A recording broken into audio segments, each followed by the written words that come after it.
Flotsam. So, I don't remember if I played a demo of this when it first released in Early Access or not. I know I had intended to. I don't remember if it actually did happen. I didn't see it in my Steam library, so I don't think I did. I think it was one I intended to. But the general premise of the game is if you've ever played the game Raft, where you float around and you build your raft, and then there's some story and all that nonsense.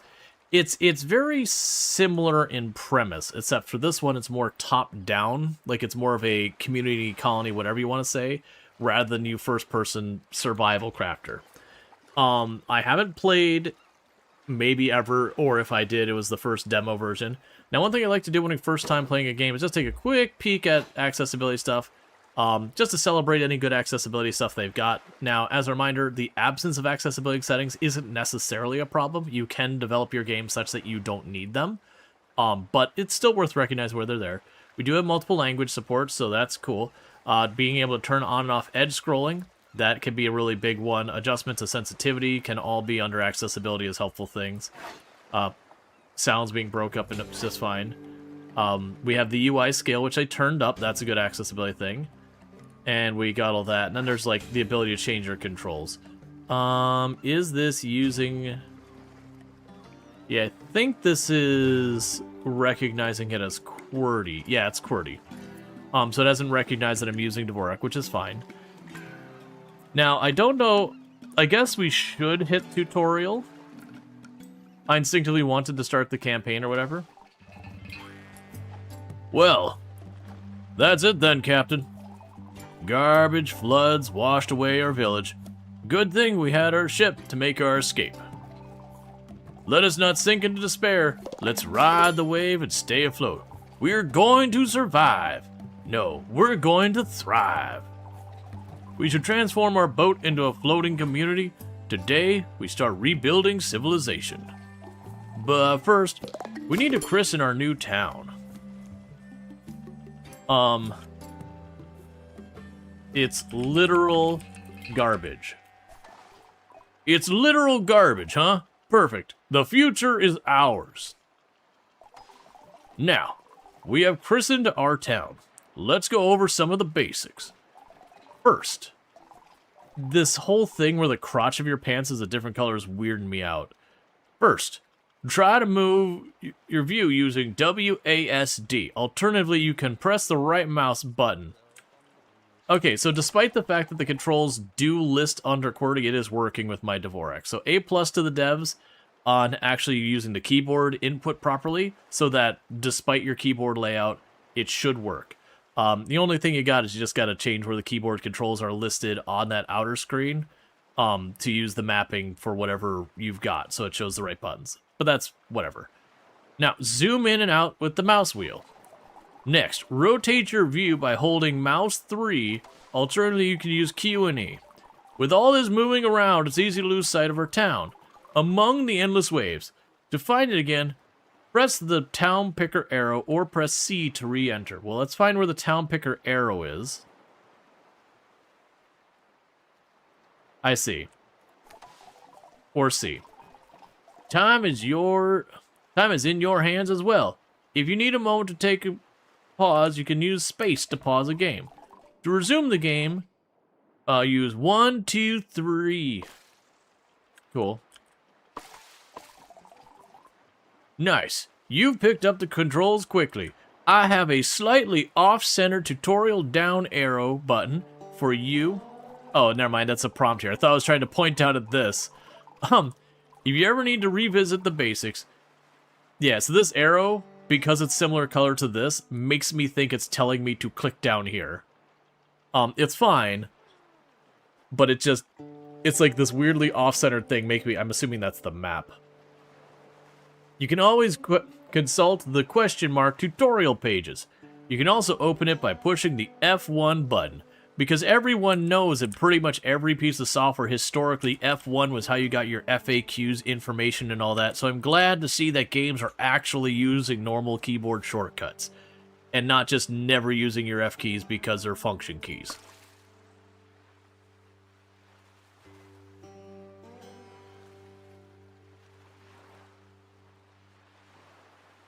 Alright, so it wants me to open the tutorial pages. Ah, I see. So when I increased the UI size, it kinda fumbles a little bit down there.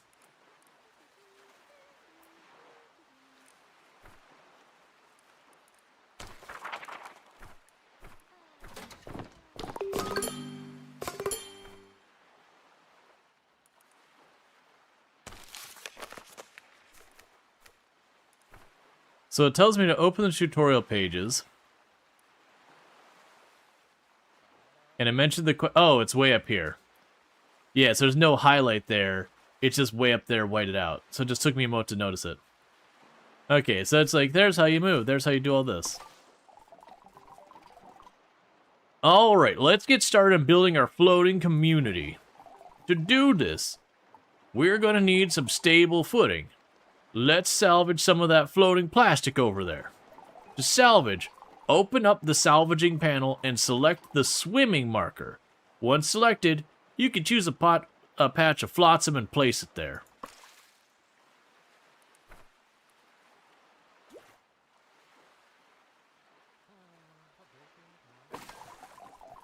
You can increase the number of drifters that can salvage there, or expand the salvaging radius by selecting the buoy.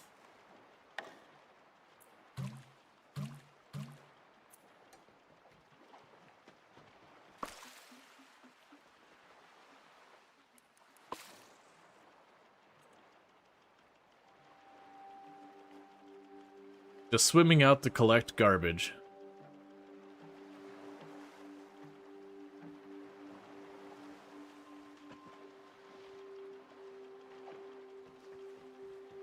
We hope we're getting a lot of fresh water, because jumping into the ocean and loading yourself up with garbage and swimming back and forth would be incredibly exhausting. Awesome. We can now use the salvage floaters to build our town. To start building, open the building menu and select a plastic walkway.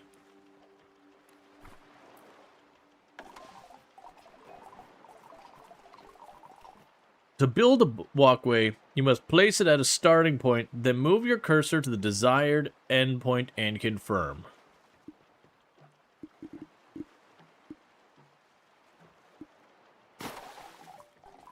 To farther extend your town, you'll need to repurpose plastic waste into floaters. We could do this with a plastic workshop. Let's build one. Small storage yard, plastic workshop.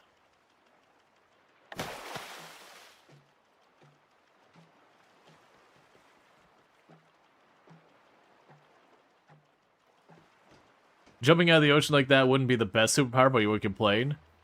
Just lunging out at speed. Yeah, so we've got plastic as one material. So I see food, plastic, water, floaters. I'm not sure if that's food or cans. It's food. We got a limited amount of cargo.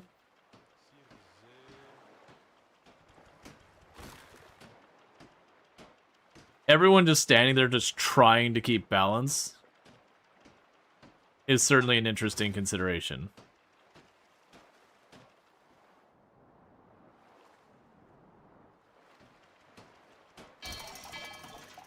The plastic workshop is ready, Captain. Select it to begin production.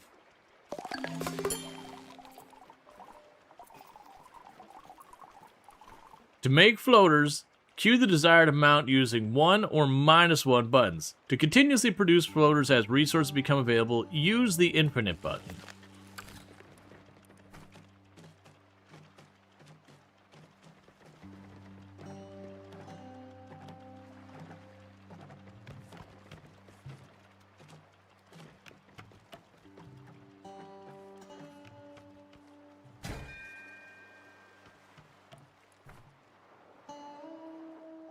And it hasn't told me how to move the boat because I noticed there's a bunch of flotsam over there.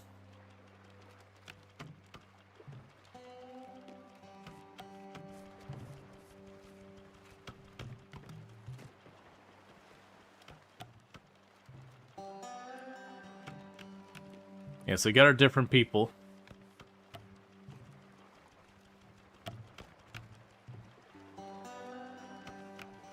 I'm thinking in real life, the moment this boat started moving, you would rip these right off the sides. Like, you would need a lot to keep this all together, and you would need to go at, like, a really slow speed.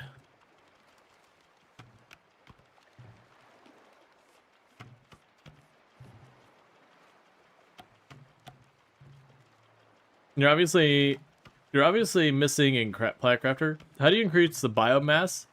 You're getting, like, 3.5.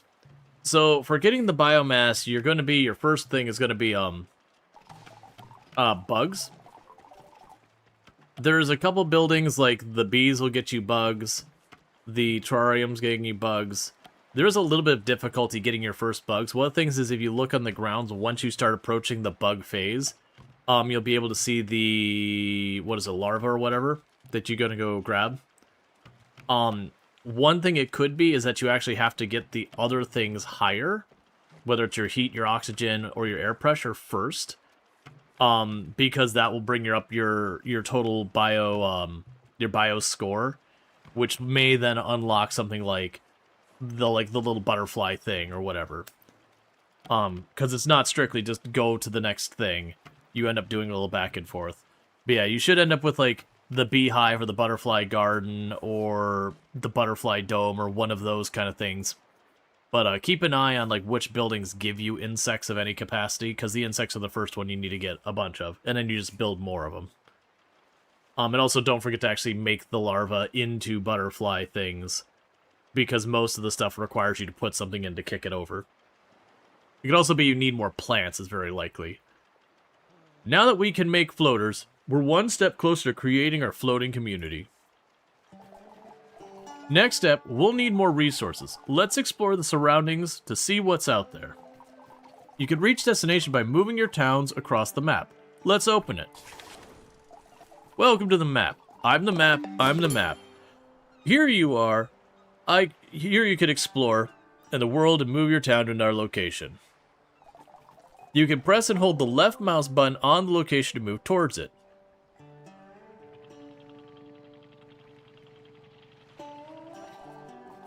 To move backwards, hold the left and the right mouse button. Movement requires electricity.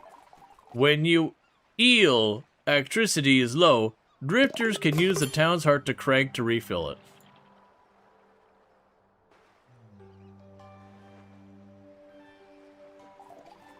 Let's head to that patch of floating wood over there. There seems like an ideal resource to start building sturdier constructions. Great, now we're here. You should close the map. It's plants.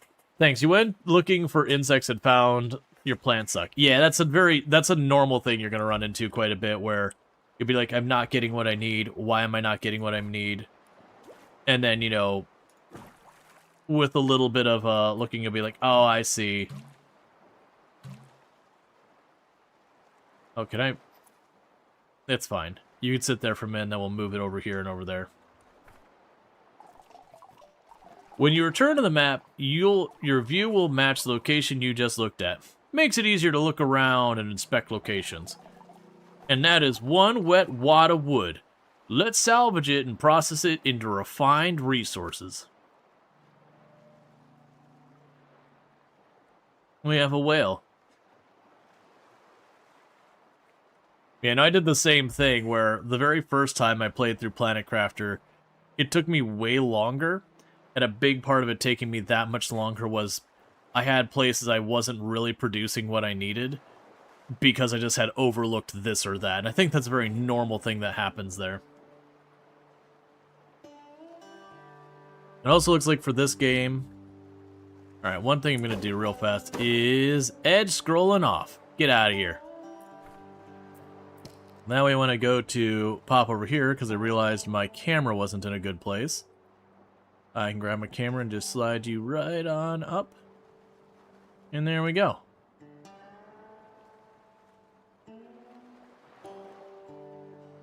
I like how all my people are happy, despite all my people being homeless.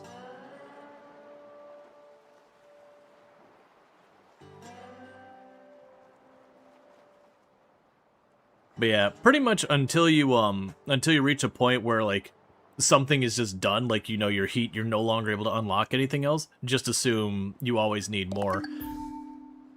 Okay, so it's basically telling me I have depleted all that. So I'm going to go ahead and have them grab these two, and I'm going to have them grab that wood over there.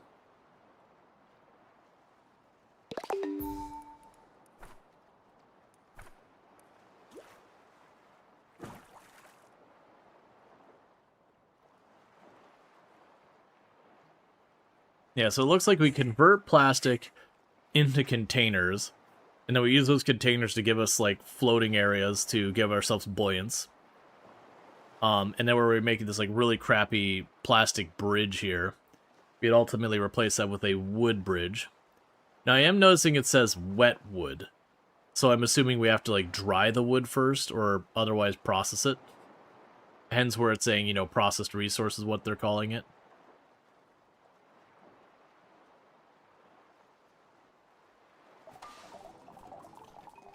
This wetwood needs a lot of work before we can build with it. Let's start by building a manual dryer and use it to dry it out. So manual dryer.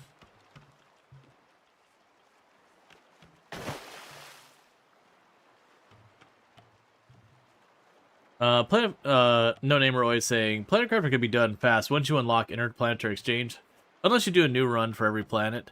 Yeah, no, you could definitely use stuff like when you're going from one planet to the other, you can bring in a lot of early resources to let yourself set up, like, a nuclear generator, or like a fusion generator, and, like, a thing for, like, the best thing for producing air and whatever, to kind of bypass the entire early to mid-game. That you can get a lot of those base things set up, and I'm sure there's metas on, like, what's the best. But to me, I definitely don't want to skip the early game. I like the slow burn in games. But yeah, no, even without that kind of thing, just knowing what you're doing, you'll recognize, like, after you've played through it enough, you'll recognize, like, places that you can fall behind in one thing or another. Okay, so now we're going to have to go there, set you to infinity. And I am noticing that's adding new icons up here. Ah, and there's even more. Okay, so we have a list of, what is that? 1, 2, 3, 4, 5, 15 resources?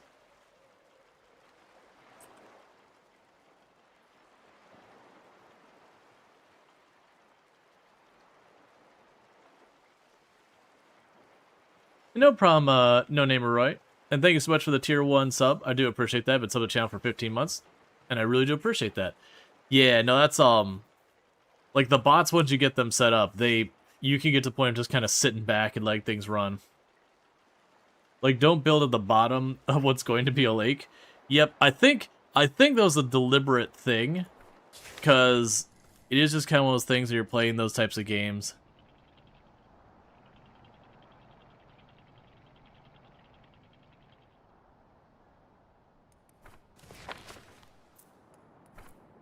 That you do just kind of, you know, you tend to build your base where you start and don't explore the world. So it does feel like it was a deliberate thing of, like, you build your base, and then you kind of turn around as, like, okay, well, now you build your base all over again. We've got some dry wood. Let's use it to build a sawmill and start crafting wooden planks.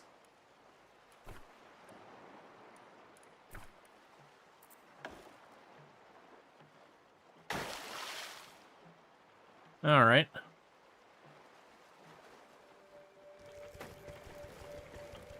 The idea that you're drying the wood out by just putting it up here and then just blasting it with a fan amuses me greatly. Because it would theoretically be effective, but genuinely that would be absolutely ludicrous to do. You'd probably be way better suited to just, you know, put it up on, like, some type of, like, not grill plane, but, like, put up on some type of, like, off the ground and just let the sun do the work. The blowing a breeze past it slowly, while again theoretically would work, the amount of extra calories you'd be burning a day in a situation where we're not producing food would be dire.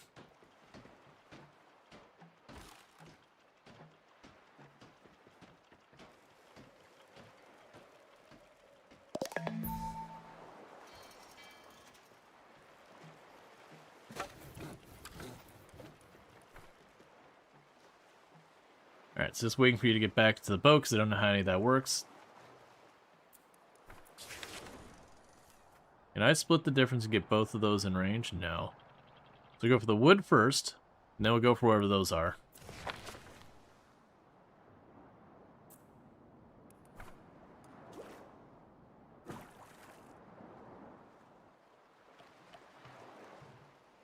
And everyone's working, so there's no one available to go get the material. So as they grab the plastic and all that, they just have nothing better to do than to keep working.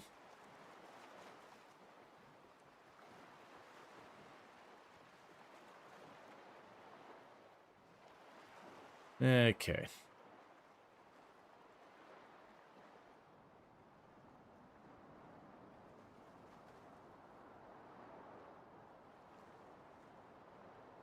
Yeah. Yeah, no, that's the thing. Like, even if they warn you, it's hard to tell. Like, that was what happened with the last DLC. I was like, okay, well, I'm not going to set up here. I'm going to set up farther up because it's probably going to flood. And that really didn't happen on that map. Not like the other ones where, like, the first map, the water level comes up a lot. I've been really enjoying Planetcraft. I do wonder if they will, if they'll just continue doing, like, extra planets, or at what point they will potentially make a sequel, because I definitely see that as a game series that they could make a number of sequels to Planet Crafter and continue to, like, expand and adapt on it.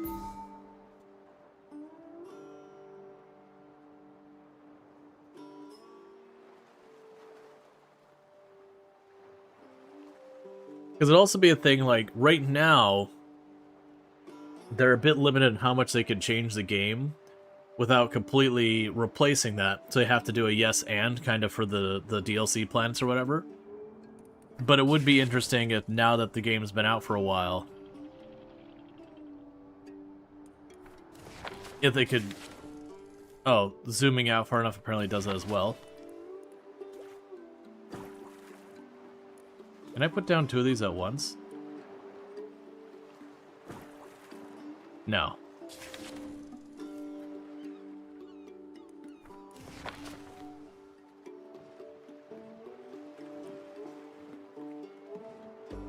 Alright, so right now we're basically just...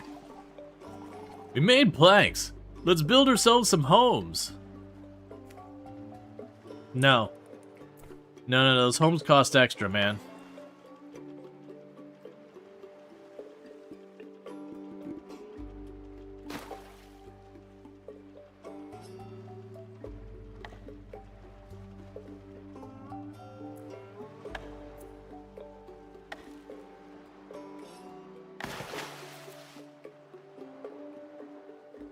Alright, so we're just basically going to be moving around, building as able, processing our goods.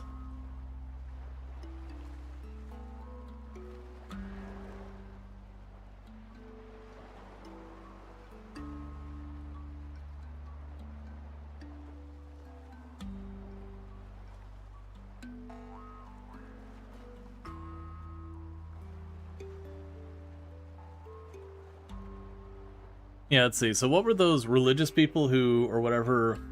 Oh, I think that was on the DLC. I think they were like, because again, it was a prison colony or whatever.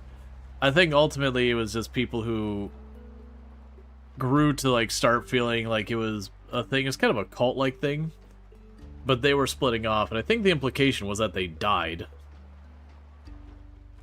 That they started going crazy and then going deeper and deeper into the toxic planet until, you know, it killed them.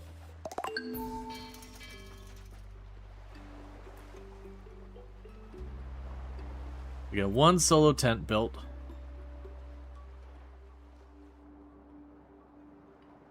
Oh no, it did put down 2 buoys. Okay. That's good. I have no idea what we use the seaweed from. That looks like coral. But they use the seaweed for. I assume that'd be a food source. Or ultimately, maybe it's a step removed, becomes a food source.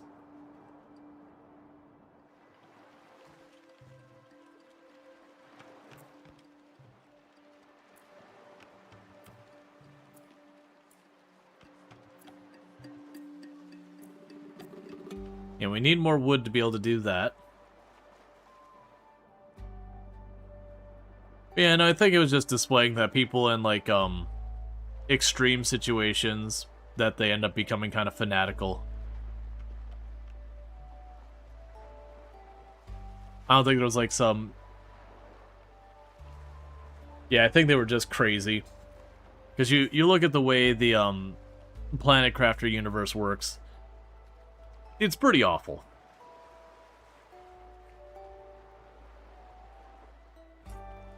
I don't think they explicitly said that was what was going on with it, but we did find a lot of bodies. And I won't say where or any details in that for people who don't want to be spoiled.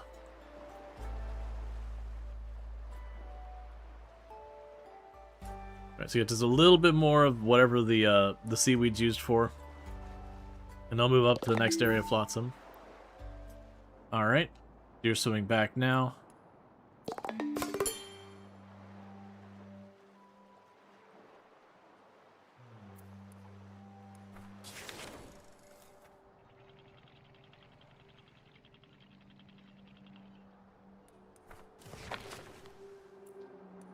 And we can go here and say, give me the wood.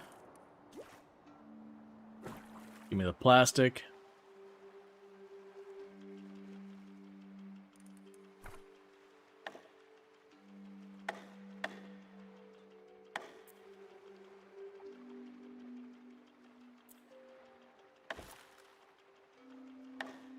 I'll wait because it's giving me the tutorial. Now, I did notice they mentioned when we go and put down these buildings that the things they have is they've got the size of the building 2x2. I don't know what the little whistling bird face thing is, but like that's 5 plus 10. That's 0. That's -1. The plastic walkway's -1.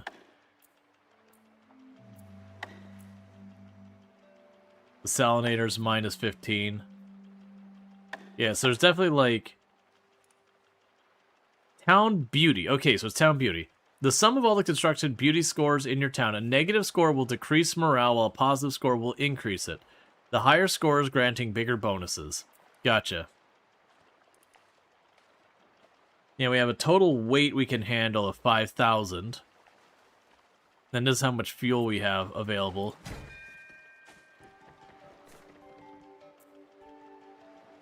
We can increase the movement speed and reduce its cost.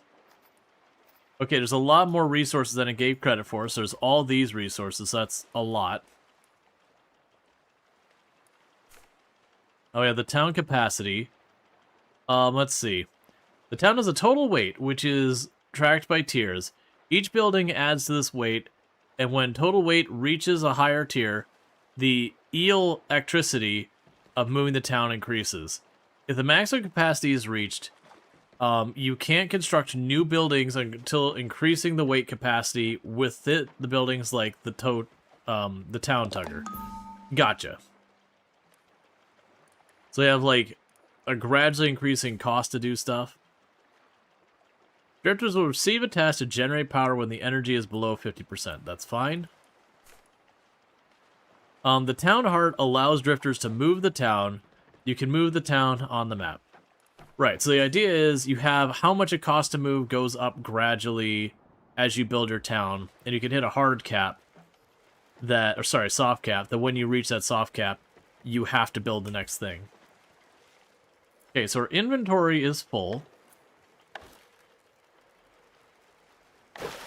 Well, it's not told me to build this thing yet. It's pretty straightforward that when you're full, you build more capacity.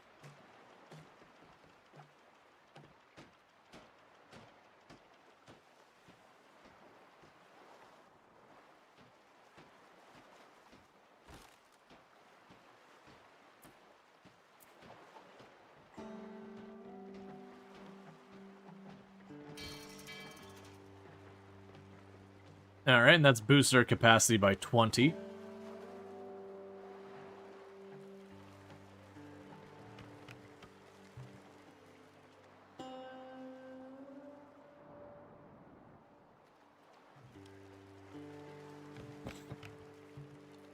It's funny how they toss stuff into the water and then they start hammering the water and a building appears. Yep. Okay, so if I start moving while a person's swimming back...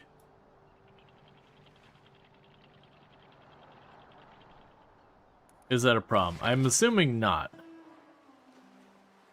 Then we just go and then we have just 2 members now, because one didn't make it.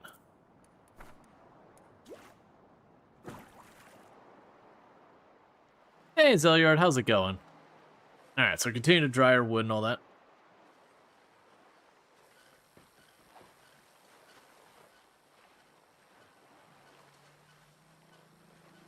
And thank you, A Night Dwell, for the tier 1 sub. That's 14 Munchbit sub to the channel, and I do appreciate that continued support. It means a heck of a lot, and, you know, again, thank you, Randall Thor, for covering that.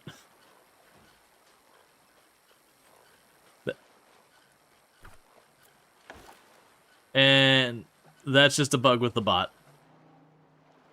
For whatever reason, when someone upgrades a sub as opposed to, like, makes a new sub, that's just what happens.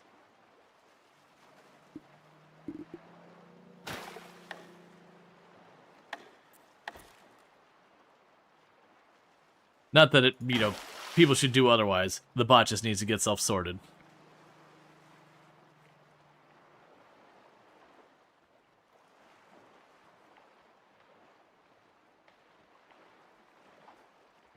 And thank you, Infinite Simplex, for the tier 1 sub. And then 18 months, so a year and a half that you've been sub to the channel, so I appreciate that. You know, and that's...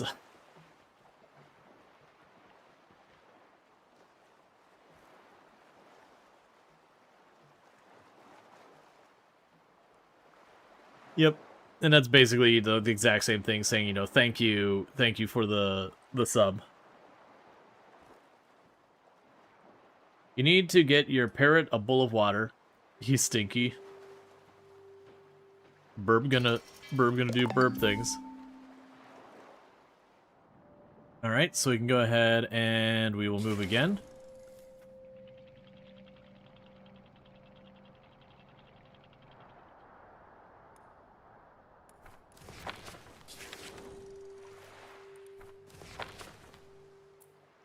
Is that in range, or do I have to do this?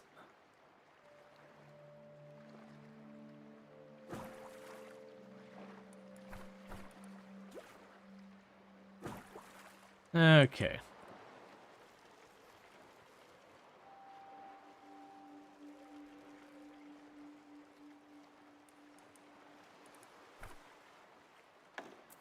And slowly, so very slowly, we are getting this all sorted.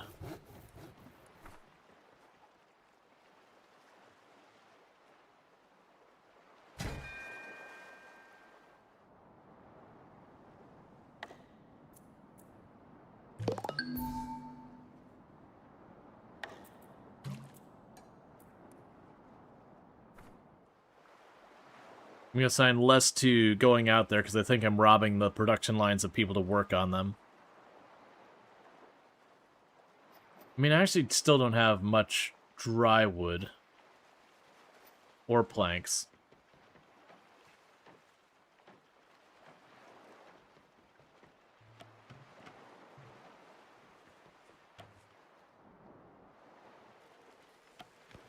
I'll definitely say that I'm noticing our food is continuing to drop. And at no point have we been given the opportunity to do anything about our food.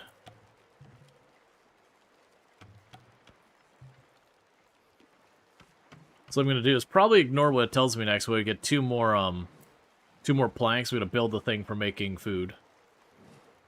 Yeah, no, the Flotsam just released in 1.0. Just this past week. This is my first time giving it a proper play. So far, I'm liking what I'm seeing. It's a city builder. It's just with the gimmick that your city's floating on the water and dealing with kind of water world situation.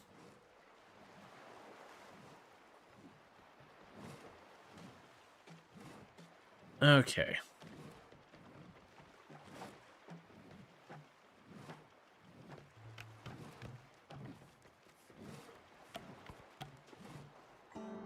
Yeah, so you'll slowly recover the plastic. And the other ones will slowly get me my planks I need. And then we can get the salad spinner. Because we're slowly running ourselves out of food.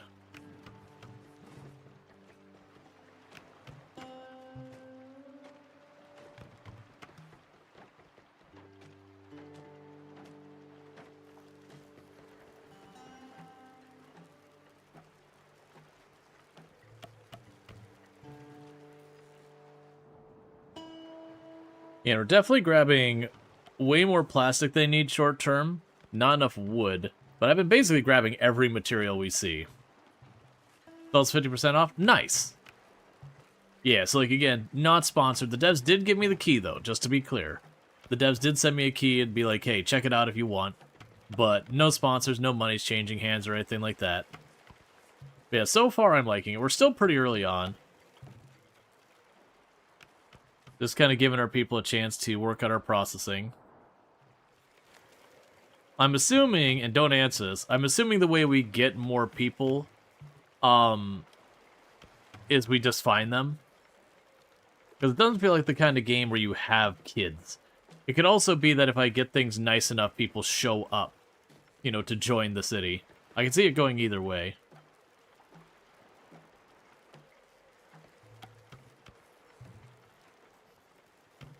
You're on your old Steam account, which is now your main. Man, I could not see switching Steam accounts at any point. I've got way too much to make a secondary account for anything meaningful. Alright. Oh yeah, no, zero doubt you can get more. It'd be a really weird city builder if you were only stuck to ever have 3 people.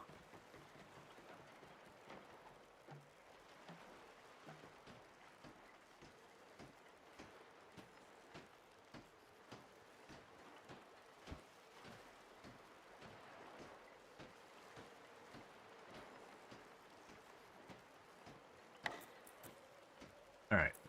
Yeah, so the wooden planks are a bottleneck right now, which is just people working and getting the wood. But I noticed our food is getting low, and this will help me solve food. So tutorial feels a little weird in the sense that we didn't get enough resources to make these goods in the first place.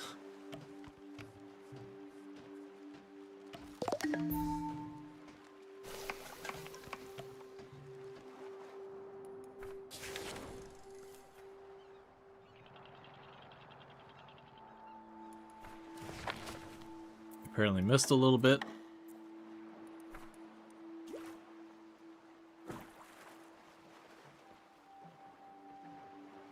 Alright.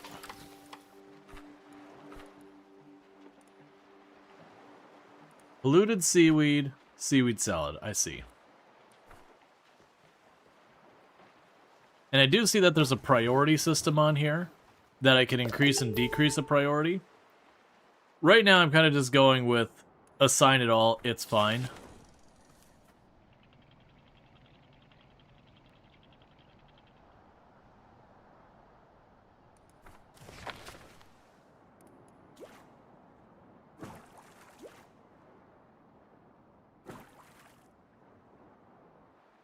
I'm sure at some point I'll have an overabundance of materials so significant that it'll be clear I need to just focus on other things. The idea that the way I make food is I just take seaweed and I throw it in a thing and I spin it, and then it's just magically salad, is certainly weird.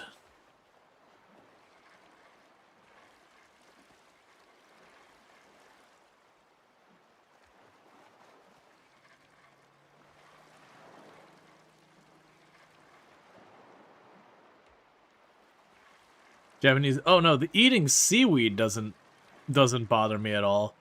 It's the idea is like literally you're just chucking seaweed into a thing and then just spinning it, and you're just like.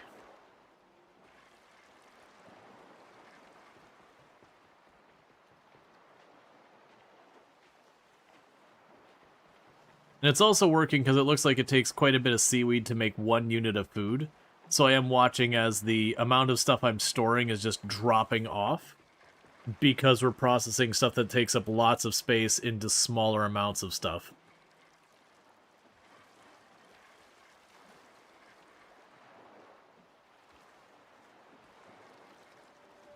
Because like we're almost halfway through processing all of our seaweed that we grabbed. Because we grabbed 40 and we're at 25.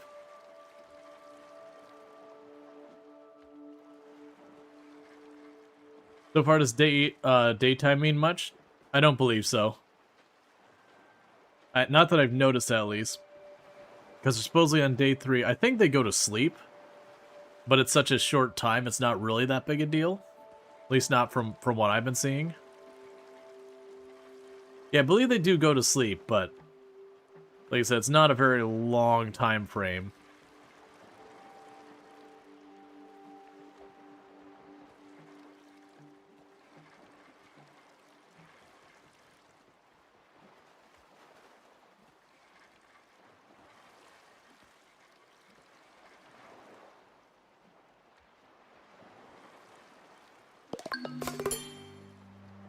Yep, so they've hit nighttime. So one went to bed there. The other 2 will swim back and go to sleep. But it's funny because they're still technically working right now. Actually, no, they're still going and grabbing things. And so we're already going into nighttime. So even the nighttime really doesn't rob you of that much production time because it's only the ones just standing around the raft, they'll just pop back in there. Sleeping instead of working, how dare. I know, right?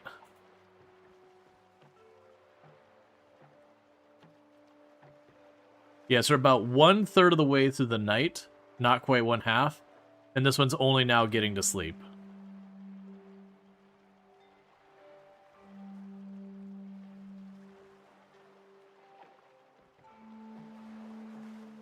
And that one's about halfway through night before they're going to sleep. And then just fast forwards time immediately to daytime again.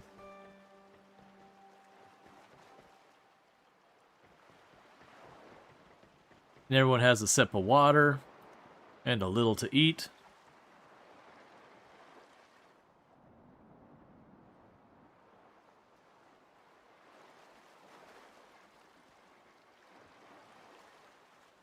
All right.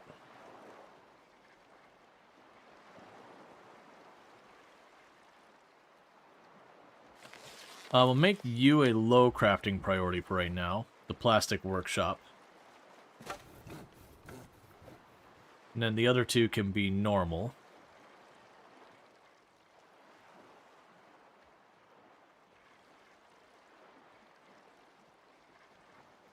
Just because I'm getting such a surplus on the floaters and all that, I want them to be working on our things when they're not already busy. Okay, we're over halfway through our seaweed getting all processed. The alarming thing is, for that 20 or so that we did, we got 5 food, which is really not much. So we are burning through food very quickly.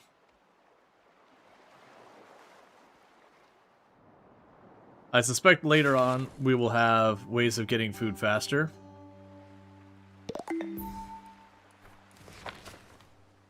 Okay, so we got one of our salvage areas completely cleared, and we're working on the second. That should give us a second person working on production, so we should start catching up some of that wood and the plastic and all that garbage.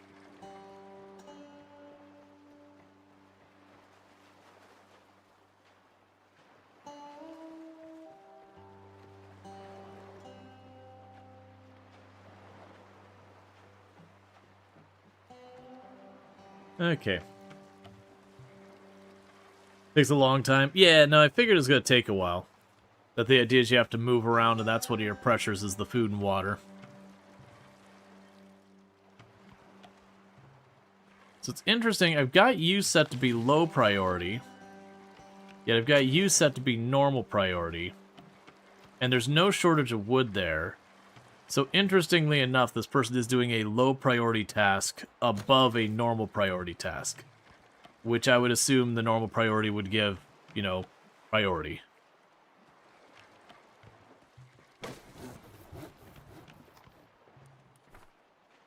Oh, we will make you high priority. Does he prefer the task, maybe? Oh, that's interesting. So you're good at researching. You're good at athletics. Gotcha, so I didn't even notice there was preferences. So we can look here.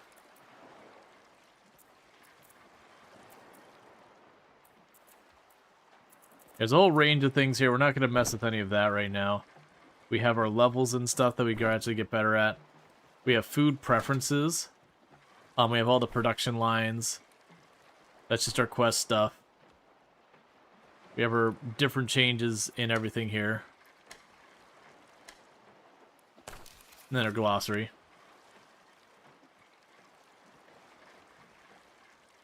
It's fine. Like, right now, I'm not super worried about it. I'm willing to bet they'll have a tutorial to teach us the priority system when it's time.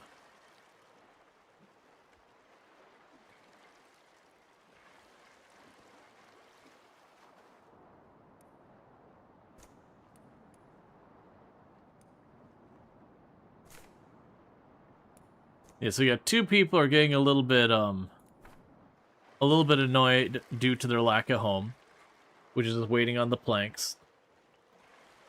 We're getting down to the last of our seaweed, at which point that production will be done for the time being. And we got our food up. The next thing we'll need to do is deal with water.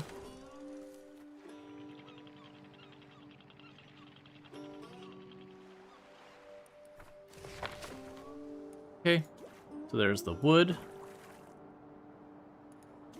There's the plastic. And we'll collect the next batch of junk.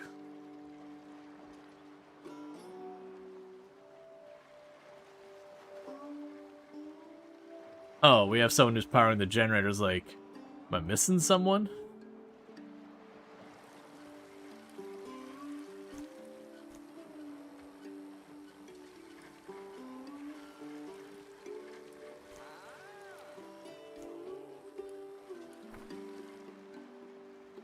All right.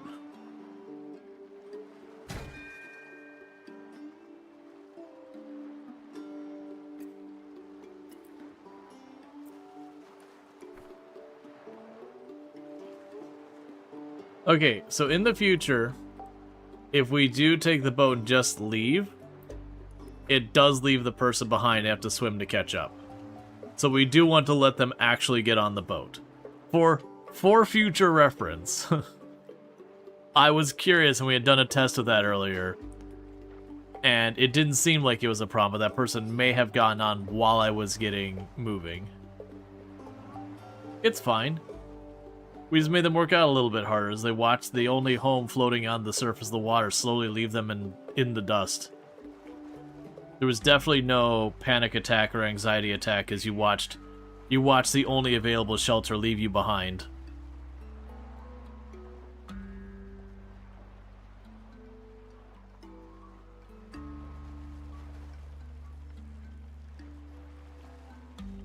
This is only $12.50? Yep. And it released into full release 1.0 just this past week. It's been early access for a good couple of years now, if I remember correctly. A good, like, 4+ years. But yeah, no, it did just finally release. I think it was like 2016. It may have been even longer. But you get the point. It's been in development for a while, and it did just go 1.0. Played the whole thing over the course of 3 days. Bang for a buck. Yeah, no, it sounds solid.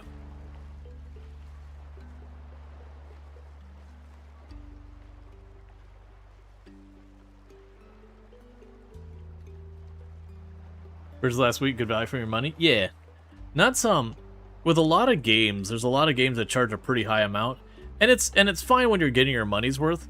But then there's a lot of games that are kind of a cool concept, but they don't have a lot of meat on their bones. And then when they're like $30, $40, $50 for that, it's kind of a hard sell. But when you're looking at games that are only costing like 20, 25 bucks, you know, 15 bucks, stuff like that, that could be a very easy to justify thing where you're like, I don't know about this game. Oh, well, I'm just getting like one little okay play session out of it. It's $10. That's fine. Like 10, 15, 20 bucks is pretty easy to justify versus when a game's like, oh yeah, this is $75. You're like, okay, no, really, what am I going to get out of this?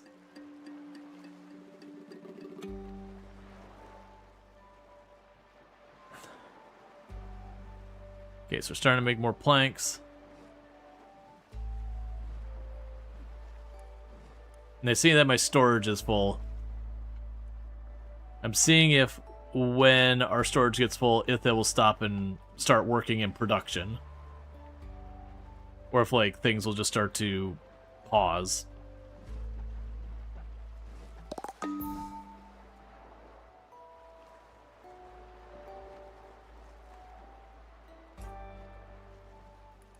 Nope, it looks like it's just gonna freeze. So let's go here. I didn't space those out wide enough.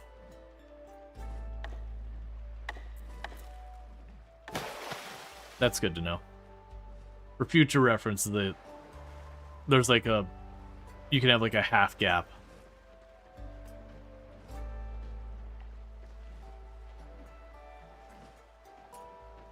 Alright, so we're making a little bit more storage.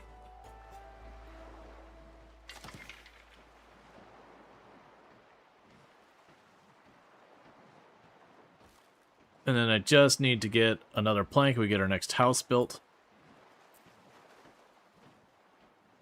Yeah, so I'm noticing that basically the duo house, it's just one tile more efficient than the solo house, but otherwise effectively is just double the cost, double the stats. So the only difference is one's a 3x3 versus the other one would be two 2x2s. So one would take 9 tiles versus the other one would take 8 tiles.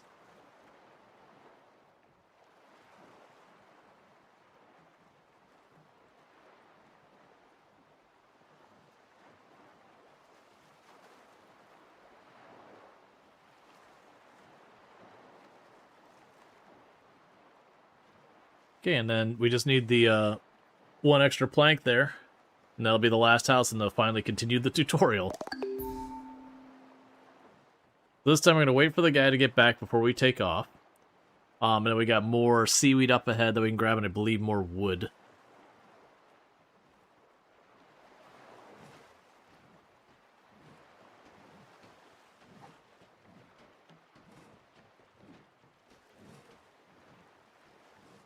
Okay, with that, everyone's back.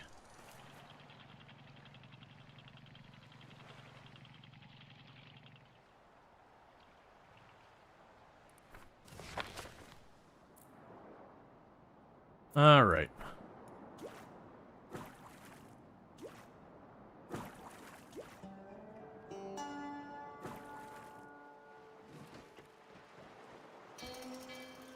Then go over here. Build another house. And that'll finish up that objective. Now, I'm not seeing a reason to not upgrade. Imagine later on it could be that I need some materials for other things, like maybe later on we burn the plastic into something else, or, you know, whatever. But for the time being, it's like, yeah, just process it up, just keep doing it. Frees up some inventory space by taking, you know, X number of units of the prerequisite to make one unit of the later thing. Bear with me, chat. I'm gonna leave the screen up. I just need to grab my drink. I'll be right back.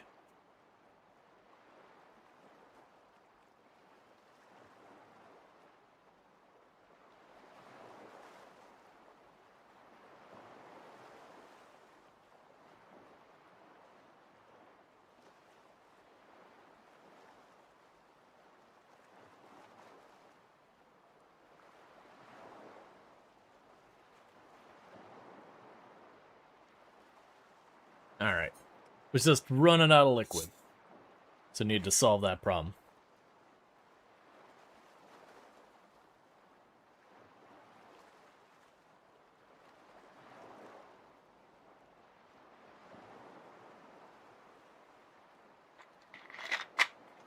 But yeah, most likely we'll probably be doing Vintage Story tomorrow, would be my guess. Some point in the immediate future, we're going to have Roadcraft come back up, because it's supposed to do that the last week for a dare drop thing. And then they ultimately kind of canceled at like the 11th hour. Feels good to be properly settled now. One moment.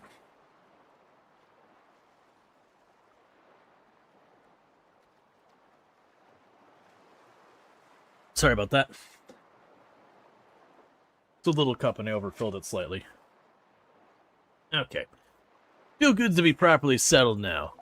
Drifters with a home are happier.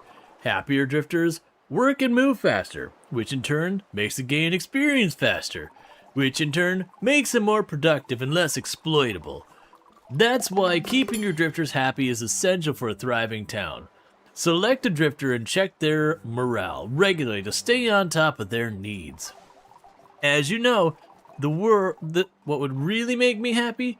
Finding more stuff. I mean, people. People. Obviously. Let's open the map and see what's out there.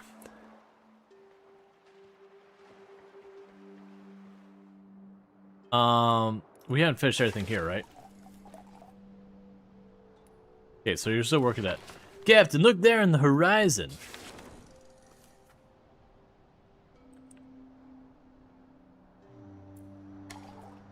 An old church. It seems to be a good vantage point to scout the region from above. Let's head there. Not yet. I still have more stuff to take. Until I have put my stuff to use, we will continue this. In the meantime... Yeah, no, I'm already working on that.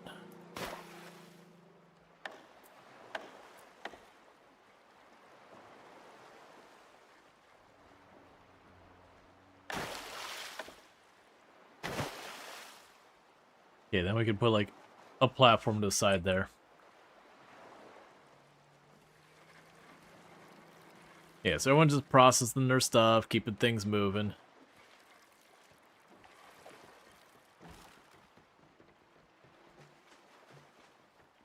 Are we sure we could listen to his advice? He sounds like he's high on microplastics. No, he's high on macroplastics. I mean... Between eating, you know, unrefrigerated spun seaweed and eating a plastic bottle, he's gone with eating the plastic bottle.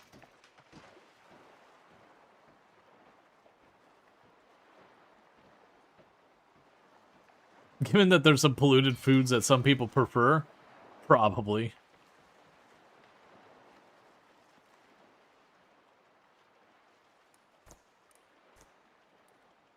I ate an icky meal. I'm wet from swimming.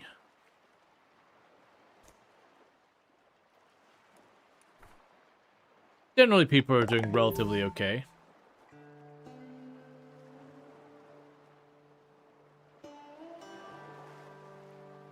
An icky meal? It's the seaweed. Because keep in mind, we're not doing anything exciting. We're not seasoning the seaweed or doing anything. We're pulling the seaweed out of the water. We're putting it into a basket, spinning it around a whole bunch, and then throwing it down on the deck and being like, okay, that's lunch. And then, you know, it'll sit there for however long it sits there for. And I don't see a refrigerator on here, nor do I see, like, a dehydrator. So we're just spin drying it. And even if you had a dehydrator, you're in the freaking ocean. It's getting wet again. Even if it's just, like, the mist off the ocean, just gradually dampening everything.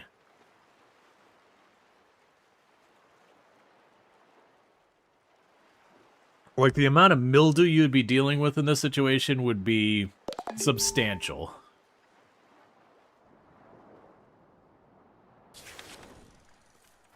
Source, I live in Florida. We have humidity.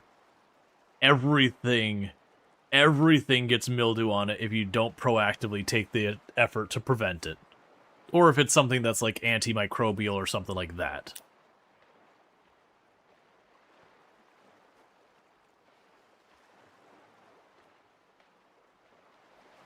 See, there's one of the few ways to get iodine. Hence why they iodize salt, table salt. Yeah.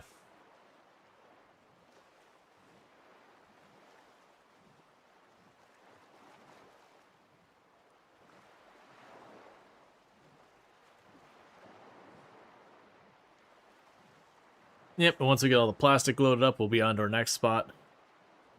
Which is fine, we're taking the time to process our wood. Yeah, so I've made the stuff there high priority. Let's look at our people again and look at their skills. So...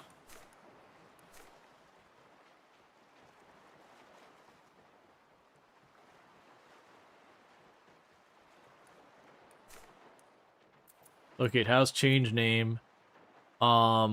Drifter duties.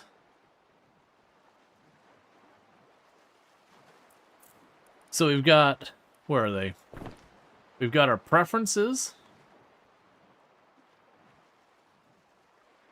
So heart are their preferences. So they gain morale for doing that. And they've got their skills.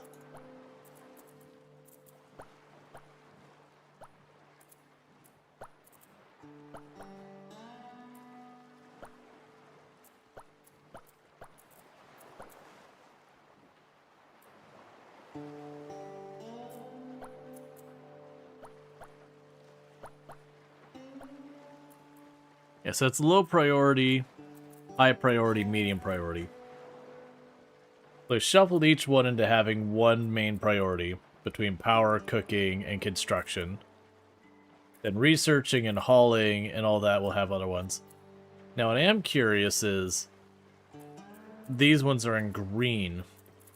And it doesn't really communicate to me what green means on that screen. So let's check. Sammy is athletic. Gotcha. Greener things are basically good at as well. So you're the only one who has something they like doing and are good. We'll give you maximum priority on that. And we'll have all the other passions be medium. So if they happen to have stuff that aligns with their passion and their skill set, we'll bump that up to a max priority. Otherwise, anything that passion for will have a secondary priority, and everything else will just have the low. There's still got a tiny bit of plastic to drag in.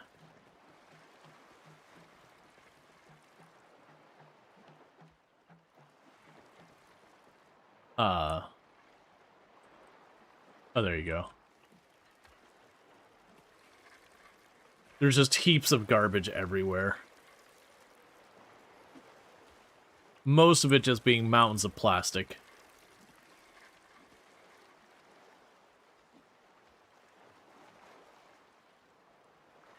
The idea of your entire home being just a circuit of logs strapped together with, you know, stuff in plastic, and that's just your living situation, is utterly horrifying to me.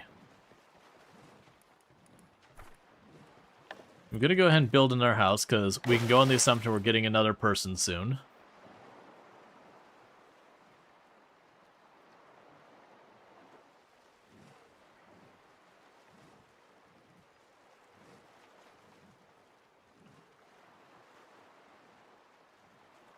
It also amuses me that we're surviving on collecting seaweed, not like fishing or something. I'm assuming that's something we probably get later in some capacity or another. There's literally a fishing spot right there.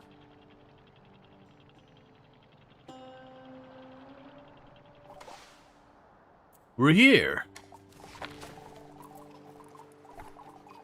And oh my, look at that old church. A relic of the old world.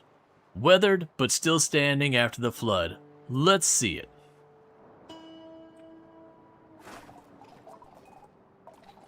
Someone in that bell tower would be all-seeing and all-knowing of the directly surrounding area.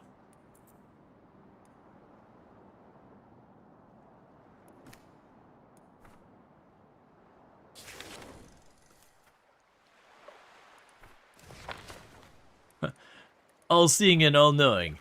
If you're discussing a very finite area immediately surrounding the area that's supposed to be all-seeing and all-knowing. So there's our two sections of plastic. We got one who's going to go out there and scout.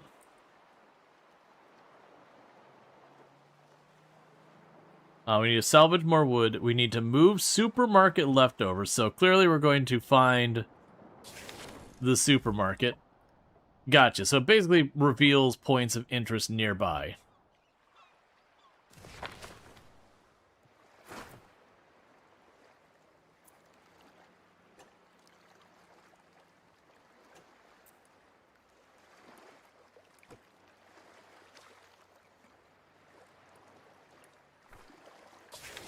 Okay. So they poke their nose up there. It shows me nearby buildings. That's cool. I think that's good. I do wish the scroll up didn't automatically pop out there. Let's see if that's a game option. I just want to see... Okay, it's fine. Because a bunch of games... Oh, they didn't finish scouting yet? I thought it was weird that, like, it didn't do that. My thought was just when it showed those buildings, it's like, okay, we've scouted. It could be that slowly reveals the whole area around you, but without, like, a feedback of some kind being in the tutorial, it wasn't entirely clear.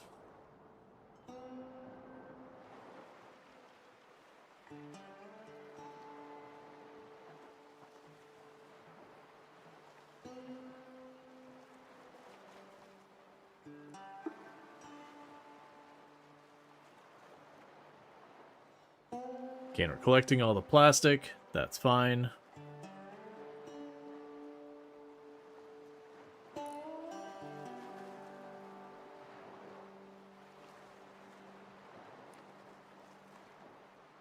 Imagine later on it also becomes a thing.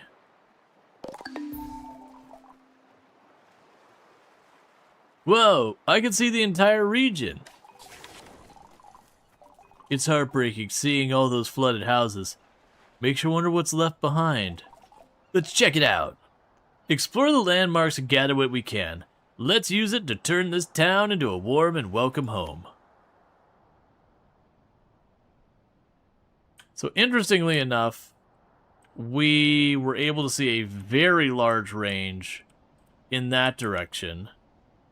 We haven't seen anything in the other direction. Now I am noticing it looks like the map is fairly finite.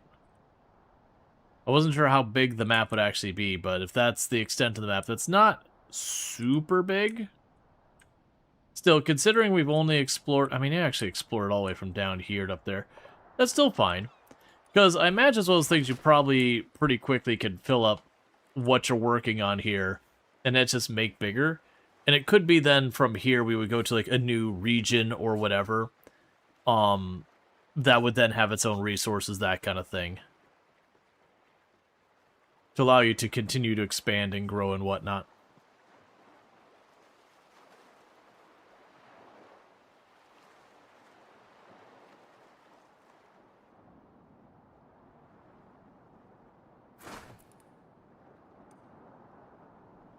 Okay, that implies to me now that it's fully scouted.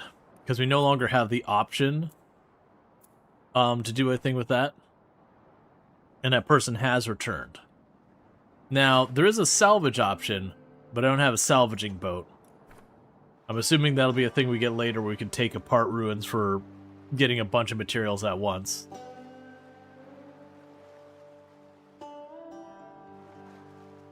So I have the one who's going to sit here and just process materials while the other two keep collecting. Ultimately, down the road, I will need, you know, more than one person processing the materials.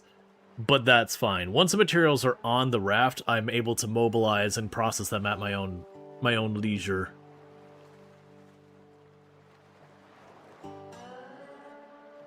It just takes more storage, which then makes my place a little bit uglier.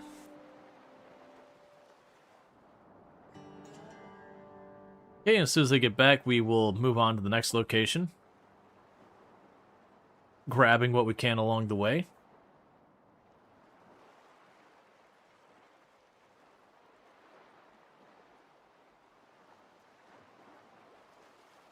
I actually still have some more up here. Where's my other person? Oh, they're up there, that's fine.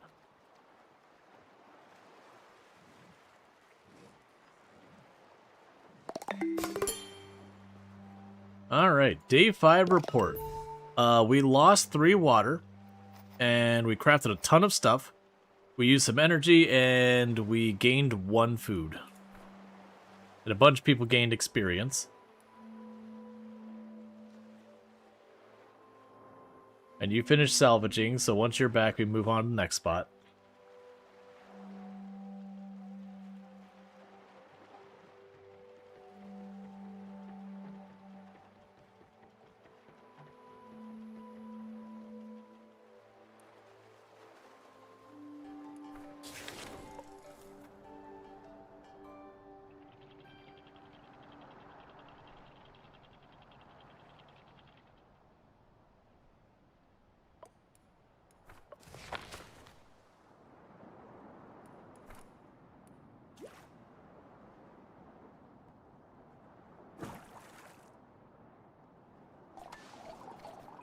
Moldy, decrepit junk from days gone by. Beautiful. We can still make use of this. Let's recycle it into scrap first, then turn it into something useful. Grab plastic, grab junk. Grab plastic, grab junk. Alright, in the meantime, you also have that buoy up there. Is there stuff we can make?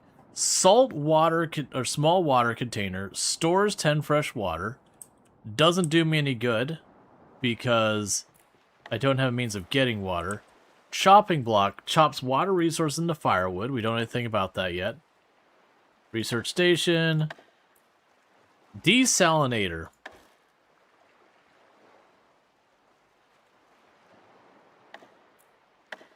I need to get that building yesterday.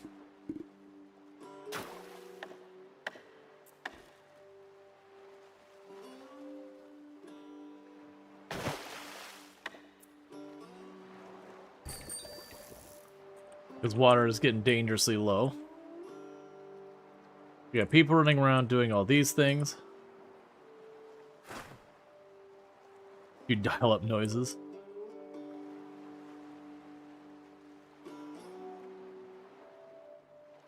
You say hi and your modem crashes. Yeah, that do be how it is sometimes.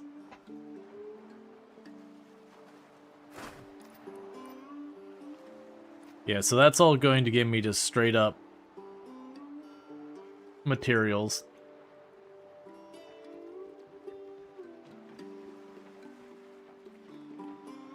Cool, and so one of our people is prioritizing building over the salvage, which is good for me.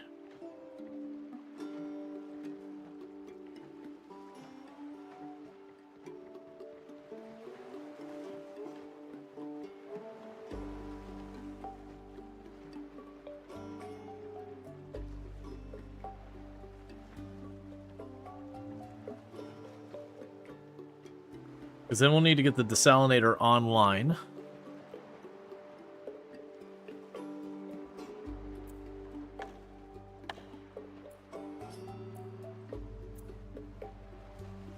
Yeah, we have a recycler, which we use wood planks to create stuff. Yeah, that stores fresh water. So I don't know what our capacity is right now. That'll certainly be a thing we'll have to make sure we have, is a place to keep the fresh water.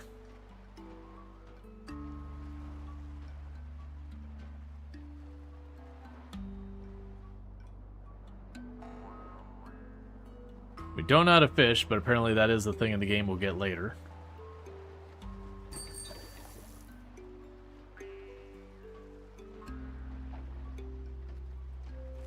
Yeah, so we're getting this as furniture.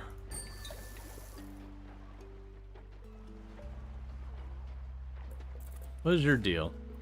Ate an icky meal. Well, that sounds like a you problem. That isn't going to change. It's still going to be your problem. But, you know. That's fine.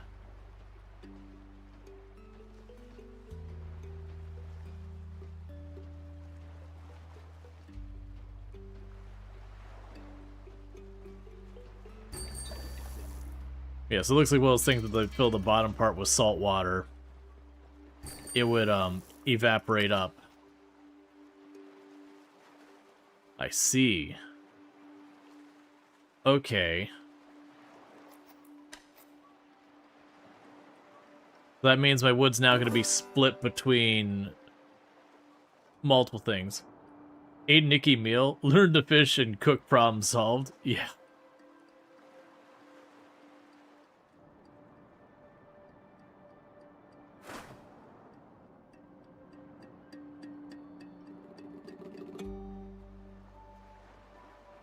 Yeah, so problem there is I need to use the dried wood on here to make that.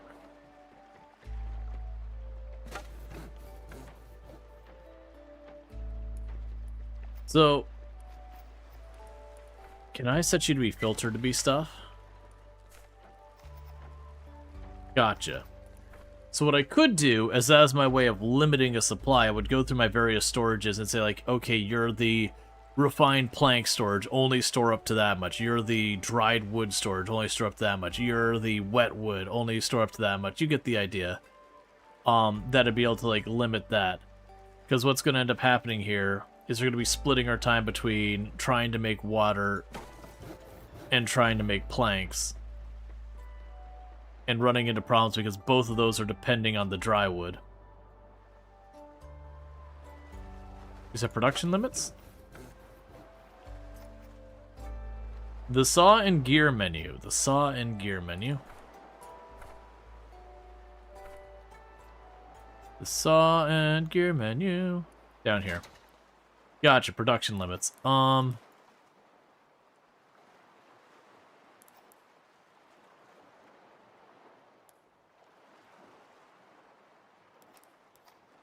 Plan to keep those on hand. Because those are the first ones we have that conflict with each other.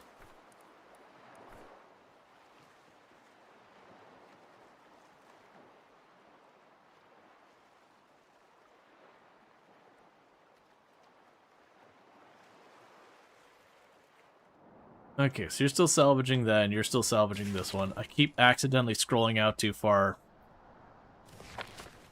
and making that happen. Because it would scroll out to see the area around me. I need to actually just scroll. Okay, so you got 4 more things to grab out of that ruin. You're mostly done with the plastic there. But food is okay. Water is getting dangerously low. I do have the building to do the water. I just need... Oh, firewood is its own material. Hang on. Glad we noticed that before it's too late.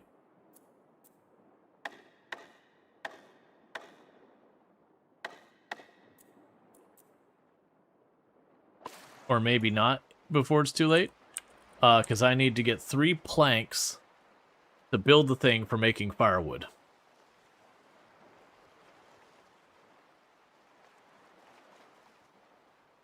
We're genuinely in a bit of trouble for that. Is this a new game? It did release into 1.0 this last week, but the game has been around in early access for a hot minute. This is my first time playing it.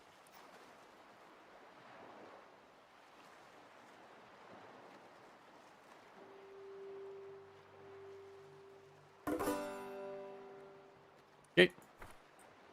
So we've salvaged that full ruin.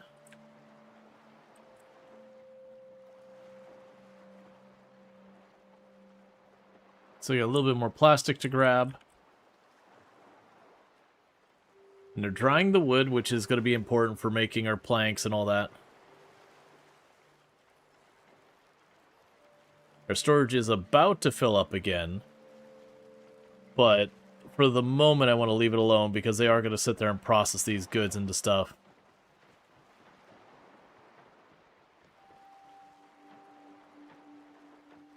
Because they are working on converting one to the other. And then we'll start consuming some of those goods. But I'm a little concerned because I think they're using 1 water a day each. Let's see, 1.0 rounded out mostly finished game. There are some minor bugs here and there, and some balance changes I would recommend, but it's solid. Yeah. And that's the thing, like, it had been in early access for a pretty good while. And so then was like, oh yeah, it's dropping in 1.0. I was like, wait, really? It hasn't already done that? Well, like, I've generally heard nothing but good things. Yeah, so you're right about the finish getting that plastic. But then we need to get the firewood going so we can get the water production online or people are going to die. Well, one would assume people are going to die if they stop getting fresh water. That's my guess of how that plays out.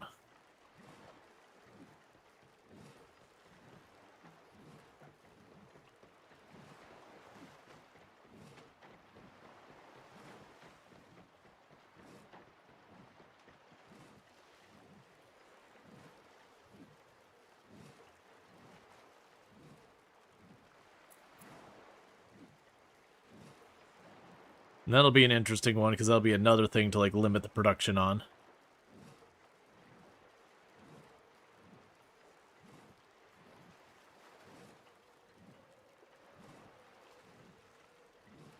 We also need more floater containers, so that's going to go back up to normal production.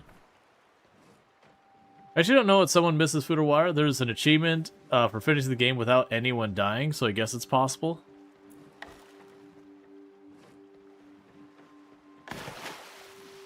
Okay, so that'll bring our firewood production online.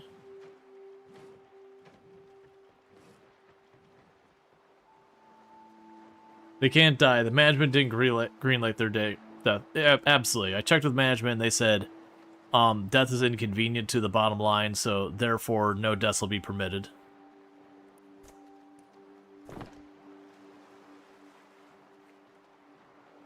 So you gained a level. Gotcha. So you're becoming a construction person.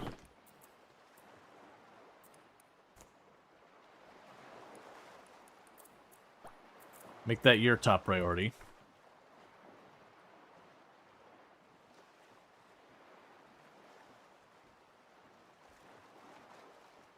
And you're getting our next planks ready for the next construction that needs to happen. Meanwhile, you're ready to move on to the next spot.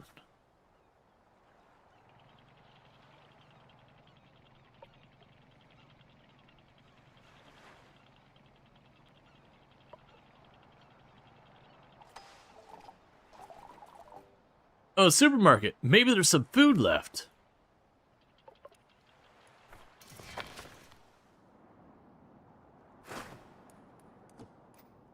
Yeah, there's food there. More stuff to overwhelm our inventory.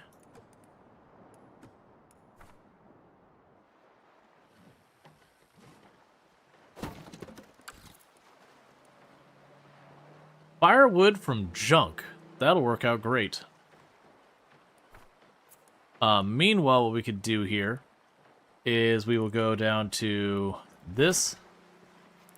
Set production limit on firewood to 20 for right now.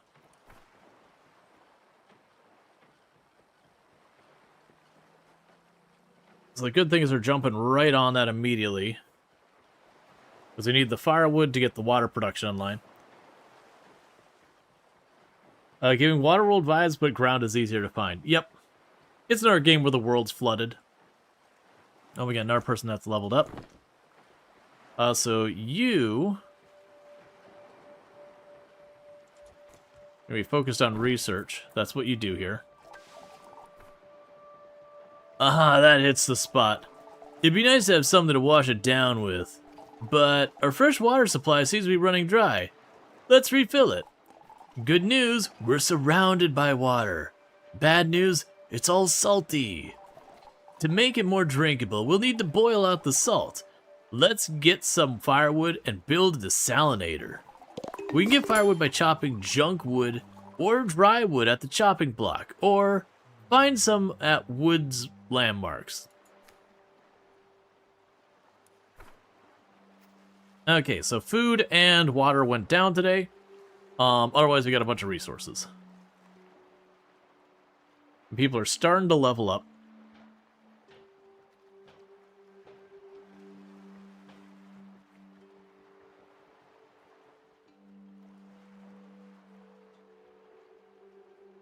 You like some parts of Waterworld, other parts did not age well. Yeah. Waterworld, like, I enjoyed the movie when I saw it, but yeah. There's definitely a lot of things in Waterworld that you watch it. If you were to watch it now, you'd be like, it was a movie. And I'm moving on. There's a lot of stuff that kind of falls in that camp where, you know, it didn't hold up very well over time. That's fine.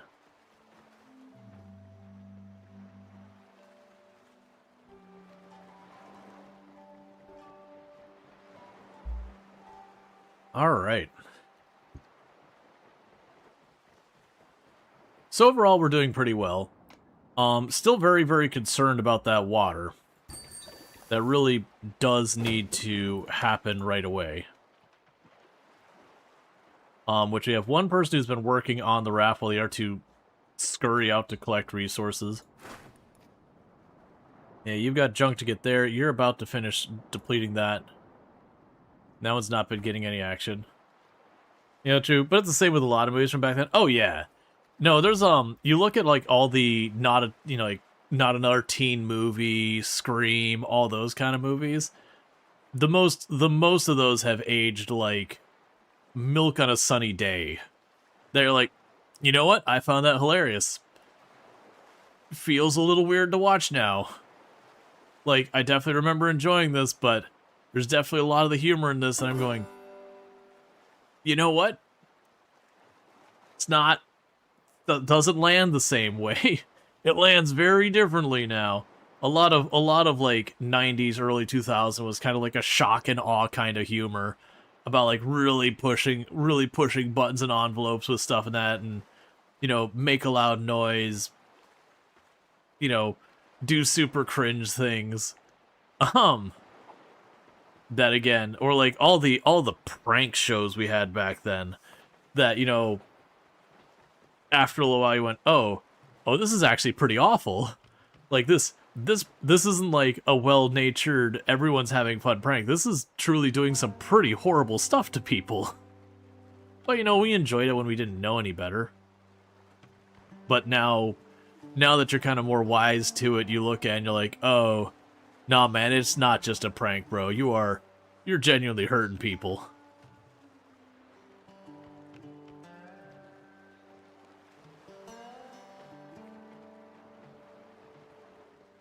There was, so like the end of a lot of those prank shows, man, I can't remember which one it was. But the idea was this person like went into this house, like they were being called in the house, and I can't remember what they were. They're like a plumber or, you know, cleaning service or whatever. You know, someone would go in and do a service and then leave the house kind of thing. And then the prank was they would go in there, the phone lines wouldn't work, and there would be like a body in there or whatever. And then, you know, a bunch of scary stuff would happen kind of thing. And it was a prank that, you know, the candid camera kind of thing. And cell phones were still very new at the time, so it was just not expected for people to have cell phones. And that's pretty much the way it played out. Was the person walked in there, saw the fake body, whipped out that cell phone and dialed 911 on the spot, and then the producer had to like run there and be like, no, please don't call. Which of course, you know, the police showed up and everything, and it was a whole thing. Yeah. You love the ridiculous because it was people doing stupid stuff and regretting it. The one where they put a baby doll in a car seat on the roof of a car and drove around, was one that stuck with you. People screaming and chasing the vehicle. Oh yeah. Well, and I think what ultimately happened is very genuinely some of those pranks ended up people getting in car accidents and getting very seriously injured and all that. That, you know, the liability was just way too high. And again, a lot of those pranks, while we like to think were harmless fun, is like, no, actually, it's not. This was not harmless fun. This was very harmful things that you just got lucky and didn't result in a horrible thing. Desalinator, check. Firewood, check. Let's make some fresh water. It's already happening, my man. I've lost track. So you are scavenged. You have a little bit more in you. I have once again accidentally scrolled out too far. You're almost depleted. But yeah, like, there was some pranks, like the Betty White ones, that were pretty harmless, that, you know, the whole gimmick is, you know, this little old lady who would ask you to do things or whatever that were totally not things you'd expect from a little old lady. That was kind of Betty White's whole thing.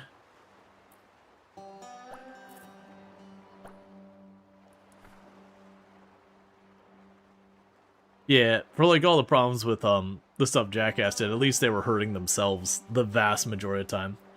Let's see, what those TV shows had an actor thief steal the purse from an actor person and take off running? Ran past some MMA fighter who roundhouse kicked him and broke his ribs. Well, yeah, and thank you for the follow. Welcome to the stream. So yeah, that was just kind of the thing, is one, you know, the prevalence of cell phones and all that got rid of a lot of the pranks that they were running, because the immediate solution is they whipped out their cell phone and immediately called the cops, because whatever the prank was, that would be the appropriate response of, oh, I found a corpse. Snap out comes that phone. So the prevalence of cell phones really brought an end to a lot of it. And then, you know, there's a lot of it that were like really mean-spirited pranks that, you know, kind of changes in humor over time and everything, that stopped being as funny because you could see like how much it was hurting people. Let's see. As we take on more tasks, efficiencies can drop without proper management. You can direct what gets done first by setting priorities for each of your drifters' tasks. These priorities are set to the drifter's duty panel. When opening it by using that or use Y. I can't see your message because it's back here. Try changing the drifter's priorities. Drifters have an affinity to certain tasks. They'll be happier while doing them, and consider prioritizing these to keep your town happy. You can also manage building priorities. Drifters will work at higher priority buildings the same time or the same type before lower priority ones. Try changing a workshop's priority. Keep in mind that drifters will always follow their drifter duties priorities first before following building priorities. It seems like we got our basic needs covered. But if we're going to build a town that can truly support a community, we'll need to expand our knowledge. With knowledge comes great responsibility. Because, you know, knowledge is power. We can figure out how to maintain a sustainable food supply, improve our living conditions, and generate electricity, and more. Knowledge is gained from when drifters gain experience. Luckily for us, we've done quite a few tasks and gained plenty. Let's put it to use. Let's build a research station and put our knowledge to work. Okay. But yeah, so you had like that stuff, like the mean-spirited stuff that, you know, we used to think is harmless fun, and then you're like, oh wait, no, then this person went on to like need a lot of help and everything down the road because the harmless fun was not so harmless. And all that kind of stuff. There's also stuff that like the pranks would escalate until a point that they were like really causing problems. You had to look at YouTube prankster fails. Some of those have scary results. One guy pretending to poop on a car, and it was a very expensive car. The guy who owned the car tasered the prankster. Oh yeah, and there's like every once in a while you'd see an article about, you know, some prankster having a gun pulled on them or whatever. Like that kind of thing, which, you know, is certainly an overreaction. But at the same time, it's like, yeah, but with the prevalence of firearms and everything, you know, it's pretty easy to see a prank turning bad where someone gets shot or killed or anything. Pranks, you feel the definition has shifted over time. Well, it's one of those things that, especially when you're using pranks as a source of entertainment or revenue, that it's a business thing you're doing pranks for, you have to kind of keep, you know, escalating the prank. Because a big part of the pranks is to be something that's provoking and whatever. And you're doing the same thing that people did before, it's not as provoking. So it has a tendency to just keep escalating from going from a point where it's like, yeah, it's harmless fun. You dump some water on someone because they opened a door or whatever. Fairly benign prank most of the time. To, okay, well, we're going to call you as if your family member was murdered. Well, that's definitely not a harmless prank anymore. That's definitely a fairly large level of escalation. I don't know what that is, so I'm going to keep it in range. Well, it's just like a tiny little pocket of plastic.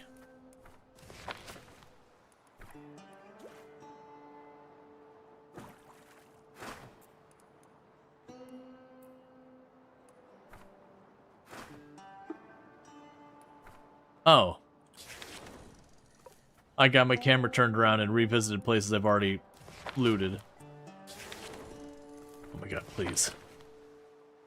There's so many games that zoom out is bring up map, and it always causes me grief. Because I instinctively want more situational awareness to keep zooming out, and then suddenly I'm not looking at what I'm trying to see anymore. Okay, so you got that built. So research station, I need more planks. Our water's coming along nicely.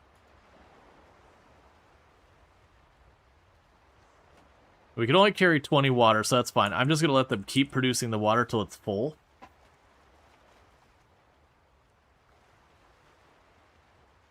Because it fortunately works out that they're breaking apart the furniture as opposed to using the dry wood. Now get that little bit of plastic we're missing.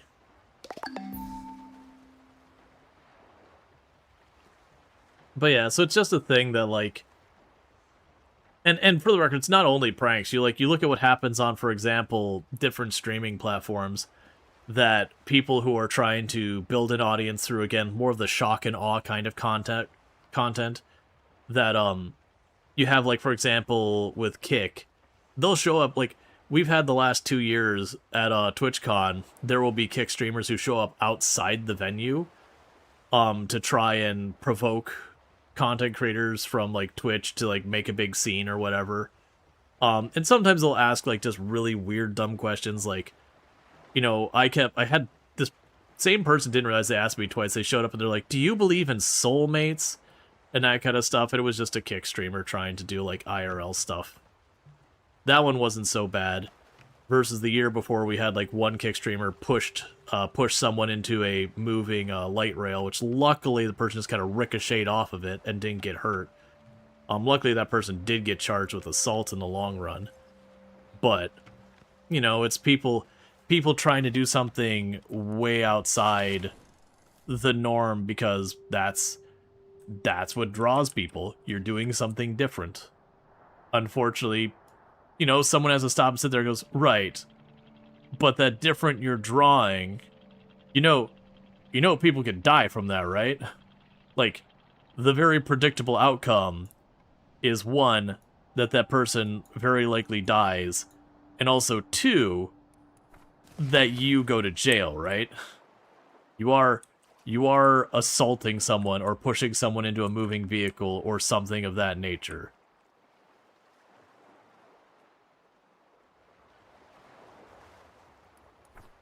But, you know.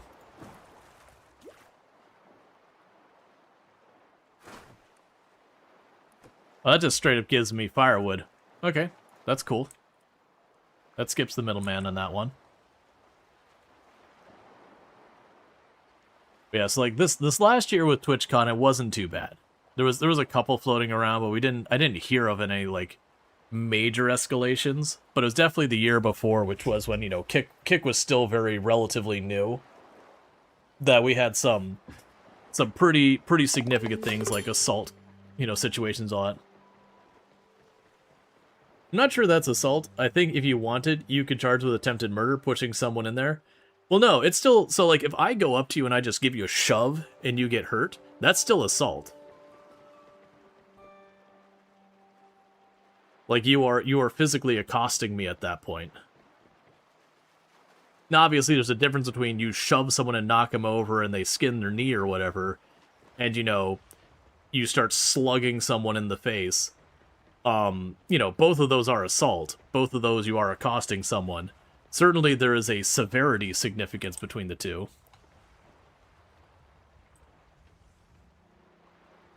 Does murder require intent? Depends, because you can have manslaughter, and manslaughter is where you cause someone to die, but it was usually not intended.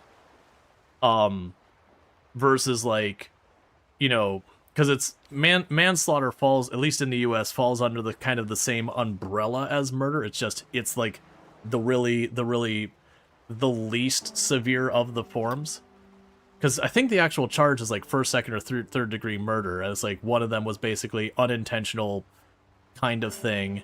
The other one was you planned it, or like there's like one that was basically it was unintended. The other one was, you know, things escalated, like emotionally got out of control, and the third one was like you planned it, like you went in there with the intent right from the beginning.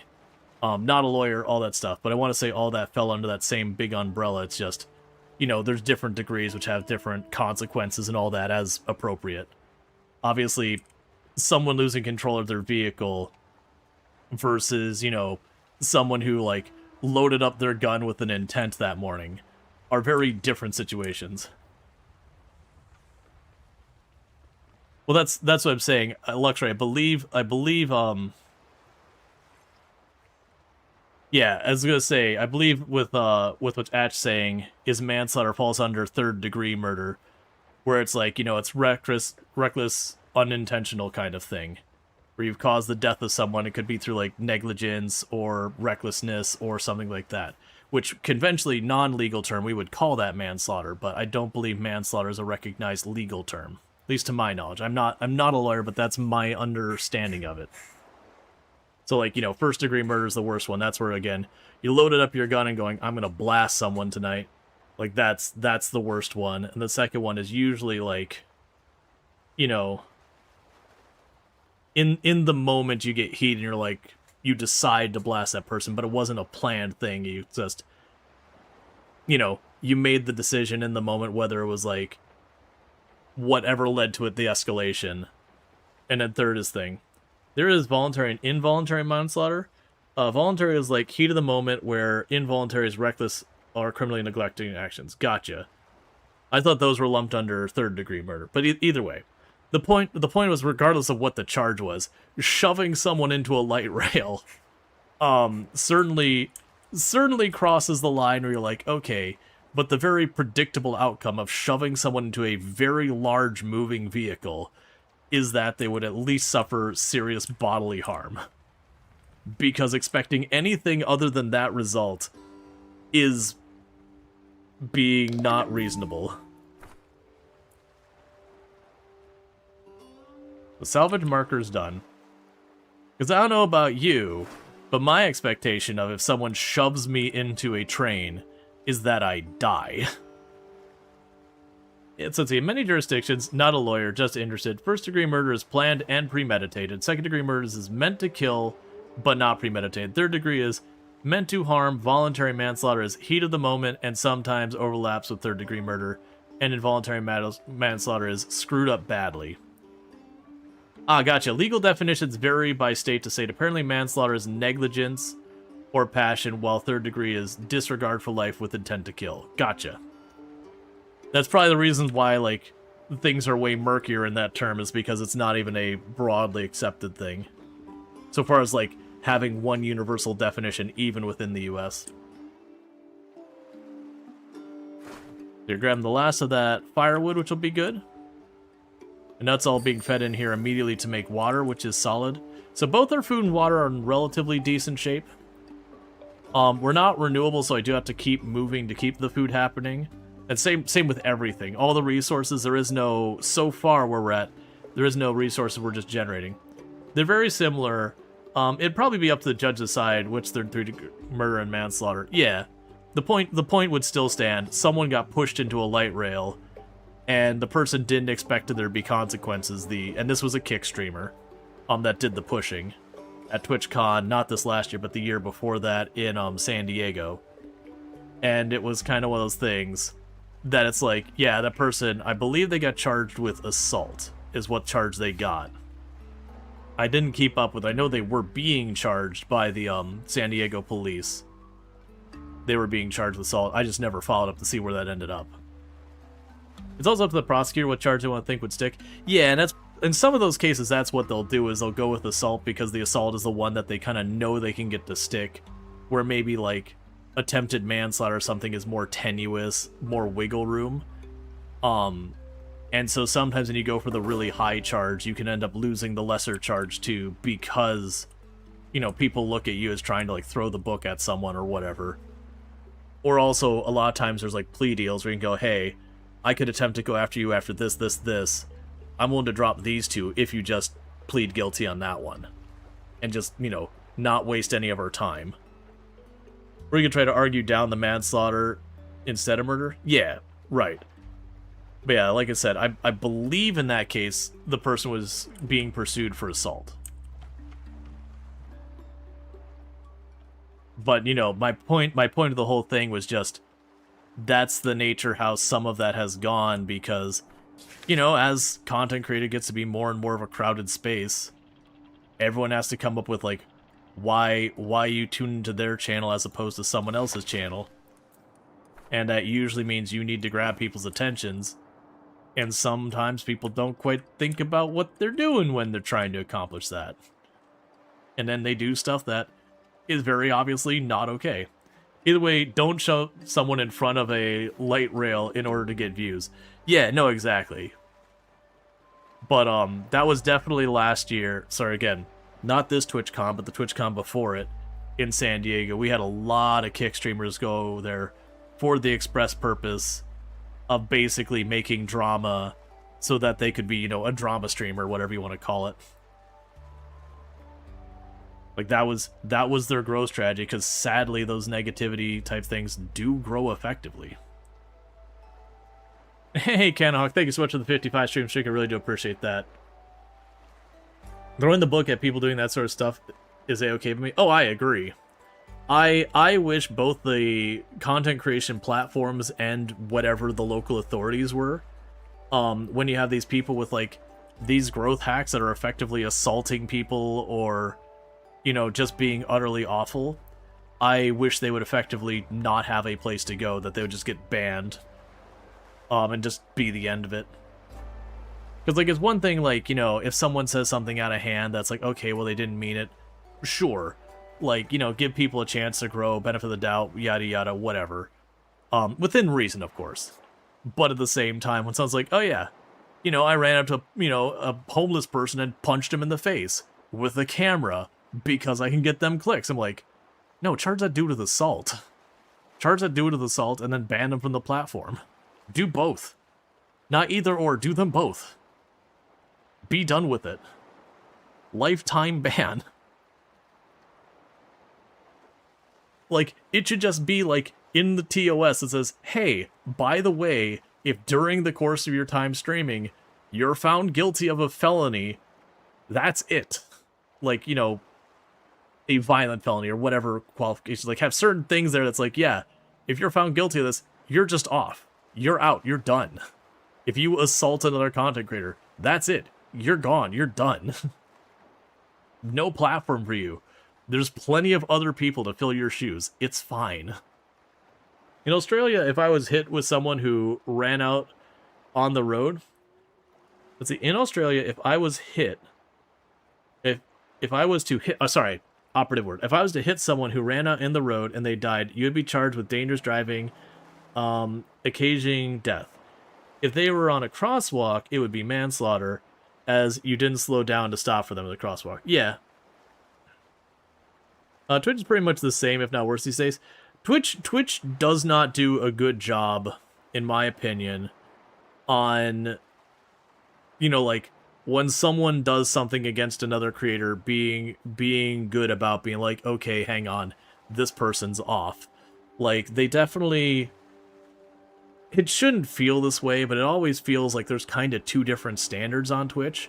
Like, you hit a certain level of success, and Twitch is willing to really bend the rules to a very extreme degree just to keep that income. And it is unfortunate that it feels that way, where you have people who, like, one creator will do, like, one high-profile creator will do something against another one, and they'll get, like, a 1 week or 2 week suspension, maybe a day or two suspension, whereas for far less, you'll just be completely and utterly banned from the platform. And it is really upsetting that that is the case. There's been someone streaming how they keep stealing stuff in shops and broadcasting. It's against TOS to stream committing crimes. And the streamer gets 1 day ban of that. Yeah, and I do think a big part of that is within Twitch's support team, I do feel like they're extremely understaffed is one problem, which is not an excuse, but it is the situation they've created for themselves. And I think on top of that, that they don't have a good, like, standard within their support people. And I do think a lot of platforms letting that kind of stuff slide is a major problem. Because, like, in your case, you're talking about, like, someone is literally committing theft on camera and putting it on there. To me, on that case, the minimum should be 1. The local authorities will be like, okay, well, we're going to take this to court because you're dumb enough to record it, so evidence is pretty easy to get a hold of right now. You recorded the whole thing. I can use your own camera footage against you here.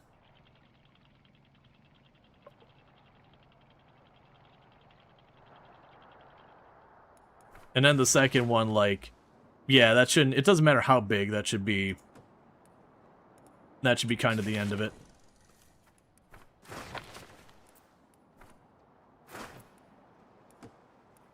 Okay, so grab the firewood and all that. Had to change from Danish to English since a streamer you've seen breaking TOS all the time. The stream kept being put on your front page. Yeah, I mean, one thing is when someone's doing those kind of like big TOS breaks, like, again, recording themselves committing a crime, report that crap. When someone's popping in and they're just dropping racial slurs and all that kind of stuff, report that crap. Like, that's fine. It's not even a matter of like, oh, you disagree with this person's opinion, therefore you're gonna report. It's like, no, this is clearly against TOS. It hurts us all when that stuff slides. Or like when the people like, we had for a while, people were just straight up playing entire Marvel movies on the platform. Like, no commentary. It wasn't a react or anything. It was literally, they would just queue up Iron Man and then, you know, mute their mic and walk away. And like that stuff was going on, and you know, Twitch ramped on that. I'm sure behind the scenes, some lawyer reached out to Twitch and was like, if you don't get this under control, there will be a court case. And then, you know, Twitch started ramping on it when there was, you know, the threat of monetary impact. Or they just improved their algorithm or whatever. Their detection methods. But it definitely feels like these days, more and more, Twitch is depending on automation for a lot of its support stuff. And support has absolutely become worse as a result of it. And this isn't me trying to be negative on the support people. You know, when you don't have the resources to do your job, you don't do your job well. Regardless of your skill level, expertise, or anything. If you're understaffed, you're understaffed. Because I've been pretty unenthused by a lot of what I've seen with that stuff. It's one of the big pain points I've seen. It's not only Twitch either. I've been seeing with a number of platforms that a lot of places are turning to automation more and more for support, which is its own negative, but also something I can understand and at least tolerate. But then when someone appeals a support problem, and that too is automated, it's like, okay, you've made your automation your own source of truth. It's unassailable. That should never, like, support should not ever be allowed to be in a position where you cannot push back on it. You can be unsuccessful in pushing back on it, certainly, but like when you've removed a way to push back on it meaningfully, that should be the end of it. Like, that shouldn't be allowed. Haven't you heard? AI can do any of the automation, and better than humans can? To be fair, automation and support, broadly speaking, not Twitch, broadly speaking, has been a thing for ages and ages, long before, like, AI automation and all that. That stuff where you send the email and it automatically sends you the canned, like, FAQ response, which isn't AI, that's just, it keyword searches, you drop the certain keyword, it goes, I see you have a question about your account. Have you looked at the FAQ? And to a certain extent, that's fine, because if I'm being real, half the time it is in the FAQ. Half the time you sit there and be like, you have this question about your account. Have you checked your FAQ? Oh yeah, no, the FAQ has the answer for me. But like once you get past that step, because that step I'm okay with being automated. It's annoying, but there's a reason for it. It literally does clear out a lot of tickets that don't really need a person involved. But once you get past that step where the person's like, no, this doesn't help, we should be done with automation. Like, that's the step. We go one step farther, and a person should be involved. To type moderation. Yeah, moderation's another thing. Moderation, I actually don't mind having automation involved. Yeah, it false positives, but most moderation is stuff like auto mod here on Twitch, where, you know, someone says something, it false positives that, you know, you said a perfectly reasonable word, and it flags as maybe in this context being bullying or whatever. So the damage is I have to click allow, and that's all the more the damage is. So like, yeah, it false positives a lot, but the consequence of a false positive is negligible. Versus like, you know, where an account gets suspended and then they don't offer you a way to appeal that's meaningful. Well, the damage there is you've just cut off someone's livelihood potentially. You have done monetary damage to that person. that is a way higher level of damage, especially, again, when the peel is slow to come around and often feels like it's automated with on. And they say it's like, oh, it's handled by human beings. Well, in that case, they're either super understaffed and don't have the resources to do their job, or they're really bad at it. Because I've seen a lot of really, really not great stuff happen on that regards. And that's not even a Twitch issue. That's a broad support issue. I've seen a lot of companies either lean in way too heavy into automation. Again, this even predates AI. To just not have that human touch. Or just, support is seen as this, like, third, fourth level priority that they don't pay the people the amount they need to, they don't bring in enough people, and it's just an absolute crapshoot for getting any help. But oh yeah, you ran into the endless hellhole of trying to get a robot to give you a person, and there is no person issuing your job occasionally.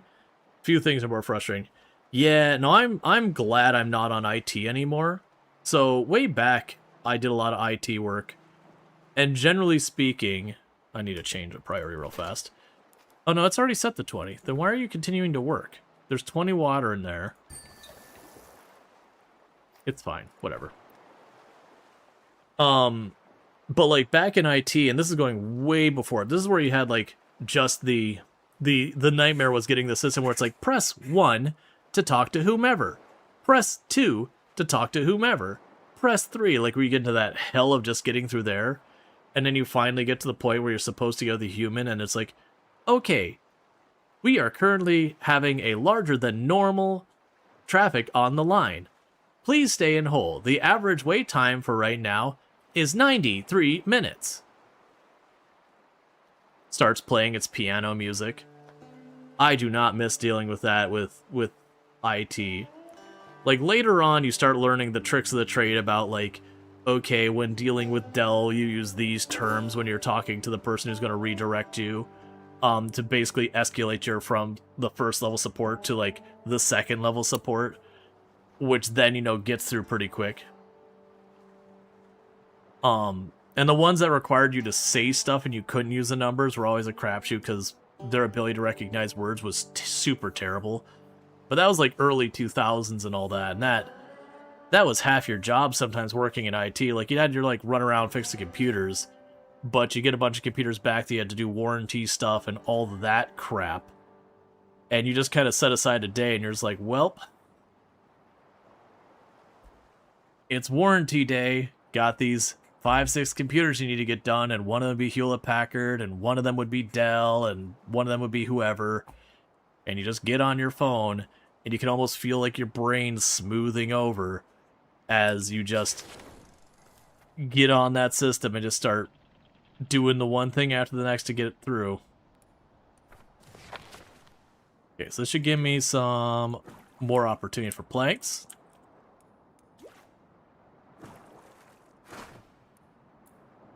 We can't chop those trees, they're healthy. We've already scouted that region. That's fine. We're grabbing our wood to keep things moving. Alright, so we've already got all the firewood that we've got queued up. So the thing I'm finding interesting is we set the production limit, where we're only supposed to make 20 of each of those, and 20 of those. And despite that, they are still making. I'm assuming what they're doing is they're going to keep making it until the inventory in the machine is full, and then they'll stop. Because he assumed, for once, that the first voice I get was a robot. It's in the call, it's like, hello, may I help you? And I hit 0 and said, I need help. And you got, yes, sir, how may I help you? You hit 0 again, they said, operator, a pause. I actually had a neighbor working at telecom, and he always told you the current keywords to make the automatic system hand me to a human. Yeah, no, we used to have a cheat sheet in IT for like a lot of the major ones, like, again, Dell. And it was all stuff like, it's like, I need tier 2 support, or I need to be escalated, or I need... And there'd be like some verbiage that like you drop the right keyword, and people are like, okay, this person's already dealing with tier 2 support, let me just pass them off then. Like, me wasting their time here doesn't do anything. Let's see. Handy hint you learn from the job you don't know is pressing 0 or star might auto-route you to human. the human might not be the department you need, but yeah, no, there's definitely like some of that because you also had that. There's like hit 0 or there'd be like pound whatever the department or whatever. We had cheat sheets for a lot of that. I haven't kept up with it because I haven't been in IT for a very long time. See, when I heard, yes, sir, I'm here. You don't need to press anything. I paused and asked that you're human. A pause. They started doing therapy for the poor operator, beat down by his job. Yeah. Well, a lot of the times, by the time you get to a human being, you're already getting borderline tilted because you've been, you're half an hour committed into this whole process. Where you're like, look, man, I just need to ask a stupid expletive question that literally you're just going to pull up your thing. It's going to give you a screen, and it's going to give the data point I need. That all of this fighting, I'm just trying to get this data point that should be on your website, but it's not there. So I got to go through all this crap to give to it, because it's not something I can like Google some system to see its specs. It's something with my account. And you're just like losing hours of your life to this whole automation system. But so your job has an automation issue thing. You log equipment problems with it, and so it's like 3 separate press X to go here type things. Then you describe the problem, and if you have an asset code equipment, you can get a call from a person later to confirm it and get a better idea what the problem. It works well.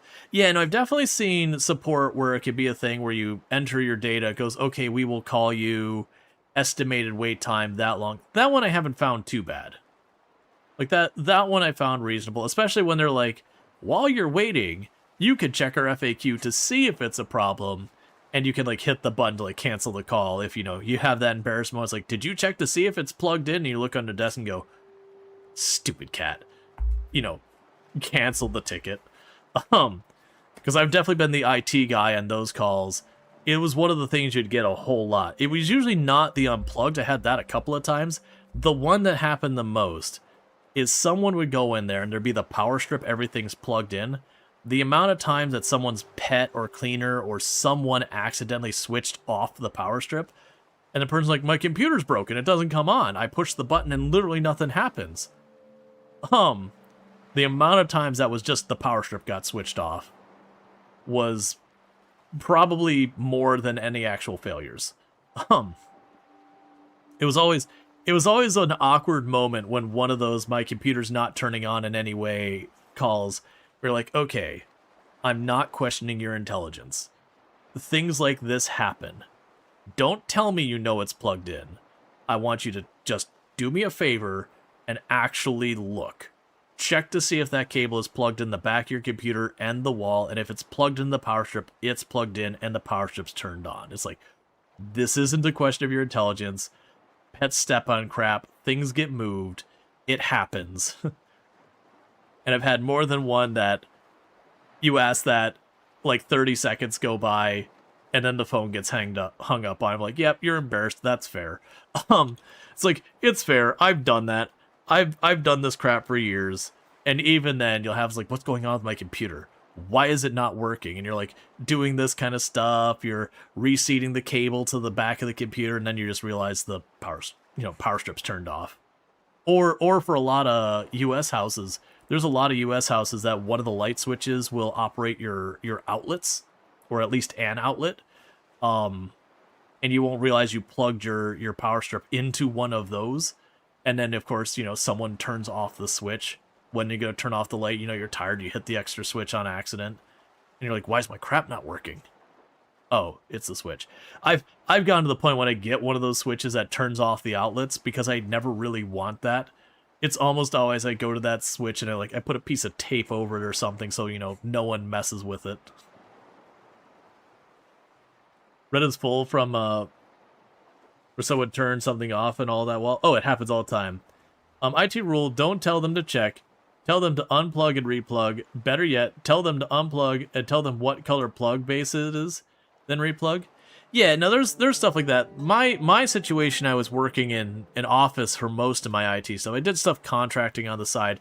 The good news is the contracting on the side, I never actually dealt with like the not plugged in thing kind of thing. That never came across there. It was usually at work I ran into that one. You had people who had like no idea anything about computers, and this would be late 90s, early 2000s, well, more 2000s, early 2000s, that very genuinely for a lot of people, you know, it was their first computer. They don't have a computer at home. Like, that started to really properly become a thing around that point, that people kind of really did need to have a computer.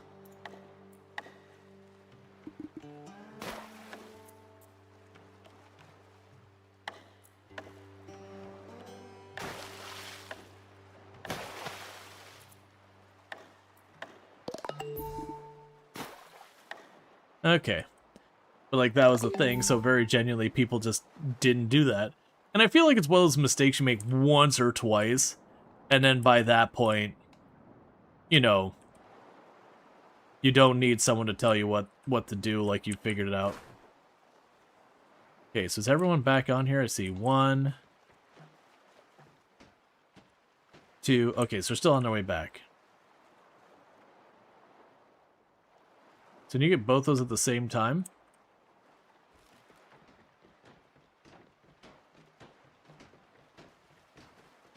Just watching to see if one of them jumps off to get more salvage. So you're both building. Okay, you all went to building. Cool, cool. So in that case, that's back the way we came.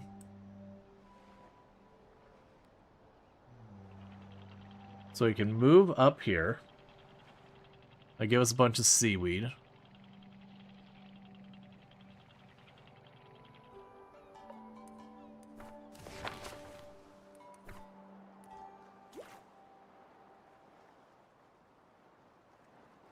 There's the seaweed for food. Get the firewood. And there's nothing for me to do there. Alright, so what we're kind of doing is slowly moving along. I need one more plank cut. So we're kind of waiting on that. We've been producing the firewood and all that. We can probably drop this down to normal priority again, which will probably help with this a little bit. Otherwise, we're just going to be waiting here till we get some more wood sawed. But we pretty much need more production, and that should help there. We haven't had an opportunity to get more people yet. My assumption is we'll ultimately find someone when we get to, like, you know, we find a certain landmark, that kind of thing. Oh, I just realized the time chat. Bear with me for a minute. I'm going to have to step away from the computer to run downstairs, welcome my wife home, do all that kind of stuff, and I'll be back in just a couple minutes. This is my quote-unquote long break for the stream. It's only about 5 minutes, but I'm going to run downstairs, welcome my wife home, and I'll be back in just a couple minutes, and then we'll get back to some more Flotsam, and thank you again for tuning in.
Okay, she wasn't home yet, but I tossed my dinner in the oven.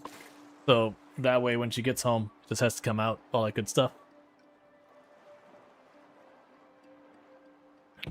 But yeah, and thank you for the welcome back.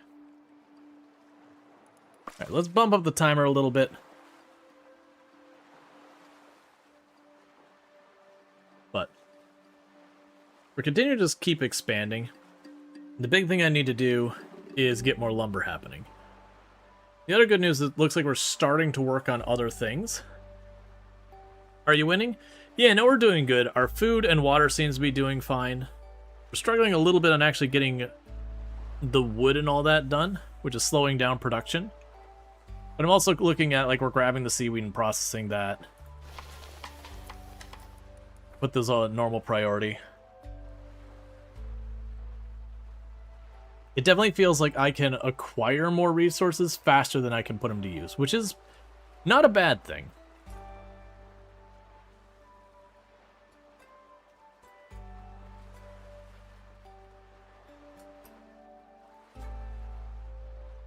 I think Tomb literally just got home. It's fine. Yeah, so I need to get one more plank, because then we can get our research station. Which is why I have that outshoot over there. So considering we're only about just over 10% the size I can ultimately let this place become, that's pretty good. And these whales with the horns make me curious.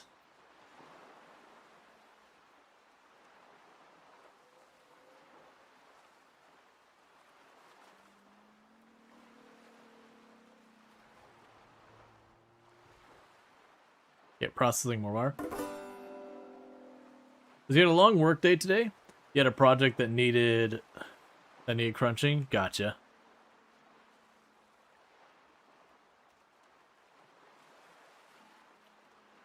Oh, I see. You're making plastic stuff. Man, that's been a long time coming. As long as production's happening. Right. So we'll move on up here. Continue to greedily stockpile everything we can into the boat. Or all must be consumed.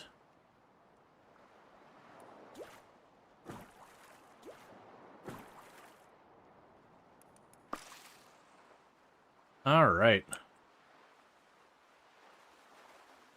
Yeah, so we're finally drying some wood, which will be good.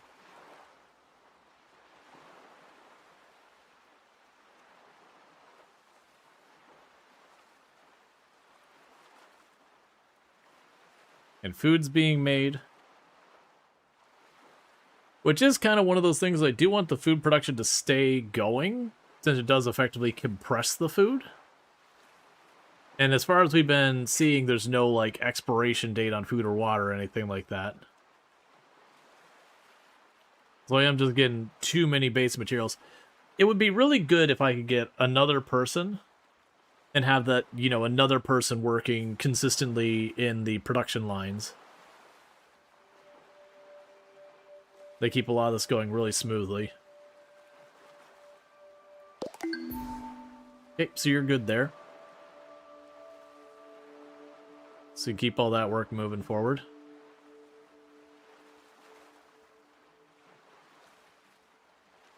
Yeah, because this one is processing the giant mountains of plastic finally into our containers. Oh, wait, we got enough wood. I missed when that happened.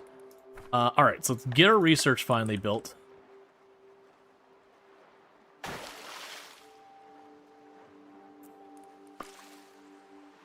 And then we'll be able to start moving forward and teching up. That's been way overdue.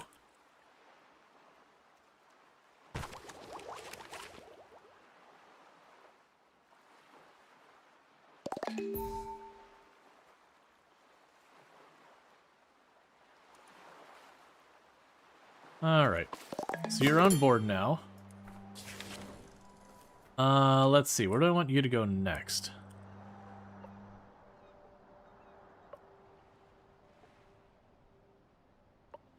We have some other areas over there. Yeah, so we came up this way. Oh, no, it's not. We haven't been to those. All right, so we got this. Let's just go ahead and book it straight on up here. Actually, what's the flower? I don't know what the flower is. I'm curious about that.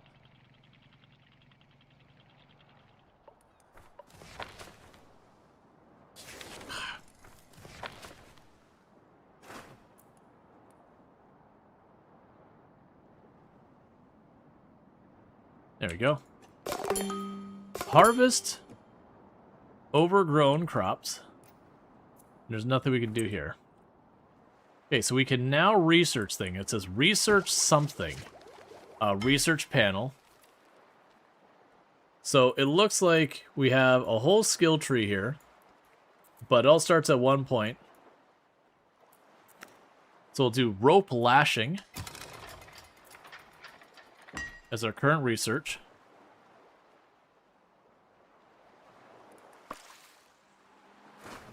So I'm going to start grabbing potatoes.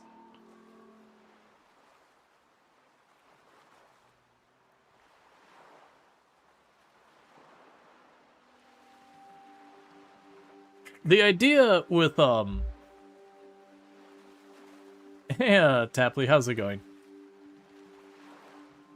Yeah, no, I keep forgetting to do it.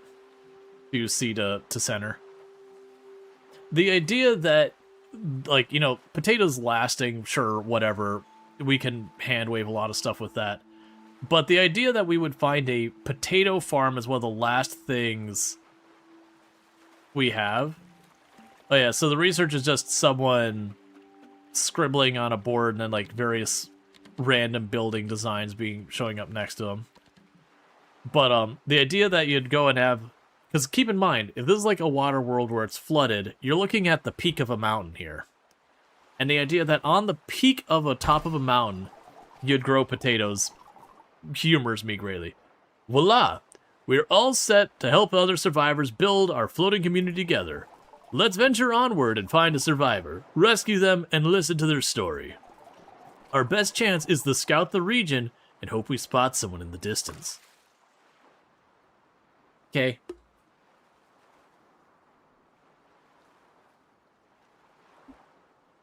Yeah, so we got one person who's out there getting the potatoes for us. And in the meantime, while they're getting the potatoes, everyone else is taking the time to process those materials we've been just stockpiling.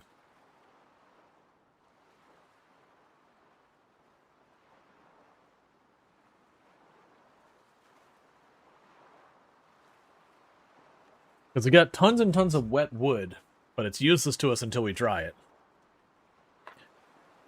We got tons and tons of plastic stuff we can also want to salvage.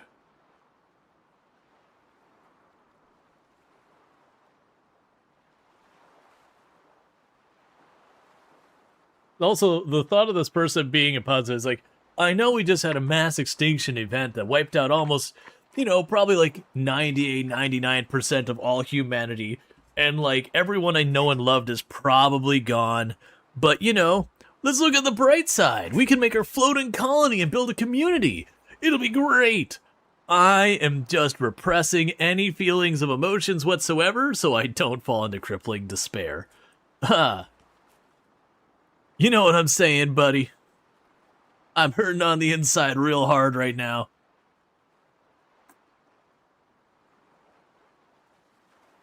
That's just your Europa Universe 5 playthrough right now.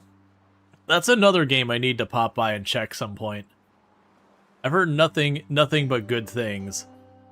But, you know. I haven't gone around to it. There's always a new game, man.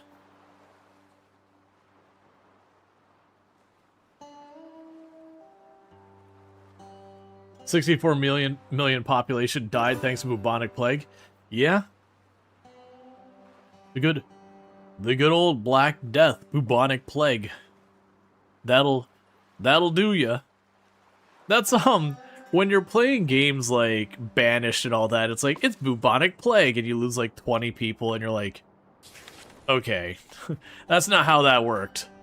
Like bubonic plague showed up and, you know, it was like for a lot of places, you know, 40-50% population reduction. It was not a minor thing. There's a reason it was like world famous for just this horrific time. Any place with a high density of population was a bad time. Until way later. Like, once we started learning stuff like better hygiene practices, better food storage, and learning the basics of how diseases work, then, you know, it was still dangerous, but they really, you know, knocked down. Captain, smoke ahead. Could it be a survivor? Seems unlikely. Over there.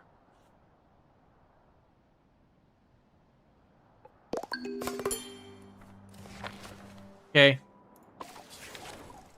Captain, smoke ahead. Could it be a survivor?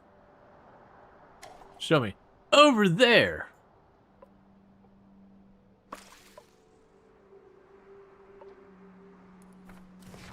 Yeah, so we got like 2 events over there.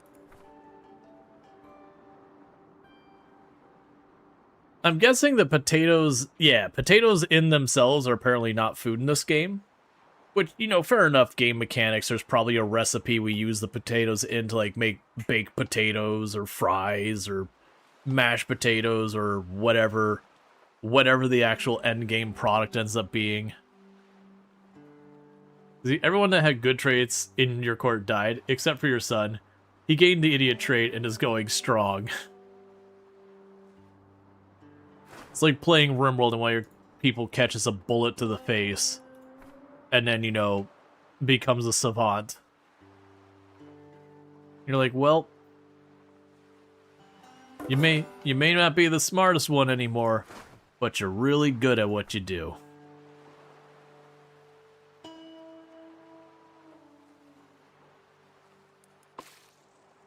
Okay. So, we want to go this way. But I can't not greed everything along the way.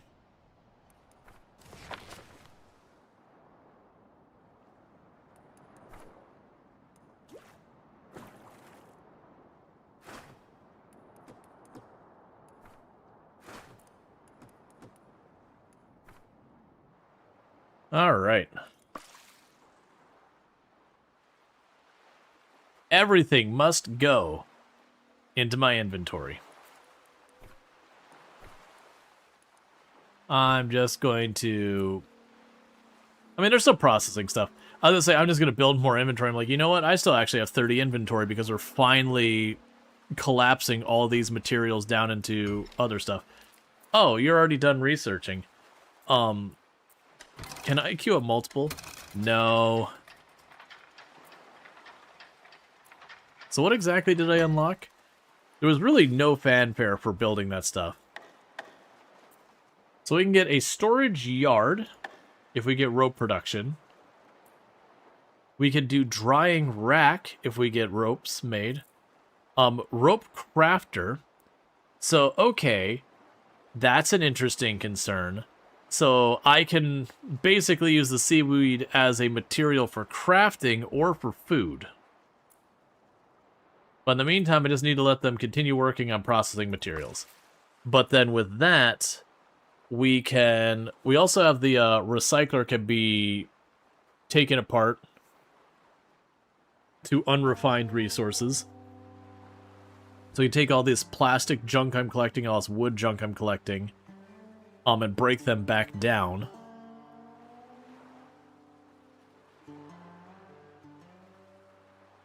Which would be worthwhile.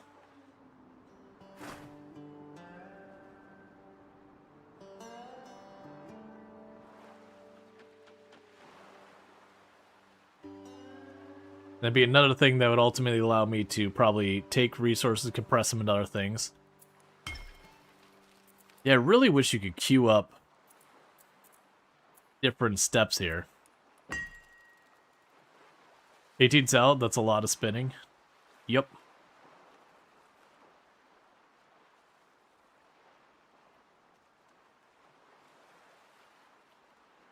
Yeah, so we processed all the plastic now. We're working on the wood. We are doing good in collecting lots of furniture and crap. My inventory is once again full, which I'm going to let them just process goods until they get the ruins loaded up.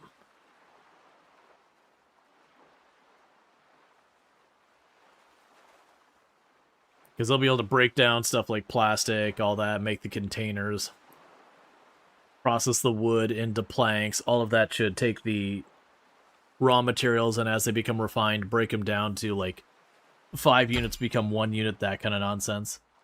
Alright, so we've got scrap smithing. So let's look at seaweed growing, since we're going to need that for rope. Alright, so what do we got here for scrap? We can also get large storage now once we get metal plates. That's water storage there, and there's 2 my here. So scrap smithing requires metal scrap. Not much to say about the rest of that. So basically, we're waiting on planks. Once I get planks, I'll be able to add the rope crafter. And there'll be another production line to get going.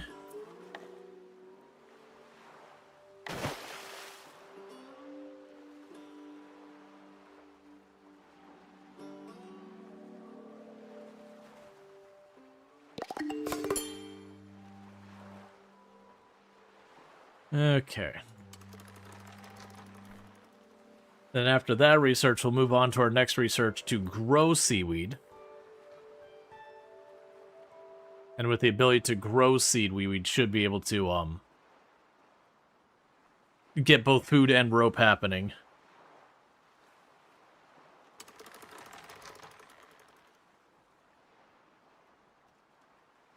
I'm assuming we definitely are supposed to have more people by the time I'm building this stuff. We are kind of just greeting our way around versus prioritizing things. And I feel like that's maybe not the play they want you to do. Alright. You keep going up in construction for right now, that's fine.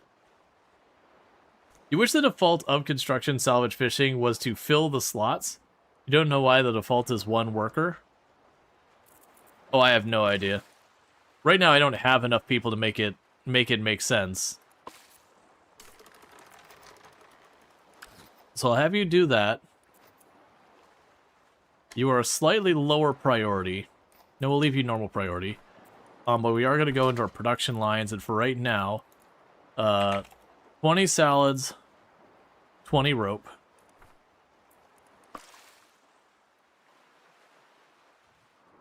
Yeah, and you're still collecting stuff from that island. You finished researching seaweed growing. Let's grab our next research. Basic tools. So let's go on here real fast to the construction stuff. And to grow seaweed, we need rope. Slowly grow seaweed. And the assumption is that's when we'll start to stabilize. My guess is that'll require us to have water or something. So it won't be without loss. Like, I'll have an input material, but likely it'll be a more efficient way of getting seaweed at the expense of some other material that then I'll have to solve.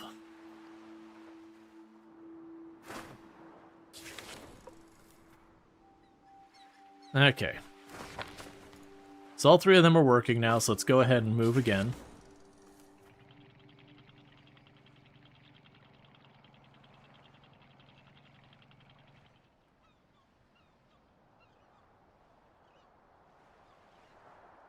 Yeah, it's probably enough to work with this. And I once again... Okay, so let's put your marker here. Go give me that wood. And you go give me the water. Oh, I can't. Well, we'll grab the wood then. The rest of you are too far away.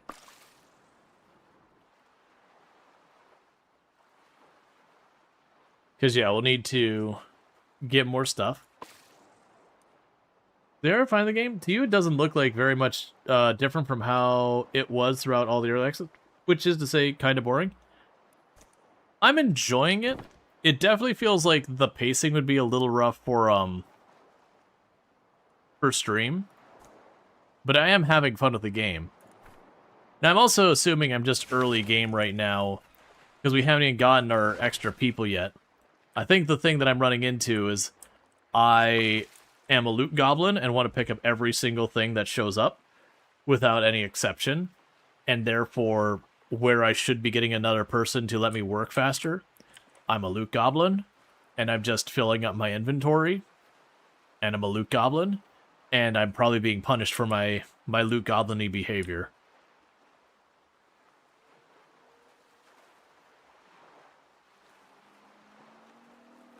It's a slow game, but at 3x speed, the mid game is a good pace. Yeah. No, I'm definitely enjoying it. It definitely feels like a game you probably wouldn't want to stream long term. There's a lot of these kind of games that go in there. I'm honestly curious in how deep the research goes, because we're working on all this. So you got fishing, studying, electricity, bioprocessing, hydraulics, full-on farming, medicine, disease treatment.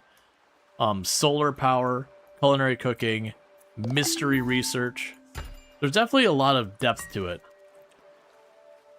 Okay, so we got basic tools. So let's go and choose our next research.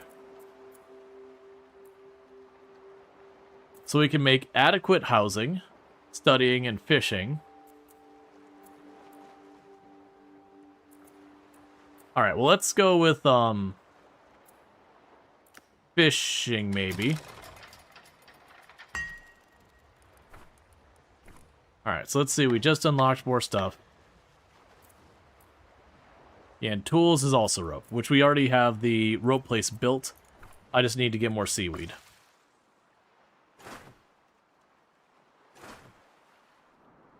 Okay, and I believe you got all the salvage, right?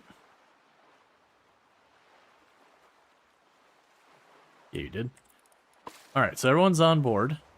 Because you're here. Yeah, everyone's on board, so let's move on to the next spot.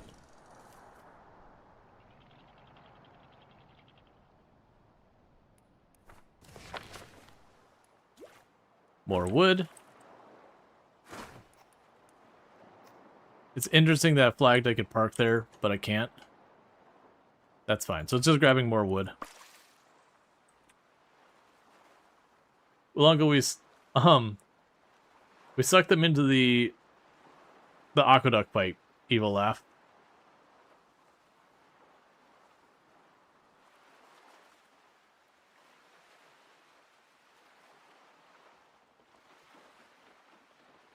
Alright, so we got our inventories filling up. I was trying to avoid dealing with that, because I'm kind of just leaning towards continuing to process the materials, hopefully. Because as we're slowly getting more planks, that's helping.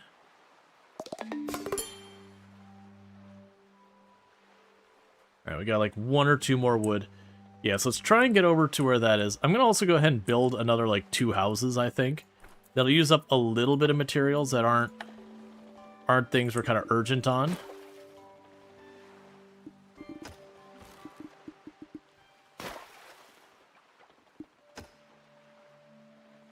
That's fine.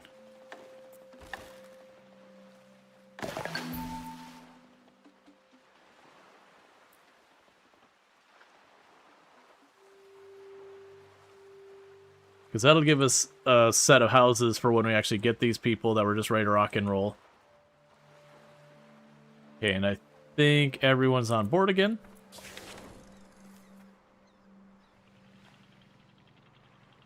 Zip up over here where it's like you're going to get an extra person here.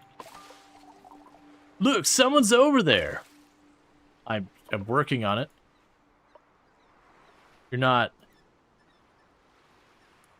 letting me put away my map?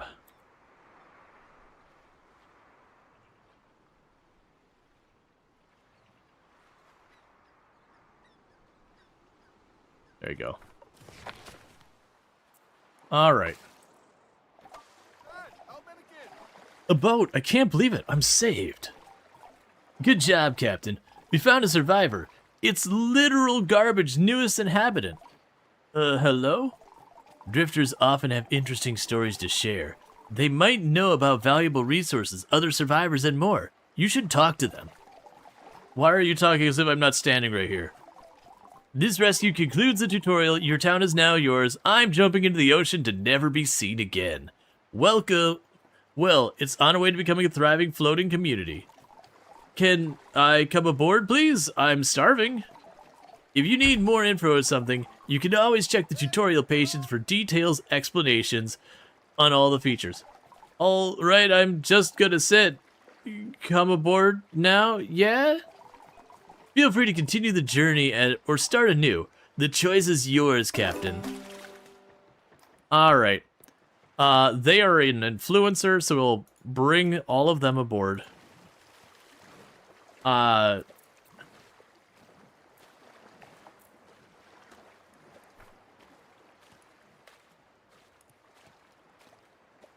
Okay, I guess they're on their way? I don't know.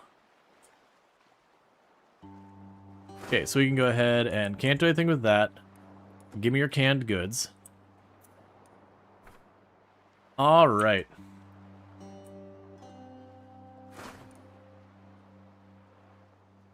Okay, so it does mark me as having 4, so that's good. So check in your priorities real fast.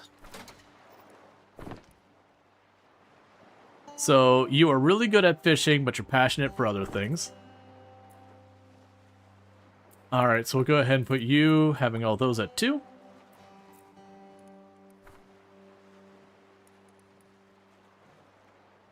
Then we got ourselves another plank. Let's get plan having another house there. Oh, we can upgrade those to a wood walkway.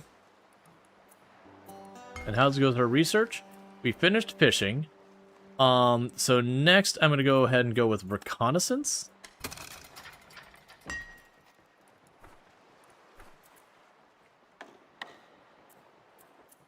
Yeah, so fishing requires wood planks, metal plates, metal plates.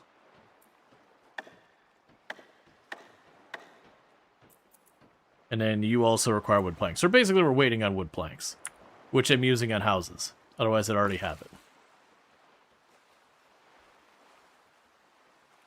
Alright. They built that.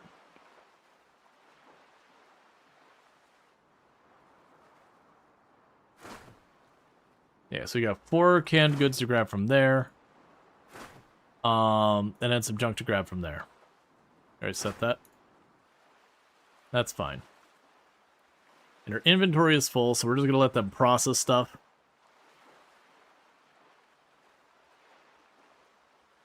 Okay, so we're about to hit an ad break. I did hear Tomb got home.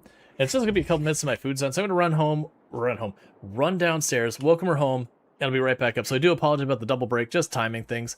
And I'll be right back after the ad break, and thank you again for tuning in.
All right, and we are back.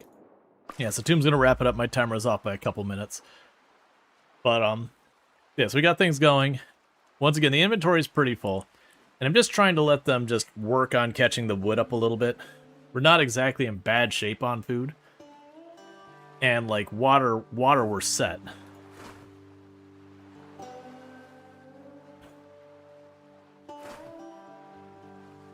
So we had them keep making the planks.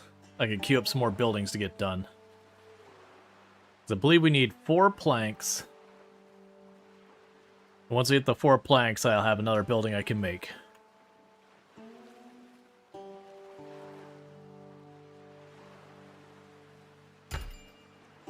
Okay, we got another research done. We'll research adequate housing. I don't have enough material to research that yet, but we'll get that started. In the meantime, so we've got the rope place that's already built. We've got the recycler. The recycler let me break down this other stuff into other materials, which is certainly worth considering. We can have the mooring. I can do the fishing thing. We can make a watchtower, which looks interesting. I think of all these, we can build the recycler, and that'll be useful immediately.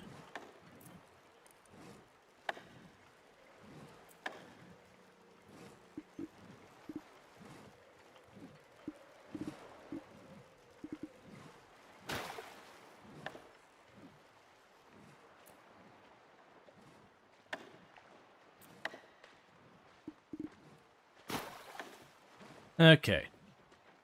So let's go here. Right.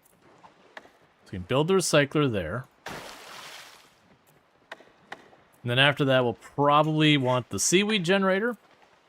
And then the fish... Well, actually, we already have the fishing seat.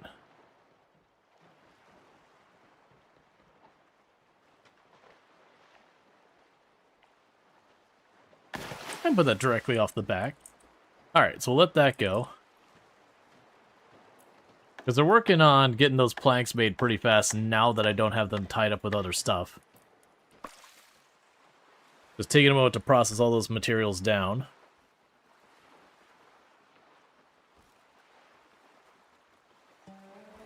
Okay, we just got another person who's leveled up. So with our leveled up person... I'm going to give them a point in cooking as well. So if we go to them...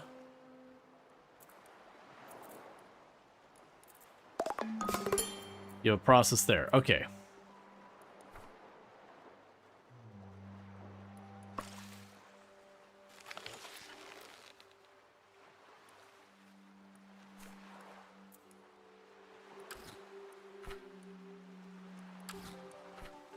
Okay, so you're going to process plastic scrap down into plastic. So that's good. I don't have another use for the plastic scrap right now, so that's fine. Now, I'm assuming with the fishing, I have to take it to a fishing spot. I'm curious if I have to manage to, like, back this up onto the fishing spot itself. Okay, so I finished the drifter place. And I've got... Is everyone on board?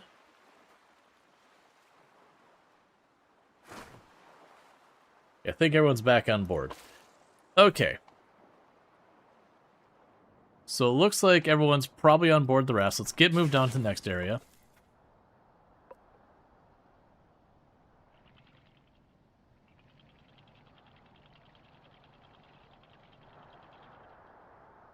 So go ahead and stop here. And thank you for the follow. Over to stream. A campfire, and it's still smoldering. We just missed them. If they're on the move, they'll be looking for food and water. Let's check the usual spots and see if we can catch up. We'll grab what's left of their stuff.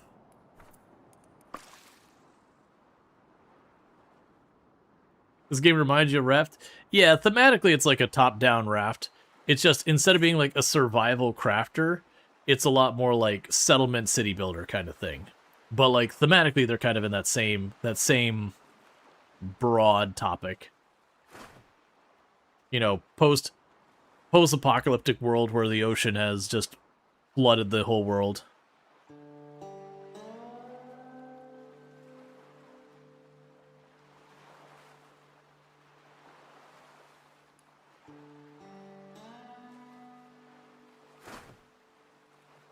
All right. And for the seaweed farm, it was 3 rope. So I need seaweed to make seaweed.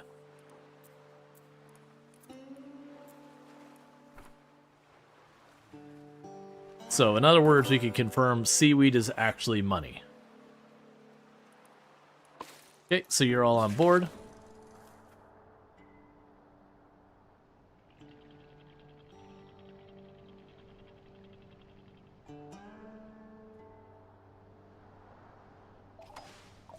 Movement over there, in the supermarket. All right. Whoa, huh, what? You scared the salt off me. Take it easy. We're just passing through and found your campfire. Wanted to see if you're okay. Well, that's actually really thoughtful. Sorry, haven't seen anyone in a while. Didn't expect company while I was munching on crumbs here. You got your bags packed, food stock, drifting or heading somewhere? I'm hopping islands towards the city farther out, hoping to find other people. Make surviving less lonely, you know? But hey, looks like you found me first. Who are you folks anyways? We're a township. It's literal garbage. We've been drifting around looking for survivors. Hold up, you're telling me I could join your lot? Yes. Hoo boy. This is gonna be great.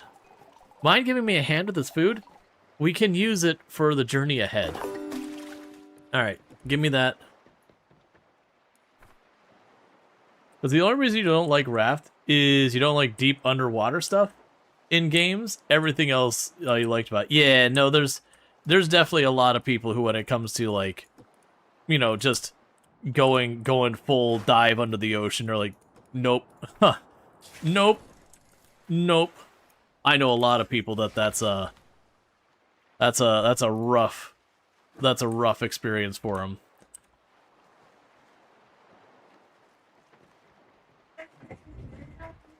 I love you too. Thank you, wifey. Enjoy. You enjoy. It looks nummy. But yeah, no, that's I always forget. It's like thalassophobia, the fear of like deep ocean water you can't see the bottom of, that kind of thing. And I definitely know it was more Subnautica, but I definitely know for some of those games that those people are like, well, I didn't realize I had this. I do now. I do understand now that I am just not okay. Alright, so you're working on getting adequate housing made.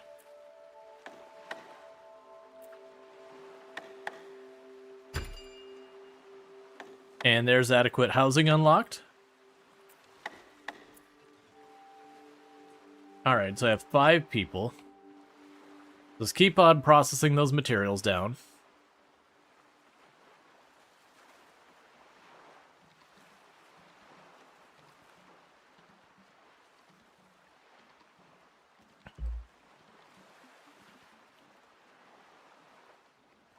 So the question is,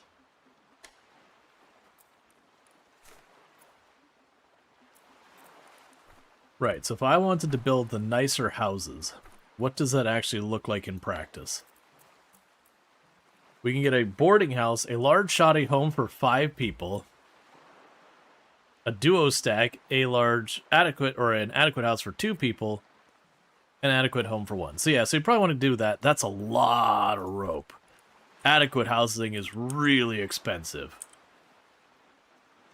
Feels like real life.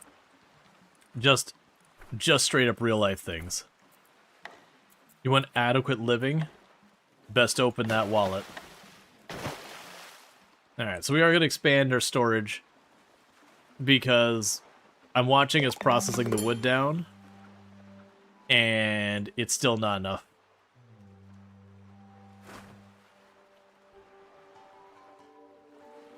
Because until we start getting punished for building too much, the greed will not be satiated.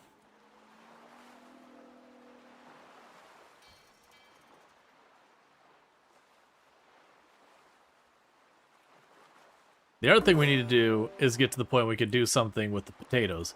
Oh, that also means I should queue up my next research. So we'll learn about studying. So the old church, we cleared that out. You still have 4 units of furniture, and we can't do anything with the shopping cart. So we're just basically waiting on the 4 furniture and then the plastic.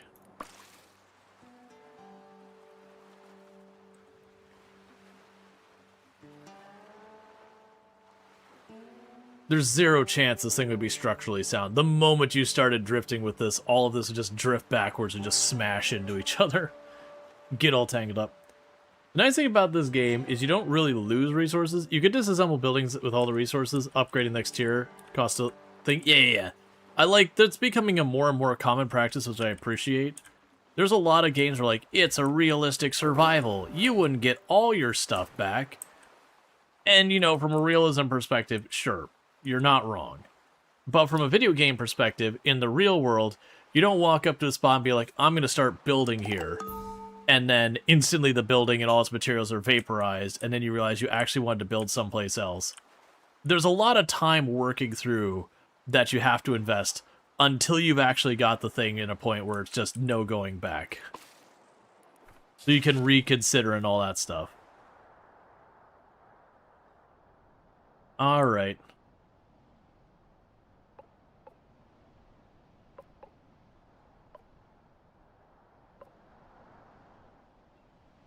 I also wish it was a little bit easier to see. Well, I guess, okay, so I'm guessing when it's grayed out, it means like you already cleaned this place out. So I can go over there. I do see there's a patch of seaweed up above us.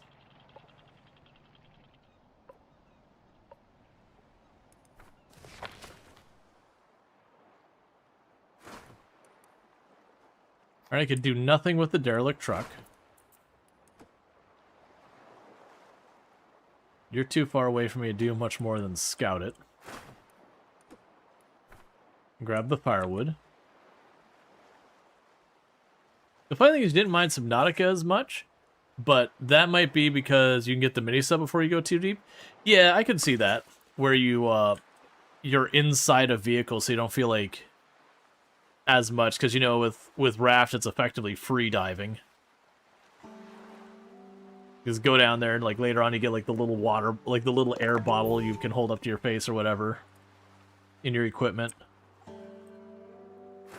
But there's a certain amount of just diving down into the abyss and hope it works out.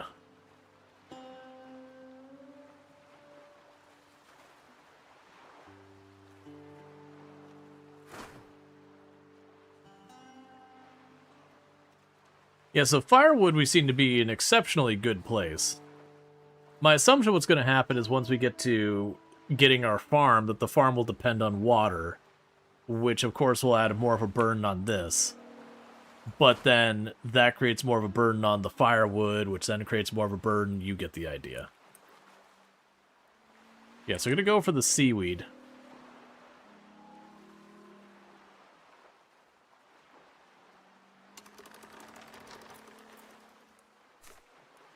I'm going to set you to a high priority. That way we hopefully get the stuff there. That's why you want to play Void Train. It's like Raft, but in space. Yeah, Void Train, it's definitely showed up on my shortlist a good couple times with the intent of playing. It just never actually happened. It's just one of those things that always when they come out with an update or anything else meaningful going on, there's like 30 other games doing stuff at the same time. And Void Train just ends up always taking like second billing there. Because there's just not enough time. Like, we definitely did Raft. We did a full playthrough at 2 different points on stream. I've done 2 full playthroughs of Subnautica as well.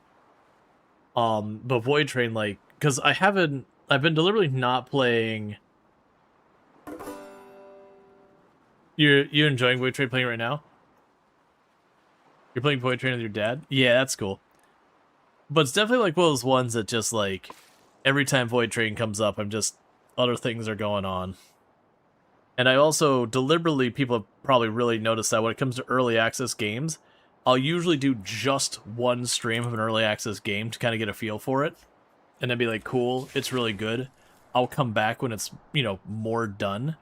I've definitely reached the point my patience for early access isn't what it used to be. I just want to be able to play a game and, you know, finish the game.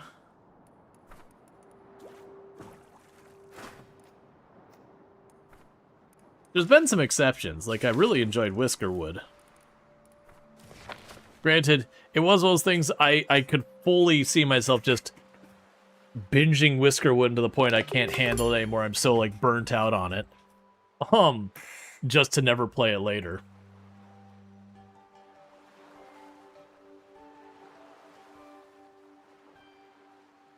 Oh, you hope it comes to PlayStation 4 soon? Gotcha. Yeah, no, I'm not a big console gamer, so the console versions don't mean anything to me one way or the other.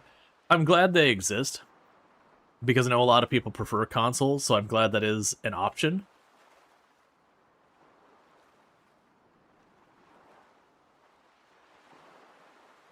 Okay, so we're getting rope made. And so first thing I want to make with that rope is the ability to grow seaweed. Because at least then, whatever the requirements are to make it, I can kind of trickle feed my my seaweed up. And that should be able to be a slow burn source of food and rope and all that. And that's the reason why I prioritize the rope. That's also a marker for Okay, so you're actually pretty large.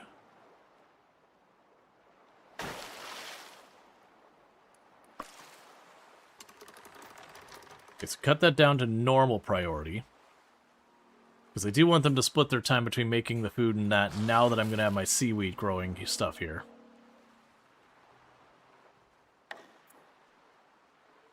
Mooring, a harbor where small boats are both crafted and moored.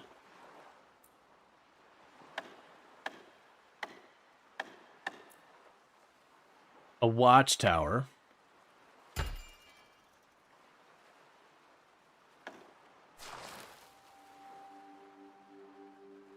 Oh, interesting. I see.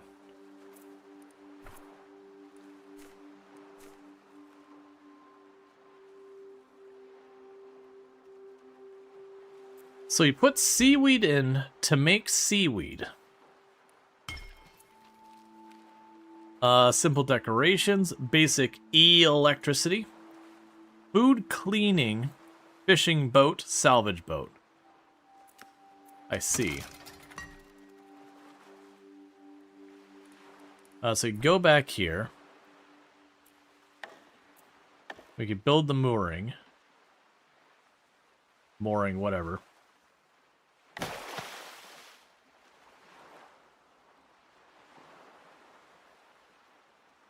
In the meantime, we got the materials from here. So just zip along our way here a little bit.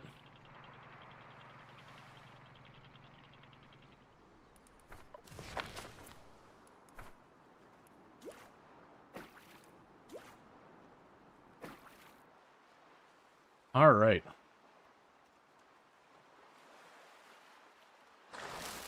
Yeah, so you use seaweed to make seaweed. It's a 1-to-4 ratio.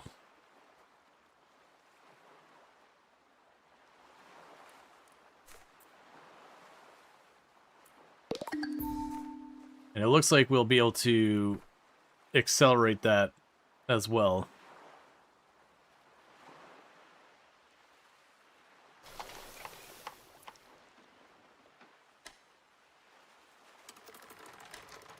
So you can lower the priority of the stuff for cooking until that manages to get some chance to build up. And you are continuing to process the wood down and everything.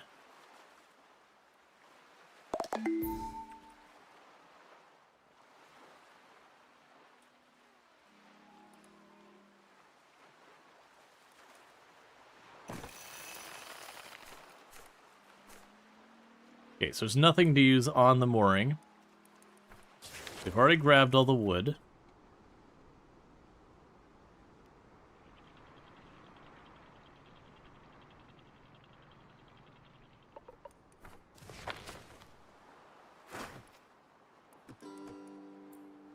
tools and furniture.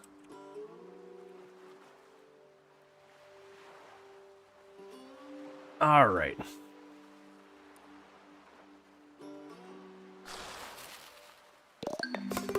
So seaweed takes a while to process.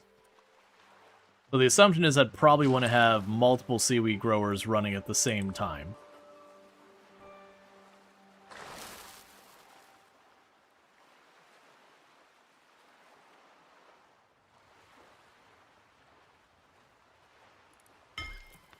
And you're doing your thing here. Oh, did I not?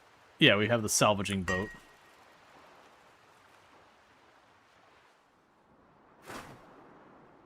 Yep, so you gotta grab the furniture. Our inventory is full yet again, so I'm gonna let things just process for a minute, I guess.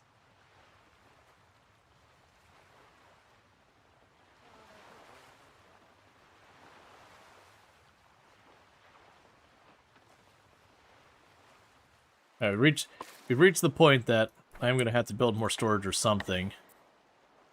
Yeah, so you give 45 resources storage, you give 20. We can also set up some water containers.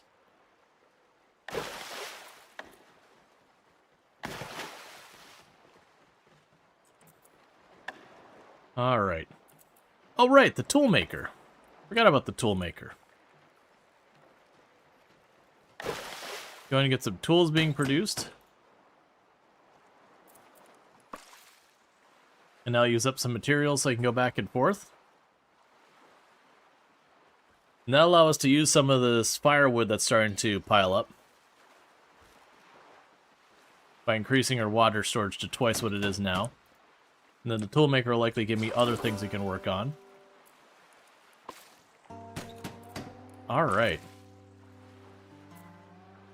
And the other one requires metal scrap, which we haven't had a chance, and that might be what the toolmaker's for, is it might be able to make some basic tools that I then in turn use to collect the metal. Or otherwise speed up production or whatever. Okay, so demolition tools, chopping tools, precision tools, containers, ladders, protective gloves.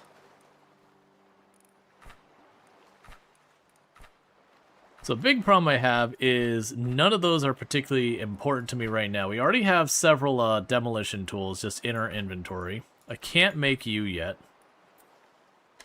I will make one ladder and one container just because to see what those are even going to be used for.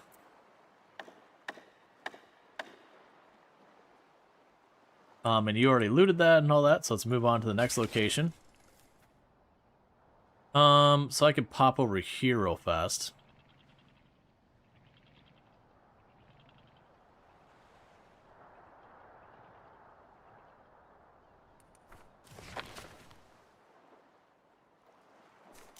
Alright, so you're fishing. Love to see it. You go get more seaweed to continue to kind of like bootstrap up the seaweed farm. Cool, so you've already made those two things. That took no time at all.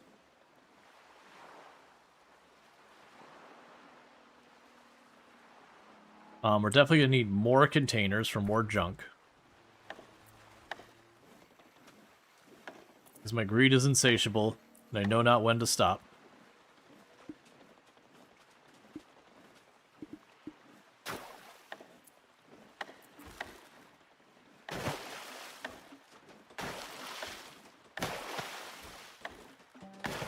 There. That should cover our greed for a little while.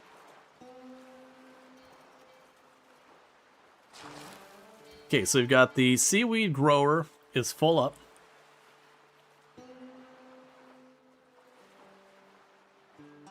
So at this stage, I'm okay with you being back to normal priority.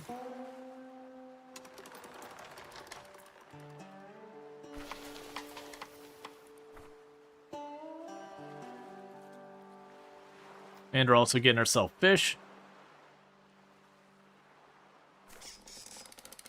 Which will just take a while to do.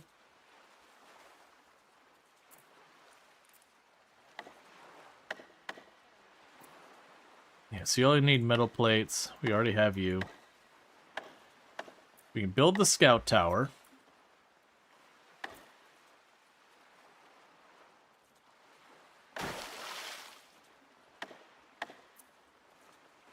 All right.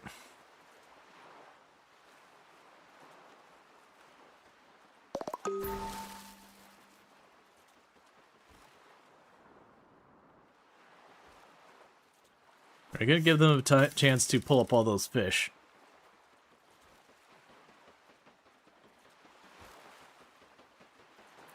Oh, the other thing we should probably do is go to our limits. And water is now up to 40.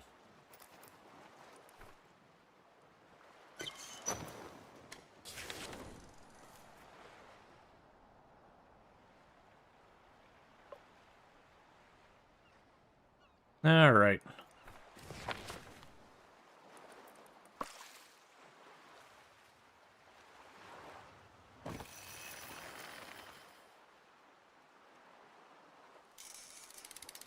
Yep, we got just 4 more fish, and they'll be ready to move on to the next location.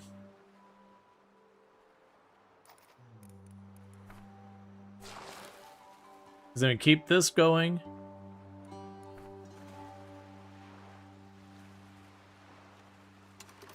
Maybe make you low priority and make you high priority. Because I am observing right now that, I'm getting rope and my food supply is fastly depleting because apparently both the fish and the potatoes are not edible at their current stage. So I'm acquiring stuff that will eventually be food, but is not currently food. So probably need to bump that up to fish cleaning as soon as the salvage boat is done. So we put that fish to use. Okay, so we're done with the fishing here. So what we could do here to at least help us in the interim, we can zip on over here.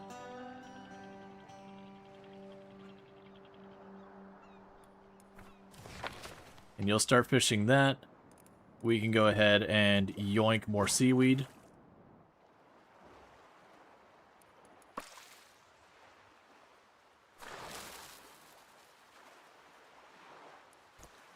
And everyone's getting pretty sad because they ate icky food. And the raft is starting to get pretty ugly.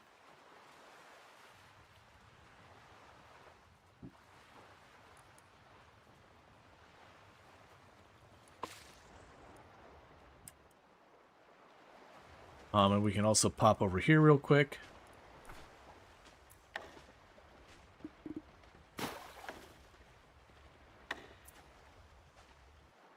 And we're apparently out of plastic. Didn't see that one coming.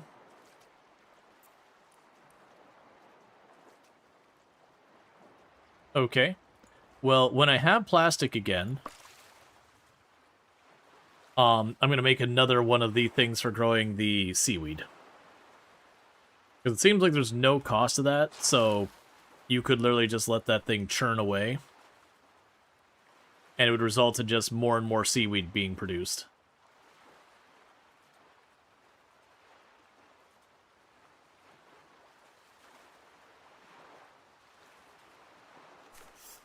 So you're catching flounder. There's not many of them, so that shouldn't take super long.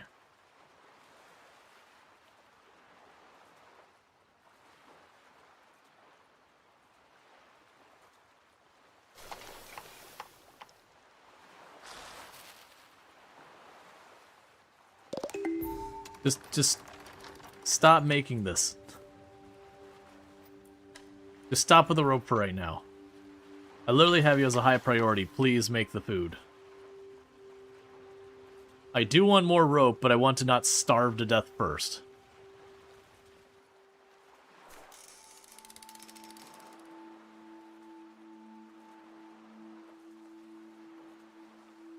Okay, food is stabilizing slowly. I'm definitely going to need more of that. And to get that, I actually need plastic as the thing I'm limited on.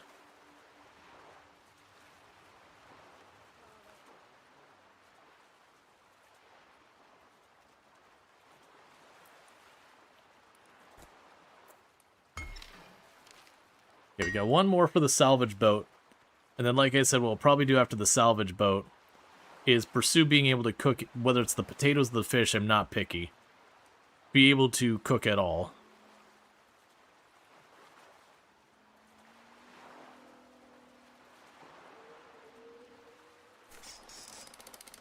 Okay, 3 more flounder, and then we're out of here.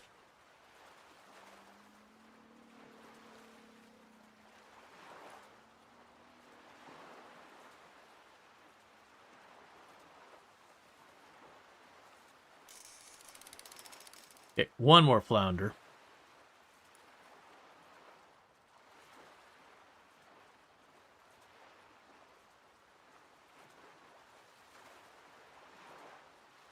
All right. Okay, so with that, we want plastic or things that could become plastic.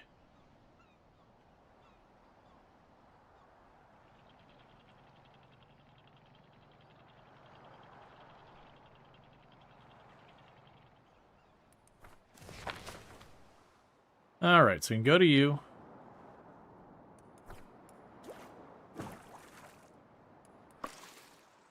We need to get that second algae farm up. Food's struggling.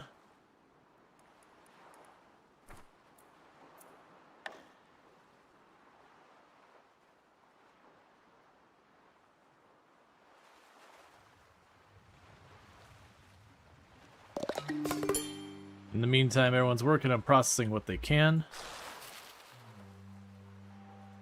Because I'm curious how much of that I would need to really be able to sustain.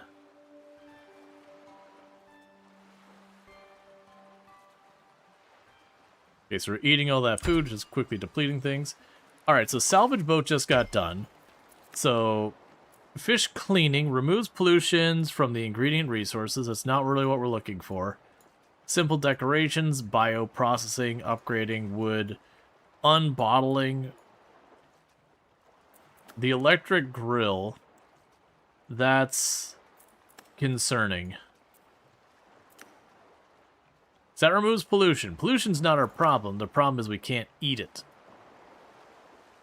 So I guess electricity is the next one, and that's a prerequisite for getting actual cooking. Which is a really big concern that I'm getting all of these fish and I can't use them yet. Meanwhile, we unlock salvage boat.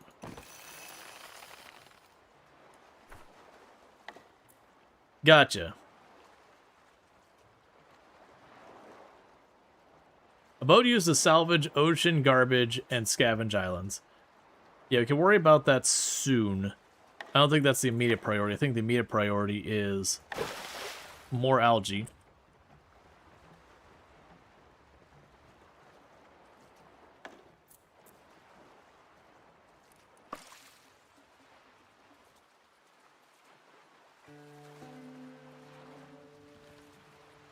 We're in pretty big trouble food-wise.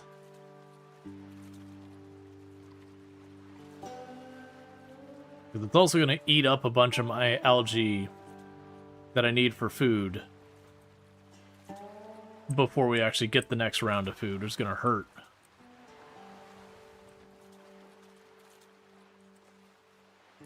Oh, also, you gained a level. Let's see here. You got people passionate about both of those, so I'll put you on that.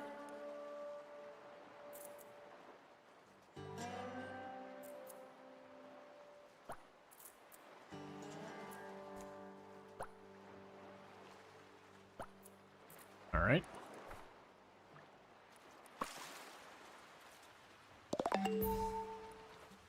Okay, and so this person gets back on board, we move. This food's gonna get dire very soon. Okay, so you're back on board, so we're looking for food. So, unfortunately, the potatoes don't do me any good right now. I need actual food.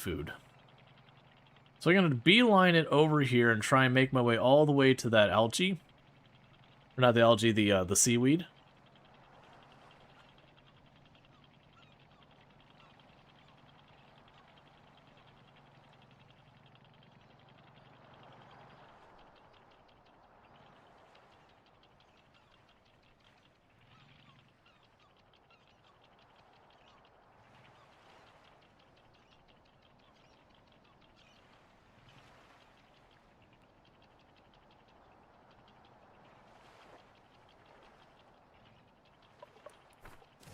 I think we can reach where we're stranded right now.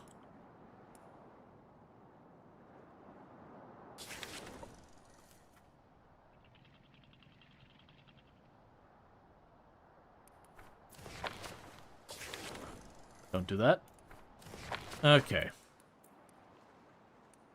Farm ruins are too far away. We can potentially grab you. Yeah, the farm ruins are too far away. That's fine. So that'll help with our immediate food problem for at least a little bit. Granted, a bunch that's going to be gobbled up by this. We're about to get an influx of a bunch of algae as well, which will also help. And you're fishing up nibblers again to slowly overburden our inventory with just that stuff. You don't know why, but that map reminds you of Assassin's Creed Black Flag's map. I never played Black Flag. I played like the first 2 Assassin's Creeds, and then I haven't played it since then. Just because, you know, it's a cool idea for a game. But part of me just didn't want to deal with Ubisoft stuff. And then the other part of it was kind of like the number 2 just kind of formulaically wise was the same thing as number 1. And for the price is like, eh. It's fine. I've heard nothing but good things. But I never did, like, circle back to it. Assassin's Creed 2 is still the one of the best out of the entire series. Probably. My point was, like, functionally what the game was felt like it was just kind of repeating.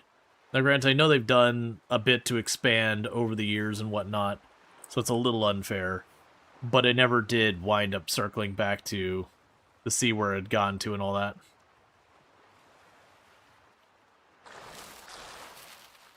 Okay, let's go ahead and in the meantime... Yeah, so...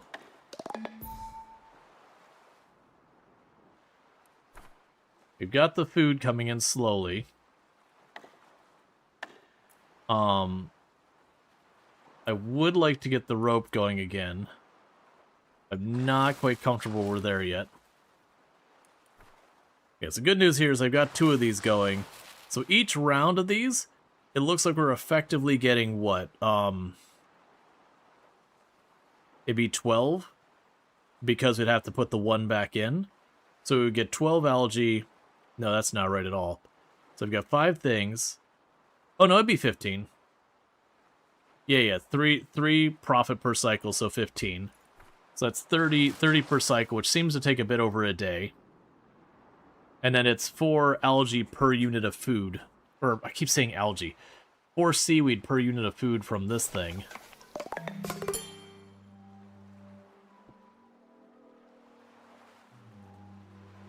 So we're probably in a pretty stable spot now.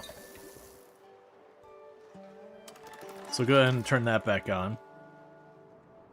Yep, no, I read that, did the math, and then tried to do the math on the math, which is my problem. So I was doing the math to knock the numbers down more times than it needed to be done. You do wish Assassin's Creed got a port like most of the other early games.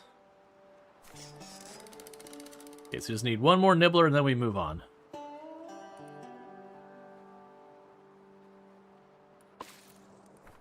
Alright, so with that, let's circle back up here.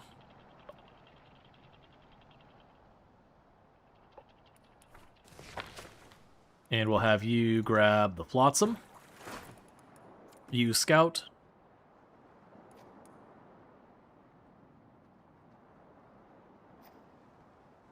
And then we had the farm down here. Give me the furniture. And then with that, we'll hope... Captain, we spot signs of life. There might be a survivor out there. Over there. Hold on. Look, over there. That's an old radio station. It seems to be falling apart, but it might have some equipment that could be useful to find others. Over there. That was a lot of over there's, buddy. Yes, we're waiting for a rope for that. Then we need a metal plate for the grill. And the animal chow grinder. And then the study also requires metal plate. They haven't located metal plate yet, but we'll get there. Meanwhile, we're working on making food.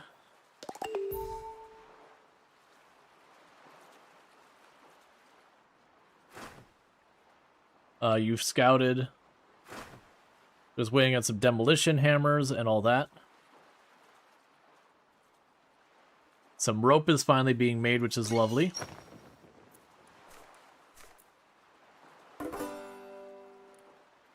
Is that the farm ruins also done?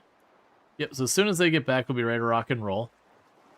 Now, as far as the rope being available, we can probably get the salvage boat next, which is a boat used to salvage ocean garbage and scavenge lands. I'm assuming that the big advantage of that is we just don't get wet.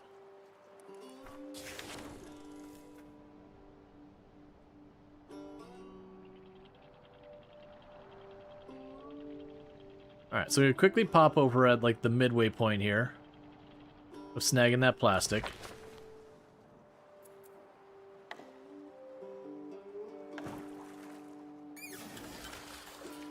We'll let them build that real fast, and then we'll try using it.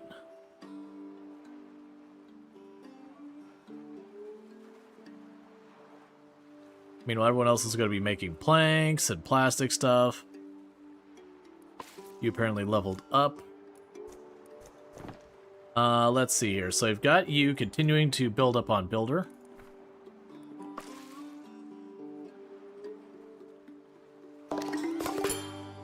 Alright, we got achievement for making a boat. So now let's try grabbing you.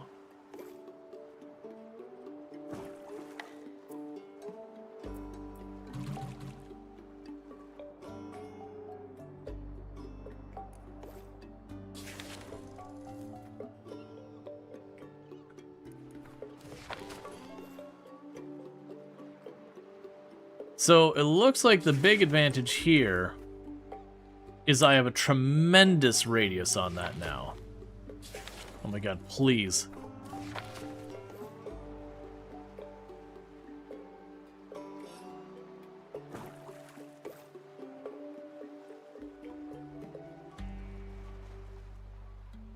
Is there not another spot? Oh, it's the other way.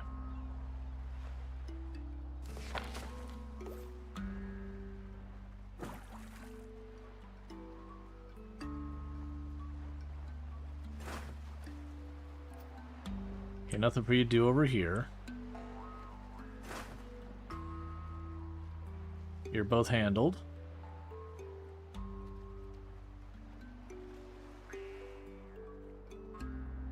Okay, so we're working on all that. We can pop over here real quick.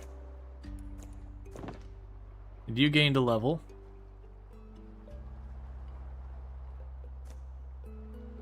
And you're my dedicated researcher, so you keep doing that. And my hope is with the boat... Oh, we got... You leveled as well.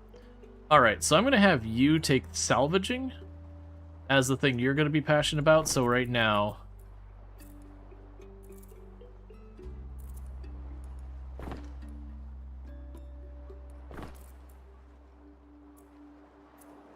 Yeah, so salvaging... There we go. Yeah, it also looks like the boat carries way more stuff on it, so it's less trips as well. That basically means I've got like a dedicated salvaging person now.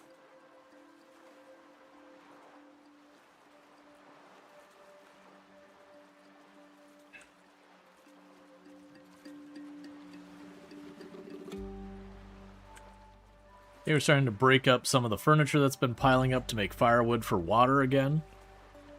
And we're starting to process some of the plastic into floaters.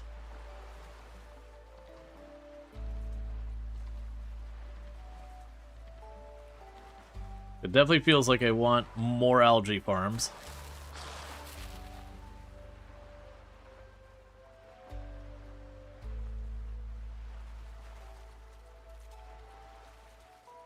The big assumption is once I get to the point of cooking the fish, it's going to massively increase the options I have so far as our food supply.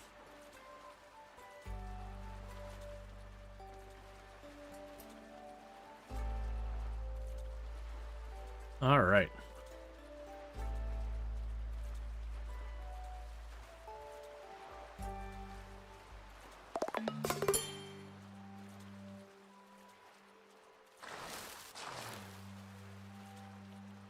The food is slowly getting low. Food is now just abruptly low.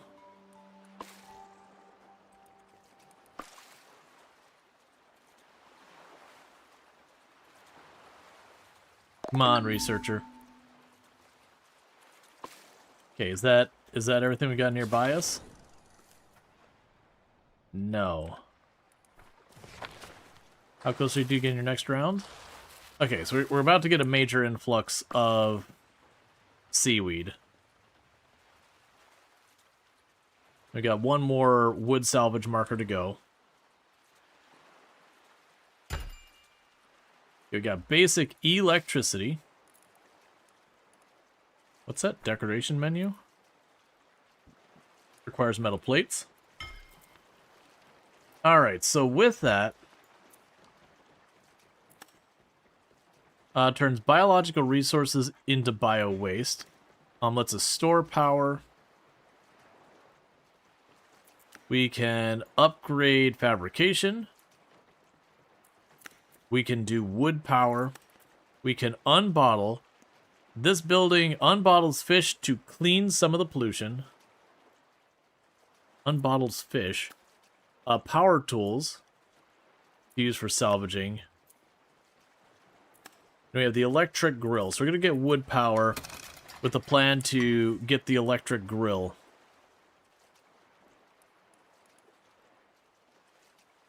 I mean, regardless, I need metal, and I don't have that yet. Actually, for that matter. So fishing boat, cleaning stuff, simple decorations, electricity, bioprocessing, upgrade fabrication. Fabricates various resources. Reduces weight and everything.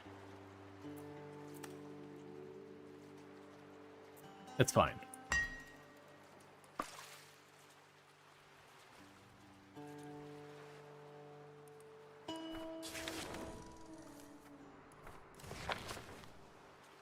We're almost done salvaging that. You're right about to finish giving me all that seaweed.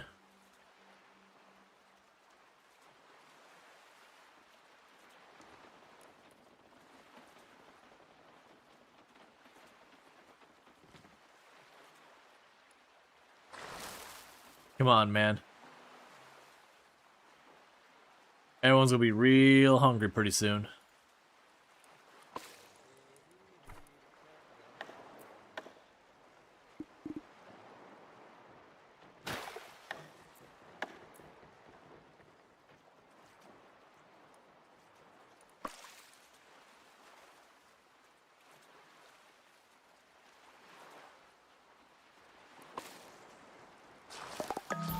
Okay, they're all replanted.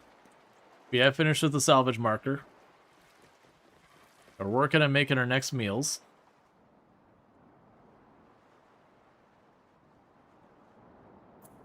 If you don't mind getting back here real fast with your boaty boat, we need to move. Because that bought me maybe another day's worth of food.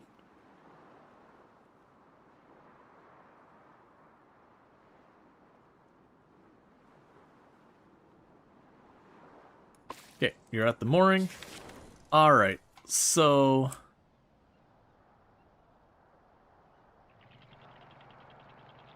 here's hoping for food over here.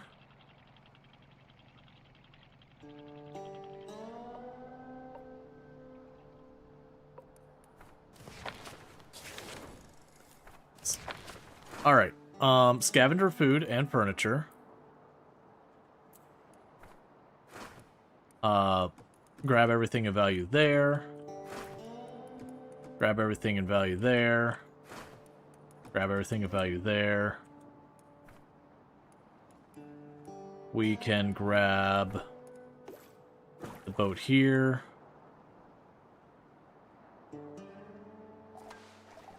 Look, there's someone on that landmark jumping, waving at us. A survivor. Hello, over here. Can't believe it. I have been stranded here ever since the Great Flood. Imagine my surprise when I saw your boat. Wait, holy macaroni. It's not a boat, it's a floating town. That's amazing. You wouldn't happen to have room for one more, would you? I'm kind of stranded here.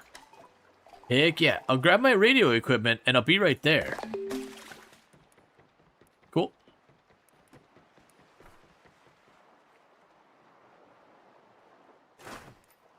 Okay, that's too far away to grab anything from. We've already got you queued. What a fantastic haven you've got here. Hold on. Are you actually going around saving people and building a community together? That your thing? Well, rock on. I think I can help with that. See, I've spent my life on the air, chasing hidden frequencies, broadcasting secrets, and spreading vibes. By that I mean misinformation. If anyone's out there sending signals, I'll hear them. And I'll write about it, even without disclosing that I know. So, how about it? With my radio equipment and your supplies, let's build its literal garbage very own radio station. Captain, this is exactly what we've been looking for. Let's do this. 1 second, I'm busy queuing up to take everything of value that is within like a 10-mile radius of us. It's important. Nothing for me to do with that. I got you queued up. Got more plastic over here. You're outside my range.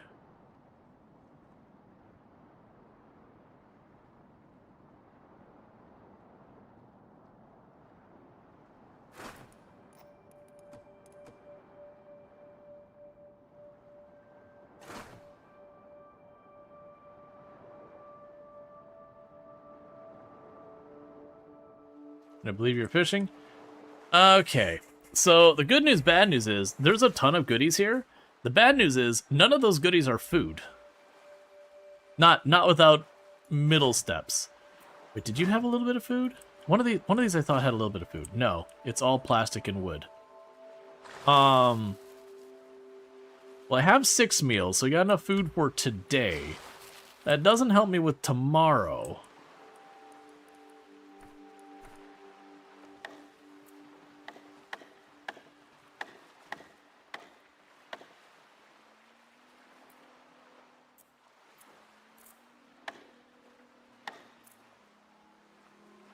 A drying rack slowly dries wet wood into dry wood. So that's just an alternate way to do that that's less manual, which is fair. And then you would need 1 more rope. We get 1 more rope. I could build another algae farm. We currently have 6 houses. I've been trying to hold off to get the better house, but very genuinely, it's just not happened.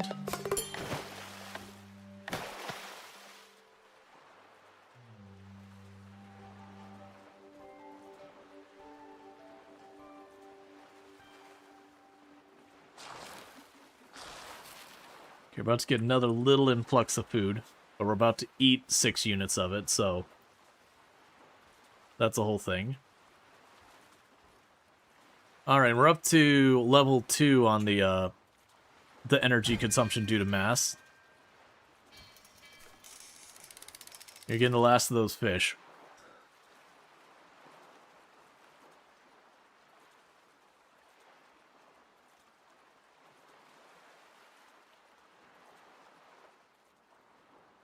I wonder if realistically it's a thing where I have them all queued to recycle and it's all marking on my map.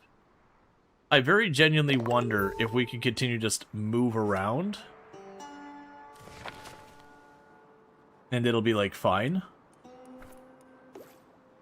And, like, as we're in range of stuff, they'll grab it.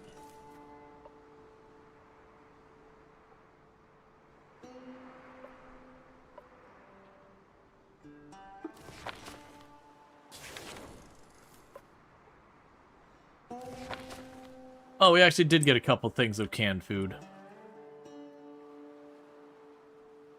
Oh, we actually got ourselves more here. So we can go to here. Algae. Ah, I need plastic. which you got a ton of in the area. I just kind of need to let them continue processing for a minute.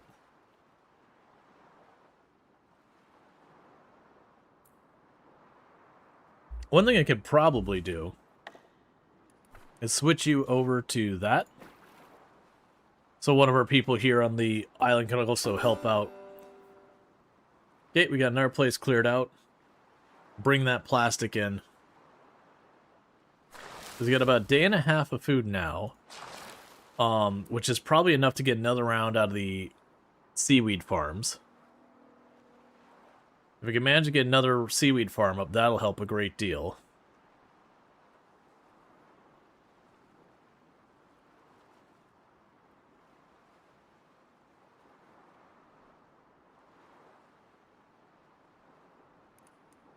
In the research, we're working on wood power. Then we can work on just unlocking more and more stuff. I think the fishing boat might also be a big win, because then we can get rid of the little fishing thing here, and I assume it would work the exact same, where I could, like, queue up to fish in the wider area. And that'd go a long way.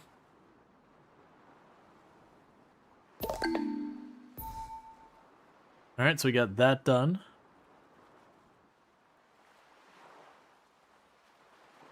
And we've made a bunch of stuff here. So how close? I believe it's 6 I need for the algae. There we go. Alright.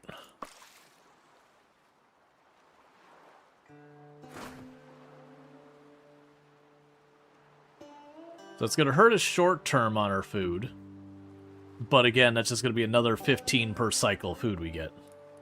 Well, seaweed. In actual food, that ends up being about 3 units of food and some change. So that should be breaking us even. This should have us at a surplus. Not counting anything we ultimately convert into rope instead.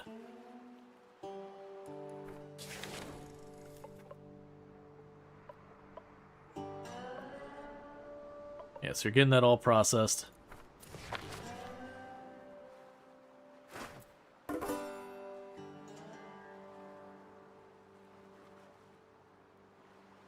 All right.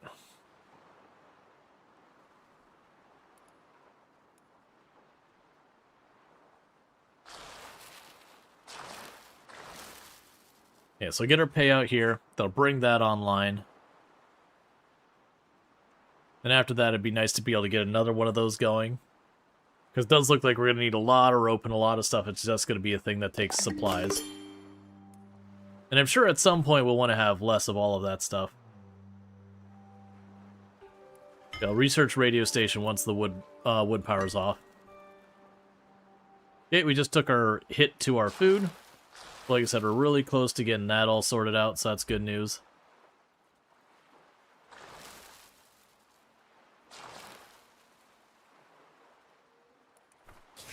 And meanwhile, we're starting to slowly knock down the number of markers we got out here.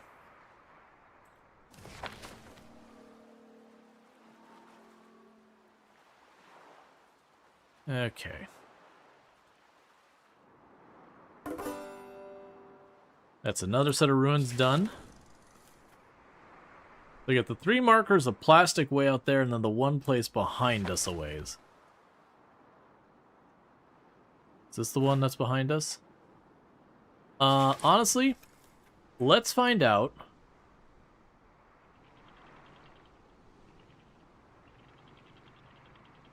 If I shift over here...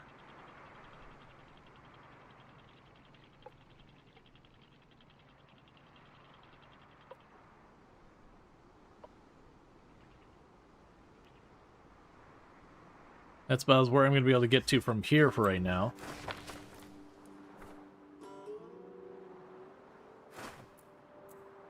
Grab the firewood.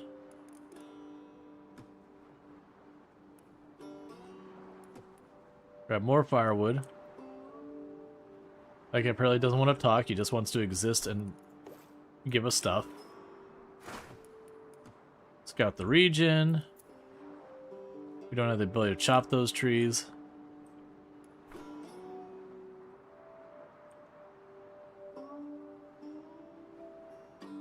And back here's the islands we had already queued. And all the plastic we already queued.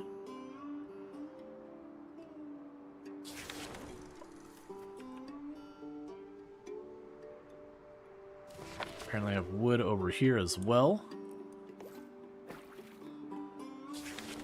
So it's either going to work out or it's not. We're not going to get a chance to get more food.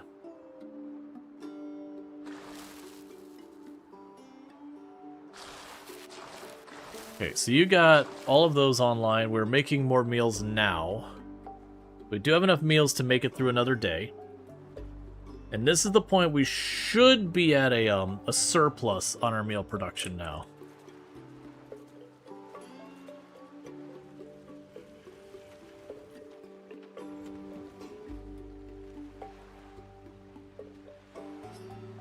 Okay, and someone gained a level.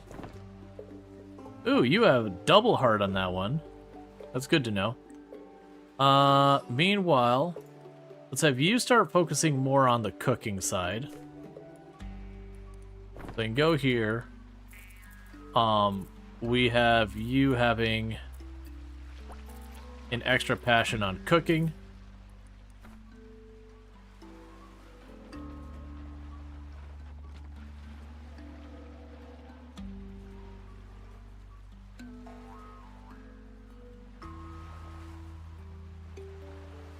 And ultimately, I could still see wanting to expand that even more. Which will depend on rope, which will depend on continuing to do that. Because the amount of rope I need, which comes from the seaweed, is going to be a whole thing. And I'm also going to want a whole lot of rope to get better housing to make our people happy.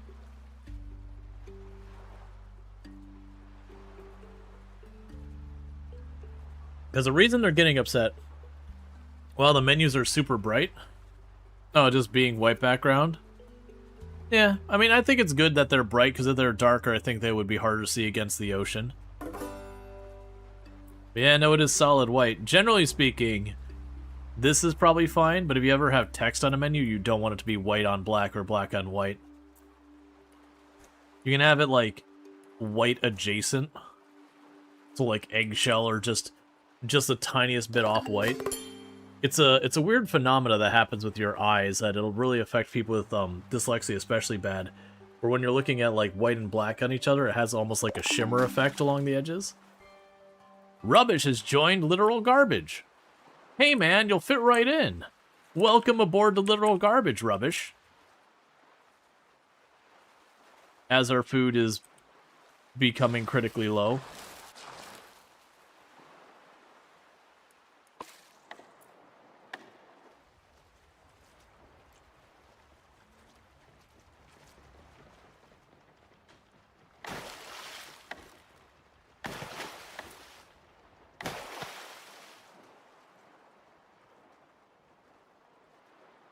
Oh, you're talking about, like, when we pull up... I mean, that one's not too bad. When we pull up, like... I mean, even that one's not super awful. I wonder which screen it was the one that stood out. Yeah, that one. Yeah, sorry. Yeah, so it's like the glossary and all that. That menu is pretty bright. For me, playing on my end, it's not too bad. But yeah, no, it's definitely a pretty bright color. Yeah, so we got all the plastic, we got all the salvage. We're just working on it. Oh, we actually had some where did you come from? I said you'd be high priority. That's not a thing apparently. Alright.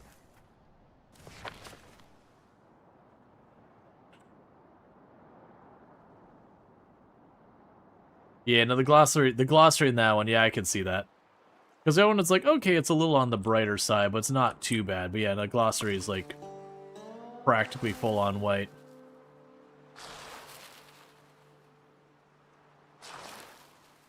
Alright, so we're trying to get all that out, all that seaweed going.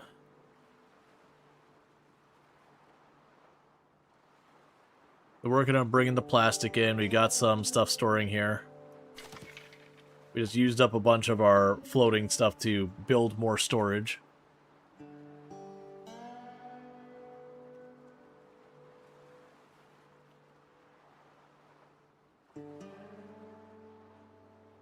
They've kind of accepted You remember Frostpunk 2 had that complaint too? Too bright. Product Zomboid has that one as well. Product Zomboid is another game where you're like, let me bring up my map. Flashbang. That people requested a dark mode of the map for a very long time.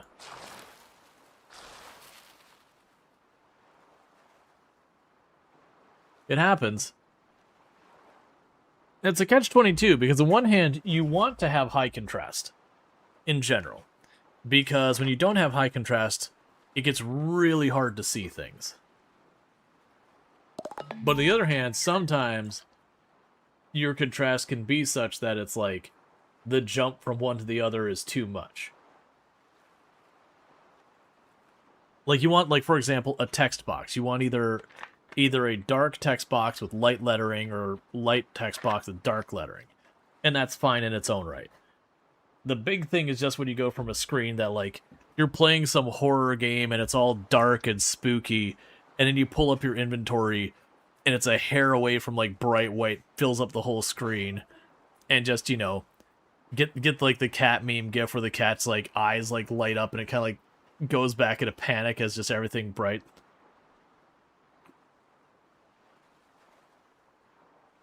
Depends on how many things you want the player to see. Well, right. There is certainly games that brightness is a core game mechanic, like the ability to see and all that. And it's always those ones I'm a little bit more mixed on, because there are certain games that it makes sense. Like when you're playing especially a lot of horror games, the fact that you can't see crap is part of what makes it spooky and all that. Like it is a key element of the game. But then there's a whole lot of games that when you're really looking at is like, is visibility really meant to be a core mechanic? No. Then let me freaking see. Also depends on the time of day. It's like 4 a.m. there. The white can hurt a little bit.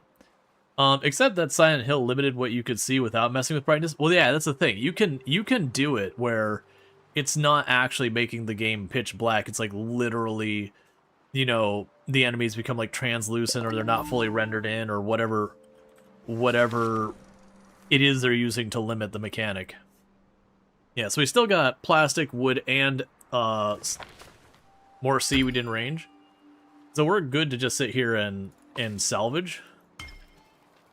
Alright, so from here, let's get the radio communication. Research like it wants us to.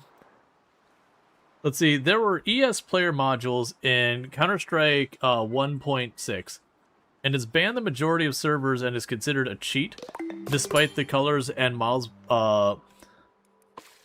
let's see, despite its colors and models, the plain bright red and blue. Yeah, I mean, there are hungry drifters. I'm working on it, man. Like, I could only go so fast.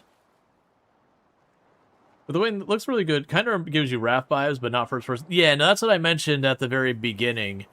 That to me, thematically, it's very Raft, except instead of being a survival crafter, it's like a colony builder, city builder. So, like, the theming is kind of the same, but the gameplay is a totally different animal, which happens a lot. But yeah, and that's one of the things that you run into, as No Namer Oi is mentioning, is there's definitely an issue with competitive multiplayer games when it comes to accessibility stuff. That quite often the game has accessibility problems, and creating the fix for those accessibility problems ultimately gives you an edge. And it becomes this whole juggle about being like, okay, which usually my response is like, okay, just make it a setting that just everyone gets it. Like, that's just fine. Just give it to everyone. And now it's not a advantage-disadvantage situation.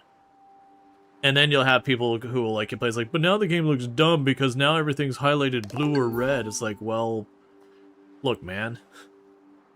The answer is we shouldn't be allowed to play multiplayer games competitively ever because it ruins everything. You know, because everything has to be based and balanced around sweaty tryhards. And, you know, you can't just enjoy a game. I don't actually mean any of that. You're trying out your second combat overhaul? Gotcha. I mean, I hope you have fun with that. So we are getting food that we're slowly dealing with the people who are hungry. That's in red. I don't know if they will die from that in a day. There's not a whole lot I can do. One thing we need to do is stop making the rope again. I will set you to low priority.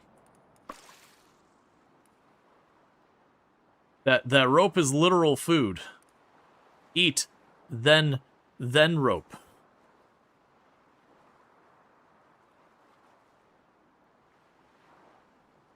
Okay, only one person's hungry now, and we're still making food, so that's good news.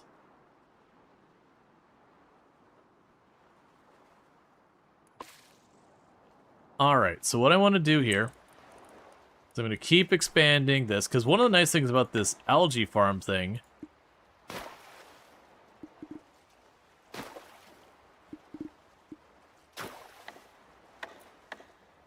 is the algae farm, literally just someone has to take the material off of it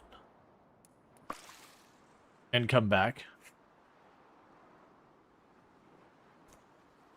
Okay, so everyone's eaten, and there is one spare meal. We are going to have some more algae coming in relatively soon. And that should be enough algae at that point that we're kind of not having to deal with any problems there. So once I get the radio station, I think the next thing I'm going to go for is going to be fishing boat.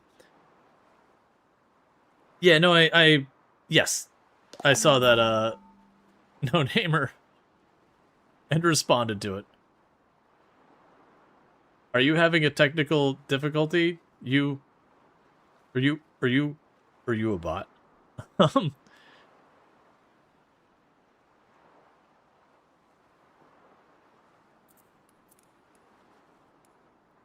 You having a moment? Because we've had that message sent 3 times.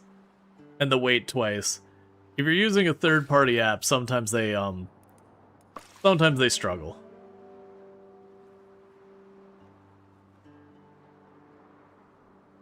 Let's see, in new games you can't see anyone's skins to set anyone's skins to default, whatever they select, just because of how much they play. You see SL skins were a thing you do on your personal client side. Yeah. No, I understand the way it was working, No-Namer.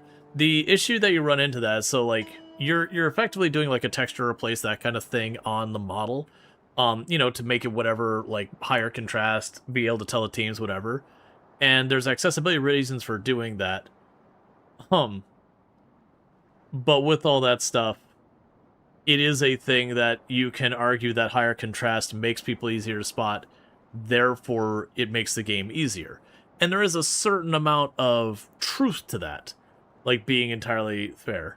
But that's always been a problem, is if an like, and then the other thing that they'll complain about is if you make it available for everyone, you turn it on, then they're, you know, for streaming their game, you know, their game looks stupid or whatever, because everyone's going on there. And it is one of those things that, to me, I'm like, is it a competition for money? No. Go away. Let the game look dumb if it comes down to it. Like, go away. Let people enjoy the game without having, like, accessibility needs be ignored. When it comes to competitive gameplay, like you're doing it for tournaments and money or the promotion, all that, that gets to be a lot more thing. Yeah, no, it's okay. There was just a technical issue that probably they were using, I don't know, like the setup. To me, that seems like a third-party client. And, you know, it just lagged or whatever and resent the message 2 or 3 times. That happens. Generally speaking, it's usually best to just use Twitch's stuff directly. Obviously, you know, there are third-party clients that are just better to deal with.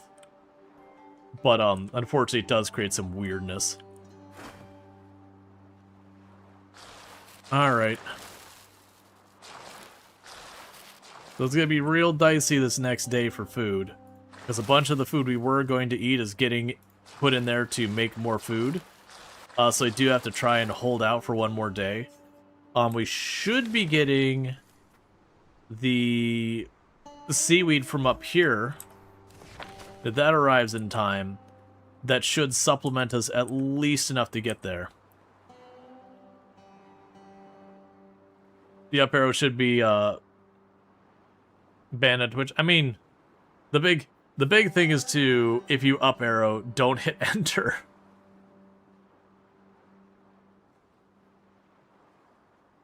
But yeah, no, it happens. It's not a big deal. Like, if it was a regular thing happening fairly constantly, then that would be a major problem. But yeah, no, it's just, it happens. It's fine. I learned that lesson with doing with like stuff in terminal and command line. Where you're like up, enter, and you're like, ah, crap, it was actually 3 ups, and you send the wrong command, and now things are out of order. It creates a whole mess.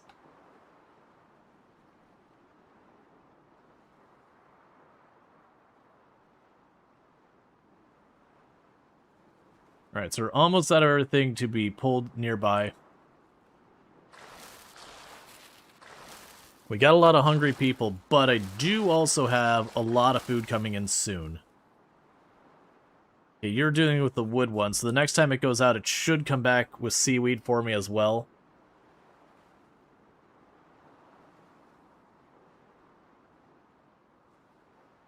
That should get us squared away. And that should be the end of our food problem until our population starts going up more.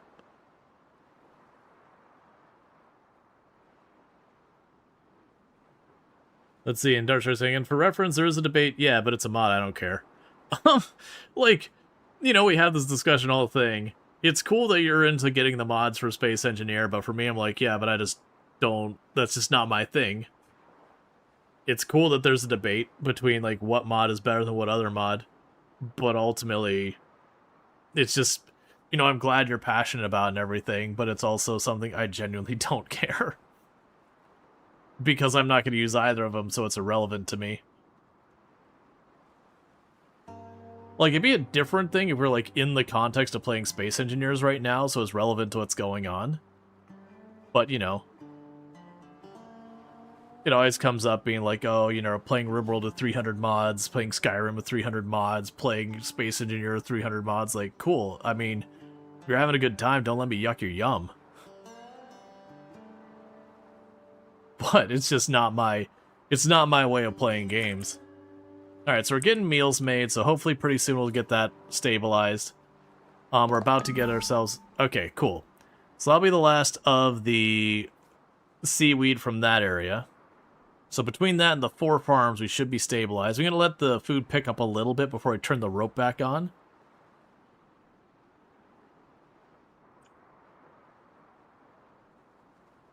Yeah, like I know there's been like lots of combat mods for Space Engineers entirely.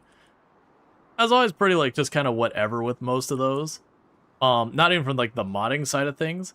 But Space Engineers to me was never a combat game. Like, I understand there's a lot of draw for that type of gameplay and all that, which I think is totally reasonable. But also, for me personally, okay, so we got a bunch of stuff over there. For me personally with the game, you know, is more about surviving and a super awful, you know, like, just deep space. There doesn't need to be more to it. It's deep space. Surviving in deep space sucks.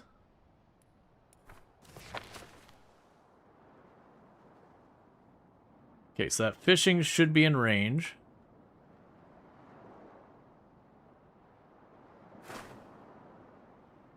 Those are out of range. Those fishing should be out of range. That one's in range, but we don't have what we need to cut down those trees.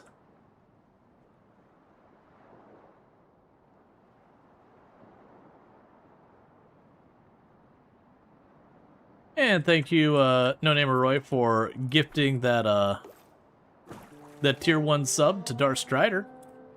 We do appreciate that, and Darth Strider, you now have yourself some nice advertisement previewing as well as access to the emotes, whether you wanted them or not. Thank you for that.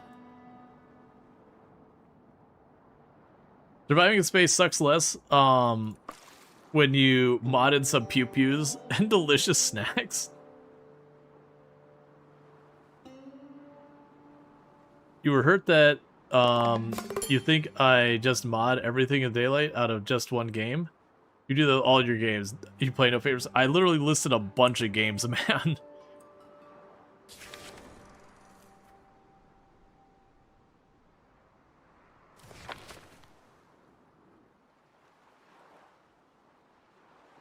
All right, was that research that finished? No. We're still working on the research.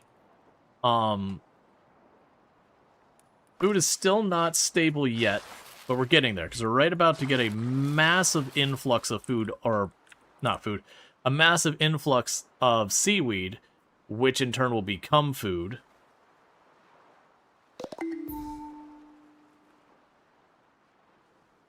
Which will then finally let me start getting ahead in the food.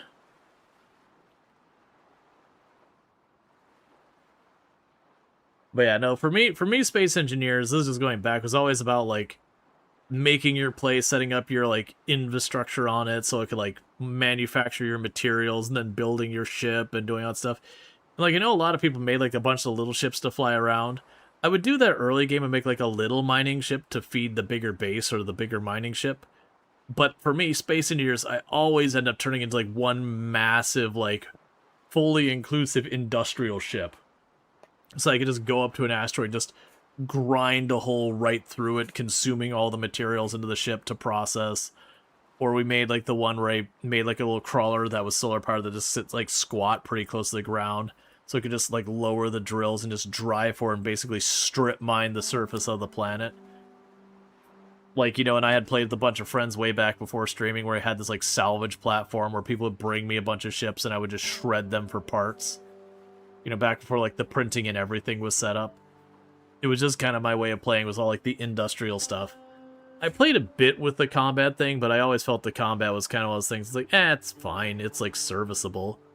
And, you know, you could mod it to make it better, but, you know, it's kind of one of those things when you look at games and going, alright, what is it you do in the game? Does this add or remove from that experience? And to me, the combat really never was an add in that game for me. And again, don't let me yuck your yum if that's your jam or whatever. But for me, it was a distraction from what I actually wanted to be doing, which was to build and grow and, you know, seek out and find materials. And granted, it was always a cheesy thing in Space Engineer since they introduced the hostile ships of just getting in under their guns and then, like, you know, gutting the thing so you could just salvage it for parts because it was so much more effective than seeking out all the individual materials. But that's part of the reason I didn't do that, is I always felt it was super, super cheesy to do it because just how much you could skip.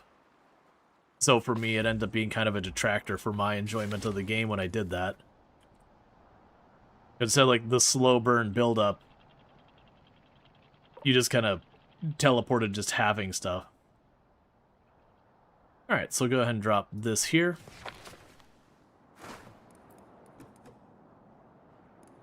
And again, that isn't a judgment call. I'm just saying, for me, I like my games to be slow burn. And so as such, when I did play where I went combat heavy, it takes away that from me.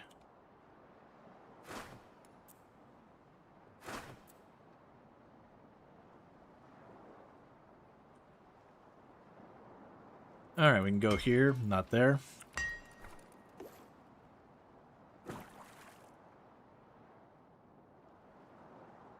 And we got wood over here. And algae over there.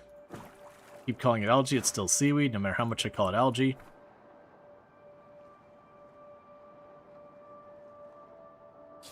Okay, so by these two, we got everything nearby marked except for there's plastic over this way somewhere.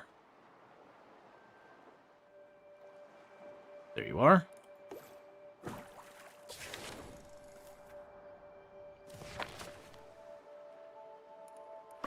Yeah, it definitely feels like as you get to mid-game, there's just a lot more of just kind of getting stuff set up, letting them slowly work on bringing things back.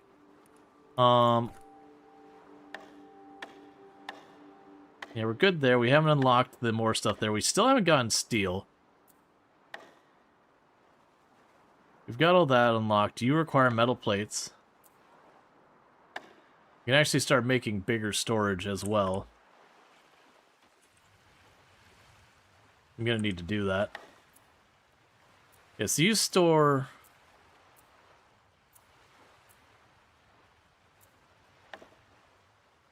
quite a bit more.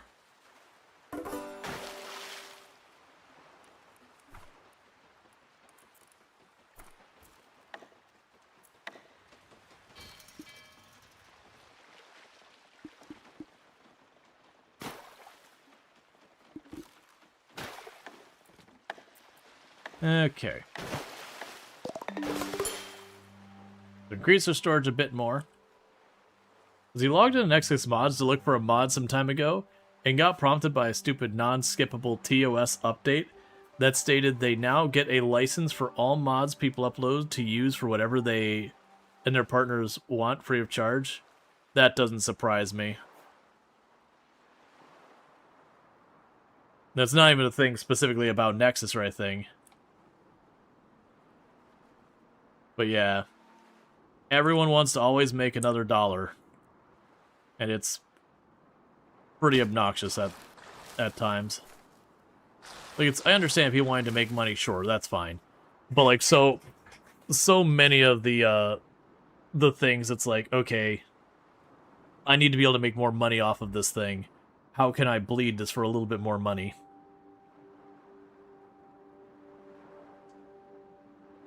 No, it was an ad, non-skippable TOS update. Basically, they changed the terms on the platform so that you can just kind of take the mod code and do what you want with it if you upload it there.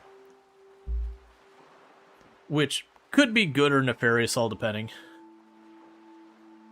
Let's see, in Counter-Strike 2, or CS2, because that could be Counter-Strike or City Skylines 2, no matter how many sking they sell, you can tell the difference between yours and the enemies. And it's not the only, like, ally enemy, but about making the difference between actual champions. Some skins are too similar. Some spells are too bad on visibility. And so they ban it from pro plays. Yeah, no, I'm okay with when you're talking about, like, certain things that for pro players, you do have some limitations. The same thing like when you play, you know, a competitive card game like Magic the Gathering. Then you go, okay, well, in tournament situations, this card is not allowed because of, you know, whatever reasoning they have. There's certain places for that. But it's when, like, a lot of those accessibility kind of stuff, it's a thing when you're playing, okay, but we're not playing, like, the super competitive whatever. You know, that's a thing that it shouldn't be a problem. Okay, so you leveled up. So you're the first person we've seen that had, like, a double passion. So we're going to give you a double passion on liquid handling. Then go to you. What is liquid handling under? Alright.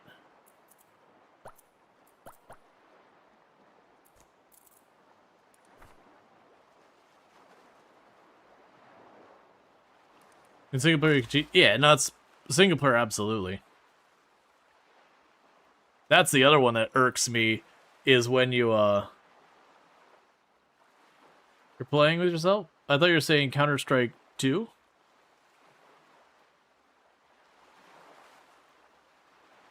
You don't get ads on any website, skippable or not.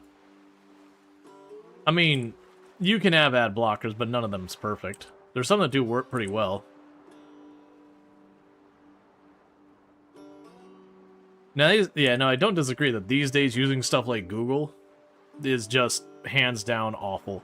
They've got so much AI rammed in that thing that you're like, even before AI, because Google had to try and get all the money through like sponsors and ads and everything else, you'd pull up like a Google search and, you know, it became a meme where you're like, all right, let me block in what part is like the actual search results. And the whole page would be like red until you scroll down like 1.5 pages and it'd be like the one not redded out part. Does like your first result or two, and then you have to go to the next page. Everything else was like sponsored, you know, or an ad or whatever. A lot of VPNs block the ad networks at the network ingest. Yeah. Yep. There's a lot of stuff you could do that mitigate a lot of it. Some stuff will get past it, but yeah. There's a lot these days that you can get past all that. So we actually have spare food now, which is good.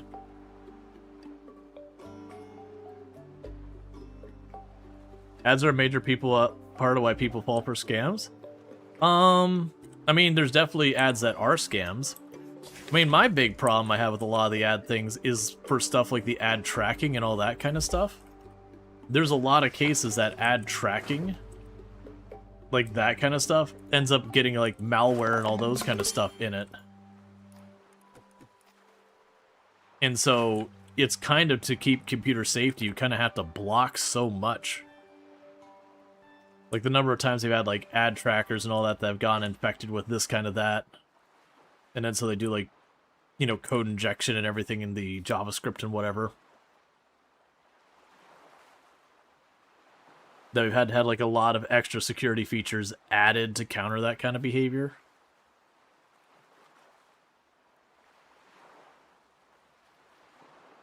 Generation didn't learn about technology and score susceptible. I wouldn't even say it's necessarily just that. I would say it even goes a step farther than that, just, it doesn't even need to be a generation that learned or not. Like, the attack vectors are continuing to get more sophisticated and move, that unless you are actively engaging with and keeping up, it's a really difficult problem. Yeah, like, yeah, don't get me wrong, when, you know, you've got people who didn't need to have technology growing up, they're usually targeted. You've got younger audiences who haven't had to learn how the systems work under the hood because, you know, things are better made now in that regard. That, you know, it makes them more susceptible being tricked into, like, deleting important files and that kind of stuff. But it's a whole thing. That to me is kind of one of my big things. Like, okay, you want to get your ad money and do all this stuff. Fine. I don't like it. But I understand that as a thing that kind of needs to happen. If you're going to do that, we need to sit down and have a talk about, like, boundaries on what you're allowed to do with that to really contain that, so that there's little opportunity for malicious intent in that regard. But the trackers want to know for sure that you're actually a real person that saw their ad, to quantify what they owe for that ad being displayed and yada yada. And there's definitely points like, you know what, you're just gonna have to do without having that information. That's just where we're at. Because apparently there's ads that can hack your phone, now just by displaying the ad. You don't even have to click on it or anything. Some tool set with zero-day exploits in Android and iOS was designed for espionage and got leaked or something like that. That wouldn't surprise me. Especially with how much everyone's code depends on everyone else's code. That no matter, like, trying to properly make sure you aren't dependent on something that could potentially turn nefarious is very difficult. So while a lot of times you'll make fun of individuals in software development who are like, no, we're going to make it in-house, and you're like, no, man, don't make your basic calendar function in-house. Just use someone else's library, like that kind of thing. As much as you make fun of people who in-house everything, there's certain reasons to do that. There's certain justifications with, like, how much depending on everybody else's code can get you in trouble. Alright, we're almost to the point of turning rope back on. Yeah, and with the code getting sloppy because of AI coding at Ahoy, it's probably going to become a bigger problem. Well, that was, for a lot of the people who are, like, doing the vibe coding thing, it'll be like, what? It runs. You know, it's not necessarily the highest quality, but who cares? And it's like, yeah, the person after you has to maintain it cares a whole hell of a lot. Because it's going to be absolutely atrocious to deal with. Let's get the fishing boat so he can expand out farther. Because there's one of the big things, one of the main values with dealing with code is maintainability of code. And if you didn't understand how it really worked in the first place, you sure as hell aren't going to understand it the second time reading over. And trying to take existing code and then going to an AI and be like, hey, how do I make this code be this other code? And the AI goes, I have no idea what you're talking about. It's like that one JS package that was used by half the internet, some absolutely silly shim library. And they changed the licensing and took the library to profit, and tons of source broke. Yep. Well, that's the thing, is there's so much of, like, a chain of sources going deeper and deeper and deeper with all that, that it's very hard to follow where everything comes from and goes to.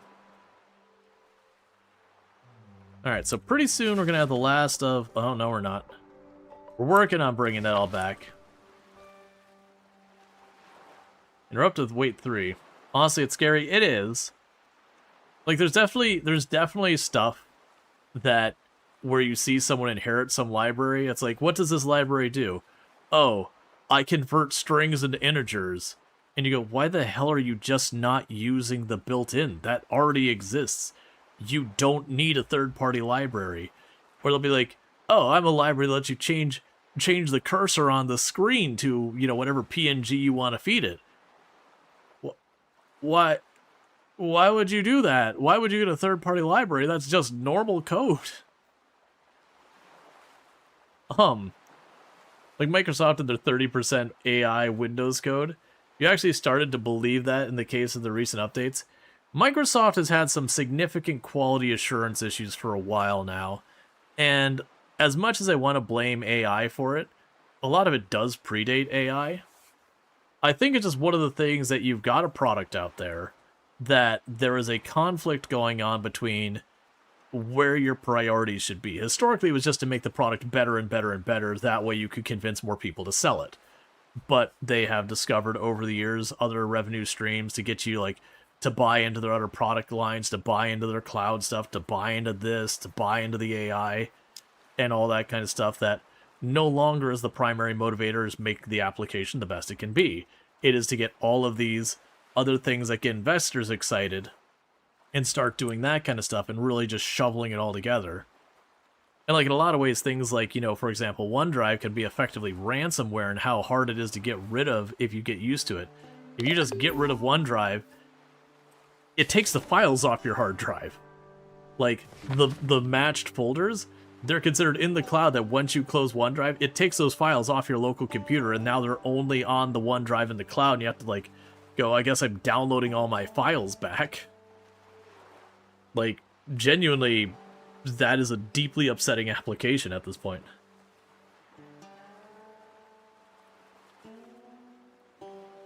And it's very frustrating, the state of technology right now, because as much as you want to badmouth like Microsoft or Google, it's like 90% of them who are out there like shoving AI in literally everything.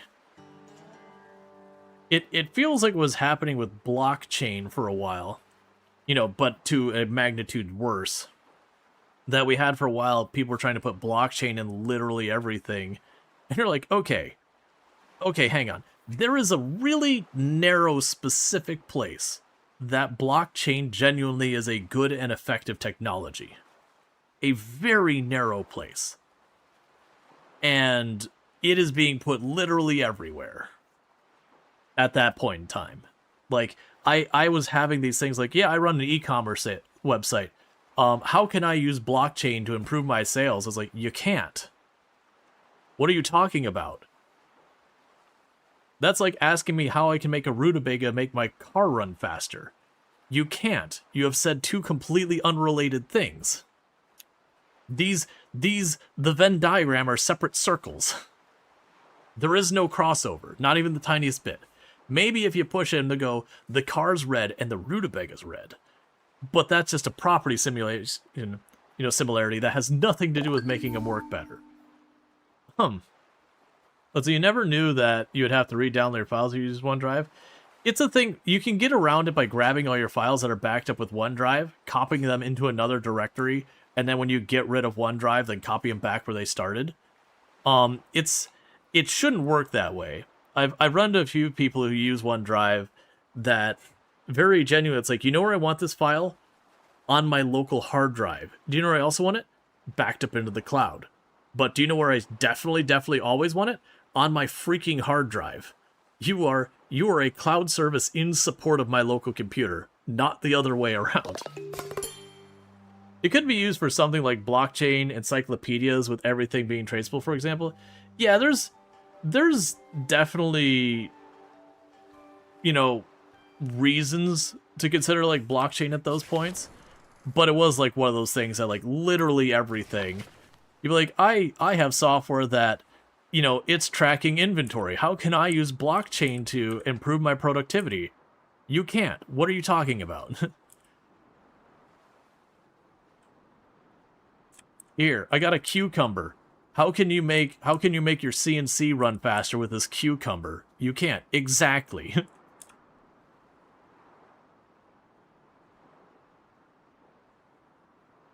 Your OneDrive is properly synced. You should have a local copy at all times. Yeah, the issue, Boku, is I don't know if it still works this way, but it used to be even if you say it, hey, always keep file on local hard drive, when you uninstalled OneDrive or disabled the OneDrive account, it would pull all the files off the local computer and have just the cloud thing. And it was just like, no, I'm okay if you give me the option to do that.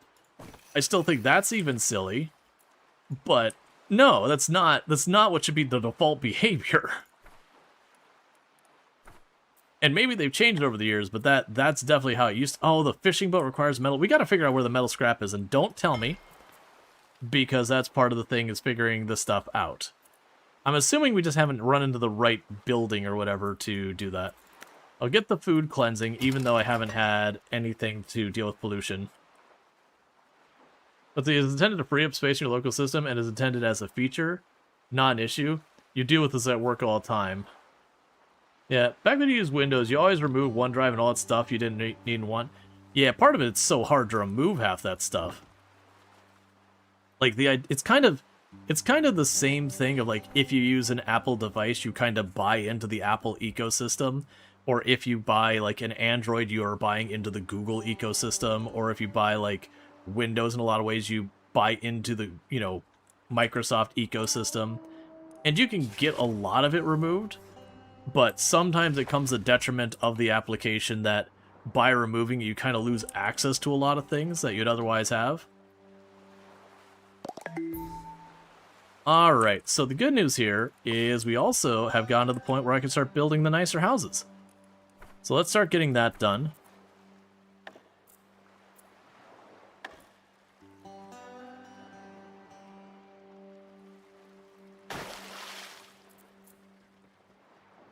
Those things cost a lot of rope.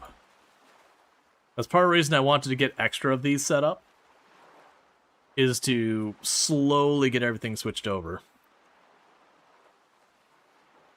It's a bit sad that it has to be done in PowerShell. Yeah. Yeah.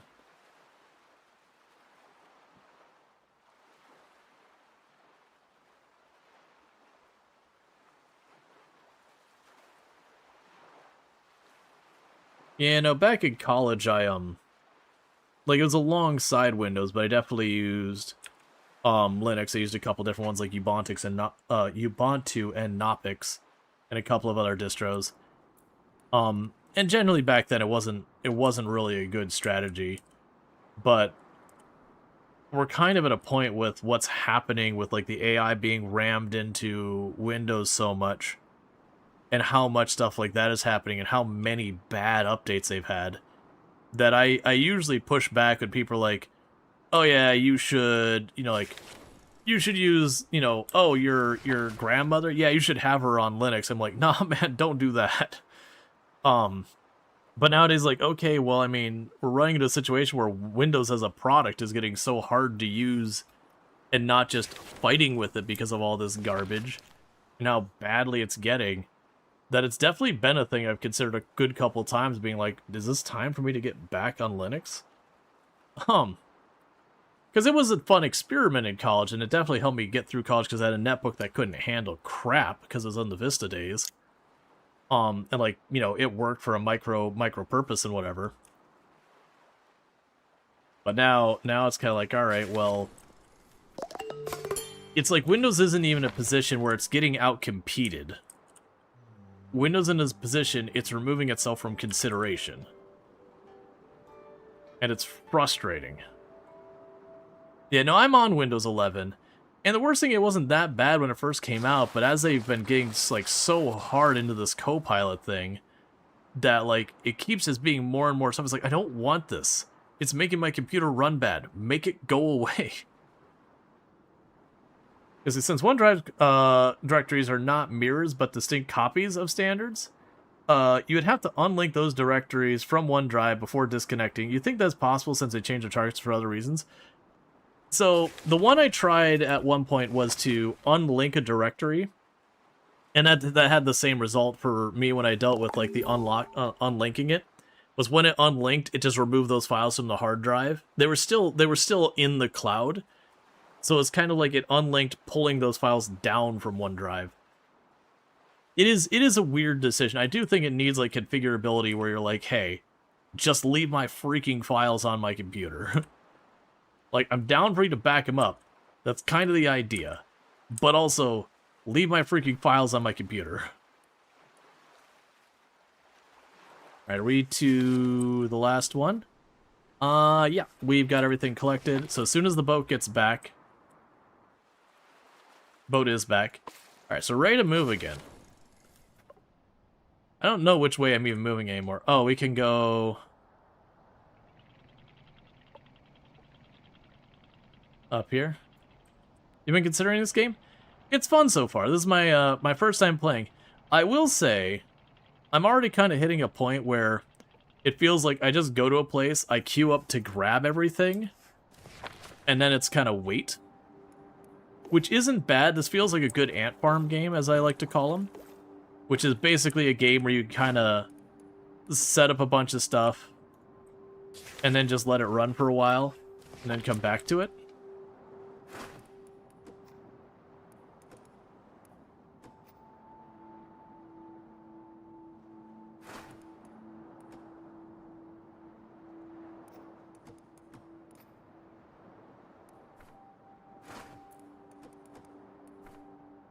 And see, Linux distro got way easier in recent years, and the reason to install it, you're glad they did, because you're not a power user anymore. Yeah, no, see, like, I feel fine with, like, the power user thing, because honestly, this day and age, doing stuff like streaming, there's just so much crap you have to interact with, so many... Like, there's stuff I've never had to do, even, like, working IT and that kind of stuff historically, that doing streaming has, like, forced me to deal with. Like, when I was just using a computer normally... I never had to sit down and go, okay, let me go ahead and, like, put a bunch of, like, audio wizard kind of stuff. Well, not audio wizard, like, stuff to split my channels a lot. Oh my god, that scroll out is literally going to be the reason I rage quit this game. And I checked to see if there's an option to get rid of it. It's fine.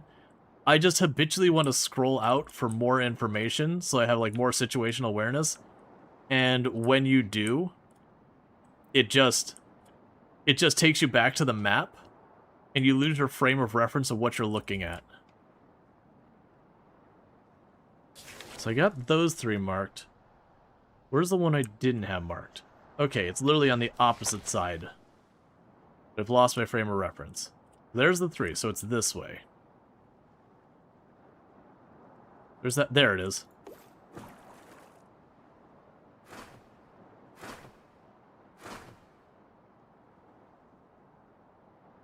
Alright.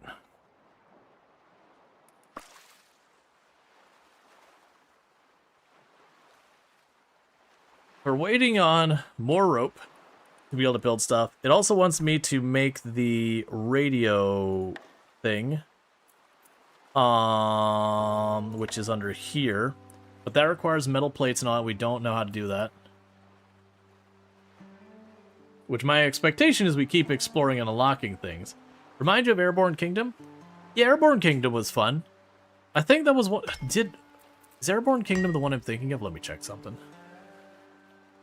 I know I played Airborne Kingdom and Airborne Empire. Gotcha, so Airborne Kingdom... I almost got all the achievements. Yeah, so I'm guessing Airborne Kingdom might have been the one that I used to have all the achievements. And that maybe they added a few more? Or am I thinking the other one? So there's Airborne Kingdom, and then I think Airborne Empire came after that. And I have them both. But like I said, I think I had 100% at Airborne Kingdom, and I think they then added a couple of achievements later on. If it's the game I'm thinking of. which is a big if.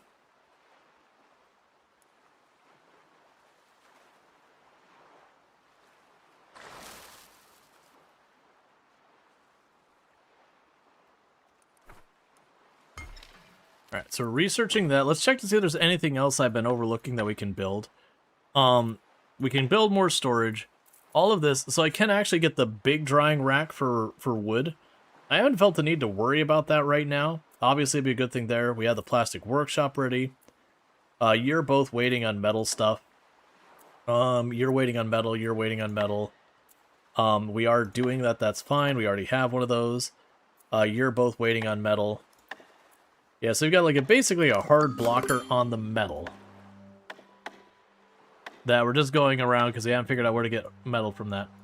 Remember seeing power tools that said to help salvaging? Could that be how you get metal from the bridge? It could be. Like we are just researching these little by little. The game hasn't really given me an indicator as to where we get those. This does mention we can use it for salvaging. I'm just kind of working my way up the tech tree from left to right. Because I don't have all the information I need. And like for some of these ones, like you've got this here, and it's got a... Are you... Okay. I just apparently had to click on the lock. I don't know why I would have assumed that was a thing. Okay, you need tools to salvage this landmark. I understand. I thought the grayed out lock meant I couldn't do anything with it. That was not at all clear. Okay, so... we have hammers. I can't make this. Never mind. You require metal. But still, that's good to know the grade lock doesn't actually mean we can't do it. It's more along the lines of it's saying, hey, there is something you're going to need. And if you have it, you just click on it and it goes away.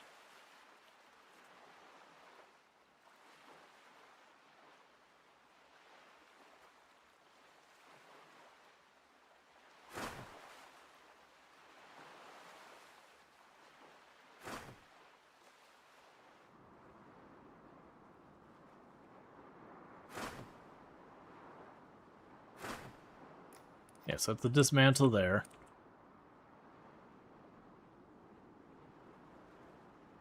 So we did collect bio-waste. There's the highway. That UI is confusing. We could have gotten it the whole time. Because like this, that's basically what it's expecting, is where we click on the lock and it's just like, hey, you don't have what you need.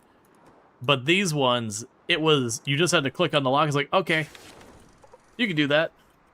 Why wouldn't you be allowed to do that? So I would just say that's a UI snafu. Alright, but that means I should be getting scrap. We also got the bio waste. So with that, let's go ahead and get the next house.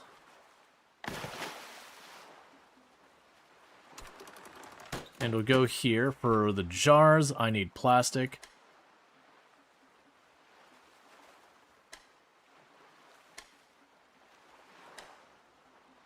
I'll make 5. We haven't seen the need for the ladders. And all the rest of that requires metal and other junk. And I've got tons... Actually, we burned those hammers really fast from the looks of it. So I'll do 2 more rounds of hammers. But that's going to give me metal scrap. And the metal scrap, I had a building over here. That's the scrapsmith, which then let me make the metal plate, which then lets me do all the other things. Cool, and we finished researching food cleansing. I will research manual power. On for the food cleansing building. Removes pollution. I could build that because I got the spare materials. We haven't run into any polluted food yet. But at this point I've got materials. Why the heck not?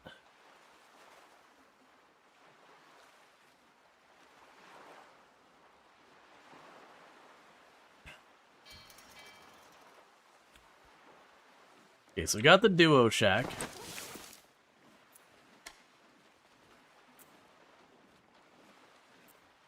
So now what I need to do...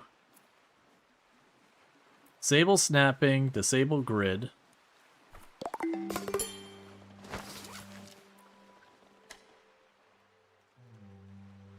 We start taking apart some of the crappy houses for the better ones.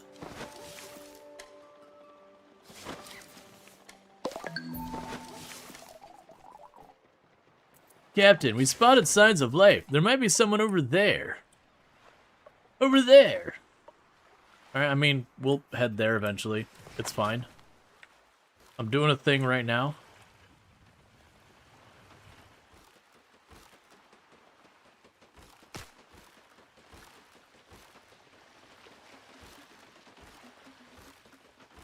Alright, so we're slowly taking all this apart.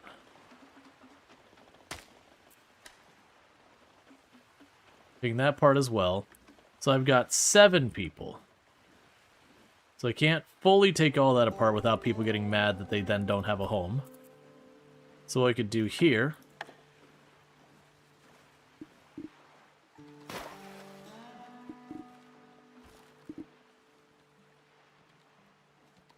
and deal with that. Then I get some more rope. I'll make another big house, and we're slowly going to shut down all these little houses and get the big ones. That'll make our people happier. And I'll do that while we got our salvage boat running around. I apparently have medicine I got at some point. Ooh, good. Expired medicine. Lovely. Nate, you think this game should allow you to move buildings freely? They're just floating and attached to some rope. Yeah, I haven't tried, like, moving a building in any capacity. But yeah, no, I do agree. It makes sense that you should be able to, like, you know, tether the things over and drag it to a new spot. Like, maybe you'd need equipment to do it or whatever. But I think that'd be a reasonable thing.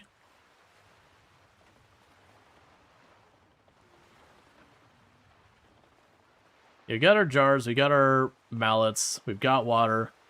The food's okay for right now. We're slowly making the rope. And once again, they're weirdly prioritizing the rope over the food, despite the food being a high priority. I'm assuming it's because they start going and grabbing these. They get 3 of it grabbed, and they stop there because that requires 3, and this requires 4. So they don't get to that one just because. That's my guess of what's happening. Alright, yeah, so you still got tons of material to grab. But keep working on it. Keep processing. But yeah, no, definitely this feels like a solid ant farm game. Where you could just sit here and just be like, alright, go forth.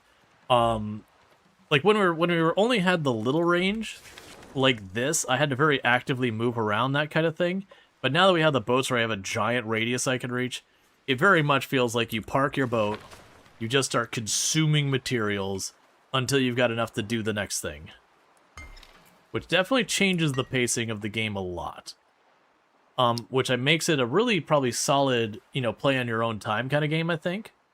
Because like I said, I would probably sit here, stabilize things, send the boat out, and then do whatever, like, thing I needed to do on the side until whatever prompt kind of comes up, or, you know, until, like, you know, you're ready to pop back in for another 5-10 minutes of game, whatever.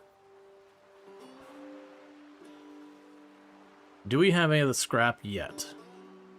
Not yet. So we just gotta wait for a boat to go out there and get stuff.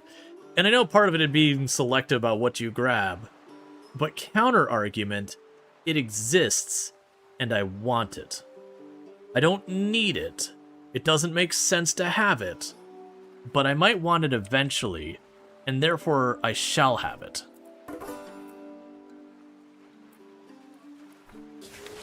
I'm also curious if, like, buildings regenerate. Wait, is this map getting bigger? Oh, I think it is. Huh. Because the map didn't seem that big at first. I was like, oh, I'm a little disappointed. The map doesn't seem very big. But, because we were here before, and it seemed like it could only see, like, this much of the map, and that looked like it was the boundary? Huh. Interesting. Maybe the world scales or something?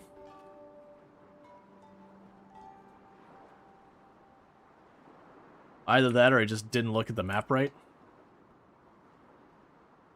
Alright, so for right now, stop making rope for a minute. Because we're actually having our food get critical, because you're not actually cooking the food, you're just endlessly making rope and ignoring the needs of everybody, despite my priority settings. Which I do have someone whose primary responsibility, their maximum thing, is cooking. So it's not a priority problem there. It's just, for whatever reason, these are getting to that first. I could certainly expand that, make even more. I'm doing good, thank you for asking. I could make even more of that happening, which wouldn't necessarily be the worst. It'd speed up the food production and the rope production. Let's go to our storage. Get another larger storage built down there. It's just what's going to have to happen. It's going to be a thing the moment I'm able to start cooking those fish. We're going to start finally, like, tearing down a bunch of that. Because my assumption is that would consume our firewood, which means all of this starts becoming food ultimately.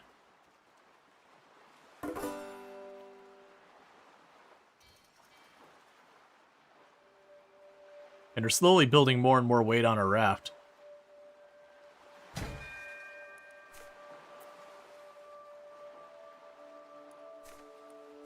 Okay.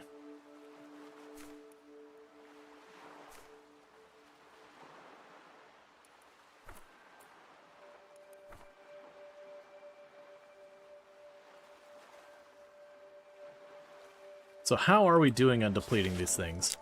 I got tons and tons and tons of plastic to grab. Yes, we're down to just all this plastic and the car over there. Which the plastic becomes the floating materials. The thing for right now, I just need a round of this to go into becoming food. Which it looks like we're fine, so set you back to infinite. So now I should have enough food on standby. Because unfortunately these things are all like 10 rope each. That's implying I still got room to get rid of one more house. That's fair.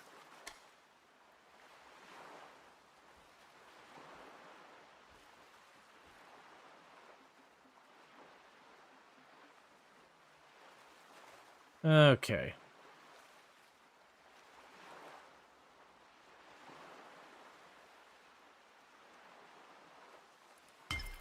And so research, we're working on manual power, at which point we'll be able to like get electricity stuff going.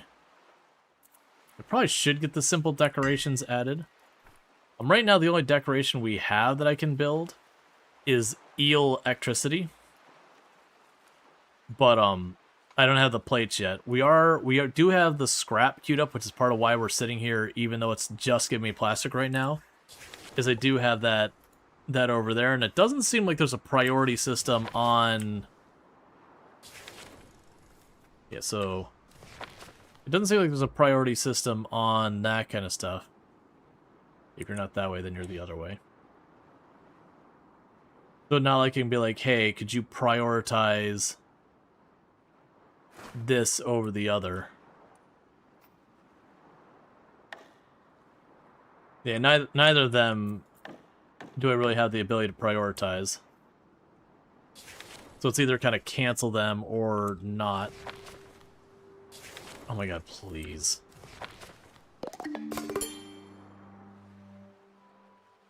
Alright. Now another possibility would be go down here, make a second mooring place for a second salvage ship to pick up the pace there. Which isn't a terrible idea. Okay, so you're continuing to work on the food and all that.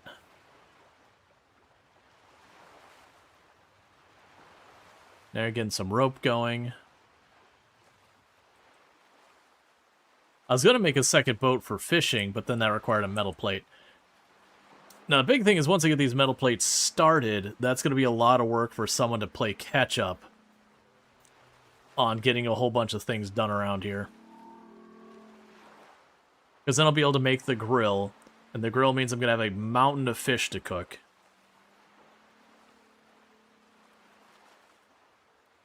I also noticed it mentioned animal feed, so clearly we're going to get animals to keep on our place too. Now we can kind of grind up fish to cook them. Alright, so you've leveled up. And that's with you being the building person. Cool.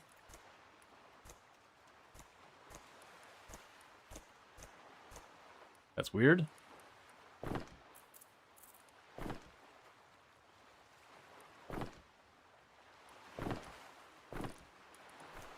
Okay, there it goes. Just didn't unstick for a moment.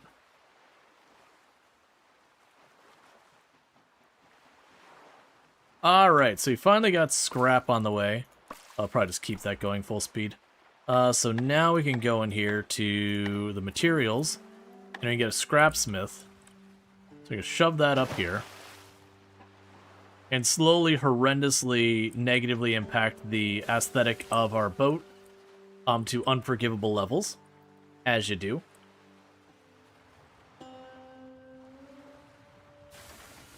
And with that, we'll be able to start taking the scrap and turning that into metal. And then once we have the metal, we'll be able to start building stuff like the fish grill and all these other things, the fishing boat. I wonder what the range limit is on this expanding this boat.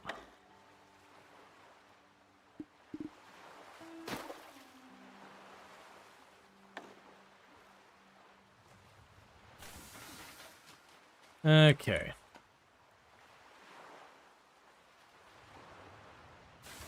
So you're just about done up here. And then we'll start making our metal plate, and then I gotta... Let's see, we'd need to make the fishing thing. We could start setting up power. We can make the grill. We can get... Well, I don't have quite everything for the radio. We can make the school. Forever and ever. If you got the scrap... Yeah, and then we also have the ability to make aluminum. Okay, so... Oh, I can queue up multiple of those. Alright, I misunderstood the UI there. The food washer. If there's any food that needs washing, wash it. We'll definitely want to go in there and get some screwdrivers made and all that. Can I queue those up? Let's queue up a screwdriver and queue up an axe. Those aren't going to happen right away. We don't have what we need for that. Because then we can take apart the electronic scrap nearby. And that should be a win.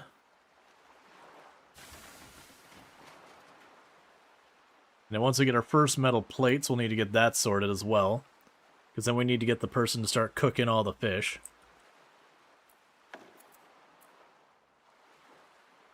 Which would be another negative in the boat's aesthetics that we'll need to deal with.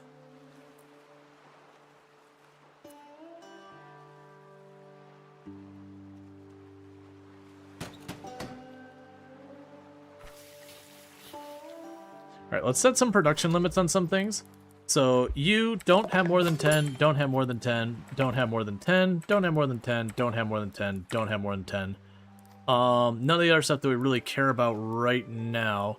You can just, all the others you can kind of just full send them, which will be fine for the moment. You gained a level. So, Rubbish here can do a researching or athletics. We have a lot of people with just kind of the same skill sets, which isn't super helpful, but it's fine.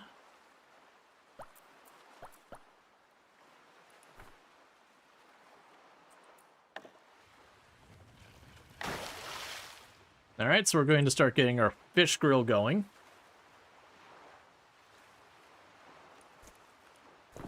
And you gained a level, so there's another point in your handling liquids.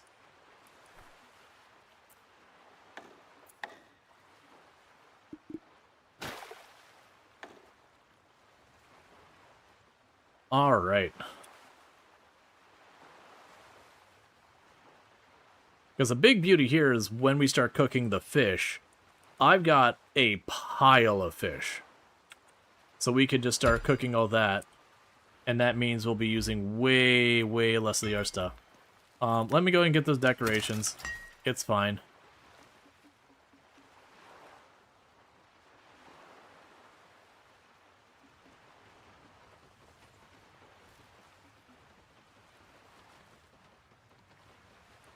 Is there another building we want to make right away?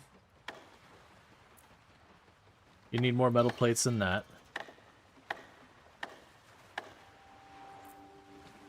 The rest is fine for right now. $12 for 1.0 game doesn't make much sense. It's on sale. They're doing a promotional sale. I think that's reasonable and fine.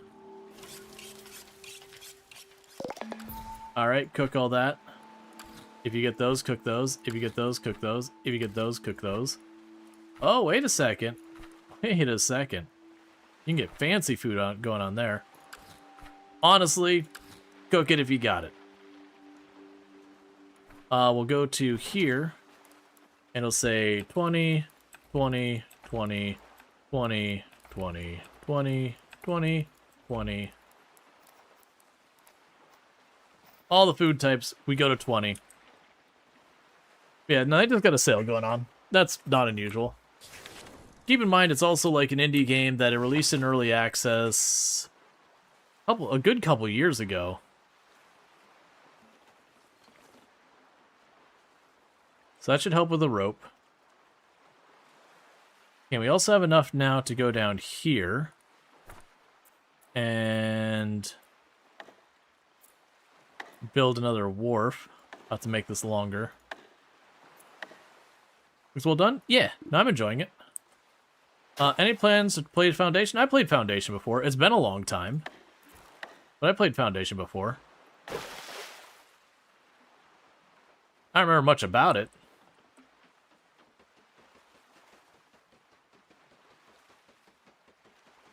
I need to get the link. I actually have a link that has a list of, like, all the games I've played on the channel or, like, I'm familiar with and all that I've played. You know, it's very incomplete so far as, like, how the game was for me kind of thing. But I do have a lot of games listed being like, I like this game, I recommend this game's not, like, in my opinion, it's not a good game, like that kind of thing. I have a lot of that stuff going on there. And I keep it relatively up to date. But, I was trying to be deliberate about using it, so when people ask, like, am I going to play this, am I going to play that, I was trying to encourage people to check the list. But even though I've been mostly keeping it up to date, I haven't been good about actually, like, plugging or whatever. Alright, so is there any fish nearby? That might be out of range, so it's off this side. Kind of on the edge.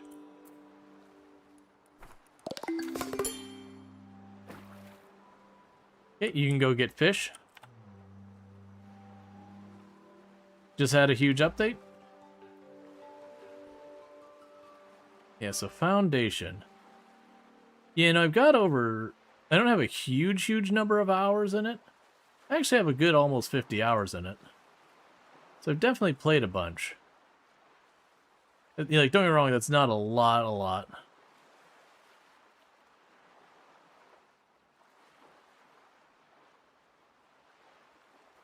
Oh, yeah, no, I remember that one. Yeah, you kind of, like, set your zones and you put your buildings inside there. Yeah, I think... Did I play when it hit 1.0? Maybe? Or 1.1?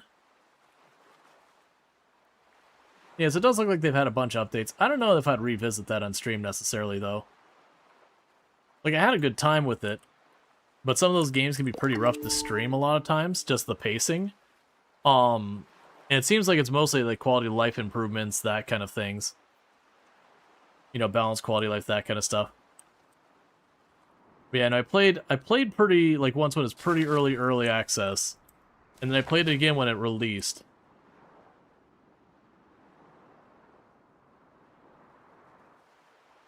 Okay, so with all that, we're introducing lots of food now. So loving to see that. That is slowly consuming our fish and our potatoes. Our people are genuinely getting happy because now their food isn't hot garbage. We did actually, you know, get a boat going out to collect the fish as well. So now we're kind of waiting on rope to be able to get more of the nicer houses and all that.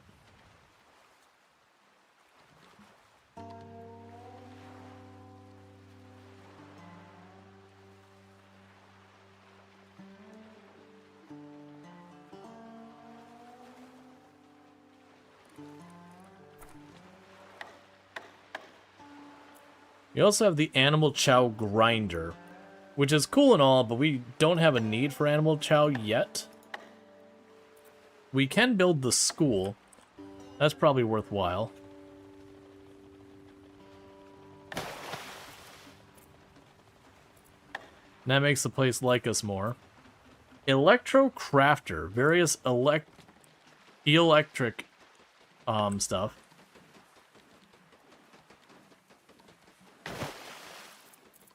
All right.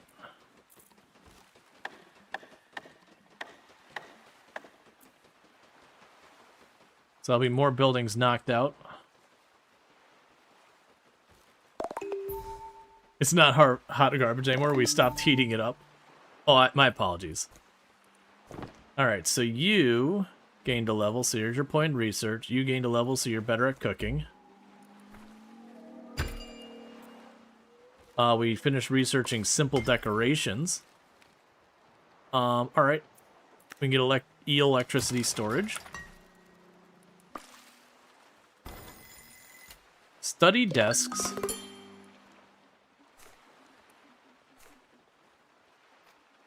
I don't understand at all how that works.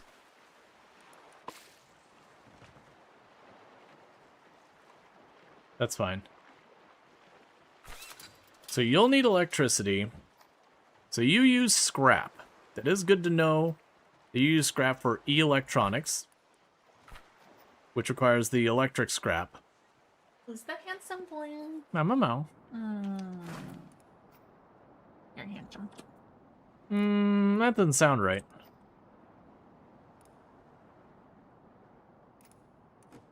We could take those apart. Yeah, no, I've got a bunch of books and all that. We got 35 books here. Yeah, we'll figure it out. And like one of the things I'll say is, you know, a lot of times when you hear me asking questions on it, I am not looking for answers, if that makes sense. Because I do like to properly represent when I play a game for the first time, figuring it out. Because, you know, it's one of those things that most people don't have chat on hand. It's weird that that building, the church. Yeah, no, it's all good, Luxray. I already handled it.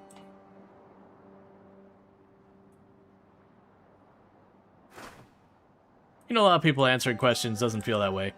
But that's why I, you know, make it clear. Oh, you're putting the pin up. Oh, okay, yeah. I got you. That's reasonable.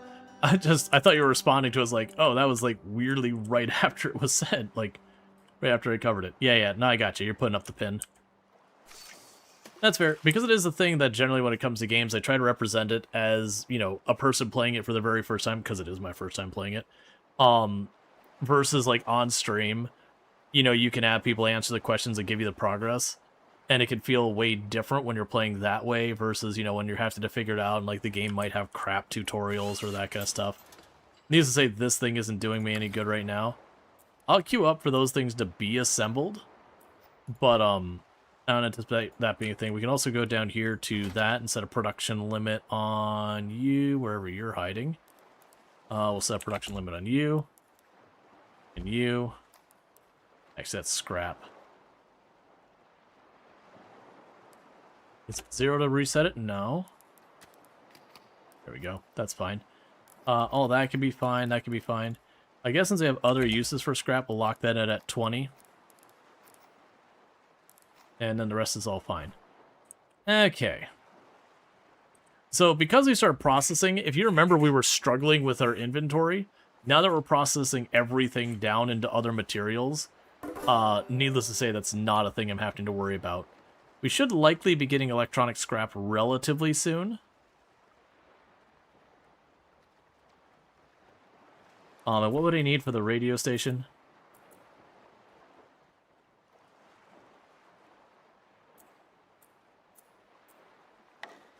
Yeah, so you can apparently just build a plaza for decoration.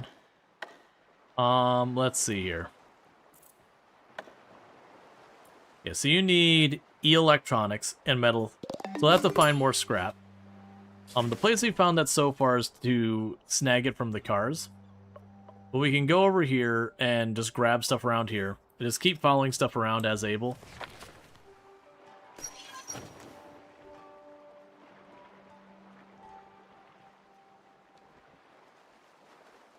I unpaused you, right?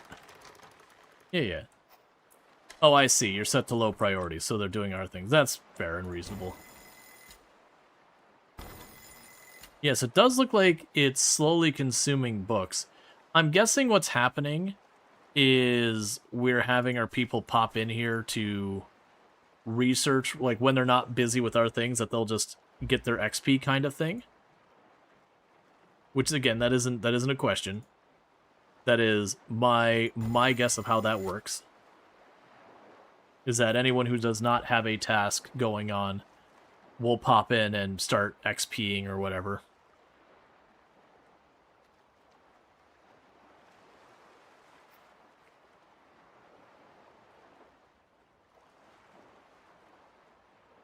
Alright, so how are we doing on clearing out the area around us? I got 4 more. It definitely feels like I could use another salvage boat. The only reason I'm hesitant to do that is I do have enough people with enough stuff to do that they are running around processing, that I do feel like if I just get another salvage boat, I'll just start doing the thing where I start backlogging all my materials again, which won't help anything.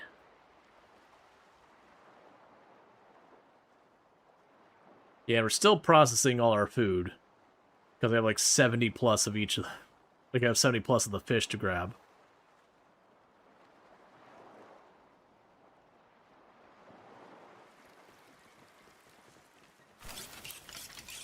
Yeah, so you're just cooking away. And that's burning through our firewood really fast. Which I'm okay with. We will slowly recover that as we move around as well. There's no shortage of junk. Alright, so we got our very first electronic scrap. Which did get carried over there. So what's going to need to happen here is I will need the... Well, that's interesting. Going to need the electronics, which we get here. But it requires power. So I need power to make power. Alright.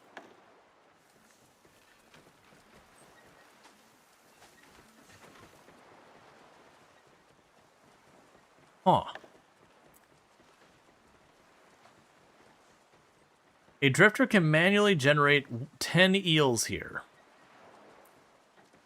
Generates 24, but both of those require electronics, and you produce electronics using power. Which is a curiosity on how that works. You wouldn't happen to produce... Oh, you have a battery of your own. I see. Okay.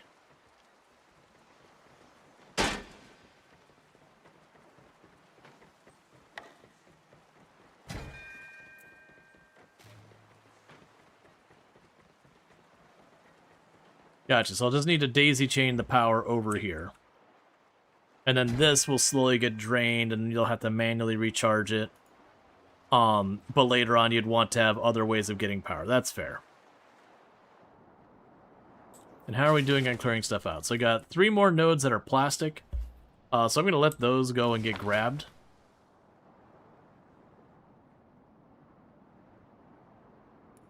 Let's fast forward that again. And otherwise they're just cooking fish and chopping up furniture and making really crappy, like, seaweed food and all that stuff. ropes slowly getting made as well, so we can start moving more people into better houses.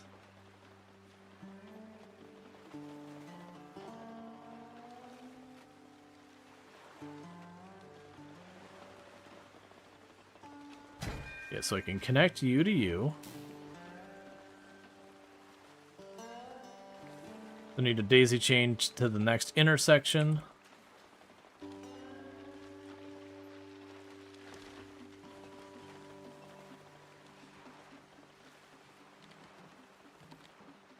But that's going to require more metal scrap, which we don't have locally. Yeah, so we can move over here then. That should bring all that in range. Not to go out of our way to seek out the metal scrap, which is fine. Okay, so that's only 2 more places to get more plastic to do, which is fine, because I don't have that many floaters. So that'll be a thing that we'll want those materials anyways. I'll also want to go to you. And queue up another 2. And ultimately I want to get that up to producing 10 of those as well.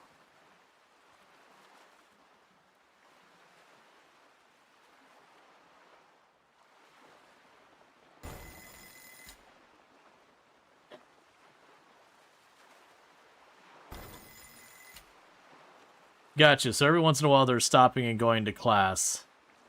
And it slowly consumes the books, and then they're gaining lots of XP for it. That's fine. So it's just if people would otherwise be standing around waiting, they're just getting XP rapidly.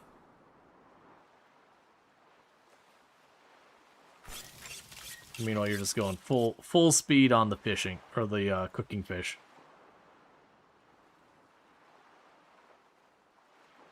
Okay, and we got enough here to go to the houses.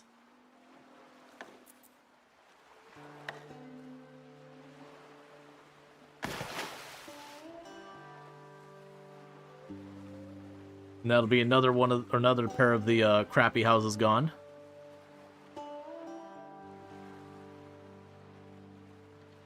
That'll be processing more wood into planks and all that, so wood's going to be a problem relatively soon. Oh wait, do we have any of the tree islands nearby? No, that's fine. Oh wait, we do. We got the dead trees.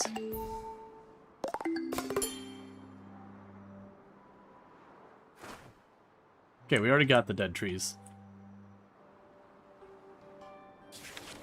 Alright, so we got one more thing of plastic, and then we can move on to the next place, get ourselves a newer crew. And there's a bunch of trees over there, so there's a good chance we can use that to start topping off our wood. And my guess is, as time goes on, we'll become more and more... Like, we'll be using more and more materials that will become dependent on getting more and more out of it. And then we'll eventually get ways to locally acquire a lot of those materials.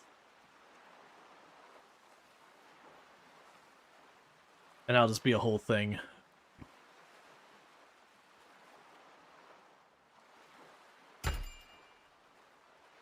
Okay, we finished electricity storage. We can go and grab the next one, bioprocessing. Okay, so with that, we can get rid of this house.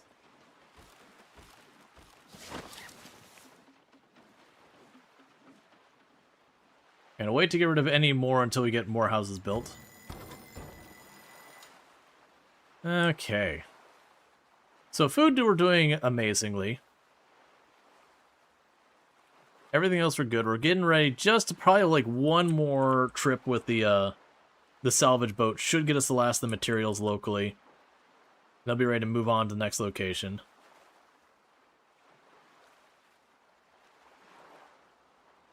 We're getting pretty close to half of our maximum weight. The game did imply you would be able to upgrade your buildings. There's a research to do it, but you'd upgrade your buildings to reduce their weight and all that. Or potentially increase the maximum weight that the boat can handle.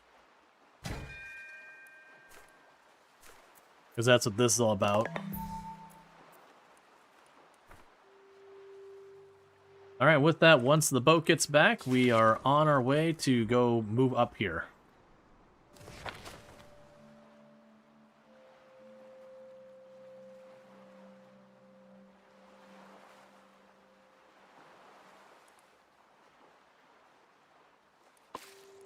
All right.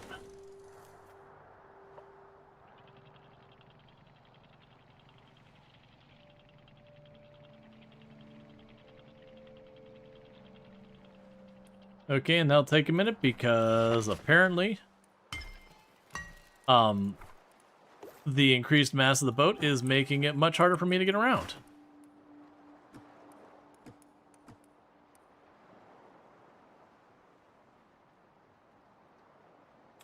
So let's see. We have another building off left in front of us somewhere.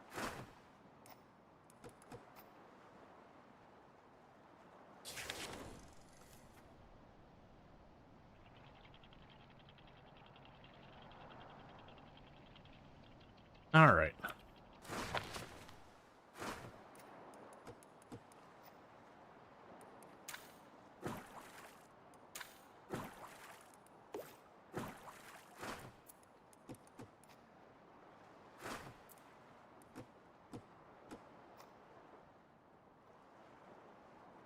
Okay, so we've got all that. Got you queued. Got those two marked. I think the rest is out of range. Right.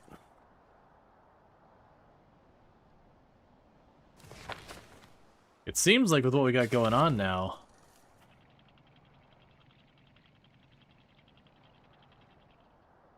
I'm gonna have to make it a habit of, like, moving around every so often.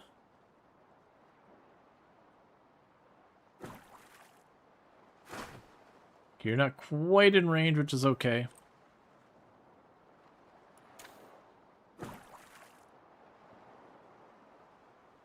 There's someplace over here as well.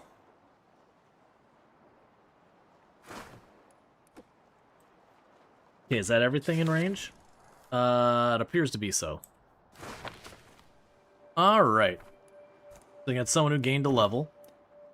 That's Toto. We can go ahead and boost your athletics, because that's what you're interested in.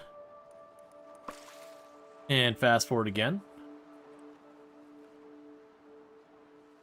Oh, I literally have... Oh, no, you're already grabbing it. That's fine.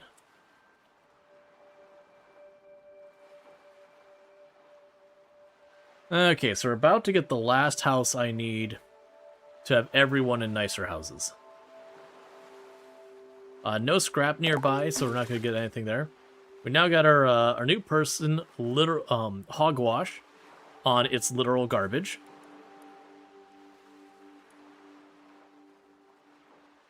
Now salvage boat is just going to be running around doing its thing while we got people collecting plastic and wood, and we got people fishing and all sorts of stuff going on. But they'll start depleting all the stuff nearby, and that's fine. We'll get more firewood. Okay, the fishing boats collect the fish real fast from the looks of it, which is good.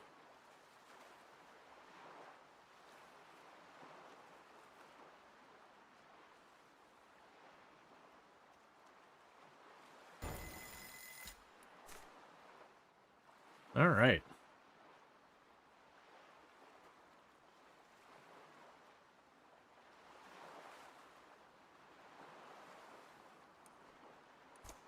It looks like everyone has reached the point of, like, pretty max range of happiness. So that's good news. And when we get our next round of... Well, actually, we don't need to wait and see. We just need to wait people to be available. When we get one more rope made, we'll get that other house built, and everyone will be in the nicer houses. And they did tell us that basically the way this works is the nicer the house, like the better their mood, they work faster and move faster, which has become kind of a standard in these kind of games.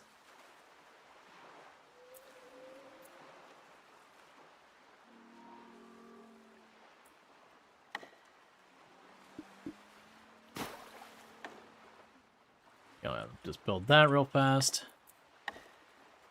And there's the nicer house.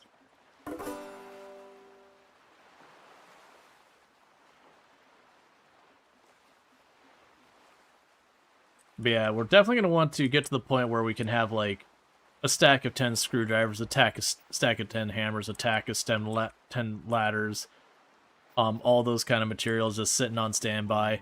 That's going to require a bit of work to get that much metal ready. So I could deal with that then. In the meantime, you're building that, so tear down these houses. So we get people living in the nicer house.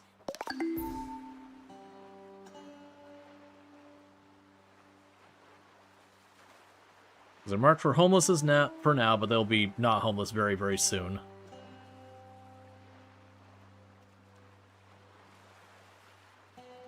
Alright.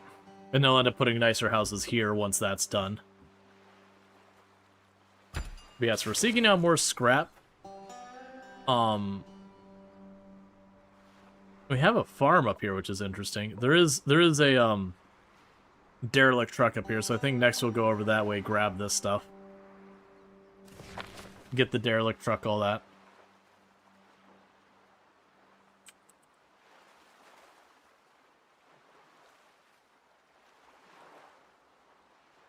So it appears I've already gotten all of the fish nearby. I could see making another salvaging boat.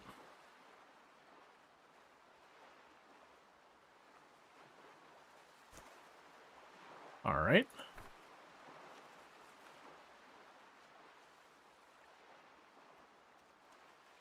Because I'm seeing them constantly going to class. Which tells me there's room for them to be working on other things that aren't that. So I will put another one of those in. And they'll get a second salvaging boat to pick up the pace there.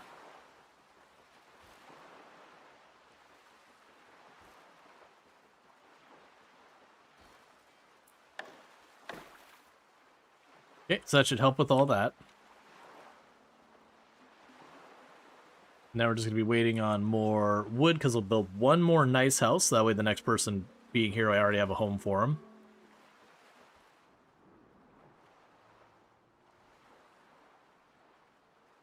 Alright.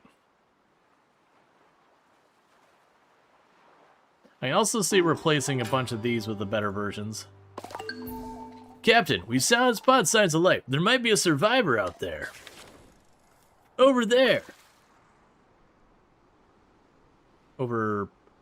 Okay, that's fine. I mean, I guess there's another car that way, too. That's fine. We can head that way. Just continuing to expand. Alright. And then you gained a level. I'll split your stuff between there, it's fine.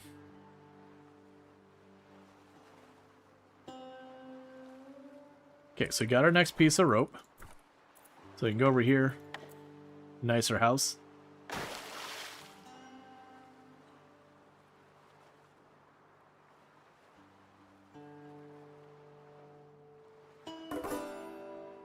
Okay, so we got another place fully salvaged. Yeah, that should help a lot, because we'll be doubling-ish our salvage speed. Yeah, so we'll want to move over this way. If we get to the point where we yank those potatoes, then I'll start moving the boat in that direction. It'll be fine.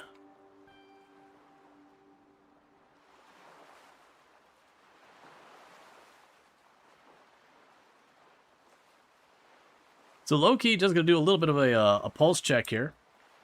Going to do a quick pull. And kind of just seeing what people's thoughts are. So what are we doing now? If we want to do more Flotsam, and just keep doing what we're doing. Vintage Story, where we go to our Vintage Story, or Planet Coaster 2, where we'd continue our Planet Coaster. Just putting that out there. So we can keep playing the game like we've been playing. But kind of just, you know, getting a feel for people's feelings, like, are they enjoying this? Not really. Do they, well, I mean, not necessarily not really, but are they enjoying this? Would they rather see something else? Because it does feel like I'm spending a lot of time just kind of waiting for stuff to happen, which is making me a little self-conscious about it, but it can be fine if people are enjoying it. Yeah, so definitely leaning more towards people seeing more Flotsam. This is nice. Yeah, like, this isn't bad or anything. But it's always when a game has it where, like, there's not, like, there's a lot of fast forwarding. I always get a little self-conscious, because sometimes people can be really jamming with it and enjoying it, and other times people can be just kind of hanging. Yeah, no, it's definitely feeling like Flotsam, so that's good. Just kind of want to get, like, a vibe check, a pulse check, whatever you wanted to call it. See where people were at with all of that.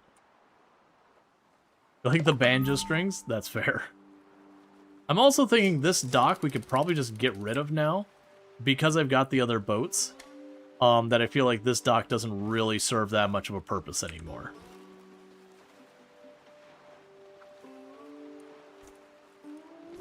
So we got the DJ, continue to get better at liquid handling. Just chilling lurking? Yeah, there's nothing wrong with that.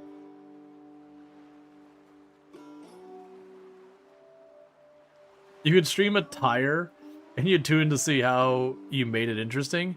Gotcha. No, it's a thing. Like, we play a lot of, like, Tycoon and games that those can sometimes be a little bit on the slower side, which is totally fine. But, you know, it's good, because there's definitely times where I'll stream something that I'll be like, you know what, I think people are enjoying it, and then we'll put up a vote, and it'll get 0 votes for the current game. You're like, okay, maybe I'm wrong.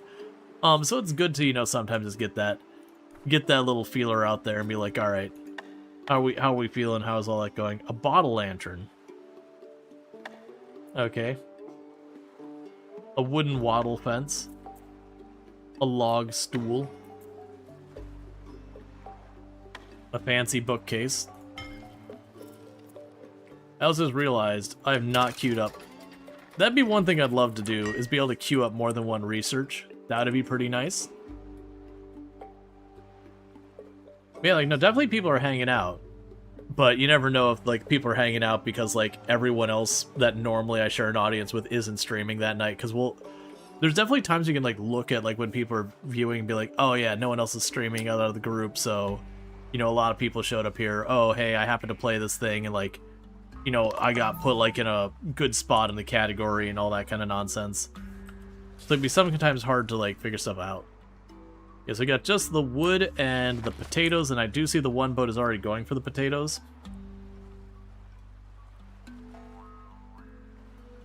Now one's going for the wood, so those should be done soon.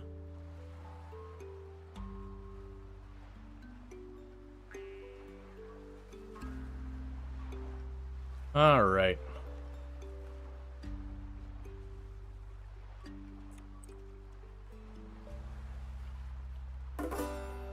Alright, there's the farm. So with the farm, I can start moving as soon as that boat gets back.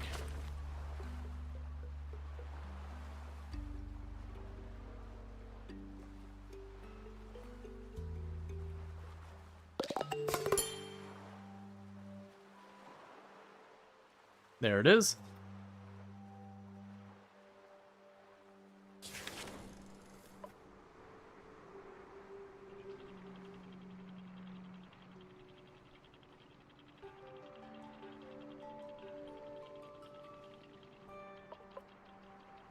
All right.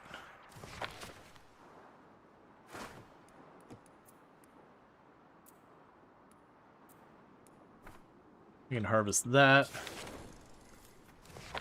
Got a couple things over this way to harvest. There should be wood there.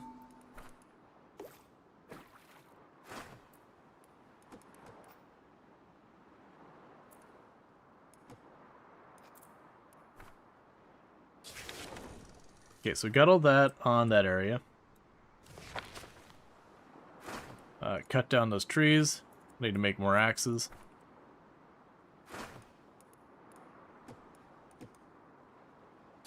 Which I can't because I don't have any metal. Gather tinder.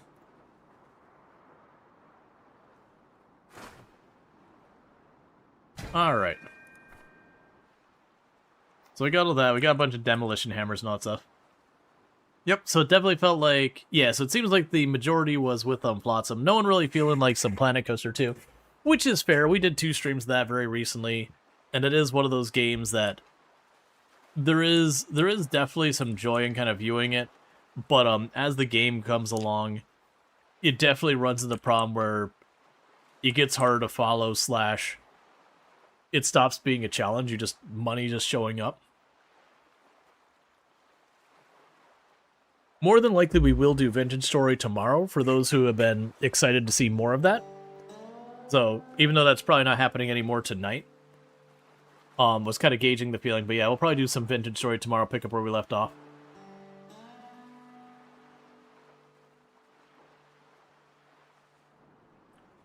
I have been seeing that there's been a lot of really good updates to News Tower. They've done some pretty fun stuff with that. They had their 1.0 release that we streamed for like 3, 4, 5 streams, whatever it was. Not sure I'd stream more of that right away. I could definitely see revisiting that game because that is a really good game, News Tower. Definitely for like the tycoon style games that have come out recently, like last year or two. Definitely one of the strongest showing. That one and 2 Point Museum are both really, really strong entries into Tycoon. Alright, so we got our upgrade foundation. We'll do unbottling, which I don't really know what's about. Alright. So we don't need more houses. We're mostly waiting on other stuff here. Yeah, so we got a bunch of new technology. All of that's gated behind the metal. We are getting metal, but we definitely could benefit from having more efficiency around that.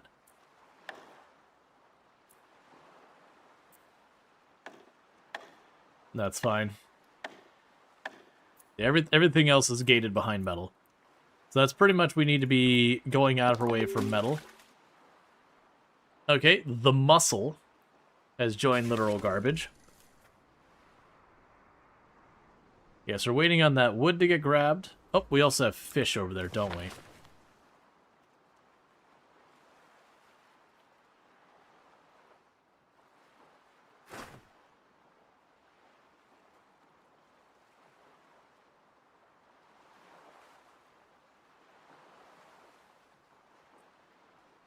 Yeah, I'm missing something. Right. So, okay. Alright, so the fish is not off the propeller side, it's off this side.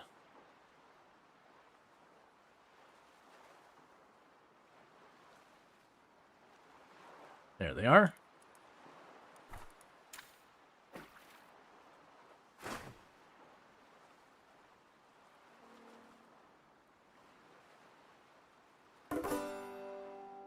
We got another level gained. Alright.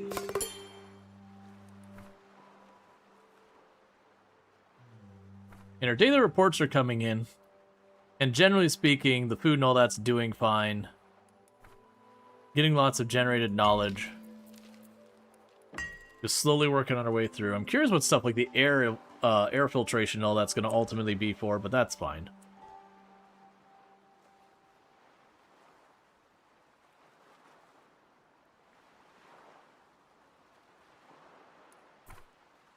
Yeah, I think the radio tower will be the next big one. I'm curious what the implications of the specialists will be. Like, will it be a fishing specialist who then, on top of that, gets a bunch of benefits? We'll figure out all that stuff. Hey, Bassett, how's it going?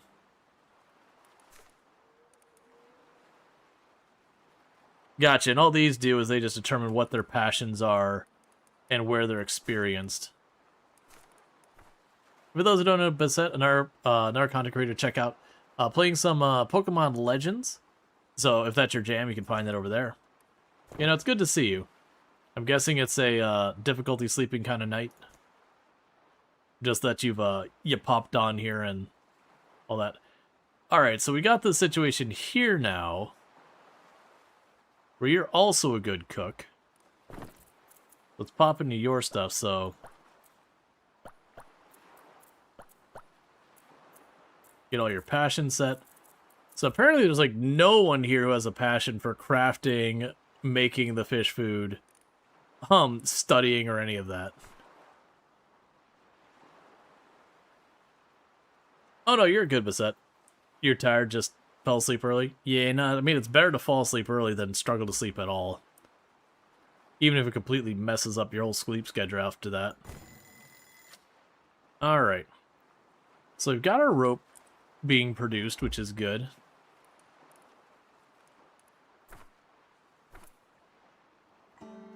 So what do we still have left out here? Okay, I've got you off to that extremity. Once we get that last little bit of wood in, we'll go up here and start grabbing more metal.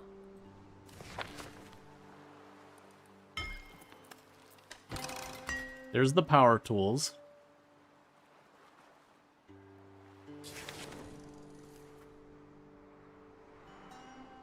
Okay, so you're still split between these, that's fine. Alright, so...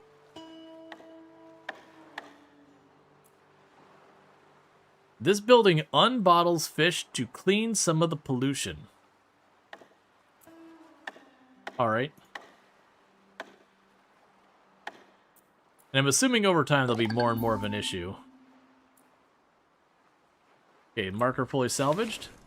And that was the wood. So as soon as that boat gets back, we'll move up. So yeah, we're probably going to pass out again. Yeah, that's fair. What's this game? This game basically, think of it like Raft. Instead of being first-person survival crafter, it is like a settlement builder. So you're kind of like this water world settlement builder kind of thing.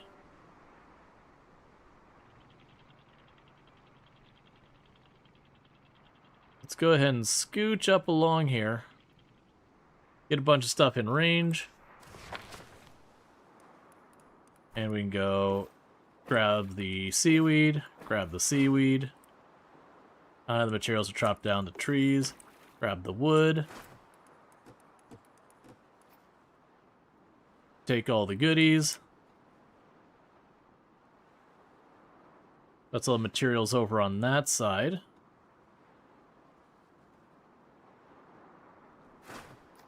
Scout the area.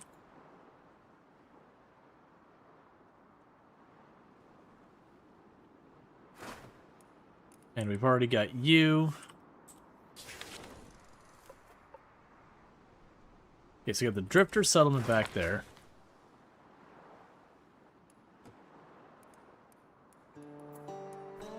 I guess we must have already grabbed that person. And the rest of that's waiting on me to have, like, axes and that kind of stuff. Oh, there's also supposed to be firewood right behind me. Oh, we've already got the tinder from that. Alright, that's fine. Working on it.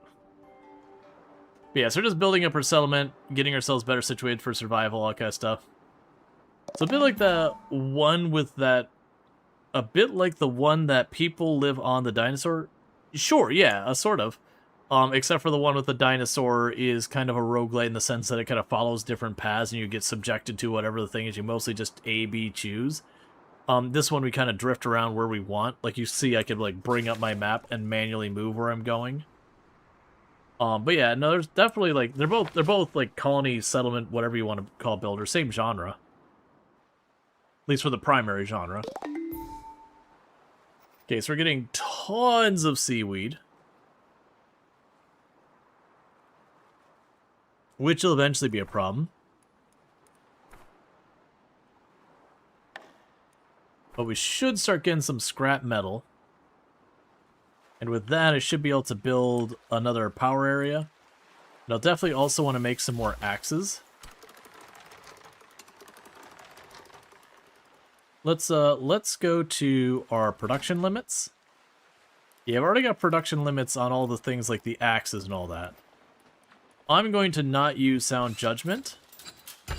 And we're going to go over here. I'm going to tell you to make infinite, make infinite, make infinite, make infinite, make infinite. And the way we're going to approach this, though, is make sure we have our production set to 10 on each of those. And that's probably going to be a big mistake on my part. You like to think about it like a mix of raft, oxygen not included, and dredge. Yeah. I mean, oxygen not included, for me, the big thing is like all the chemistry and all that. But yeah, I mean, they're all... You've described a city builder. Dredge is kind of its own weird thing. But yeah, no, I mean, it's fair. But yeah, it's like thematically raft, but then a colony builder instead of, crafter survival. We do have some scrap coming in, which is going to be made into metal plate, which is then going to be made into tools, and then hopefully those tools will be what we need to get some other stuff done. We are going and making the ladders. Gotcha, Bassett. You have a good one. Let's see. Auction not included is built mostly closed-loop systems to manage. This is fairly simple in comparison. Yeah, like there's a lot of chemistry and balancing and all that goes in Auction not included. That kind of makes it its own animal. All right, so hitting 10 didn't do anything special, which is fine. Just makes them better at it. You gained a level. I'm not sure what to do with you right now because I have a second person who can also cook who's got more of a passion, so I'll split it between that and athletics. But we're about to hit an ad break here in just a second, which I'm going to need to use the restroom for real fast. So I'm going to do that here in just a minute, and then I'll be back. But all in all, things are going pretty good. We're salvaging things way faster now. Hopefully we can get some axes and our tools going. Because I'm just taking the idea that we just keep drifting around. I don't know if the world's finite in size or unlimited in size. Very genuinely. I could see it going either way with that. But, we'll figure it out. But it kind of feels like with a lot of it is you make the axes to exchange metal into wood and then, such and all that. All right, so bear with me, chat. I need to use the restroom real fast. I'm going to do that, and I'll be back here in just a couple minutes. And thank you again for tuning in.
Alright, and I am back. We'll get that fast forwarding again. While we collect things from like those last two spots. We should be getting scrap here. Yeah, there's the scrap. So we should be able to start getting that made into more metal. And with the metal plates, we'll be able to get more stuff done.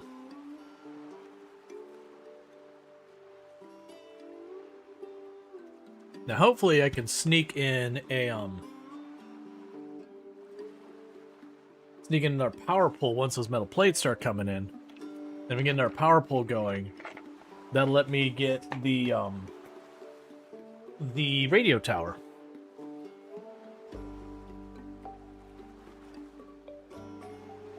Which then the curiosity is how brutal will that be on my power if it's like a constant draw?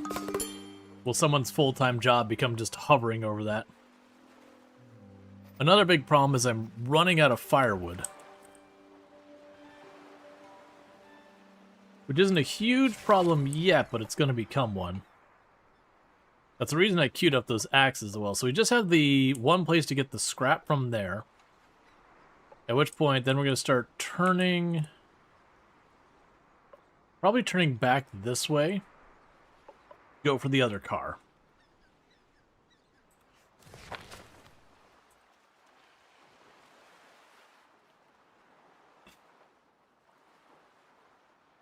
Imagine eventually we'll get a local source for things. You've got tons of dry wood for firewood? Yeah. No, I can do that. I've been holding off on switching over. Because we got lots of wrecked furniture. I probably should, though. Because it's you. Alright. And I'll set you low priority. And do you have a limiter set on you? Because I want to make sure there is. You should, right? Yeah, 20. Alright.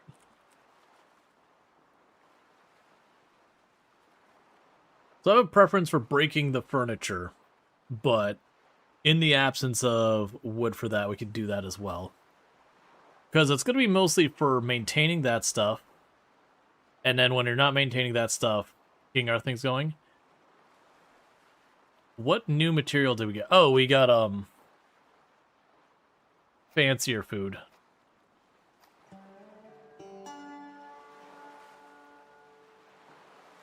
And meanwhile, you're able to start producing the metal plates. Okay, before they have a chance to grab that metal plate from me.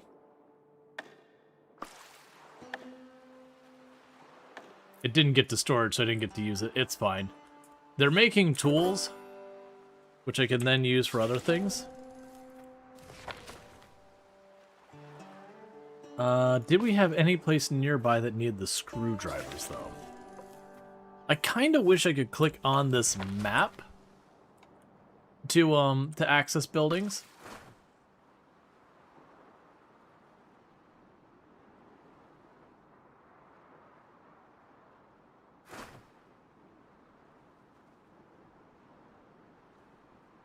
Yes, it's somewhere around here.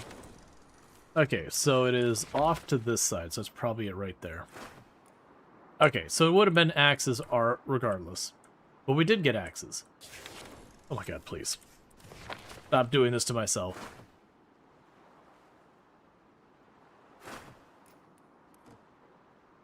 Okay, so that'll give me more firewood.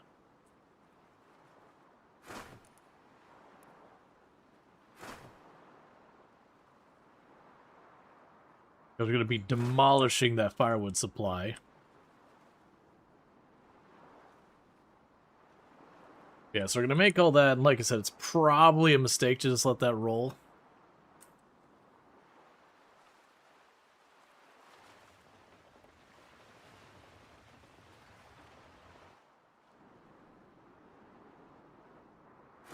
Alright.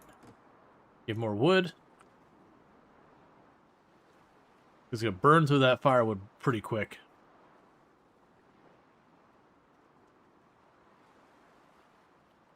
So we're basically exchanging metal for wood. Is what we're doing there. One metal plate for about, like, 20 dried wood.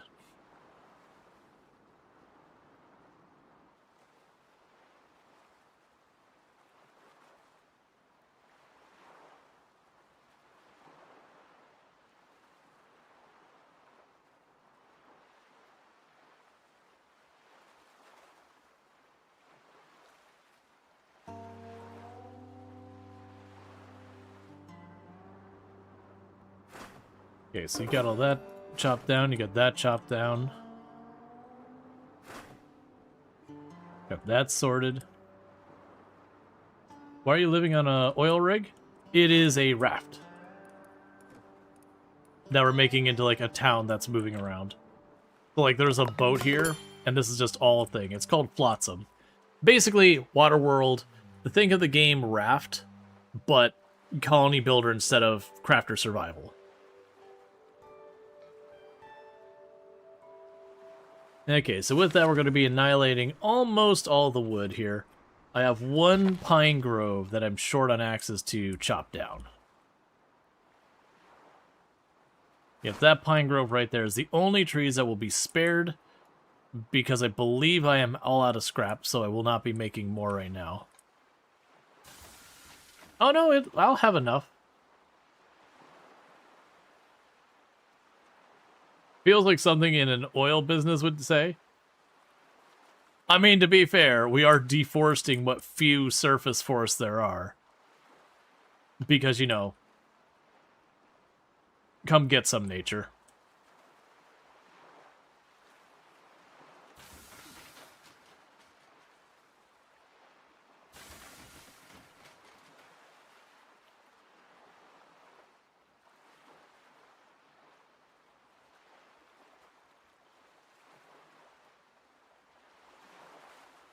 Alright, so we did get enough, so let's go to... it would be that way, right?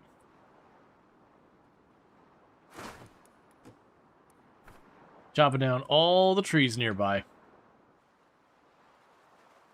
Then we can just top off our supply of firewood.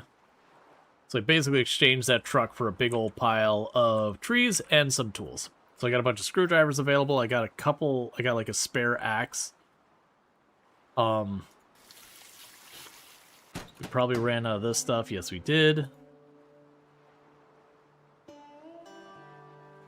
But yeah, so once we're back, we fully like depleted this area of all usable resources. Like I said, my plan is to go back towards that truck over there. We're not gonna be able to make that all in one go, so I'm gonna go this way, collect the fish and that over here. Wait, did I not have...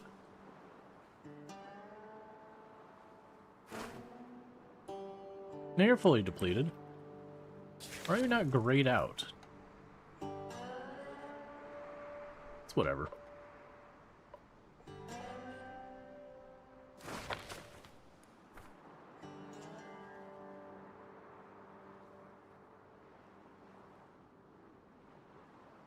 Alright.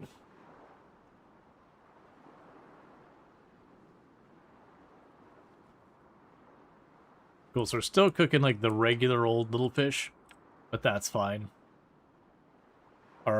Everything seems to be in good shape for the most part. The only thing we're hurting on is metal. We've got our radio equipment. We haven't been able to make the electronic stuff yet, and that's because I need more metal to make the power tower to connect it up to the power grid.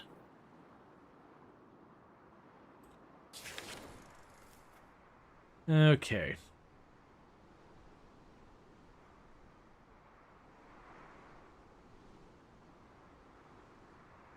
I do wonder if I get closer to the edge of the map, if anything gets more revealed, or how any of that works. Alright. So that is that node completed. We'll just wait for a boat to get back, and then we're on our way. It's also weird to me that the propeller's on the front. That we pull the raft towards where we're going instead of pushing. I know that's fine.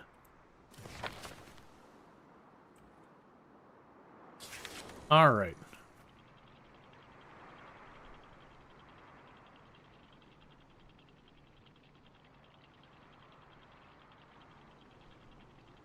Okay, we're out of power for a second. I've once again zoomed out too far, as I keep doing forever. Right, so we can go here and tell them, pick that up. I probably don't need it.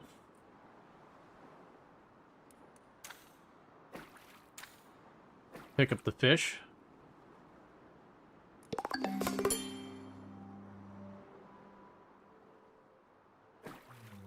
And pick that up.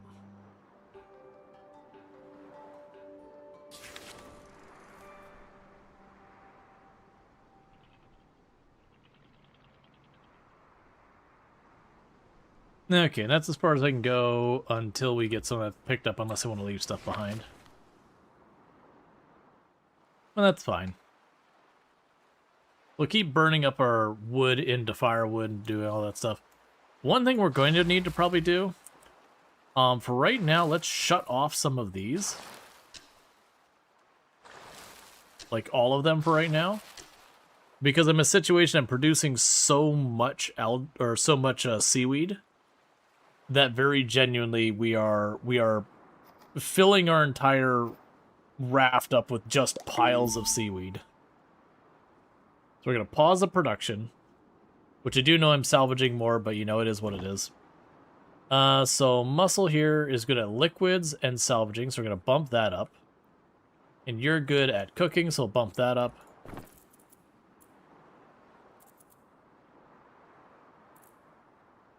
Alright. There we go.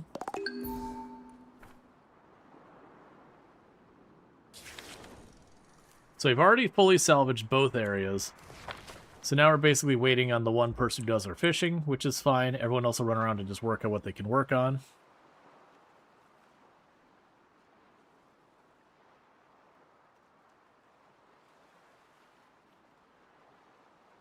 The sheer amount of seaweed I lost track of. Here's something we could try doing. So seaweed. Let's set a limit on the seaweed.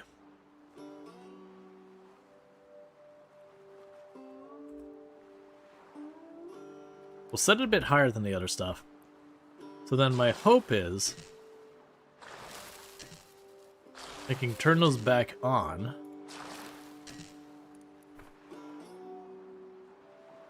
And just they'll produce, but they won't be put into storage. What do I need to make ourselves more storage?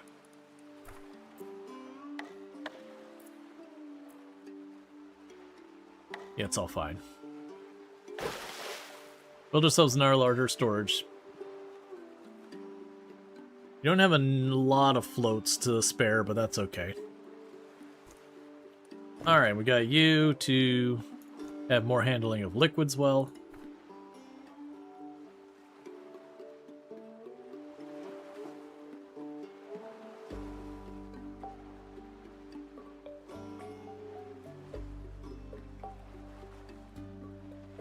So, if we wanted to build the bigger drying rack, let's just rope it a floater. So we should go ahead and probably with this. Goes our build menu, get rid of you.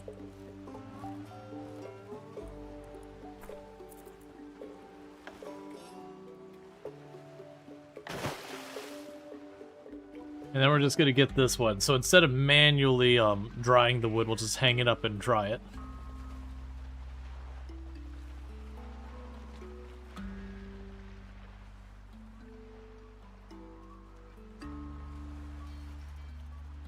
And how are we doing on our books? We're slowly working through those. Yeah, so that'll literally just be another one of those things that you don't manually need to work on.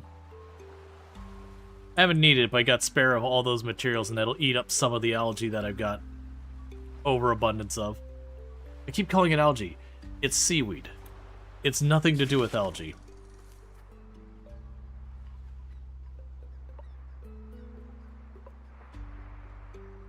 Alright. And as soon as that's depleted, we keep moving this way. We'll grab those things.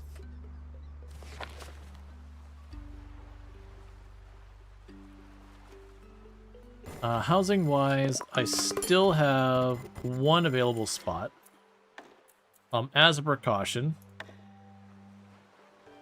I'm gonna do that. Did we ever finish that last research? Yeah, I'm sitting on a giant mountain of research. Sure. With all that available. Interestingly, like, there's flowers and all that. We'll get the hydraulics. And you're still on your way back. Another level. So we can have you do salvaging. You'll work on athletics.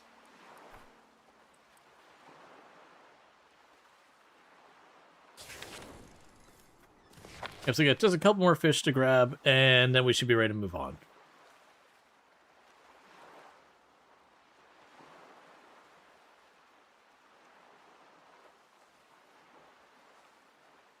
I'll definitely need to get more wood coming in as well.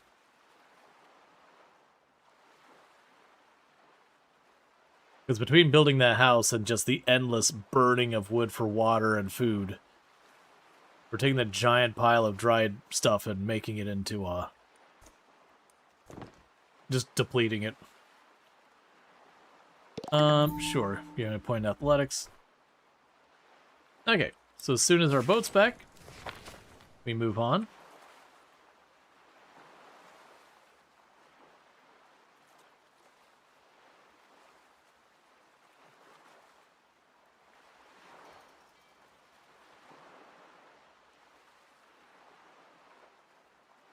There you are.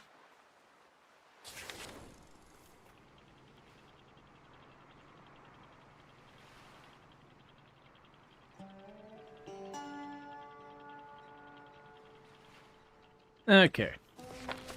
So just off this way, we should have some plastic laying in the water.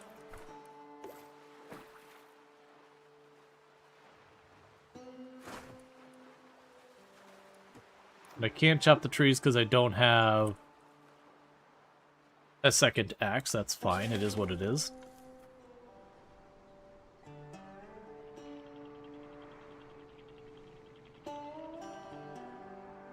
Okay, so that'll let me reach the plastic still. Then you can check out the buildings up ahead of us. We can gather all the wheat. We can demolish all the furniture and all that. And then next up is going to be that truck.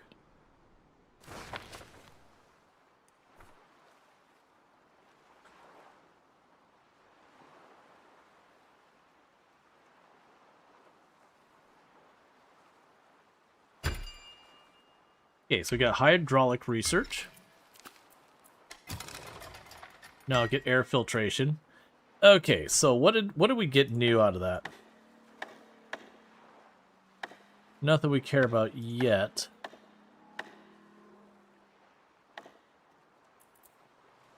Yeah, it's all this stuff here. There's a ton of stuff we have over here that's all dependent on metal. Is basically where we're at. Because we can make power tools, hydraulic press, combines refined resources into advanced refined resources. We have the bio boiler. All of that's locked behind having just more metal plates. Which is going to be a matter of moving around, grabbing. Basically, trucks have been the only place we've seen any meaningful amount come from.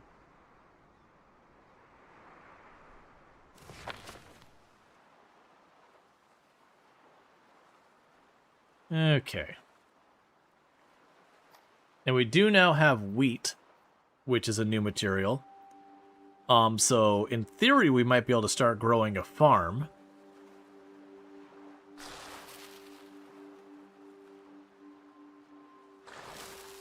There's a good chance we might decommission 2 of these and make those into farm areas if that does come up to be the case, since now we're not depending on those for food. They're mostly a supplement and rope. So since 4 of those are saying they're idling, we can get that all switched over.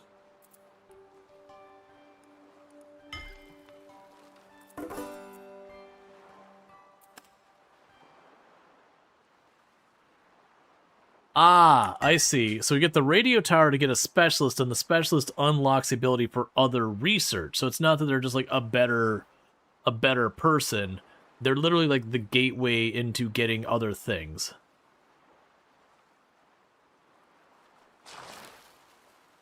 And all those have kind of paused. That's fine. Yeah, so we're waiting on the plastic primarily.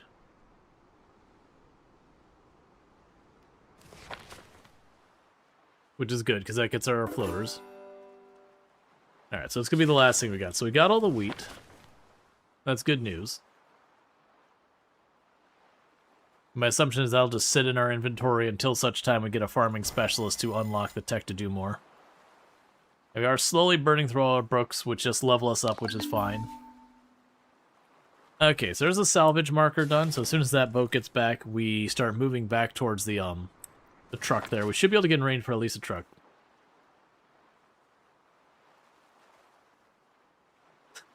What is this new thing you're doing, Darth, where it's like every other stream? It's like random thing. Until we meet again.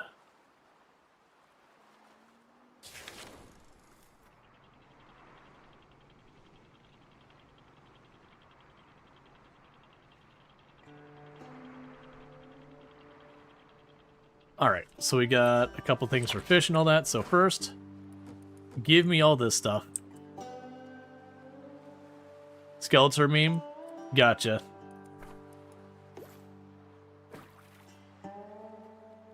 Yeah, and I know the Skeletor meme. I wasn't sure if that's where that was referencing, but...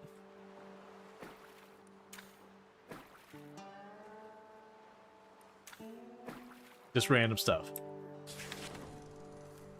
Freaking Skeletor facts.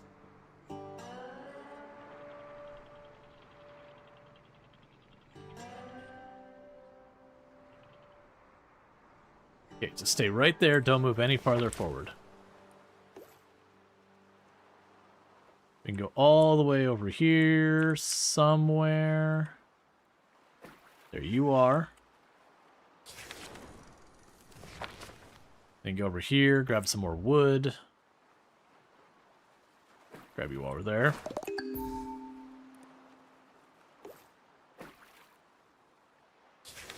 Alright. So get all the stuff in, range there. Gathering from that fishing marker took seconds. It's already gone. Okay, so with that, we should be getting more axes made. Hopefully a couple extra metal plate.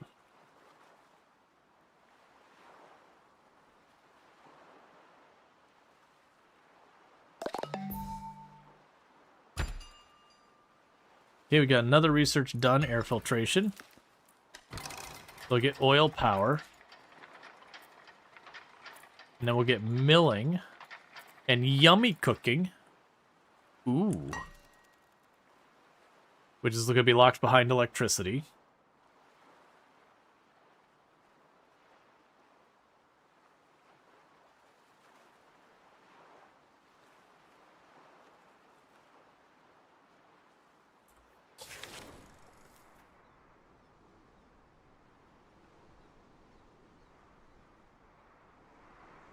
Wifey.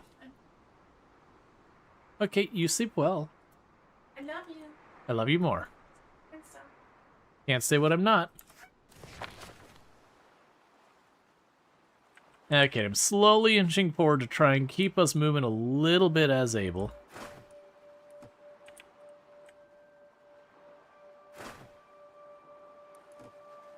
There we go. So everything in range is queued up to be dealt with.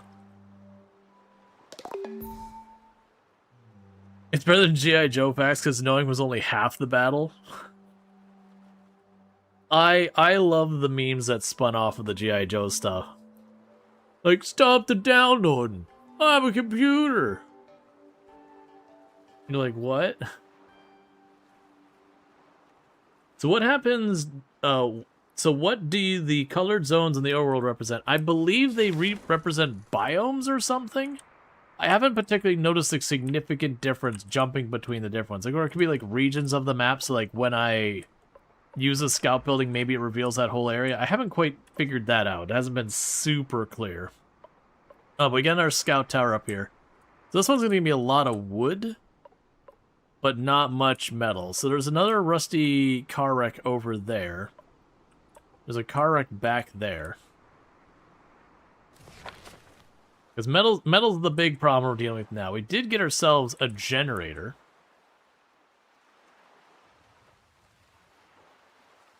And a lot of things are getting stuck because of lack of inventory, which I'm okay with. But the good news is we are getting our axes made. And so the idea is I'm kind of not getting my next thing there to get all that locked in so that the production lines are just handled. I don't have to think about it.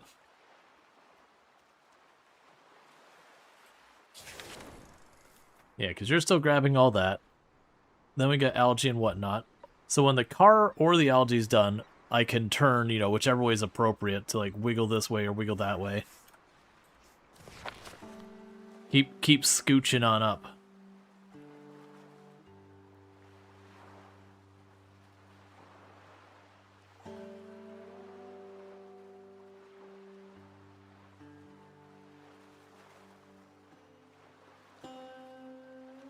All right.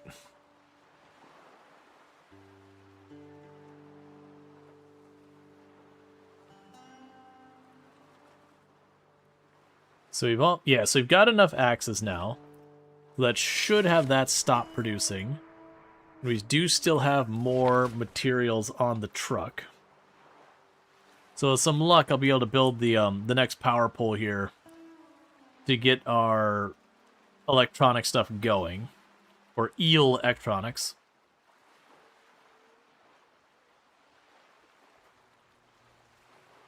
We've got our wood caught up, which is good news.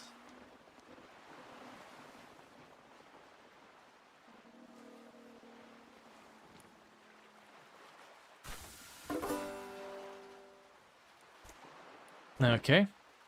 Okay, so 10 is the max. That's good to know.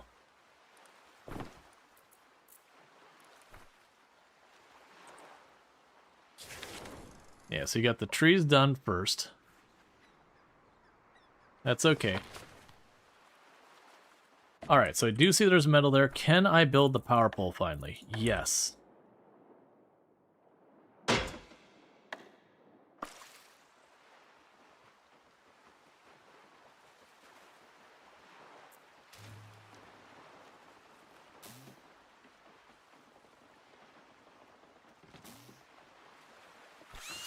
And with that, we are now officially making electrical stuff. And then for the radio tower it's wanted me to build this whole time, I need 4 metal plates and 1 electronics.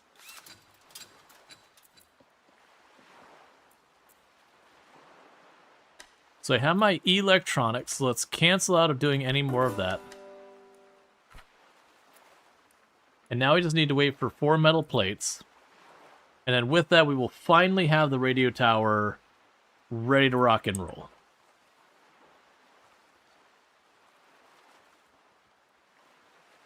The question is, do I have any more metal? Okay, we're pretty much out here. So the muscle...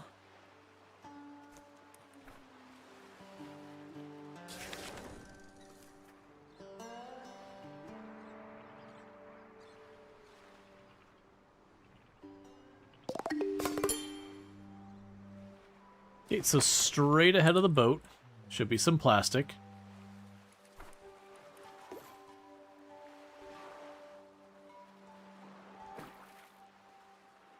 Alright, that's good news. We already got the dead trees. So when you finish with that, we can go to the next thing.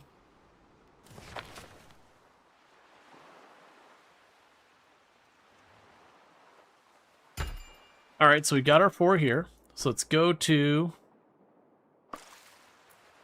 I guess we don't have our 4 here. Now I got our 4 here.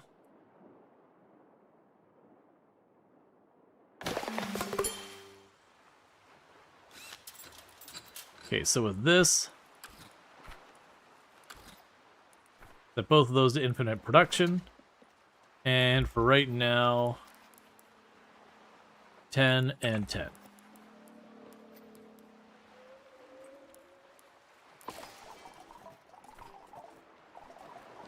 Well, would you look at that?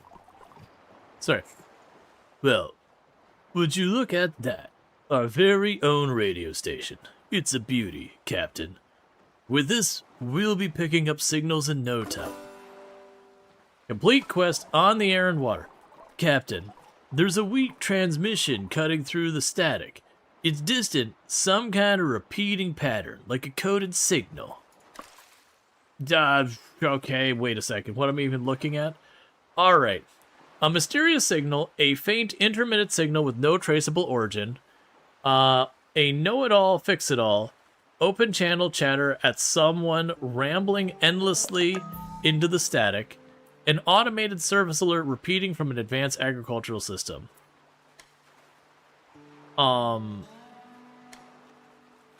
So much here. There's so much here. Alright, so what we're going to go ahead and do is I'm going to go... The farmer. Error. Maintenance requested. System fail. Agricultural unit. Delta. Huh. That's a maintenance distress ping. Maybe might help, or might something or someone be trying to signal for help? Show me. Over there!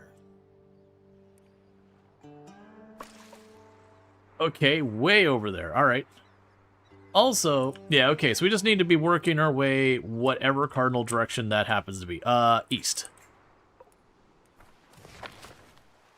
I'm also curious, I didn't plug that radio tower in, so I'm not really sure how you're working right now. Oh, I guess you're just powered on good vibes. I was expecting to have to plug that in. Alright.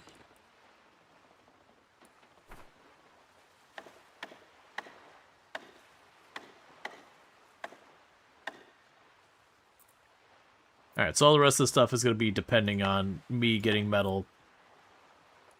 Alright, so we got hogwash here.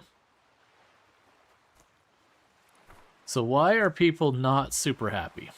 Never mind, you're all sorted.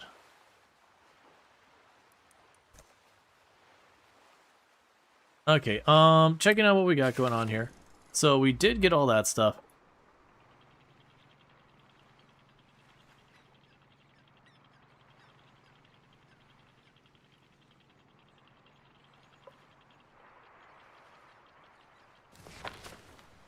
Alright. So it's time to ruin our metal supply by mass deforestation.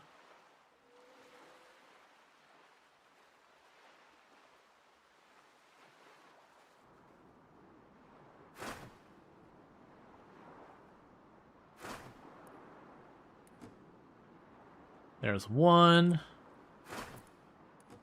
There's two.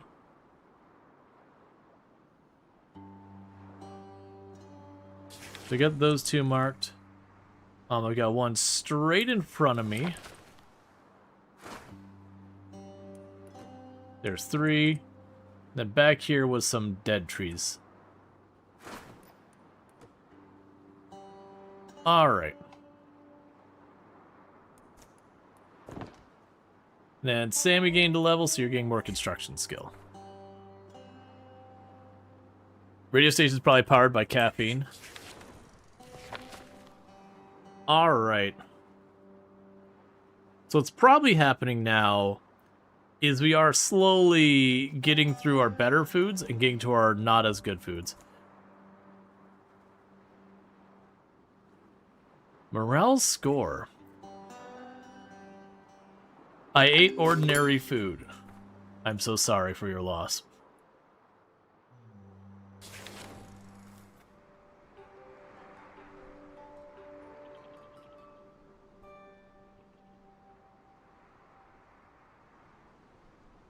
Okay, I also have not grabbed the fish. And there was more fish kind of back right or back left over here.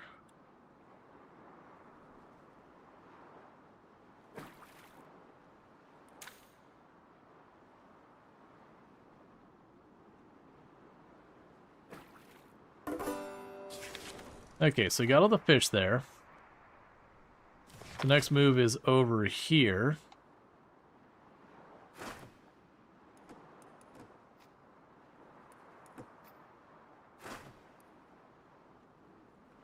Alright. So we are destroying all of nature in this entire area. Don't know if that one will count in range or not. It does. Okay, so we're going to be up to our eyeballs in... Oh, it didn't. It's fine. We're going to be up to our eyeballs in firewood, or in wood. But that's honestly not a bad thing. We're going to need a lot of wood, so it's, you know, fair enough.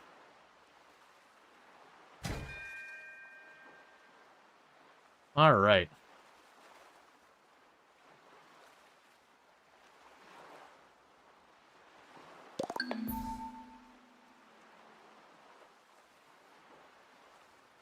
So I guess at this stage, the other thing I'm going to probably do is change your limit for the really crap food.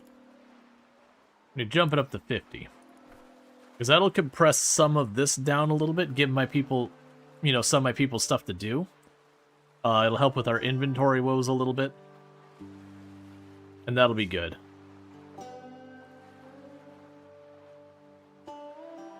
In the interim, we're still just cooking the mountain of fish we've got.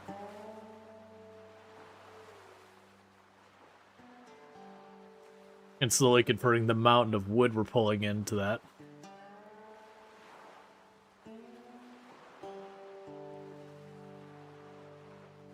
Alright. Because it'll also keep our food up. Oh, I should also check in the research. It's probably getting done with stuff again. Okay, so we got 27. Let's get the yummy cooking. Because we might as well keep continuing to research everything we can.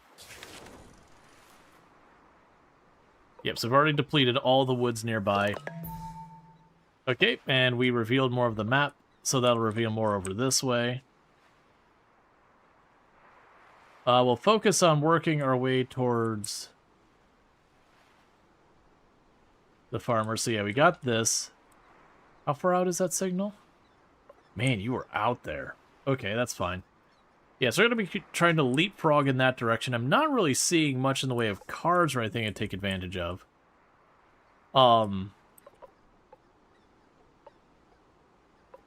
it's more potatoes and all that. That's more potatoes and all that. Yeah, so probably ignore that over there and work our way up here, grabbing everything along the way. Which is little by little leapfrogging our way to where we're trying to get to. Let's see here, though. Yeah, so we're gonna have to wait till most of the stuff back here is before we can make a move. Yeah, if I get these two grabbed, we can turn this way and start working our way up, follow the road, because most of the cars have been along the road.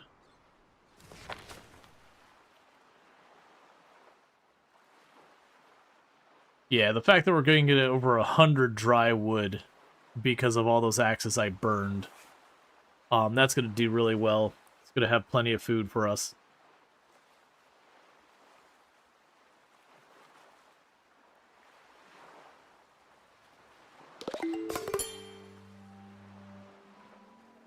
Got people constantly leveling.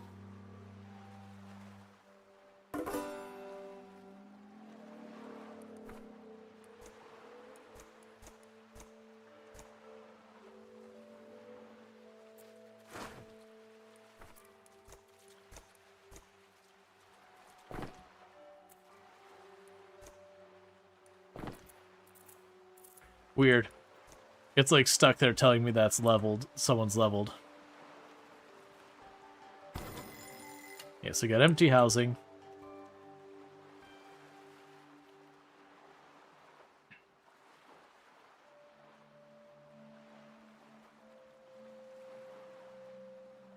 Yeah, I could probably build some more of the better storage here soon.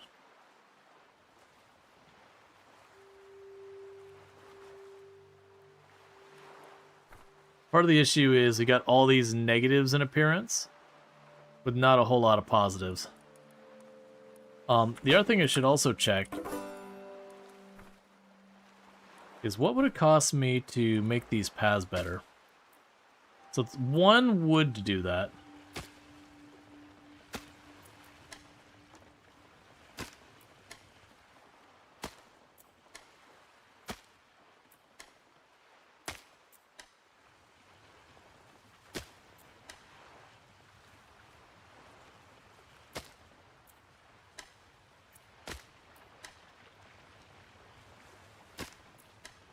Okay. Because I believe each of those is like a -1 in appearance. And in theory, this is either a neutral or a positive. We just burned a lot of material that we're going to be replacing all those plastic with wood.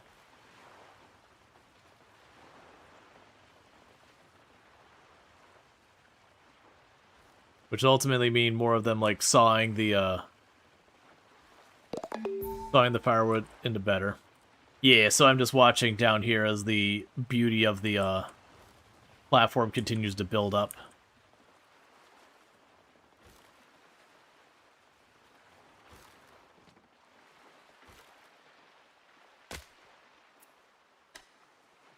That's a little annoying that the intersections...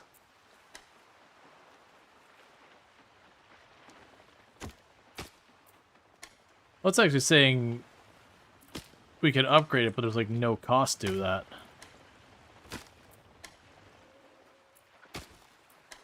Weird.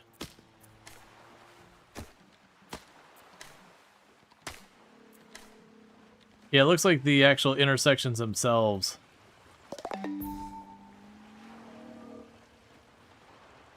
are considered like a separate entity, but upgrading them costs nothing, which is a weird choice.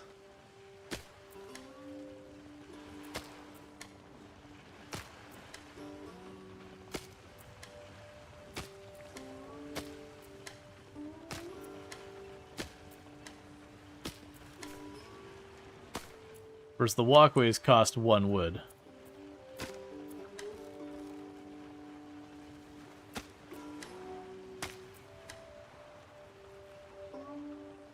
Okay, so other than the ones that had power poles on it, I believe that's everything queued to upgrade.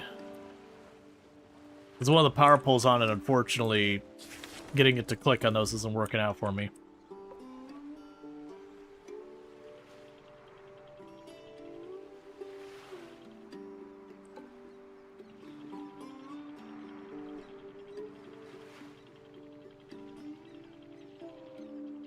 Okay.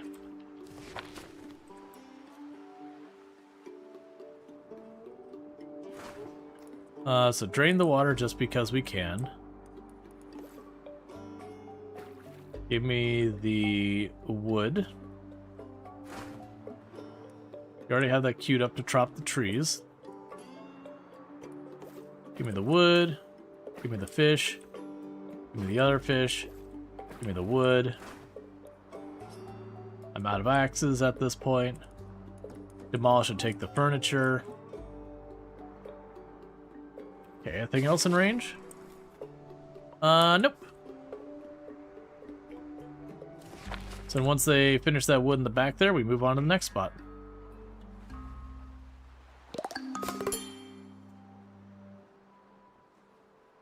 Alright. So surprise, surprise, since we cranked that up, we have burned through our seaweed pretty well.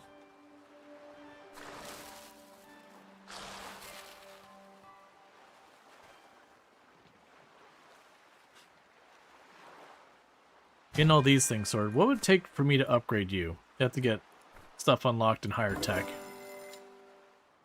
Alright. Can we dive underwater and loot? Not that I've seen in any capacity, but we have a lot more research I don't have. So it's entirely possible that could be a thing that you'd ultimately be able to dive underwater and collect stuff. But so far, it's not been a thing. So far, I've had to move around to get materials.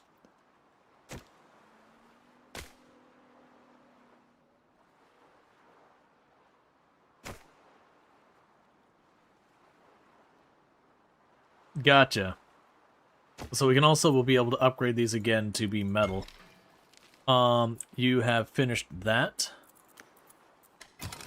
We can get the milling unlocked.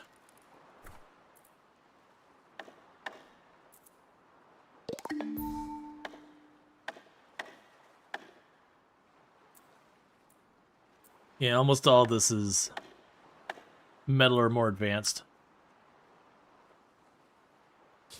Alright. Then we'll work up here to reveal that area. Keep grabbing materials as we go along. We're gonna have to be, like, specifically watching out for wrecked cars.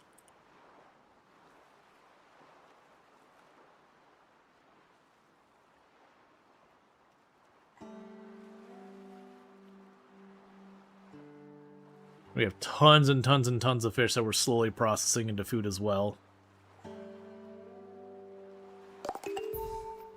Let's also check on your stuff.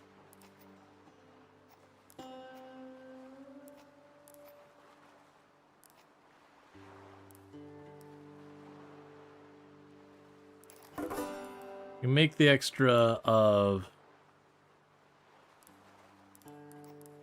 the kebabs. So if I find myself with the potatoes, we can use them.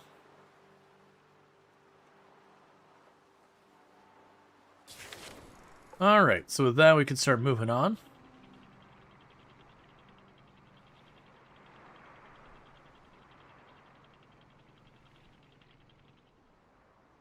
Okay. So we got a spot off left. You take apart all the furniture there. Scout the area. I do not have any spare axes or power tools.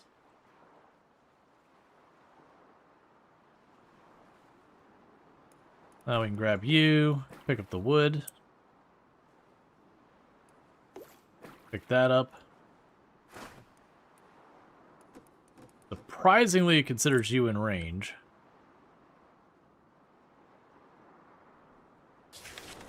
Oh no, it's not actually in range. It's fine. So keep working on the stuff behind us. And then once that's done, we move on to the next spot.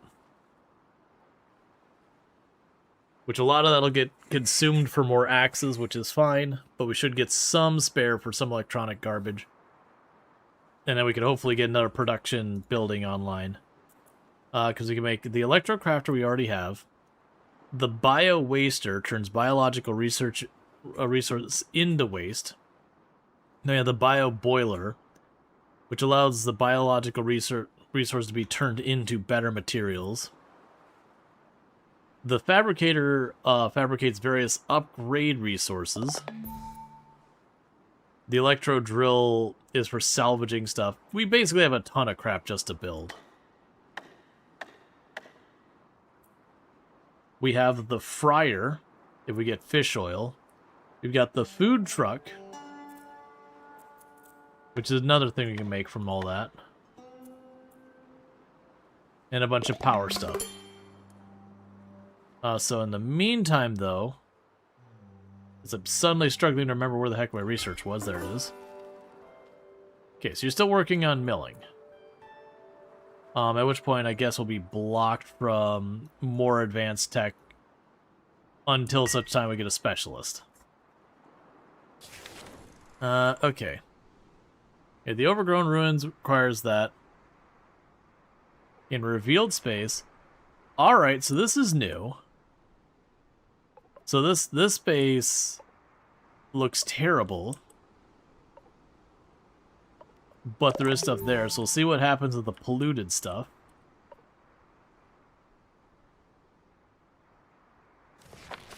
So all we gotta do is wait for them to collect that wood and we can move again. What does it take to deep pollute stuff? So the food washer, it consumes water and then it gives us end result.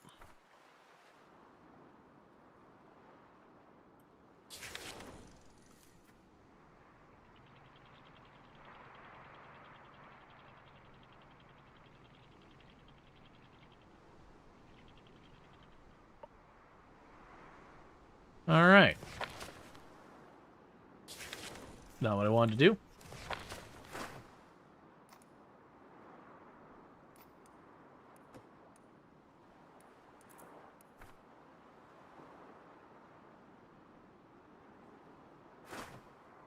So you are in range.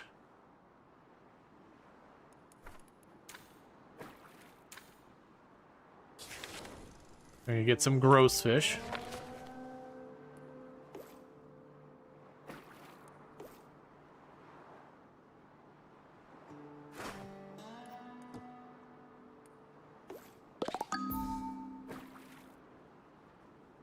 Alright. So we got marked what we could. I am curious if we scooch on over to where that is. We might be able to get even more.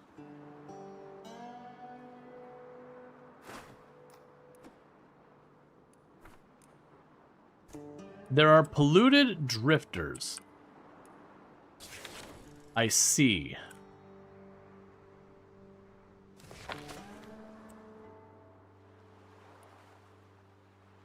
So you can go here.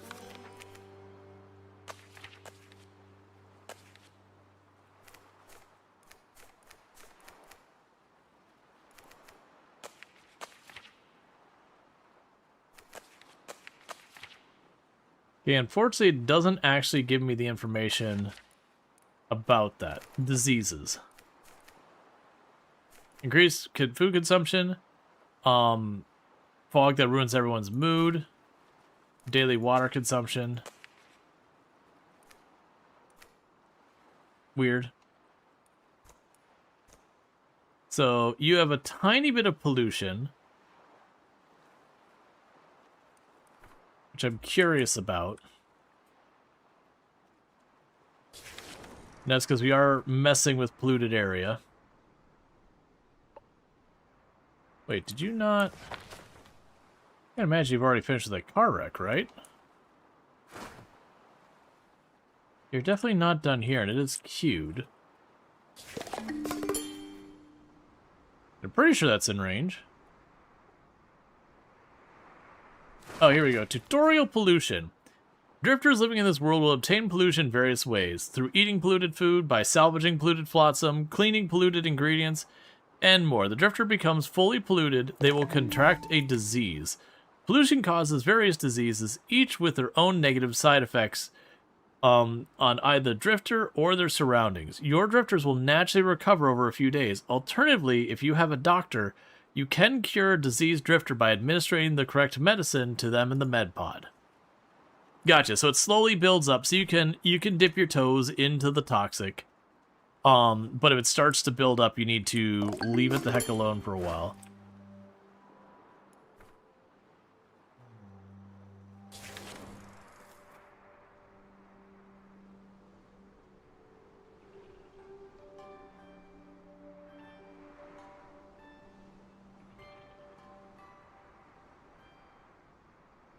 There we are.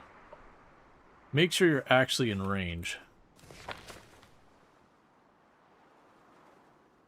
Because I really need the metal from that. And we're just getting more and more and more material showing up top here. That's getting more and more difficult to understand what's going on. You are wet from swimming. Why were you swimming? There should be no need for you to swim.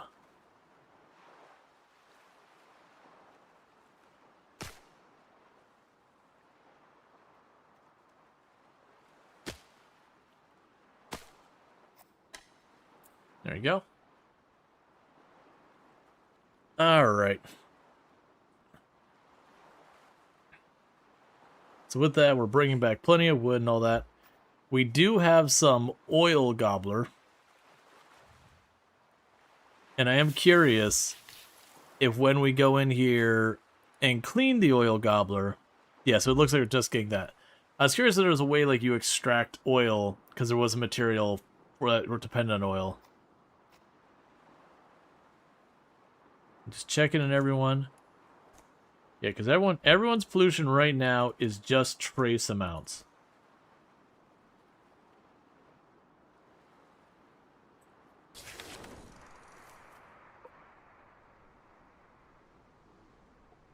I'm also wondering if I go over there, if it'll give me an axe.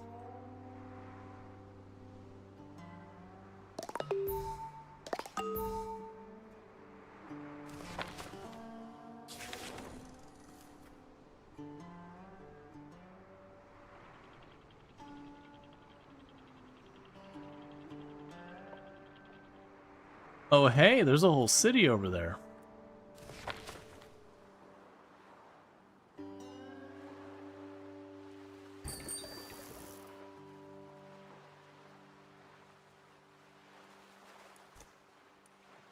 That seems bad.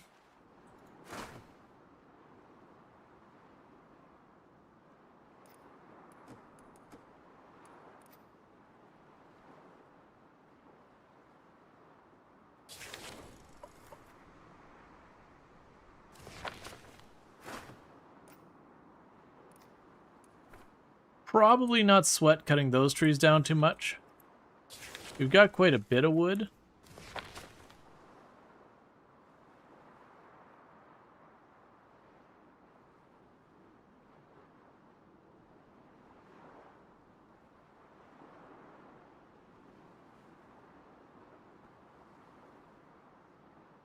All right, let's see. So we're here.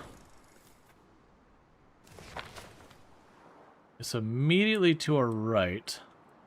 All right, here we go. So we can grab you. Get those polluted fish. Get those polluted fish. It'll save the axes and all that. Grab you, and you'll get another point in athletics for right now. So we got a couple getting a tiny bit of pollution.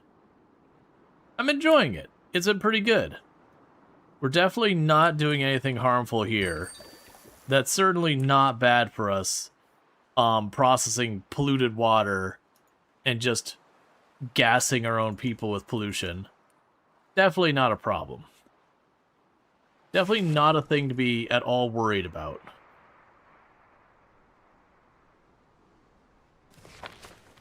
Yeah, it also looks like if we check just off left slightly here,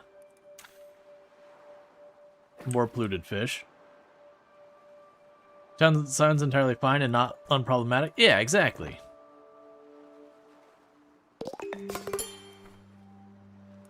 Alright, how are we doing on our research? Okay, so research is now officially on standby until we find a specialist, which we are working towards. And also check out Treacle, another fantastic content creator on the platform. Plays a lot of games like RimWorld, so a lot of City Builder, Settlement Builders, has done like Anno, has done Whiskerwood, and a whole bunch of stuff. So good times over there. If you're into your City Builders, you can find it over there as well.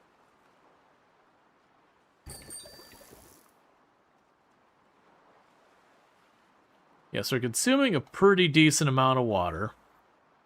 And that's because we are cooking polluted fish and making them into something else.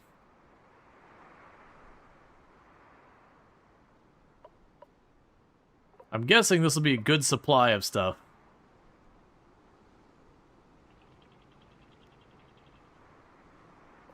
Wait, did you already get the car stuff out?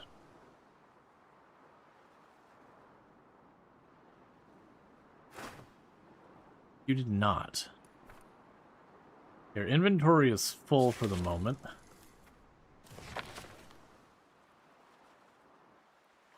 Right.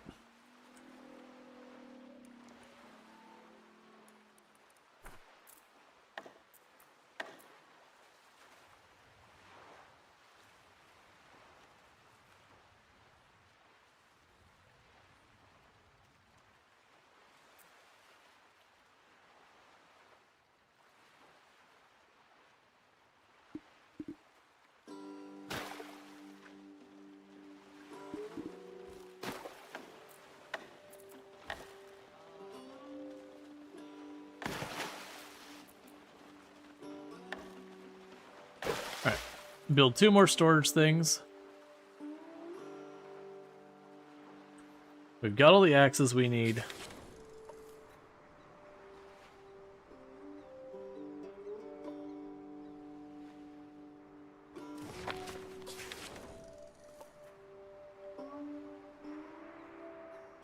There we go. We want to make sure the wrecked car is in range. Everyone's starting to get themselves a little bit of pollution. Definitely don't want to stay here way too long.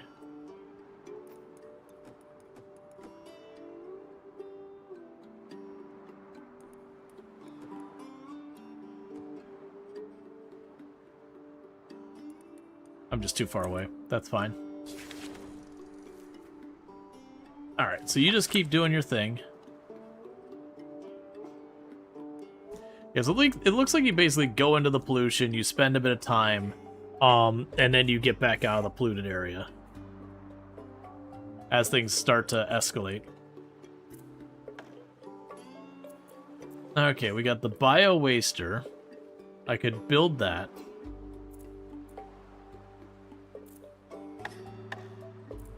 We can get the manual generator, we're already okay. We can have battery storage, which is certainly worth considering. A lot of these stuff have extra material costs we're not ready for. Alright, so we have the bio waster. I think the bio boiler is probably the better one. That turns biological resources into bio waste versus that turns biological resources into refined materials.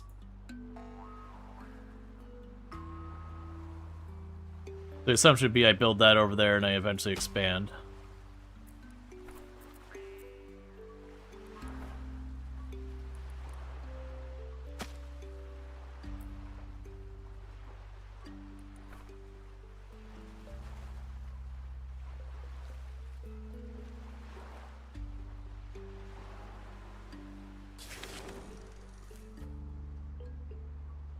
Okay, we got both of our salvaging boats out? No. Neither of our salvaging boats are out, despite the car being there.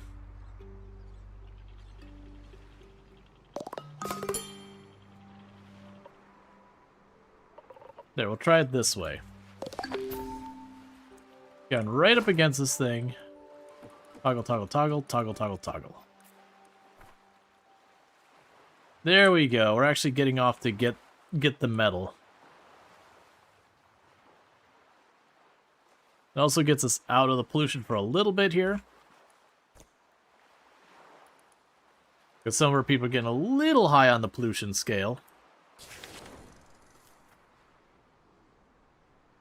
I can also go way over to our front and grab that, that's the wrong front.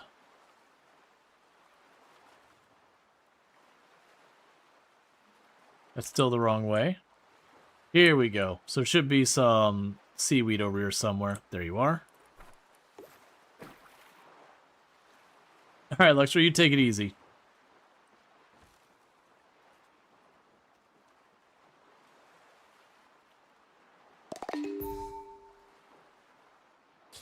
Alright, so we're getting all the fishing stuff pulled up. I definitely want to pop over here. There's lots of stuff that looks like in the ruins of the city. There's probably one of those ones you go in, you grab some goodies, and then you need to get back out and recover. And how long you need to be out of there probably depends on a lot of things.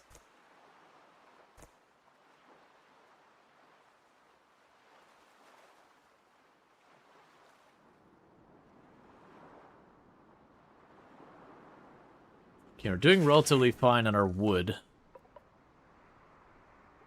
I don't feel a need to go into the polluted woods to get stuff. It looks like this area is polluted. This area is fine. So it looks like a 2 polluted areas right there, and then it's clear till we're on to the next area.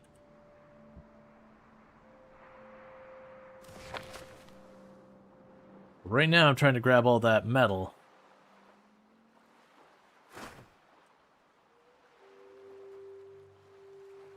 Because that'll help with all the tools and all that. We get a bunch of other goodies built. Alright, so we got a bunch of fabrication stuff. Let's check about our power tool production.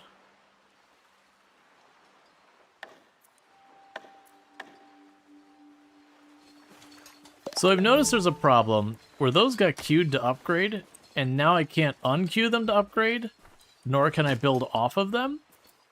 Which I'm not sure, I don't think it's supposed to work that way. But it is a pretty big issue, because it's the end of every one of those, because it's like, oh, it's weird that the union, like the joint points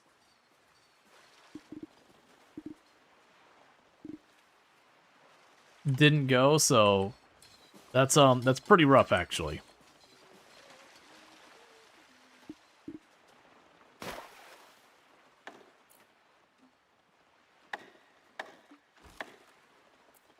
Okay, so let's try. So you all require electricity.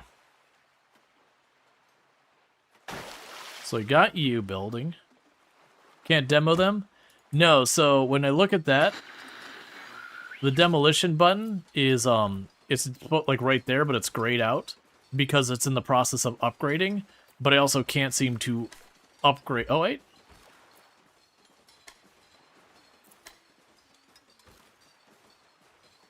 Huh. Okay, so that... Alright, interesting. So I can cancel the upgrade, and it lets me interact with it. Apparently you can't... The corners you don't do that to. Alright, so the answer is all these things cancel their upgrades. That just doesn't work right. That's okay, it's just these like little joints on the corners, not the actual main thing.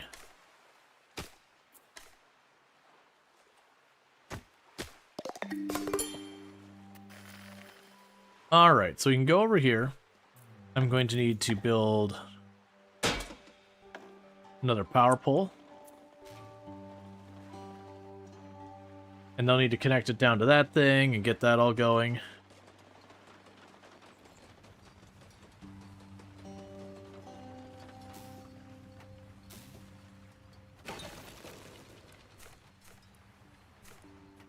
Alright.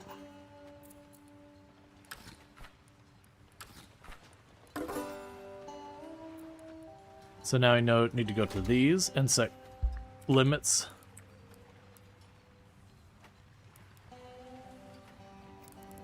Alright. And we can go ahead and keep you going. Alright, no one's pollution's too bad. We did just finish grabbing all this stuff. So we're gonna go take another dip into the pollution. We're gonna try and go straight on in here.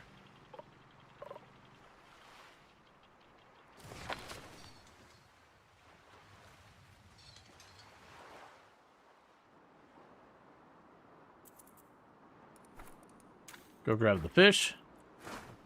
Or get QQ to start smashing things. Start smashing those things. Start smashing these things.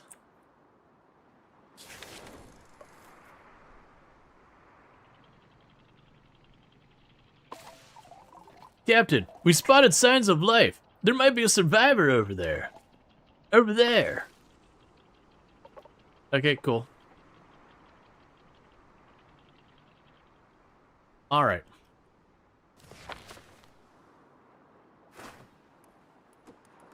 There's lots of food in there. Get that.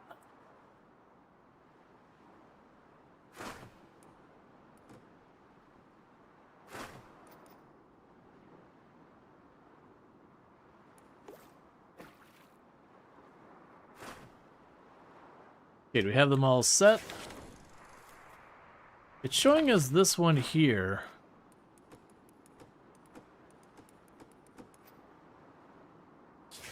There we go.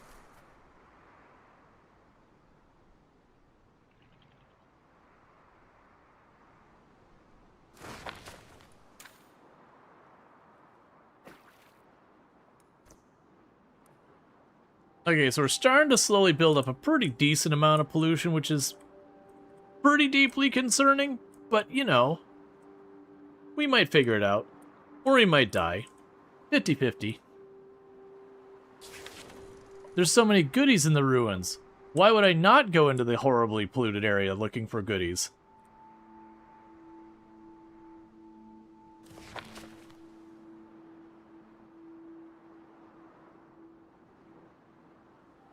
They're basically pretty much entirely out of plastic right now, unfortunately.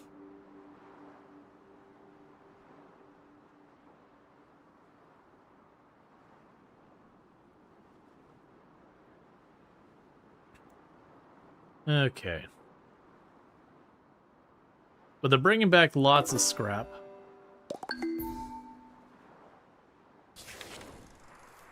We want to keep an eye on all of that. I didn't want to do that.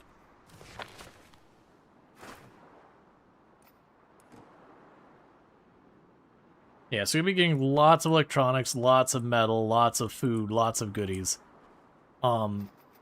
Dear goodness, the number of nibblers I have. I have not been watching, but our nibbler supply is getting to be real. And unfortunately, I'm in a situation here where it's continuing to escalate. And I do not have plastic to make more storage.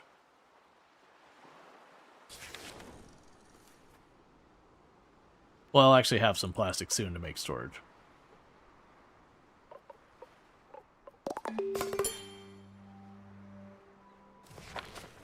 Yeah, seems like cities are a really good place to grab a bunch of resources. You just got to be willing to contend with the pollution for a while.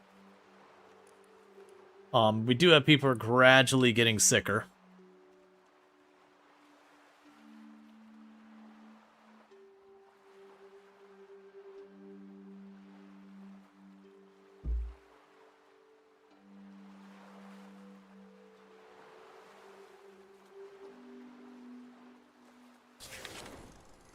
Yeah, we got all of those. So it might be a thing that eventually I just have to kind of retreat out of the area, give my people a chance to get over their pollution, and move on. I probably shouldn't have queued up nearly as many buildings as I had queued up.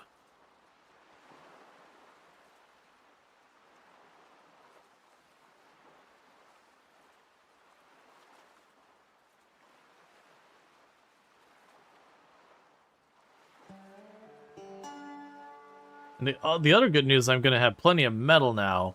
The only reason I'm not really able to really take advantage of it is I need the plastic to build more parts of the raft. But if I can get all this metal and get out of here, that'll be pretty big win.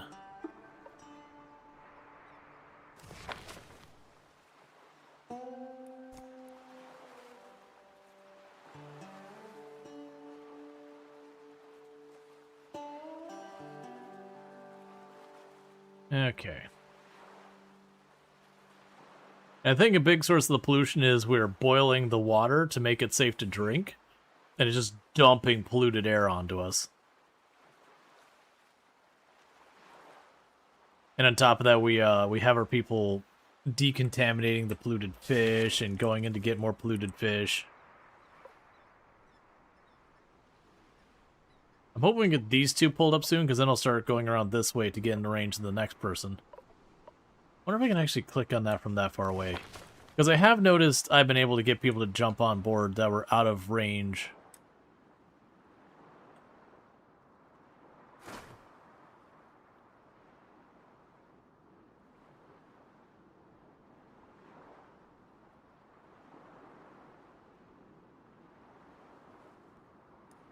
Yeah, we're out of range.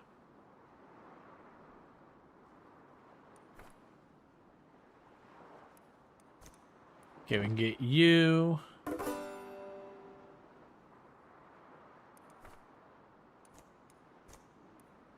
You're fast approaching halfway to max pollution. Got another building knocked out. The good news is her main pollution source is because she's fishing, and she did just finish the last of the fish in range. So hopefully that'll reduce the rate that she's escalating, because she's the outlier for having the highest amount of pollution exposure. Supermarket complex? Okay, so if you just grab that last bit of plastic, I can then go around the block.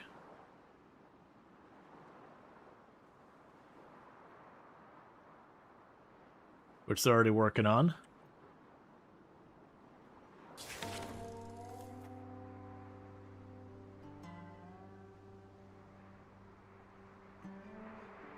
Yeah, so it seems like the whole city is full of pollution. That's just a good thing to know for the future. But you kind of dip in here, grab what you can, and then get to the hills. I suspect what'll happen is as we get later on, the rate of polluted to not polluted areas will get worse and worse.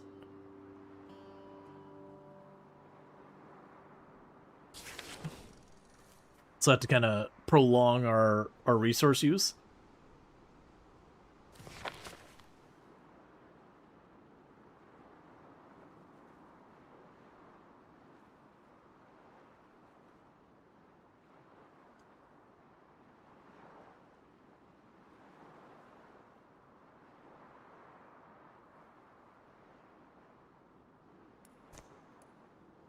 Okay.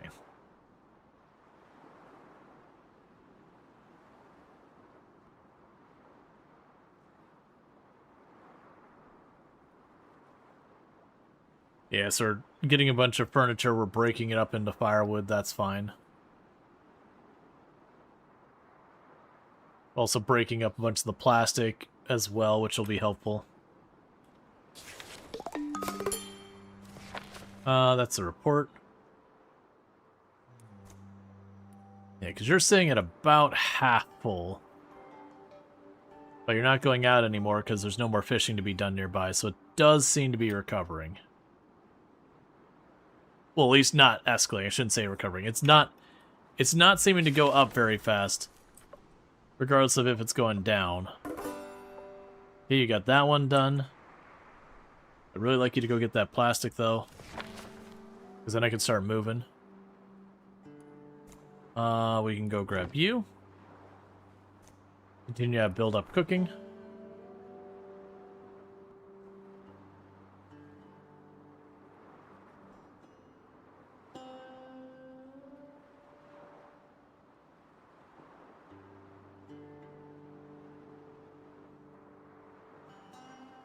Alright, so we're starting to run out of the good food, and now we're getting to the acceptable food.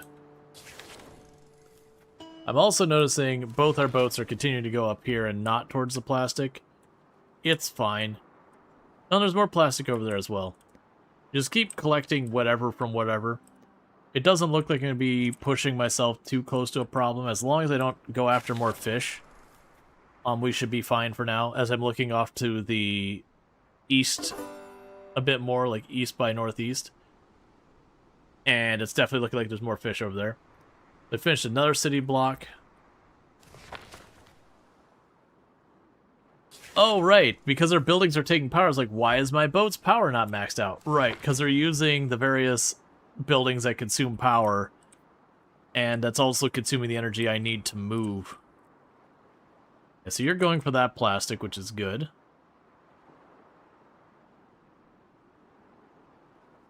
And you're currently grabbing the electronic components up there, which is good.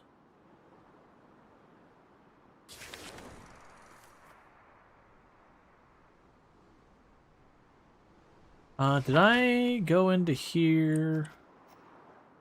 Where are you at? Ah, that's right. You need scrap, not actual metal plates. So let's double check our stuff here so that the metal plates... Yeah, we have a limit on metal plates. That's fine. We'll get there. Alright, so you're still climbing very, very slowly. So we do need to get out of the polluted area in not super long. Like I said, if we grab that plastic back to the side there, we can start making our way towards not being in the polluted area anymore. Because I believe we just need to get this out of here so we're not processing polluted water into drinkable water. Because Islay is starting to build up. Now, granted, it doesn't kill them to max out pollution. They'll get a disease. And those diseases will make it so they have to drink more liquids or eat more food and all that stuff. Hey, Gord McLeod, thank you so much for the raid. Can we get a shout out for Gord, by the way? Another fantastic content creator on the platform. It's a library raid. You have been bookmarked. Well, thank you. I appreciate it. But another fantastic content creator on the platform. Definitely someone we're checking out. But, what were you playing tonight and how did it go and all that stuff? Playing some The Root Trees Are Dead. I have absolutely no idea what that is. But how was it? I hope it went well and all that stuff. How are you doing tonight? How's Flotsam? Flotsam's been really good. We are currently diving into horrific pollution. To go get some goodies. And then I need to get the heck out of pollution before my people die. As you do. Okay, I want you to join me. Give me all your furniture. I would like all your stuff. And I would like all your stuff.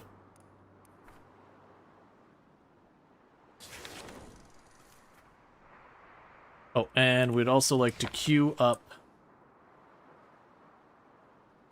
grabbing the axes and the scrap off that island.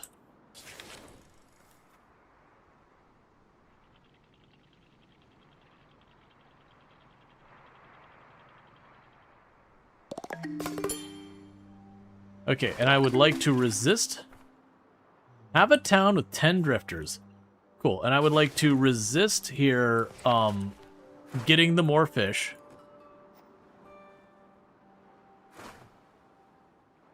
Because there's a good chance if I go for the more fish, we will not be coming back. Someone will be in dire straits. Oh, we have the drill for the dismantling the solar panels. That's good to know. So, what else do we have in the area? We got the plastic.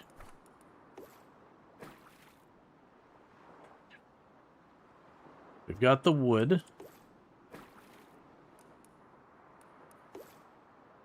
We've got the polluted seaweed. And grab that.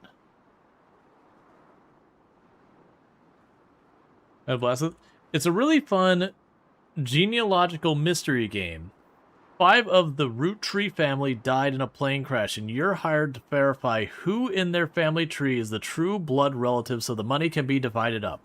There's also other stuff going on. Gotcha. And thank you for the follow. Welcome to the stream. Alright, so we got a whole bunch of this all being looted right now.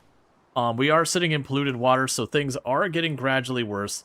So DJ here is getting pretty heavily exposed. The mussel here, that's because they're processing liquids. And being in that cloud of offal is not great for people. Islay is also getting pretty high up there because she was our fishing, or is our fishing person. I did queue to not fish these fish this time around because I'm starting to get a little concerned. I just had to get over there. So in a pinch, if it starts to get really bad, I'm just going to beeline out of here and we can come back in when people start to recover. Rooftop camp is fully salvaged. Love to see it.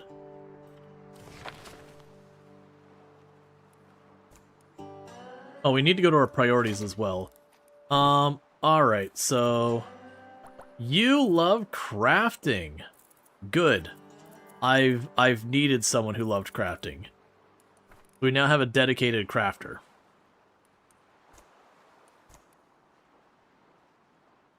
And I should still have, what, two rooms left? Yeah.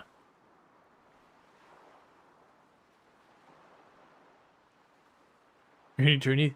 Oh no. We had the whole thing that was okay because we had a tree. But now I got 2.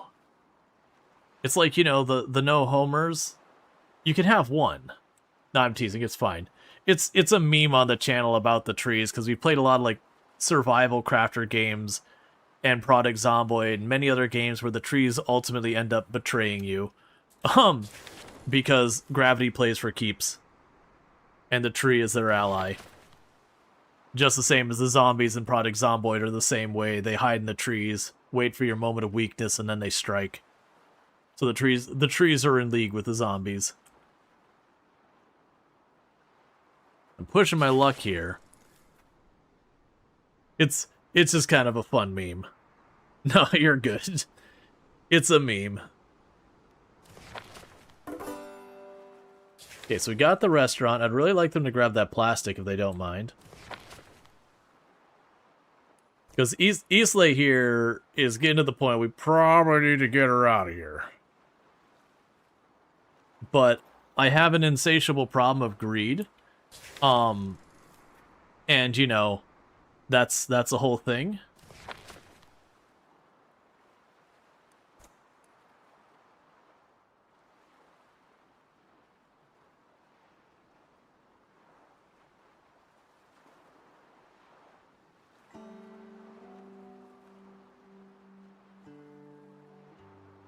And again, they don't die if that maxes out, but they will get a disease.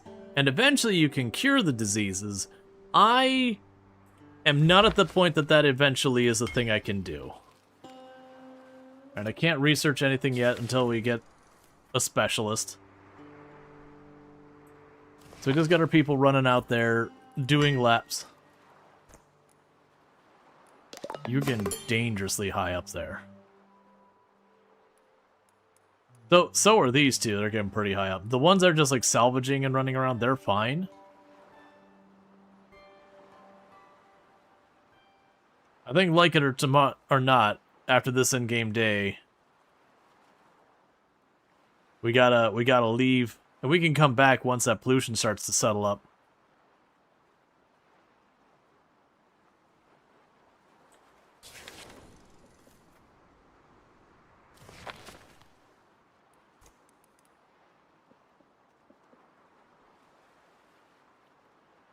Food-wise, we're in amazing shape, though.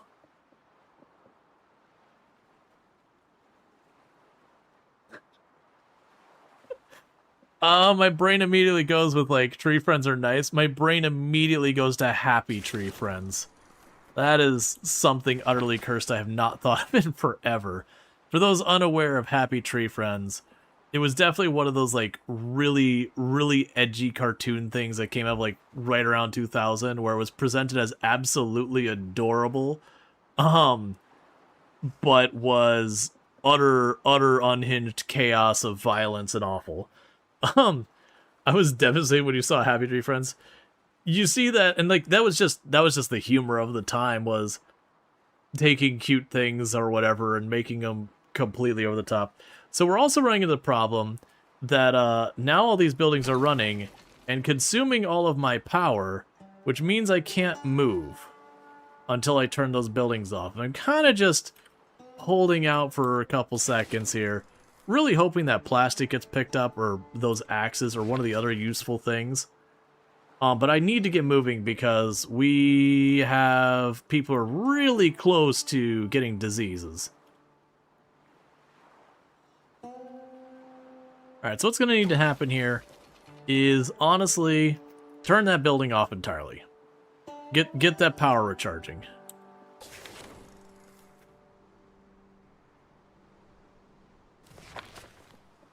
As much as I want those things, Islay is like riding up against the sun.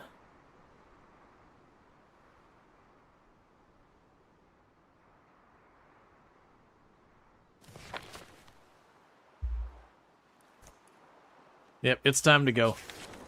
I am full on Icarus right up against the sun and everything.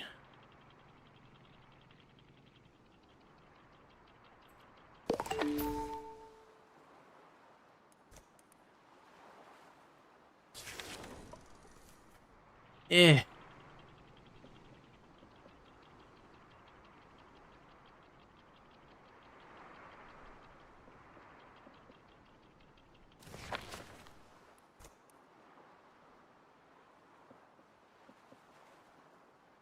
Alright.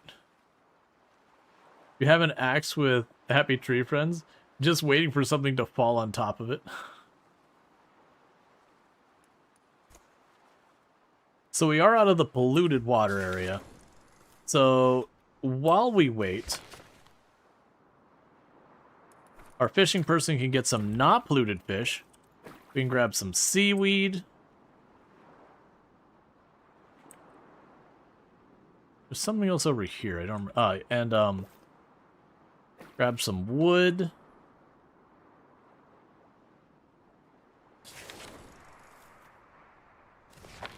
For our salvaging team,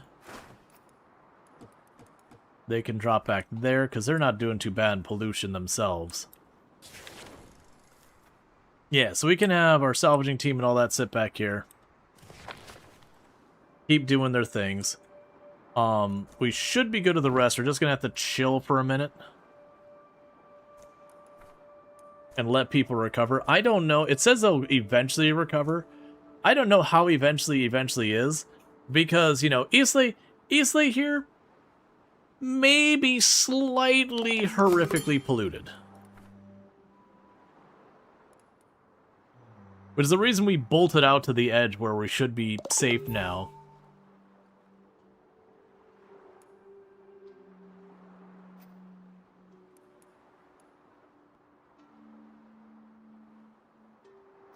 And we got all these tools we're making. So we could make an oil-powered generator. Unbottler. This building unbottles fish to clean some of the pollution off of them. I still don't know what that means, but it takes power, and I really can't spare that right now. We're good with the rest of that stuff.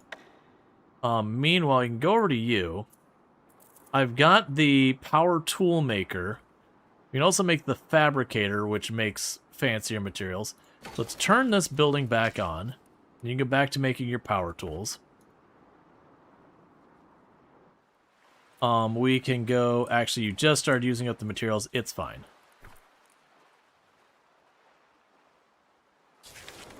We are slowly cleaning all this out.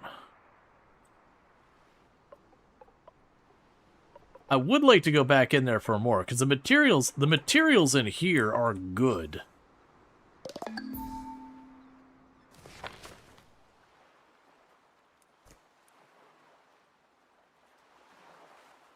And she is just riding that fence on contamination. Now, the other two should also be recovering, because they were processing the water, and that's what was getting them built up. And most of the others were just being exposed to the gas from processing the water. But it could not do it, because that would end up being a whole situation. Now, one thing that could be interesting is, if I got a bunch more plastic, I could make a lot of water storage with the intent to go in there, shut off my water production to avoid the pollution exposure until that water starts to really diminish. We're doing pretty good in all that. We have been destroying all of the furniture we've been grabbing. Oh, there is, go get that plastic as well.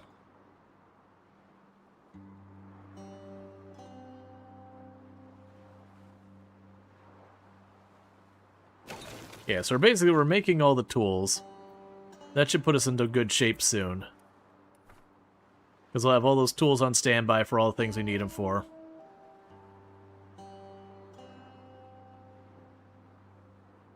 And then food, we're extremely good. Water, we're extremely good. It's just basically pollution and waiting on our people to get stuff done. We got polluted seaweed. Now, I wanted to say, wasn't there a recipe with the polluted seaweed?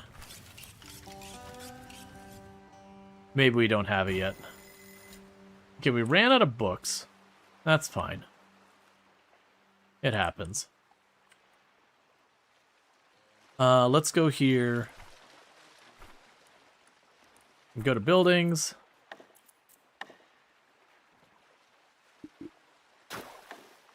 Get you built. And let's check on the production stuff.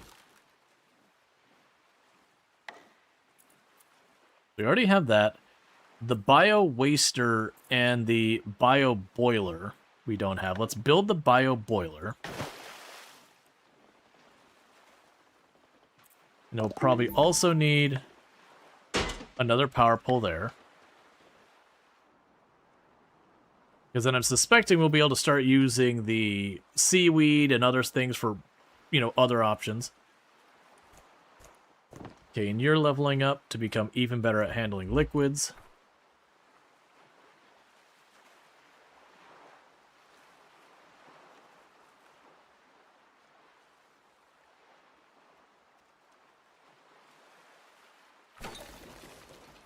Alright, so you can make compost, you can make fish oil, you can make biogas, you can make glue, and you make carbon.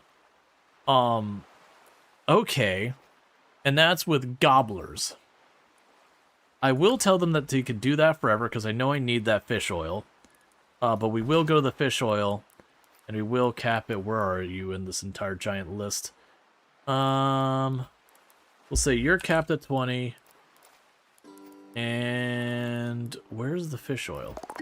You're capped at 20, 20, 20, and 20 for now.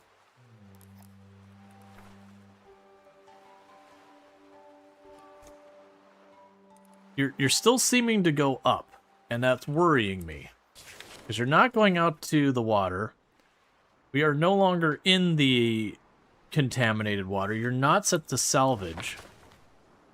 And that's concerning me that you're still going up extremely slowly now. And this is no longer burning polluted water, so it's not that.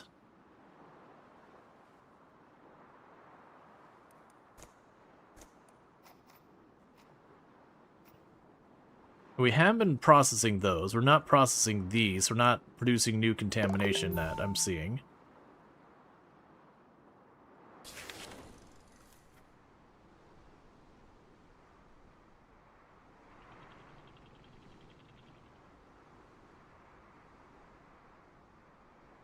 Oh, and there's where the agricultural specialist is. Okay, so what we could do is, as we can probably go away from this place, go get the agricultural specialist, and then when that's settled, come back. Because hopefully we'll have the pollution all settled by then. Because this whole place was just money, and I've already spent a bunch of materials to make it so I can get a bunch of this stuff. It definitely feels like popping into that city to collect everything is a big thing worth doing. Because there's just so much goodies we got out of that.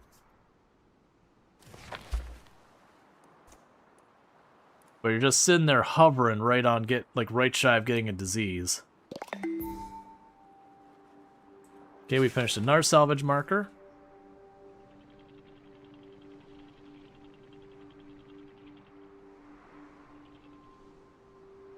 Okay. So with that, we can look straight. I keep doing that.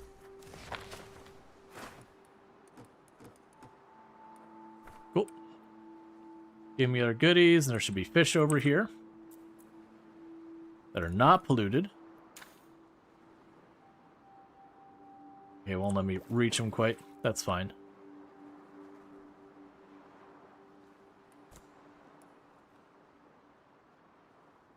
Alright, we are quickly running out of polluted things on here, so hopefully this should be getting better.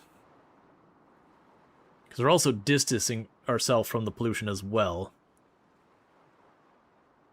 I am going to need more storage again.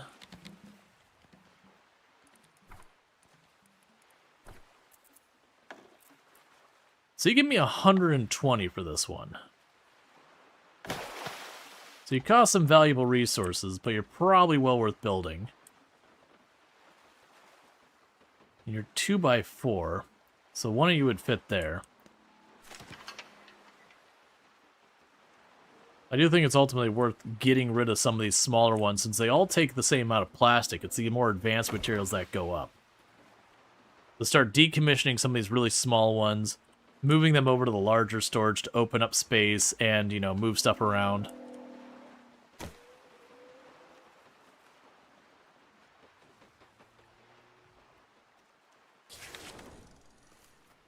Yeah, so that'll give me more metal. Put the plastic back there still. Yeah, so once we get that plastic, we'll be good to go. Yeah, so 120 inventory.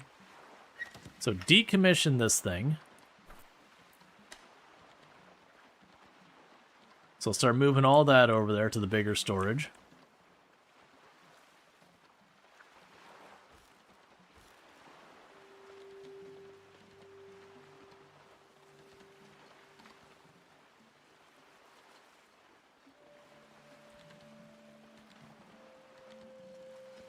Alright. Okay, was that the plastic that just finished? It was. So we can go ahead and just start sending it over this way.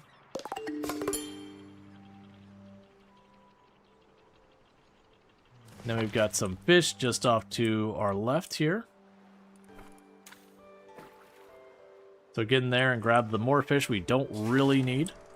So yeah, so we got a derelict truck ahead of us.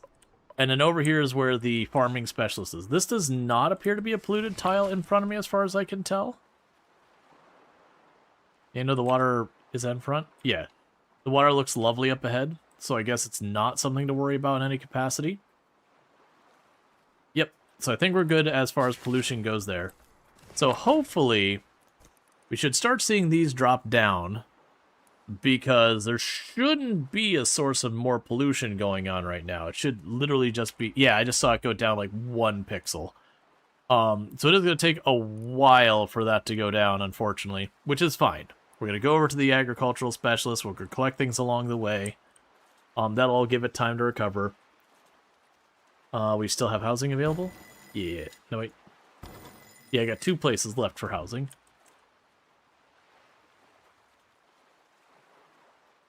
Just watching the battery go up and down constantly as this poor person, this is their life now. They just wind the generator. When everyone else works, they just sit on the generator and they keep on turning that wheel.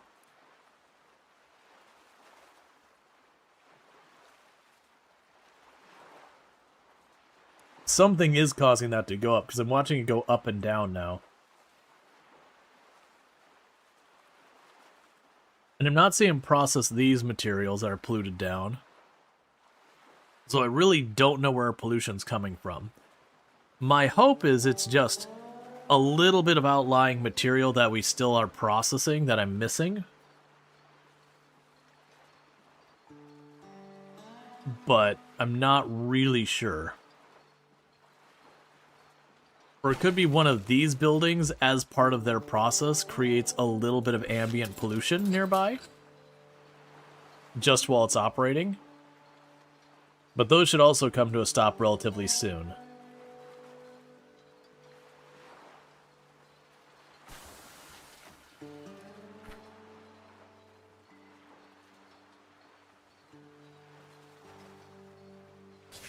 Alright.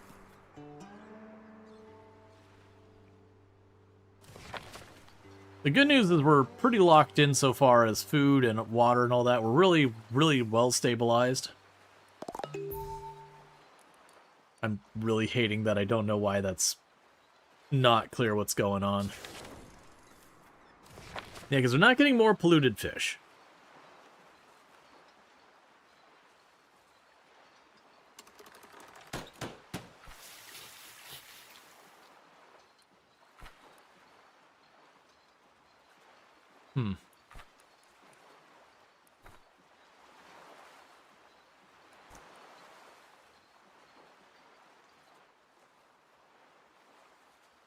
As the pollutants are accumulated in 3 ways. 1 by scavenging a location with a cloud of pollution. 2 by eating polluted food. 3 boiling water in your base as a polluted tile. Yeah, so right now, we shouldn't be eating polluted food of any capacity. We were, like, most of this pollution did come from the boiling water. And we're also no longer in range of scavenging any polluted stuff. Speaking of which, we can cruise on over. Captain, we spotted signs of life. There might be a survivor out there. Over there. Yeah, like where we're already... Oh, no, actually, that's a different arrow. Alright. Go ahead and take all that apart. Give me the goodies. Yeah, because she definitely seems to be, like, going up. So that's the confusion. We haven't been over the polluted water for a good couple of days now. And we're just getting farther away from it. So I'm assuming it should just resolve itself. But she is on that cusp of getting a disease. Which was my own fault for staying in there so long. But look, I cannot be held accountable for my own greed. And anyone who thinks I should be, I have a counter argument of no. That is the entirety of my counter argument. Yeah, no, I mentioned that earlier, that what I could do, because I for as long as I was staying in there, I wouldn't be able to get away with it. I did make the comment that in the future, it probably makes sense for me to add like 4 or 5 water storage containers to be able to just chill there for a good long while.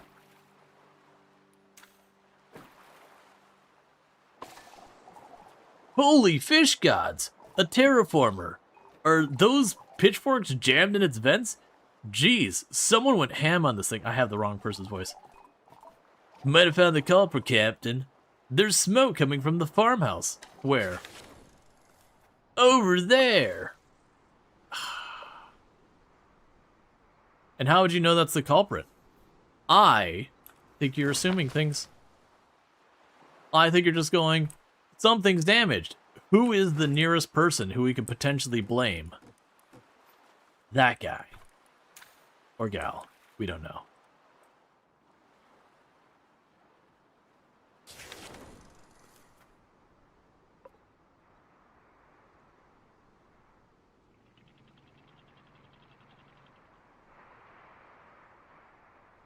Okay, that's about as much as I'm going to fit in the circle right now.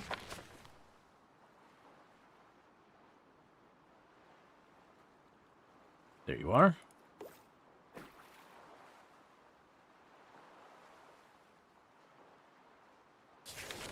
Alright, we're out of range those ones to the south, I believe. Yeah, south. So what we can do is as these start getting pulled in, we can grab more. A lot of goodies in range here.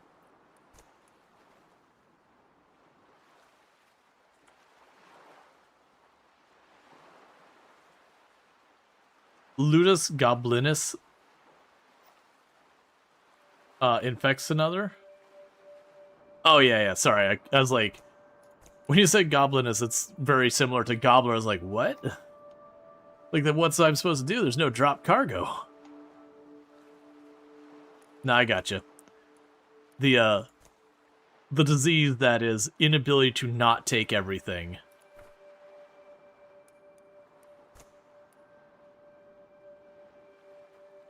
It gets the best of us and the worst of us.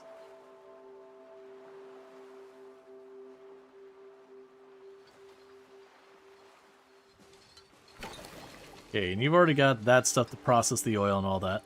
What else can we build in the meantime? Because we should have some pretty good stuff here. That's fine. So we have the bio waster, turns biological resource to bio waste. And I want to do that yet. Oh, right, I don't have much plastic right here at the moment. Because then the next thing we'd probably make is the fabricator. That way we can take our already woefully inadequate power grid and stretch it even farther. You have another point for your crafting.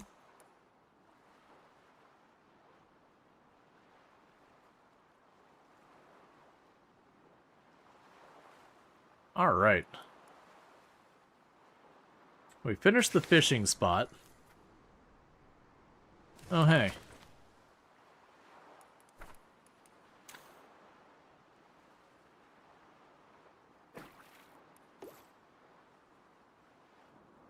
Another fishing spot over there I missed.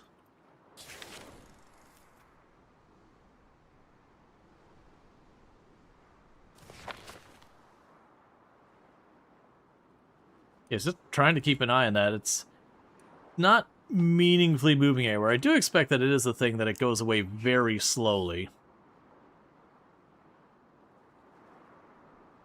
You're on a nice day? I mean, I'm on every Monday, unless you mean like in the game. But regardless, I hope you're having a nice day and all that. Like, I understand if you're like, you know, English isn't your first language, not trying to pick fun or anything. Just trying to parse what's being said. Oh, in game? Oh, 69. I see, yes.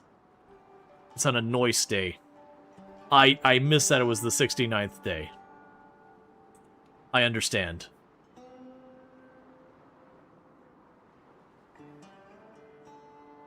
Okay, so we're processing all the water and everything. Okay, the fishing marker's done. Oh, not that fishing marker. The fishing marker over here is done. You just keep doing your thing. We'll turn whichever way becomes available once we start getting one of the extremities sorted.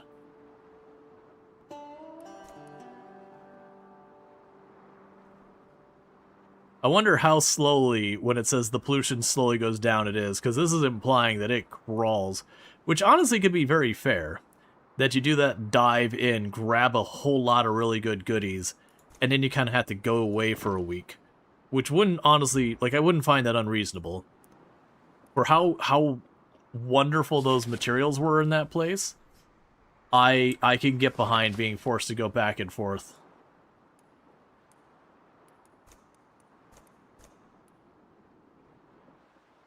Alright, we are going to need more power generation. I'm putting it off, but there's that. We need more eel electronics. So you can manually generate 10 eels. Does it tell me how much you generate? Not really. Okay, the derelict truck was salvaged. Yes, that doesn't really help me move too much. But that's the scrap metal.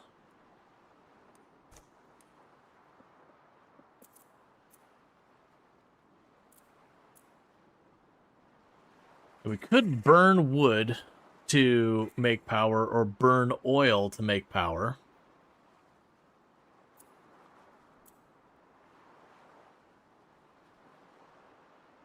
The bike is probably the better one. Because I have spare labor. But the other stuff is more of a concern. Yeah, so you got 2 more that are getting the fish right now.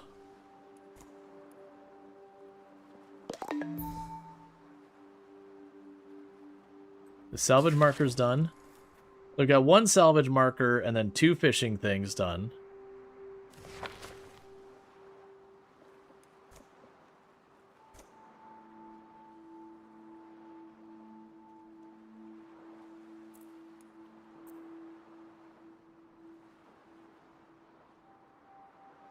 Hey, Nethercloud, thank you so much for the raid. I really do appreciate that. I do hope you had yourself a good stream and all that stuff. But what were you playing and all that good stuff? I should be able, when I got a little bit of power, be able to, like, scooch this way. But, playing some RimWorld. Gotcha, I hope you had a good time with RimWorld and all that good stuff. But welcome in, Raiders. If you're looking for RimWorld, you can find it over there with Nethercloud. So, again, check them out. Good times, all that good stuff. Welcome in. We're playing some Flotsam right now for the 1.0 release that came out a couple days ago. It's pretty good. I'm not sure exactly where this pollution is getting me. That Islay Hopper is like riding on the fence of disease and all that. But generally it's been pretty solid. And it's just me missing some information. Now the other thing we got going on is for the moment I'm doing lots of manufacturing, which is utterly obliterating my power grid. But we'll get there. Ooh, what is that set to? You should be stopped by now. Where is the oil? Yeah, I got you set to 10, so you should be stopping any time now. Yeah, so right now, okay. We're basically waiting till they stop manufacturing on this thing. And once that happens, I'll have power to keep going. If you want to go over water, you need power. Yep. We'll get there.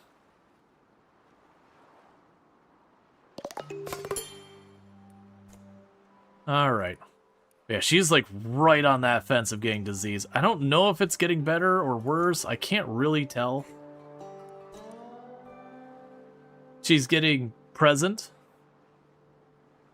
Did you just start this night? I did. I did start this at the beginning of stream, and it's been going pretty good.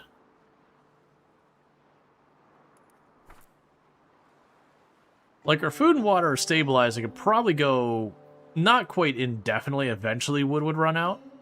But it could probably go for an extremely long time. But yeah, we did dive into the city ruins, which is where we got all this pollution on us. And just trying to get that figured out one way or the other. Okay.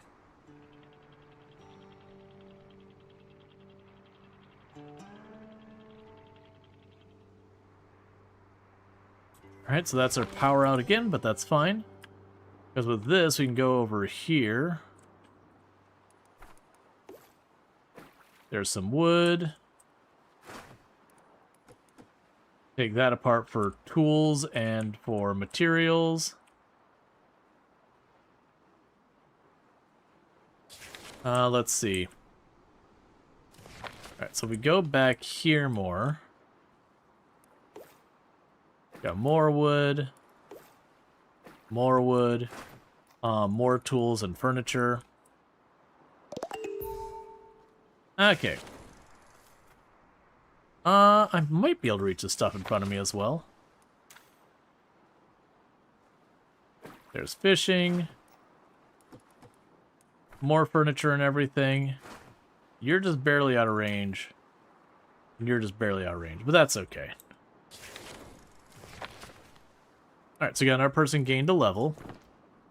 And you're just going to keep splitting your time between those. I accidentally scroll out. I do that probably like every other time I level.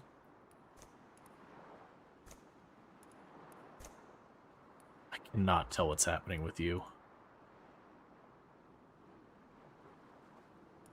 Because it did say, like, when we look at the pollution, the tutorial is like, yes, you know, the pollution will go away on its own over time. It's really talking a non-insignificant amount of time.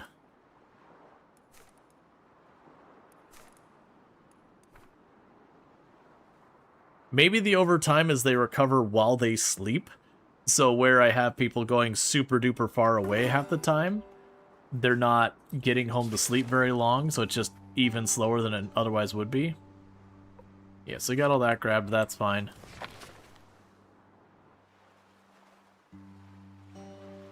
Okay, how's my inventory storage going? It's fine.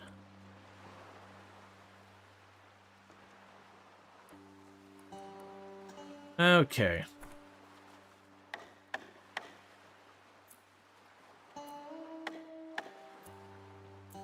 Yeah, and we're out of plastic.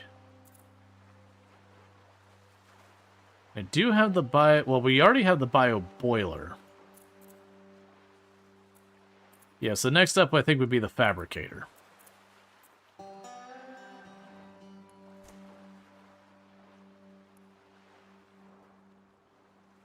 Okay.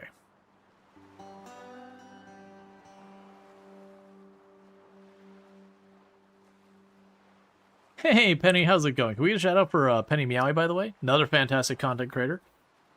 Yeah, no, so far the colony's been going pretty good. Has he watched a custom house being built on floating bottles like this? For like a whole half-hour building show? It was neat. You find out areas the sharks like, you can just do anywhere? Go to anywhere? Okay. Let's see, you've really enjoyed what you played of this. Yeah, and I've been enjoying it so far. It's like Auction Not Included, but cuter and a lot less P involved.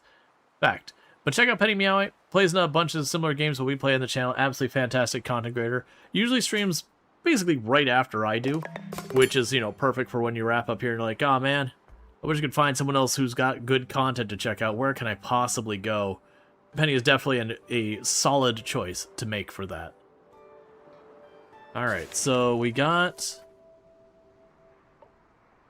a couple more to pop into behind us.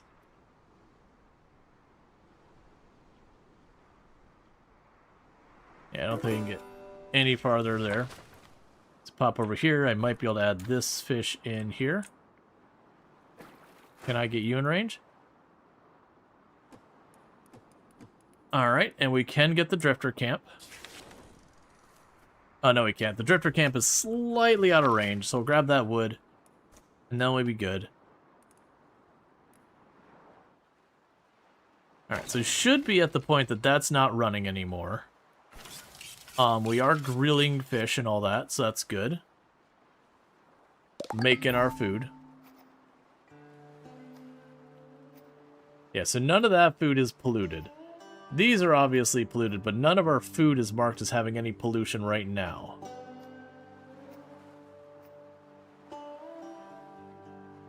Alright, so we got a salvage point fully done. That's okay. Salvage markers fully salvaged. Alright, so we got one salvage marker there and one fishing spot there. So the salvage marker's done. We can go hit the camp. The only answer to the game is you wish you could change the camera tilt. Yeah, my big one is I wish when I zoomed out, it wouldn't go like out to the map. I wish I could turn that off. Because I want to zoom out, and I instinctively wanted to see farther. And you get the idea. I must pull up that map all the time. Yeah, and I could definitely see wanting to turn the camera tilt. Yeah, so both of those are like camera things. Alright, that's a salvage marker. So I should be able to go over here.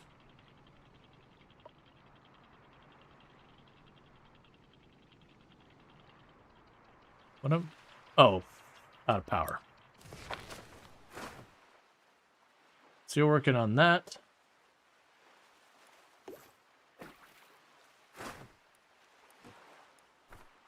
And grab those. Yeah, and I can definitely see the camera tilt being able to just either want to get more directly above or lay flatter to look out into the distance. Yeah, fishing marker is done.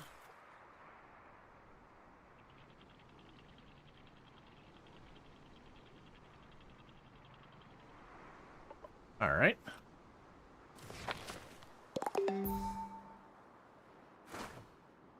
We've got you queued up already.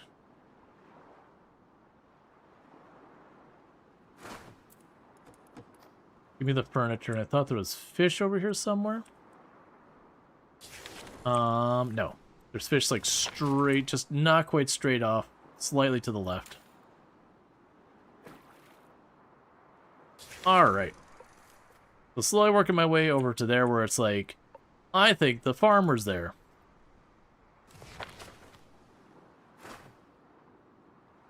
Okay, so we got that.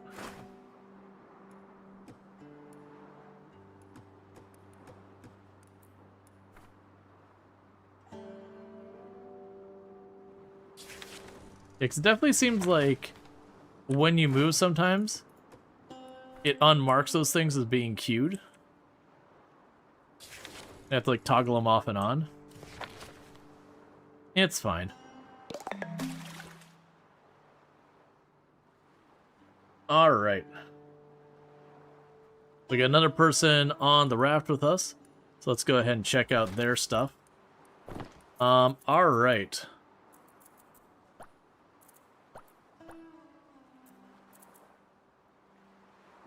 So for right now, I'll keep you with all those. Then once we start leveling stuff up, we can figure out where you are going to focus. I cannot tell what's going on here. I wish they gave me a number value on that, just so I could check and be like, has it gone down or up a point? Versus the gauge, you're like, did it go up? Did it go down? I don't really know.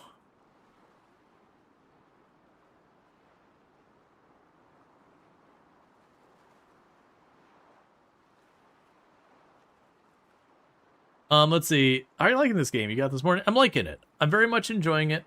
There's like one or two things I'm still figuring out, which is totally fine. I do like deliberately try and go into the game blind to figure it out. So Rim Raft World. Is it FTP? Oh no, FTP, the file transfer protocol. That is a very dated very dated system for moving files around. Now, generally, I would argue that this is basically Raft, but instead of a survival crafter, it is a settlement builder, and instead of being first person, you're top down. You know, it's got more to that, but that would be like the very super generalized, broad overview kind of thing. Oh, I see. Bottlefish is a type of fish. Have we been cooked? Well, no, because I'm not seeing it listed here. So number of bottlefish is going down. 1 second. Let's check. Are you cooking bottlefish somewhere? No. Well, something's happening with the bottlefish. Are my people eat? Well, no, because it's an ingredient, so they shouldn't be able to eat the bottlefish.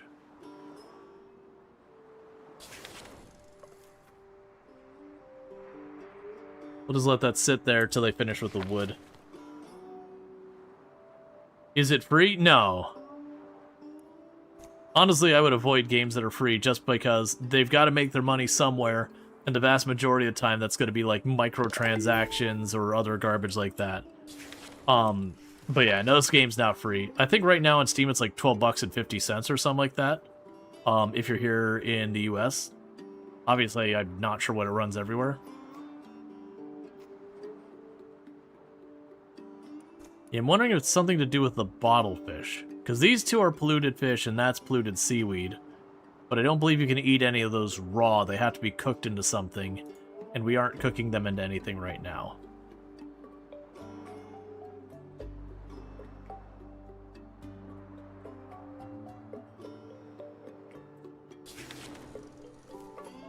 Okay. With that we can turn and start going this way.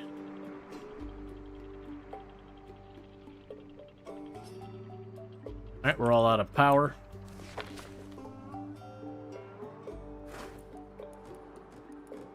Give me goodies.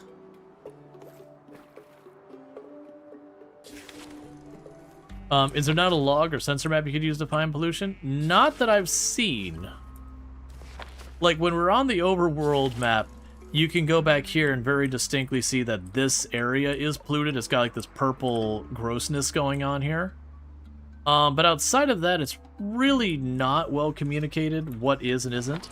There's stuff that has like a general purple haze, but we haven't seen that general purple haze since we left the area. Yeah, no, I don't, there's no, as far as I've seen, there's no like log or anything I can attrition to get more information. Like I haven't seen anything of that sort. So we don't really have a great way of being like, okay, what's happening to this pond right now?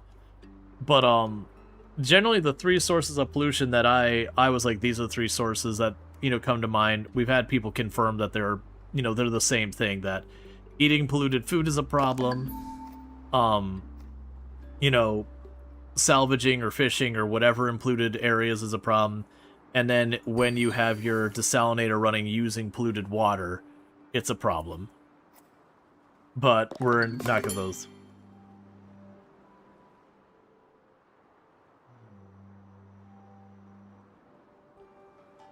You can try to find Mount Everest most games. They haven't marked as anything as being like an actual landmark so far as like real life places. It's just generally been like farm ruin, whatever ruin, whatever ruin. So like just generic what kind of ruin it is, not specific locations. But yeah, Everest being, you know, such a tall mountain and everything. For flood-in games, a lot of times it is a fun point to be like, oh yeah, look, it's Everest. One of the few things that would be sticking up out of the ground here. Alright, so you can go over here. Could using the boat for hopper be providing pollution? Boat for hopper. Whatever you're selling, I ain't buying. I didn't need anyone before the flood, as sure as rot don't need anyone now. What happened here? Can't you see? Blasted terraformer turned this area into a sun-scorched playground for some rich ghost. No clouds, no rain, just dust, forever. Used to grow potatoes on here. Potatoes, the last crop to ever give up. And thank you, Randall Thor, for gifting 3 months of Tier 1 subs to Bentley. So, Bentley, you got yourself a nice Tier 1 sub for the next 3 months. We've got a floating town. Could use someone who knows how to break soil and machines when needed. You looking to get your hands dirty? Yeah. Suppose I could lend a hand. Be good to see some green again. Seems mighty backwards growing crops in the middle of all this water, but soil's been soaked in salt and tainted with acid rains.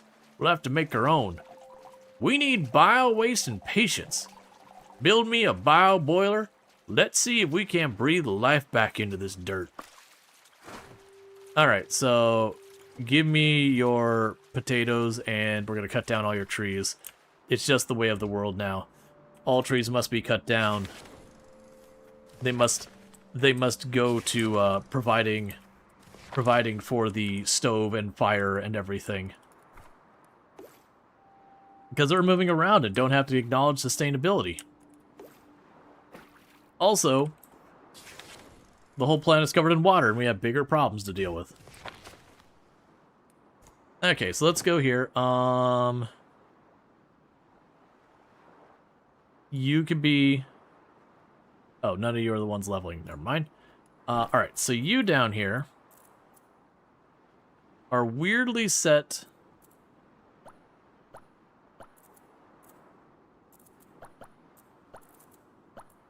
I know that's what they're good at, but that's not what they have a passion for. Alright, so now we should be able to go to our research.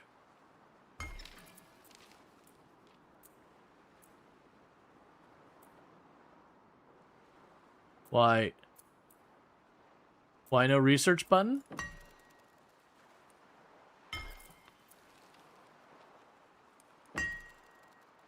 Produce compost. Alright, well, we'll do the compost thing first then. Right, so that's here. Produce compost.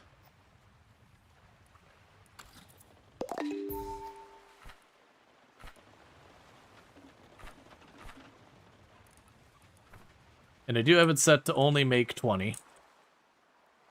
And honestly, I'm a little concerned, so let's make it 10. Only 10 of each of these. Right now. This game feels like Coral Island, only in the sea, at least from first impression. It's a lot more like Raft thematically, but a city builder. I love the smell of fresh compost in the morning. About time to lay us down a field.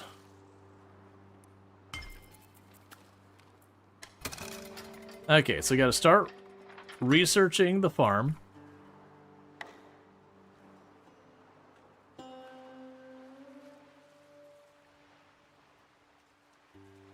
I mentioned before, we probably are due to just shut down 2 of these algae ones. We use those to make rope and a little bit of food, but as you can see, a lot of them are just kind of sitting here. Oh, I have you. Cancel that upgrade. Deconstruct you 2, and I'm willing to bet the farm's probably that same size. And we'll keep doing that. We're still waiting on that pollution to clear up, so we're just going to keep exploring. We did waste a lot of materials to work on the city, but we can try coming back to it.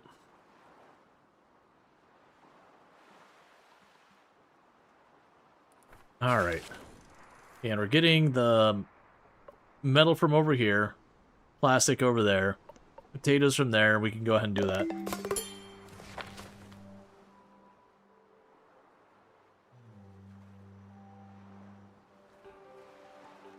Okay.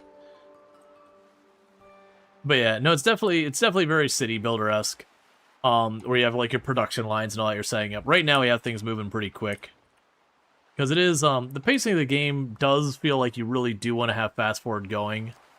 Unless you're ant farming the game, where you like start something and you just let the game run for a while and catch up.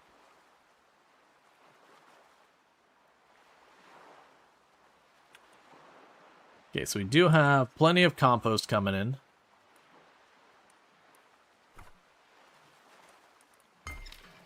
The research is doing good. We already have plenty of research points we haven't been able to use. Not really getting electrical stuff. So what's going on with that? Is it just I'm out of materials for it? That was not the tool maker. Ah, granted, you use fish oil. We will set you to go forever if I get the spare. Where did I put the electronic? We have the electrical... Oh, there it is. Yeah, so we're missing electrical scrap. That's fine. Makes sense. That's the kind of stuff we were pulling from the city. Okay, and so with that, let's scooch on forward to grab this. Okay, that appears to be... Yeah, it's polluted water up ahead. I am not ready to do another round of polluted water yet. We're going to grab the goodies that are sitting right here. And then we're going to turn a different direction. Because my people need time to recover from the last pollution. Dive. Okay, and get better at cooking. Alright, so you're halfway through researching that. That'll give us access to... Apparently we'll get tree banking at some point. And grass walking. These are all waiting for a specialist of some kind. Yeah, it looks like all of these have different specialists. I'm assuming that's all those second and third icons are. And then locked way after all that is like two special technologies. Honestly, we're farther along the tech tree than I thought. We're about halfway. Now, granted, it is going to slow down as time goes on, and we'll have to go for more specialists, but we'll figure that out when we get there.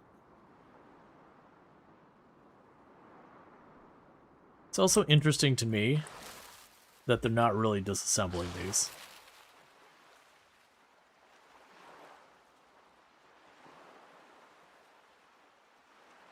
Which might be because there's no room for the algae. Because we told them to only get so much. So they're not able to empty it out, maybe? Yep, split between those. Meanwhile, that's all full. So we should go here. Housing. Build a new house.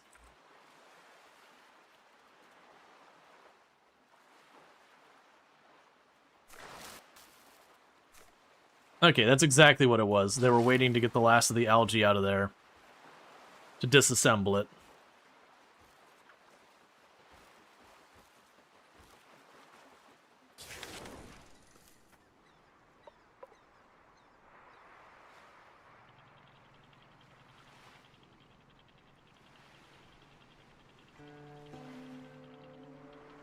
Okay.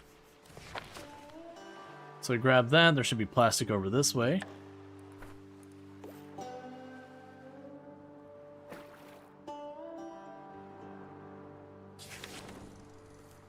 And that'll reveal the whole area. We've already grabbed a lot of this stuff. And then once we finish these objectives, we can queue up the next, like, mini quest, whatever, to unlock stuff. But yeah, so we're playing Flotsam. Like I said, it's a pretty interesting settlement builder, city builder that basically Waterworld and just trying to survive that situation. Okay, so we're one bubble away from getting the farming, which looks like it's literally going to only unlock the farming stuff there. But that's okay. So we got the farming done. All right, so what are your requirements? So we can do a field, a field, a field, a field, or a field. And all those were different sizes. So I'm going to go ahead and build 2 of those fields. They're actually slightly smaller than the algae ones. That's okay, because what I could do is eventually put a bridge between here and then 2 of the medium storages on either side. But with that, we should be able to potentially start growing other crops.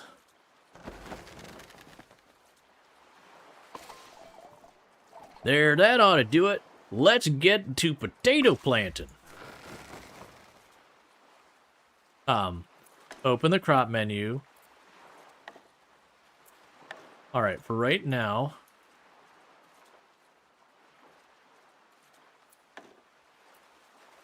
Oh, I see.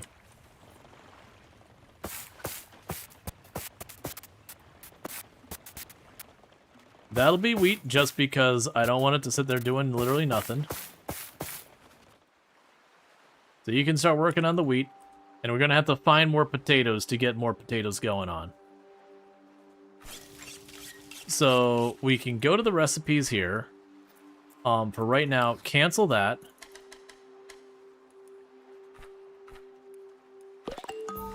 Just so we don't use those potatoes up. When we get more, we can start planting them. In the meantime, we can go back to...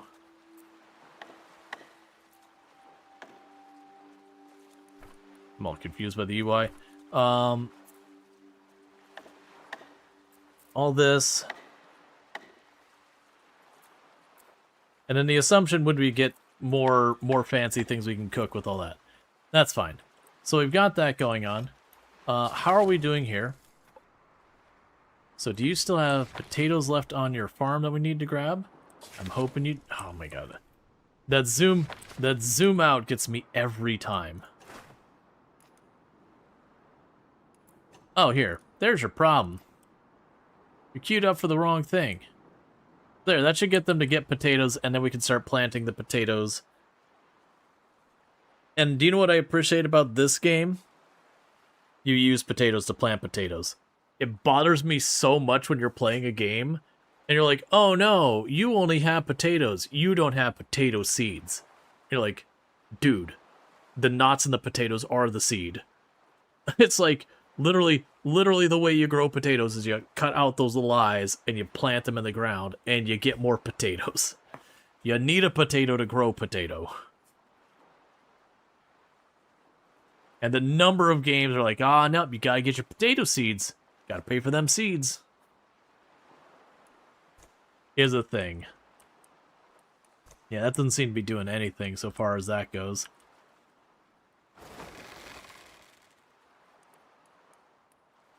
I mean, potatoes do have seeds separately too, but nobody uses those. They get pollinated and become different genetics than the bulbs. All right, Nether Cloud, you have a good one. Thank you again for the raid. Yeah, no, but my whole thing is more like when you're playing a game and you got potatoes, like, oh, you just can't grow your potatoes, man. You don't have potato seeds. You only got potatoes. Like, it's the same thing. Have we like dehydrated the potatoes or somehow ruined them? Like, what did we do? I'm also confused here because I'm not sure. Ah, okay, I see. You're not cooking those because I did stop you, right? Yeah, you got a no potato spending going on here.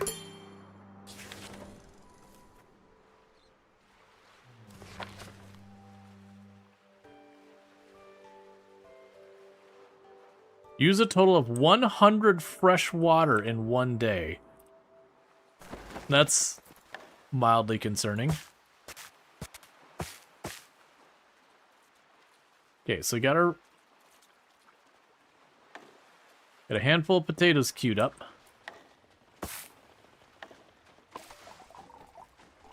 Yeah. Now, you can plant all you want. Nothing on this green earth grows without fresh water. Let's give them what they need and wait for them to grow.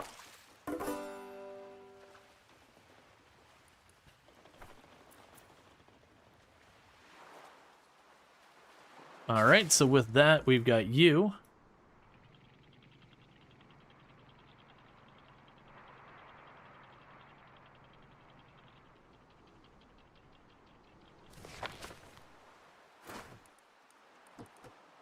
Take apart the furniture and everything. Chop down the trees.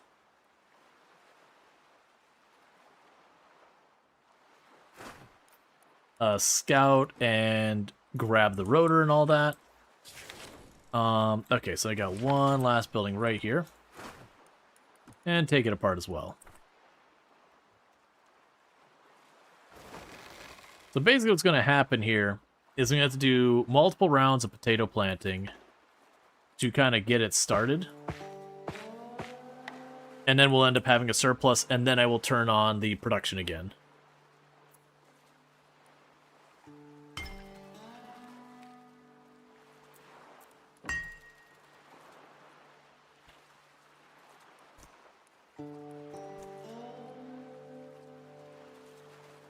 But once I get a surplus, I'll be good there.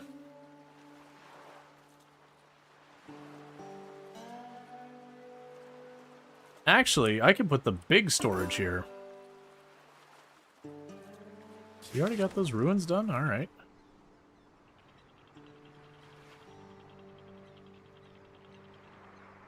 Okay, so I've got wood up ahead on the right.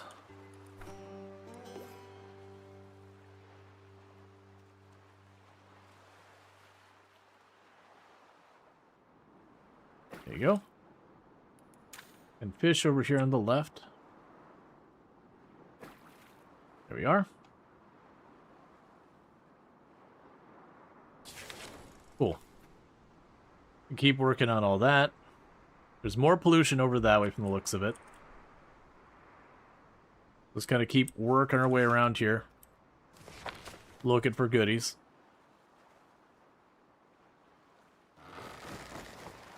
And I just stand lurking over my thing. Captain, we spotted signs of life. There might be a survivor out there. Over there. Man, you spotted that a long way away, friend. I don't know how you're seeing that, but sure.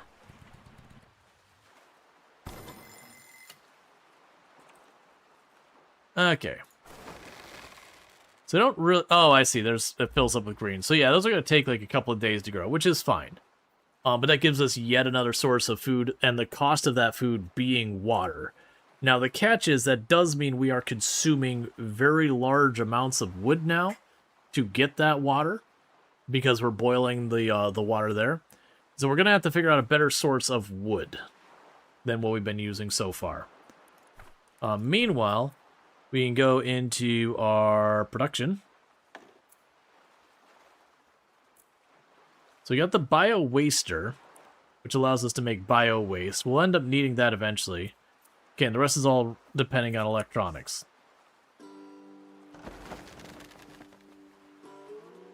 Alright. I wonder if we'll ultimately be able to make some type of fuel out of the bio-waste thing and have effectively like a recycled situation where you use a bunch of the stuff to make the bio-waste, to make the fuel, to make the thing, to like, you know, kind of have that cycle. Sort of like if you've ever played Factorio and you're trying to get the nuclear power, there's a little bit of effort in trying to get the cycle going. But once you get the stuff, you can just kind of keep, you know, rotating the stuff out, and it's very efficient. Alright, well, I've depleted all these buildings. So there's a whole lot of nothing over here.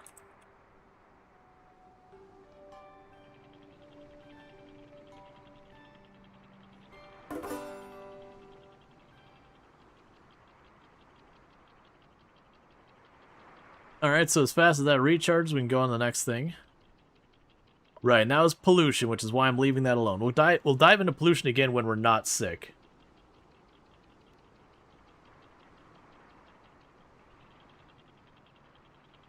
Oh, what I'm betting is, we saw that there was oil. I'm willing to bet we process, like, the bio-waste into, like, a biodiesel kind of thing. I wouldn't be surprised if that's how it ultimately works.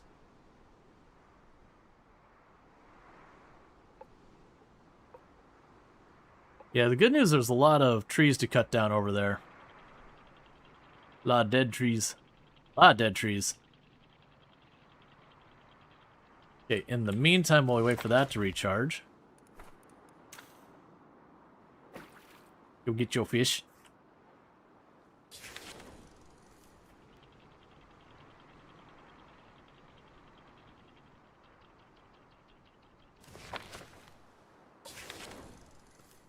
Please.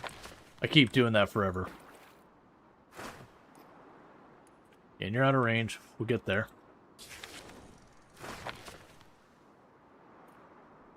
Yeah, and I know in real life that bio-waste puts off like methane and all that kind of stuff, which is a flammable fuel. But it's a video game, and that means real life logic need not apply. Captain, a few crew are falling ill. They're caused by pollution. I've been scanning emergency frequencies and may have found something. Show me. A faint SOS. Okay, so that unlocks the doctor. This is Haven Hospital. We are in need of medical assistance. Patients in critical condition. Unknown illness, resistance to known treatment. This is Haven Hospital. The faint signal is the hospital's emergency response frequency. There might still be someone out there who can help us. Over there. Okay, it's in a polluted town. So, the implication there is, while we were going there... Oh. No one's maxed out and gotten a disease yet. What? Did you lie to me, game? Are you lying to my face? I mean, we're riding that fence to disease really hard, but we have not actually, in fact, gotten a disease yet.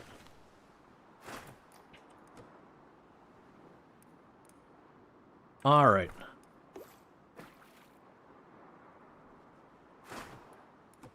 Give me all that firewood. Give me all the firewood. We can get you. Break the stuff here. Take the trees. Got the region, take the trees. Okay, we got plastic and wood still over there.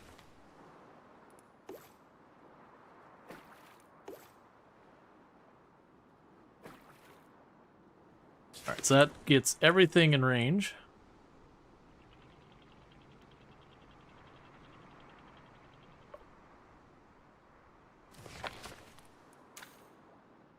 There you are. There you are. Slightly out of range. Got any more wood. Alright. Yep, so we got all those things queued up to collect them all. But the assumption is if we can get to the hospital, we would be able to treat all that stuff. Because Islay is just kind of not losing that pollution. The game specifically says it will recover over time. But time is proving to be pretty substantial. I figured it would be slowly, like it'd take us a week, maybe two to recover. But I have not noticed it go down a single tick so far.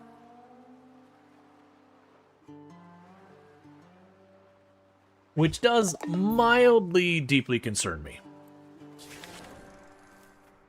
Yeah, so we're gonna have a lot of salvage to grab here. That's okay. Yeah, so the assumption here is we would slowly, like, work our way around the map. Getting all that good stuff. Alright, so while they're salvaging that, I'm gonna go ahead and I ran out of drink real fast. I'm gonna go grab myself another drink. I'm gonna just leave it up on screen. I'll be back here in just a minute, but thank you again for tuning in. I'll be right back.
Alright, and let's see how we're doing. So we've salvaged a good number of the things nearby. Oh, I have a set of trees out in the distance overhead I haven't got set up. It was straight ahead and to the right slightly.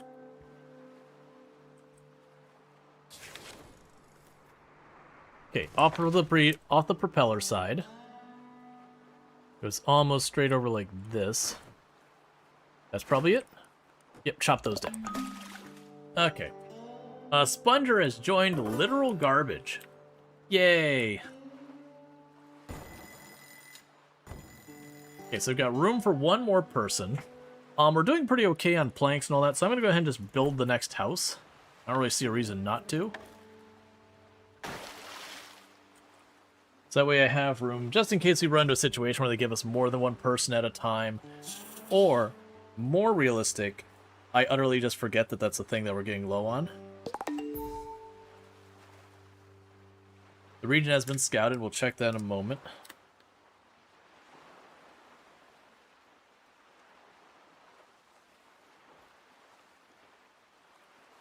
Have 10 or more ecstatic drifters at the same time. Everyone's having a good time because they're giving them all relatively good housing. They're eating relatively decent seafood. We should be looking relatively soon at probably getting those potatoes up.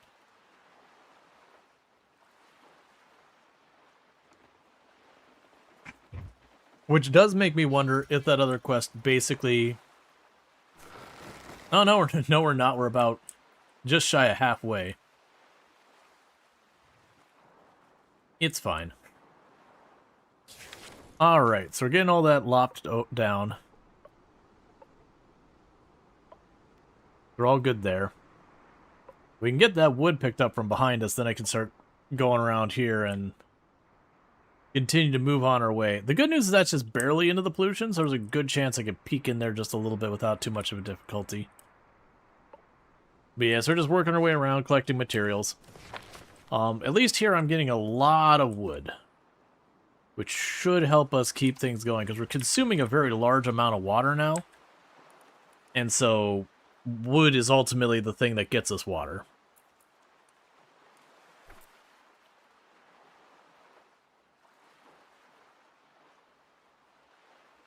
I'm actually wondering, I'm willing to bet if we look in here, there's probably going to be a point where we can produce wood in some capacity. Yeah, tree farming.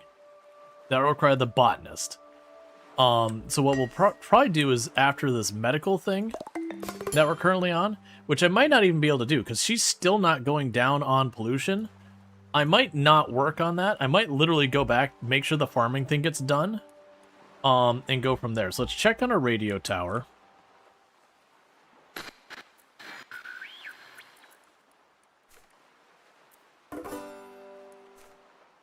Okay.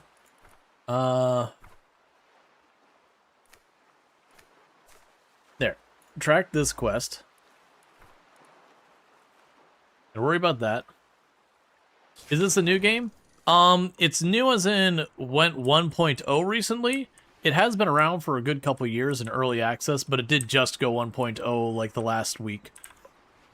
It's kind of like, thematically it's the same as Raft, but as far as the actual gameplay, instead of being a survival crafter first-person kind of game, it is a city builder where you float around, and it's a lot more about building up your big community on a big raft as opposed to using your little raft to just stay alive and get to the next place to learn more story. But it's been pretty good so far. We're just slowly working on getting things done here. Salvaging everything nearby before we start moving on to the next spot. Yeah, still got plenty of metal, so as we get low on axes, we can make more axes. Plastic's doing fine. Wood we're starting to, like, resupply properly, which is good. The potatoes are just over halfway. The wheat is just a hair above that. So what I might actually be able to do is with where that's right on the edge of the polluted zone, I might be able to skirt the edge here and send one of my scavengers in there without putting more of my people into the pollution. Because right now we're running into a problem where everyone's been pretty exposed to pollution because we went for a proper dive into a ruin. And it just doesn't seem to be recovering. I do wonder if it's certain foods or something like that that will ultimately, like, maybe the higher quality foods we'll be able to... Didn't we get, like, the yummy foods or whatever it was? Ah, right. And those require, plettle and fish oil and treated planks and all sorts of fancy stuff I don't have. Yes, I'm wondering if it's the higher quality foods that as you eat them, you know, slowly leach off the pollution. Or, you know, like, maybe there's, like, a higher quality water or something. Okay, so just got these three left. Which is wood, and plastic.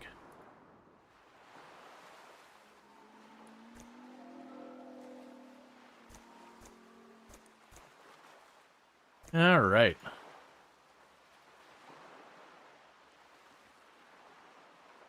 Yeah, the good news is all that wood we're getting. That should allow us to be pretty abusive about our water.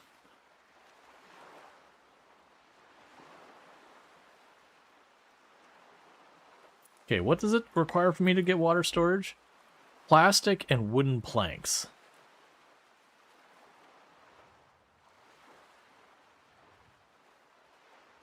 So we have been wanting to move over to the better storage. Okay, so we can start moving on over this way. Alright. We already cut that forest down. Cut this one down. And this one as well. I assume that you are out of my range. Nope. Anything else out here? Not that I can reach. We're going to work on our way over there. Yeah, so I'm thinking is let's look over here at getting the big storage again. We got a really big storage I can put here.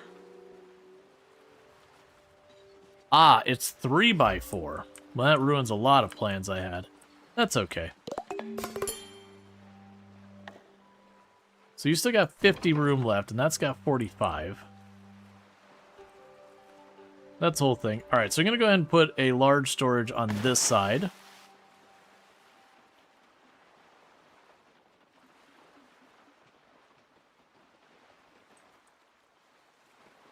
So I'll short-term help out with some of this stuff. It'll keep getting rid of the smaller storages. Because then I'm going to put some more water storage in the area. So I want to get rid of these ones and turn those into water storage spots.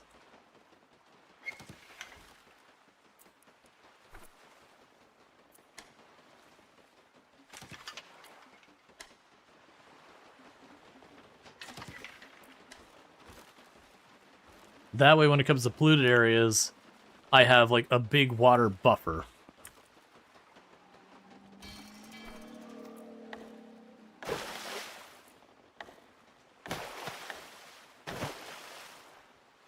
Okay, so each of those is 10. So that's 50 plus the 20. So it'll be 70 water we can store. So we go to our water production. We're going to jump that up to 70. That's just basically the idea, is to store as much water as we can here.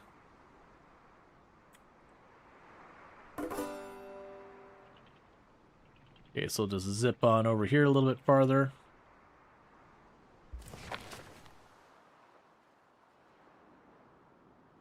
And go over there. Give me more firewood.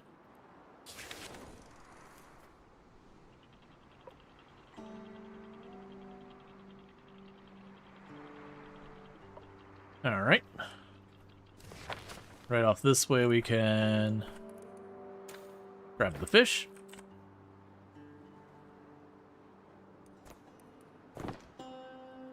Okay, so you gained a level.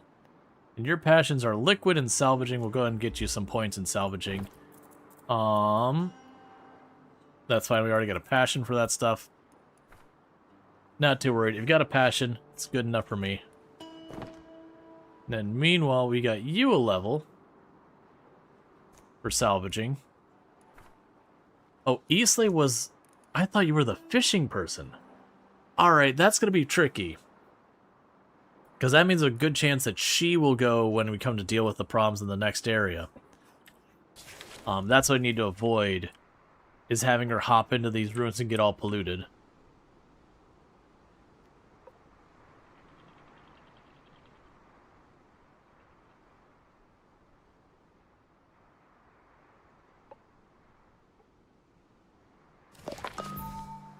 But keep working our way along. Alright, we're getting pretty close to getting our harvesting of our crops. One thing we'll probably want to do is set ourselves some limits on some of these things. So for wheat, 50. Potato, 50. And we'll leave those at that. So that way, like, if we start getting ahead, we're not just burning all of our water to make crop I can't use or something.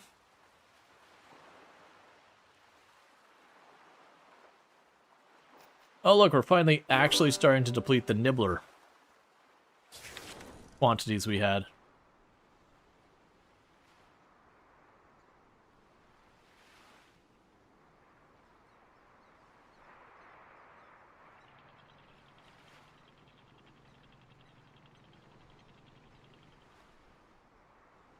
All right.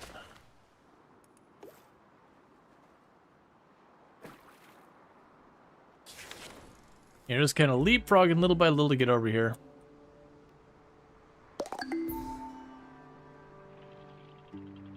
I'm deliberately avoiding those ruins. I believe that's a polluted tile.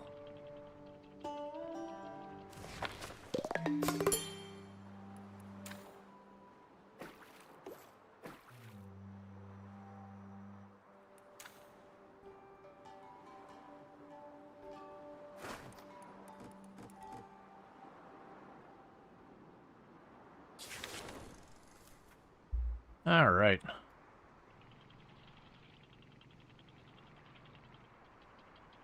Yes, those are both polluted tiles over there.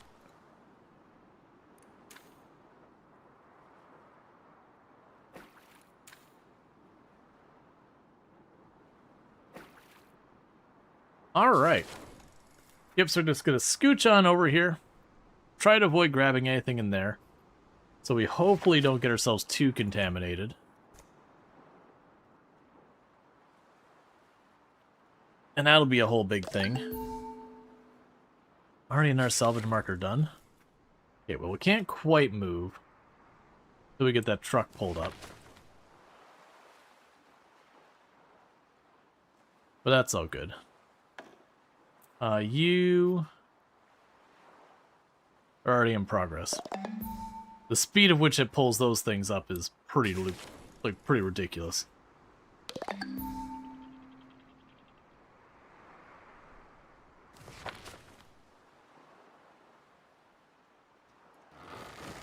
All right, just about to get our first harvest of the wheat.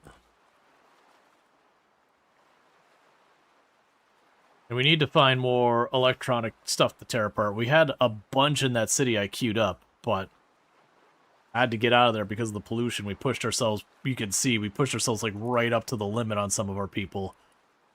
But, it's not been going down like the game said it would. So there's a piece of information I'm missing there that we'll just have to figure out.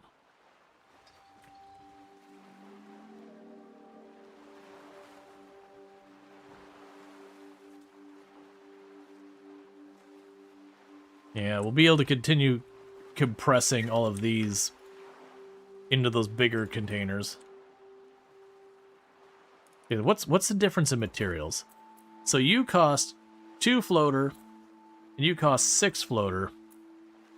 You store 20, and you store that. So it's a massive upgrade. So yeah, so really I should just be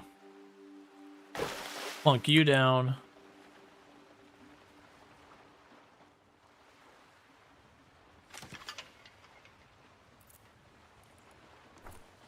And then deconstruct the next 3 of these.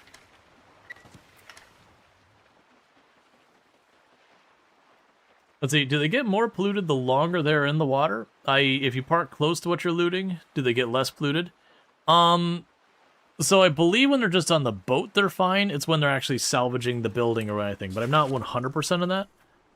But it does seem like it's the actual act of the salvaging, which doesn't really make a big difference here or there. Seems to be where it comes from. I can't say that for certain, but you get the idea. Go ahead and disassemble these 2 as well.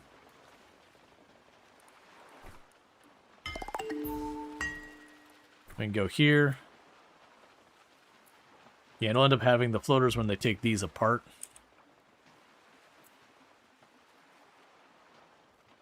Because I'm pulling up enough of these that each one of those is 2, and that's 6. So I pull up 3 of these, that's basically another one of those ready to rock and roll.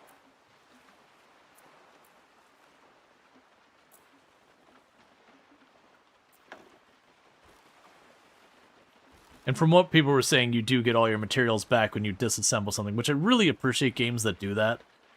It's just so easy to misclick something, and then be like, haha, you got punished because you dared to misclick. You're like, thanks, game. Real appreciation, real understanding for you. Okay. So that should massively have increased our storage space, and it's consolidating to not be scattered everywhere.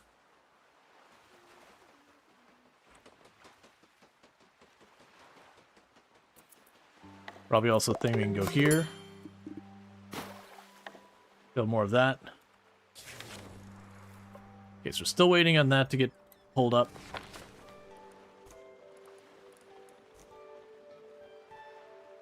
Yeah, it'll be tricky. It'll be tricky on that one.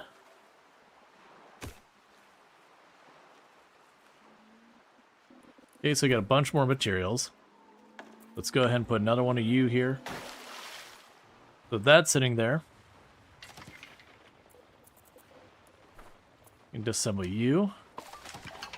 2, 3. Smell that harvest. After everything, it's potatoes that make me smile again. Alright, so we finished the Soil Savior. Which it's interesting, they haven't actually harvested any potatoes, they harvested wheat. And that, like, triggered it to finish, but you know what? It's fine.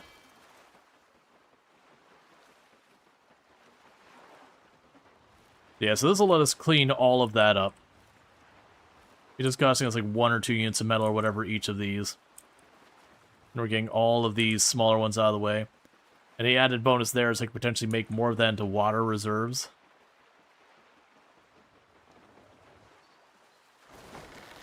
Okay, and so with that we can go here to potatoes.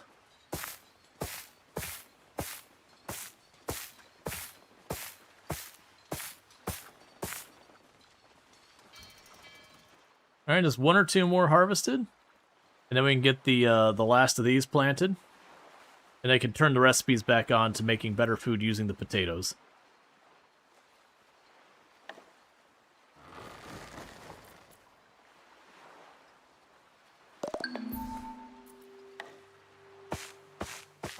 All right, now I can go back to this oven. We can turn you back to infinite. That's all that. Okay, so we now have the ability to move. We're still waiting on the truck there, which is giving me a bunch of goodies.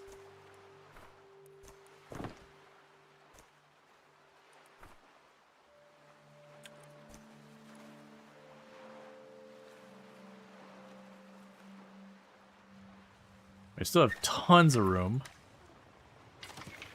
We can just disassemble these without even worry about building another one.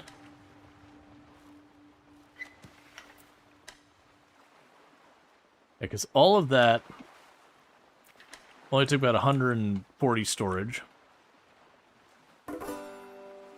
Okay, so that's the derelict truck sorted. So with that, we can pop on over here.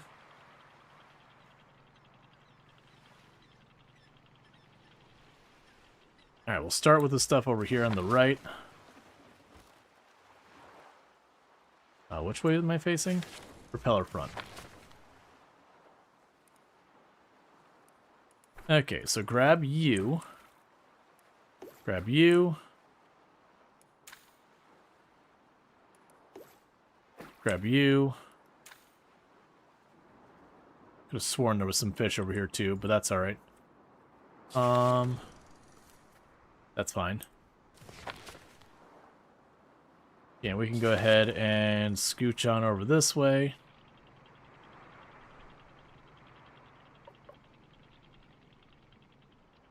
Okay, so we got that situated.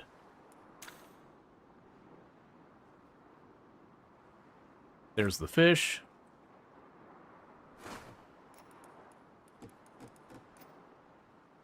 That should be safe.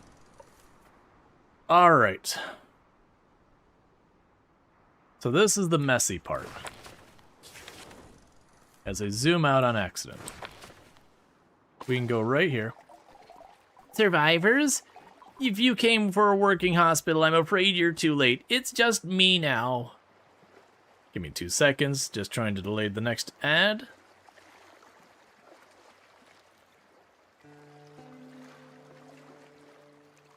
Come on. It's just me now. You're showing signs of pollution sickness. I'm sorry. It's resistance to conventional treatment. The medicine here won't help. All these years dabbling with experimental medicine gave me immunity. Others weren't so lucky.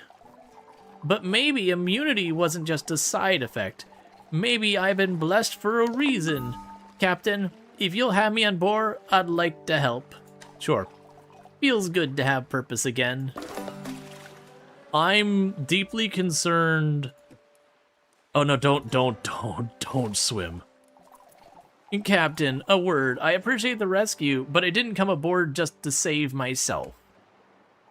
When we left the hospital, I brought disease samples with me. Combined with my antibodies, I hoped they would lead to a cure. Hold up. You brought the disease aboard? Don't worry. I inactivated the virus, but the hospital's lab flooded before I could synthesize a cure. To finish my work, I'll need an apothecary. Can you build one for me? Alright, so we're going to take a little bit of a gamba having people go out to do that. Alright, so now we need to go to a research tab. Medicine.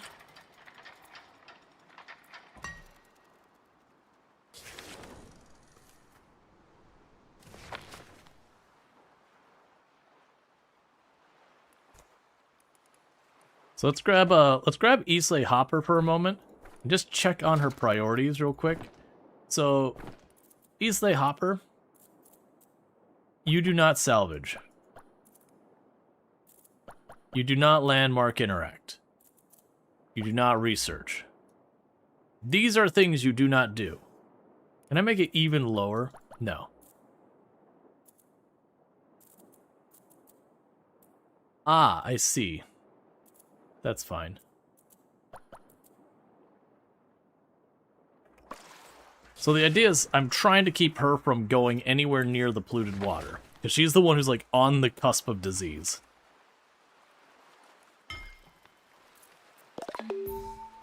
And so we are working on researching the medicine.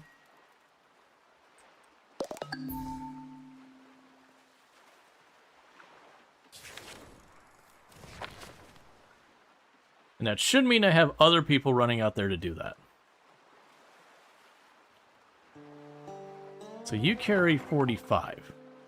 So all those together, we probably need just one more large storage.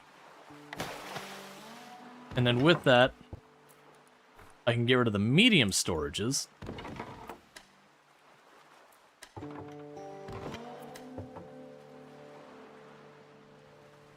And that should take care of all of our storage stuff. Consolidating that and opening up a whole lot of space.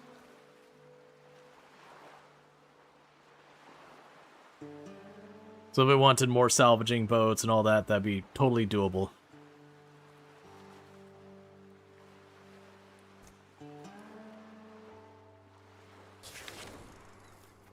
All right.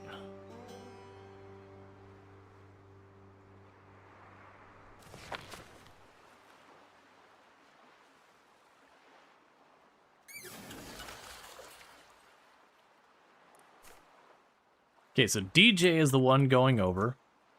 DJ has a decent amount of exposure, but it's not that bad.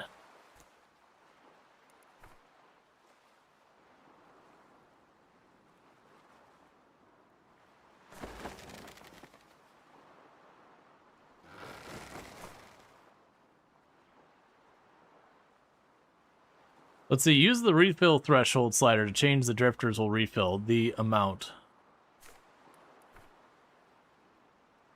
Yeah, we're definitely going to need to get the improved stuff for all that. And I guess if I'm not using her, I'd probably get away getting that scrap metal as well. Taking her one person who's like dangerously exposed, keeping her out of it, and sending the others. Okay, and you are relatively unaffected. Yeah, so we should be fine with that.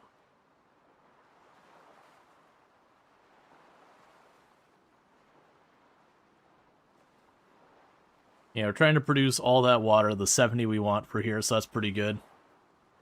Firewood's fine. We are working on getting the other wood ready, which is fine.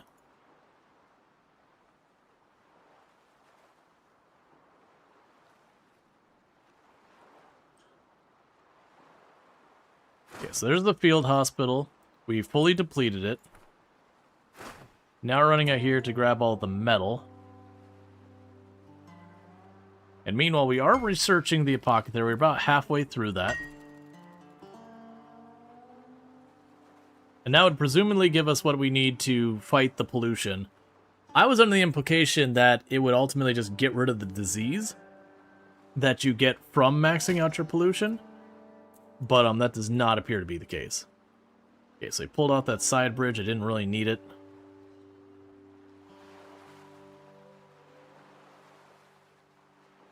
Alright. So everyone's going to sleep.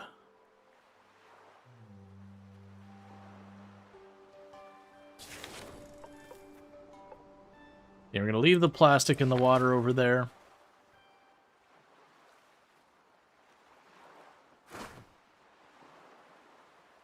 Just need a little bit more metal.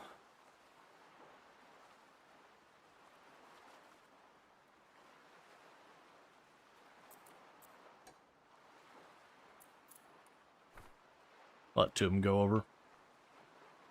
That'll be both our boats. Unless it's 2 go across at once. Nah, it's 1 per boat. That's fine. That's understandable. Yeah, and we already had the potatoes already set to not go too high either. Okay, and I do have 2 more, I do have a full house available that isn't being used at all, so that'll be good. Means I could get 2 more people before we have any problems. Alright, so then the question is, where do I want to go from here? Partially depends on the apothecary and, like, when I build it, how fast we can use it to heal ourselves. Let's double check to see what it even says here. Sleep respirator. Reduces all inhabitants' pollution by 4 whenever they sleep. Gotcha. And apothecary synthesizes new medicine. So it's while they sleep, it reduces their pollution. I don't know if it's a passive thing or we gotta make the respirator. Either way, it gives us a way of solving that problem.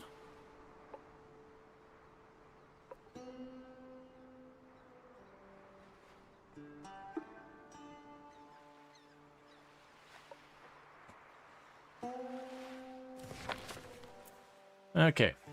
I'm also noticing...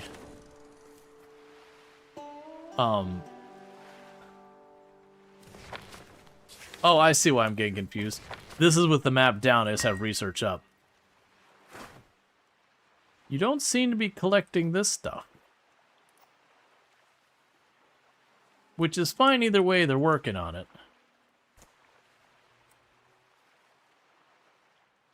But worst case, we can have normal swim over there. Okay, so that's the parking garage sorted.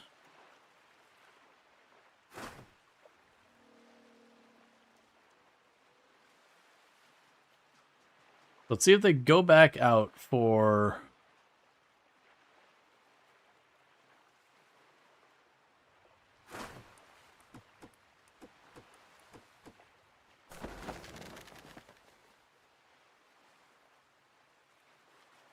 You not gonna do it? I'd really like you to salvage the stuff in here. We don't have a restriction on how much scrap to collect, so I know that's not it. Research complete medicine. Disease treatment, we'll get that queued up. Alright, so apothecary. I have no idea what tab that's under. Okay, so it's you, and I need Pletal. Right. And that's going to probably be under Fabricator. Which, either Fabricator or Hydraulic, both which require electronics, or electronics. Which require electrical scrap. Which will require me to go find more electrical scrap. So let's try and get that sorted. And we're going to need to turn around and get that going. Why are you not... Can I switch you over to swimming for it? Will that get you to get off your butt? Yeah, that's fine. So they're not in the polluted area, so I don't know why they were being weird about going over there by boat. We'll have them swim over there for now. And then when they head back, I'll switch back over to boat and see if they get over it.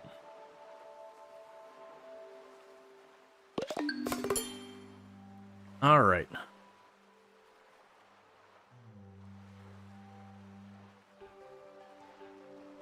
We get all that moved around and all that.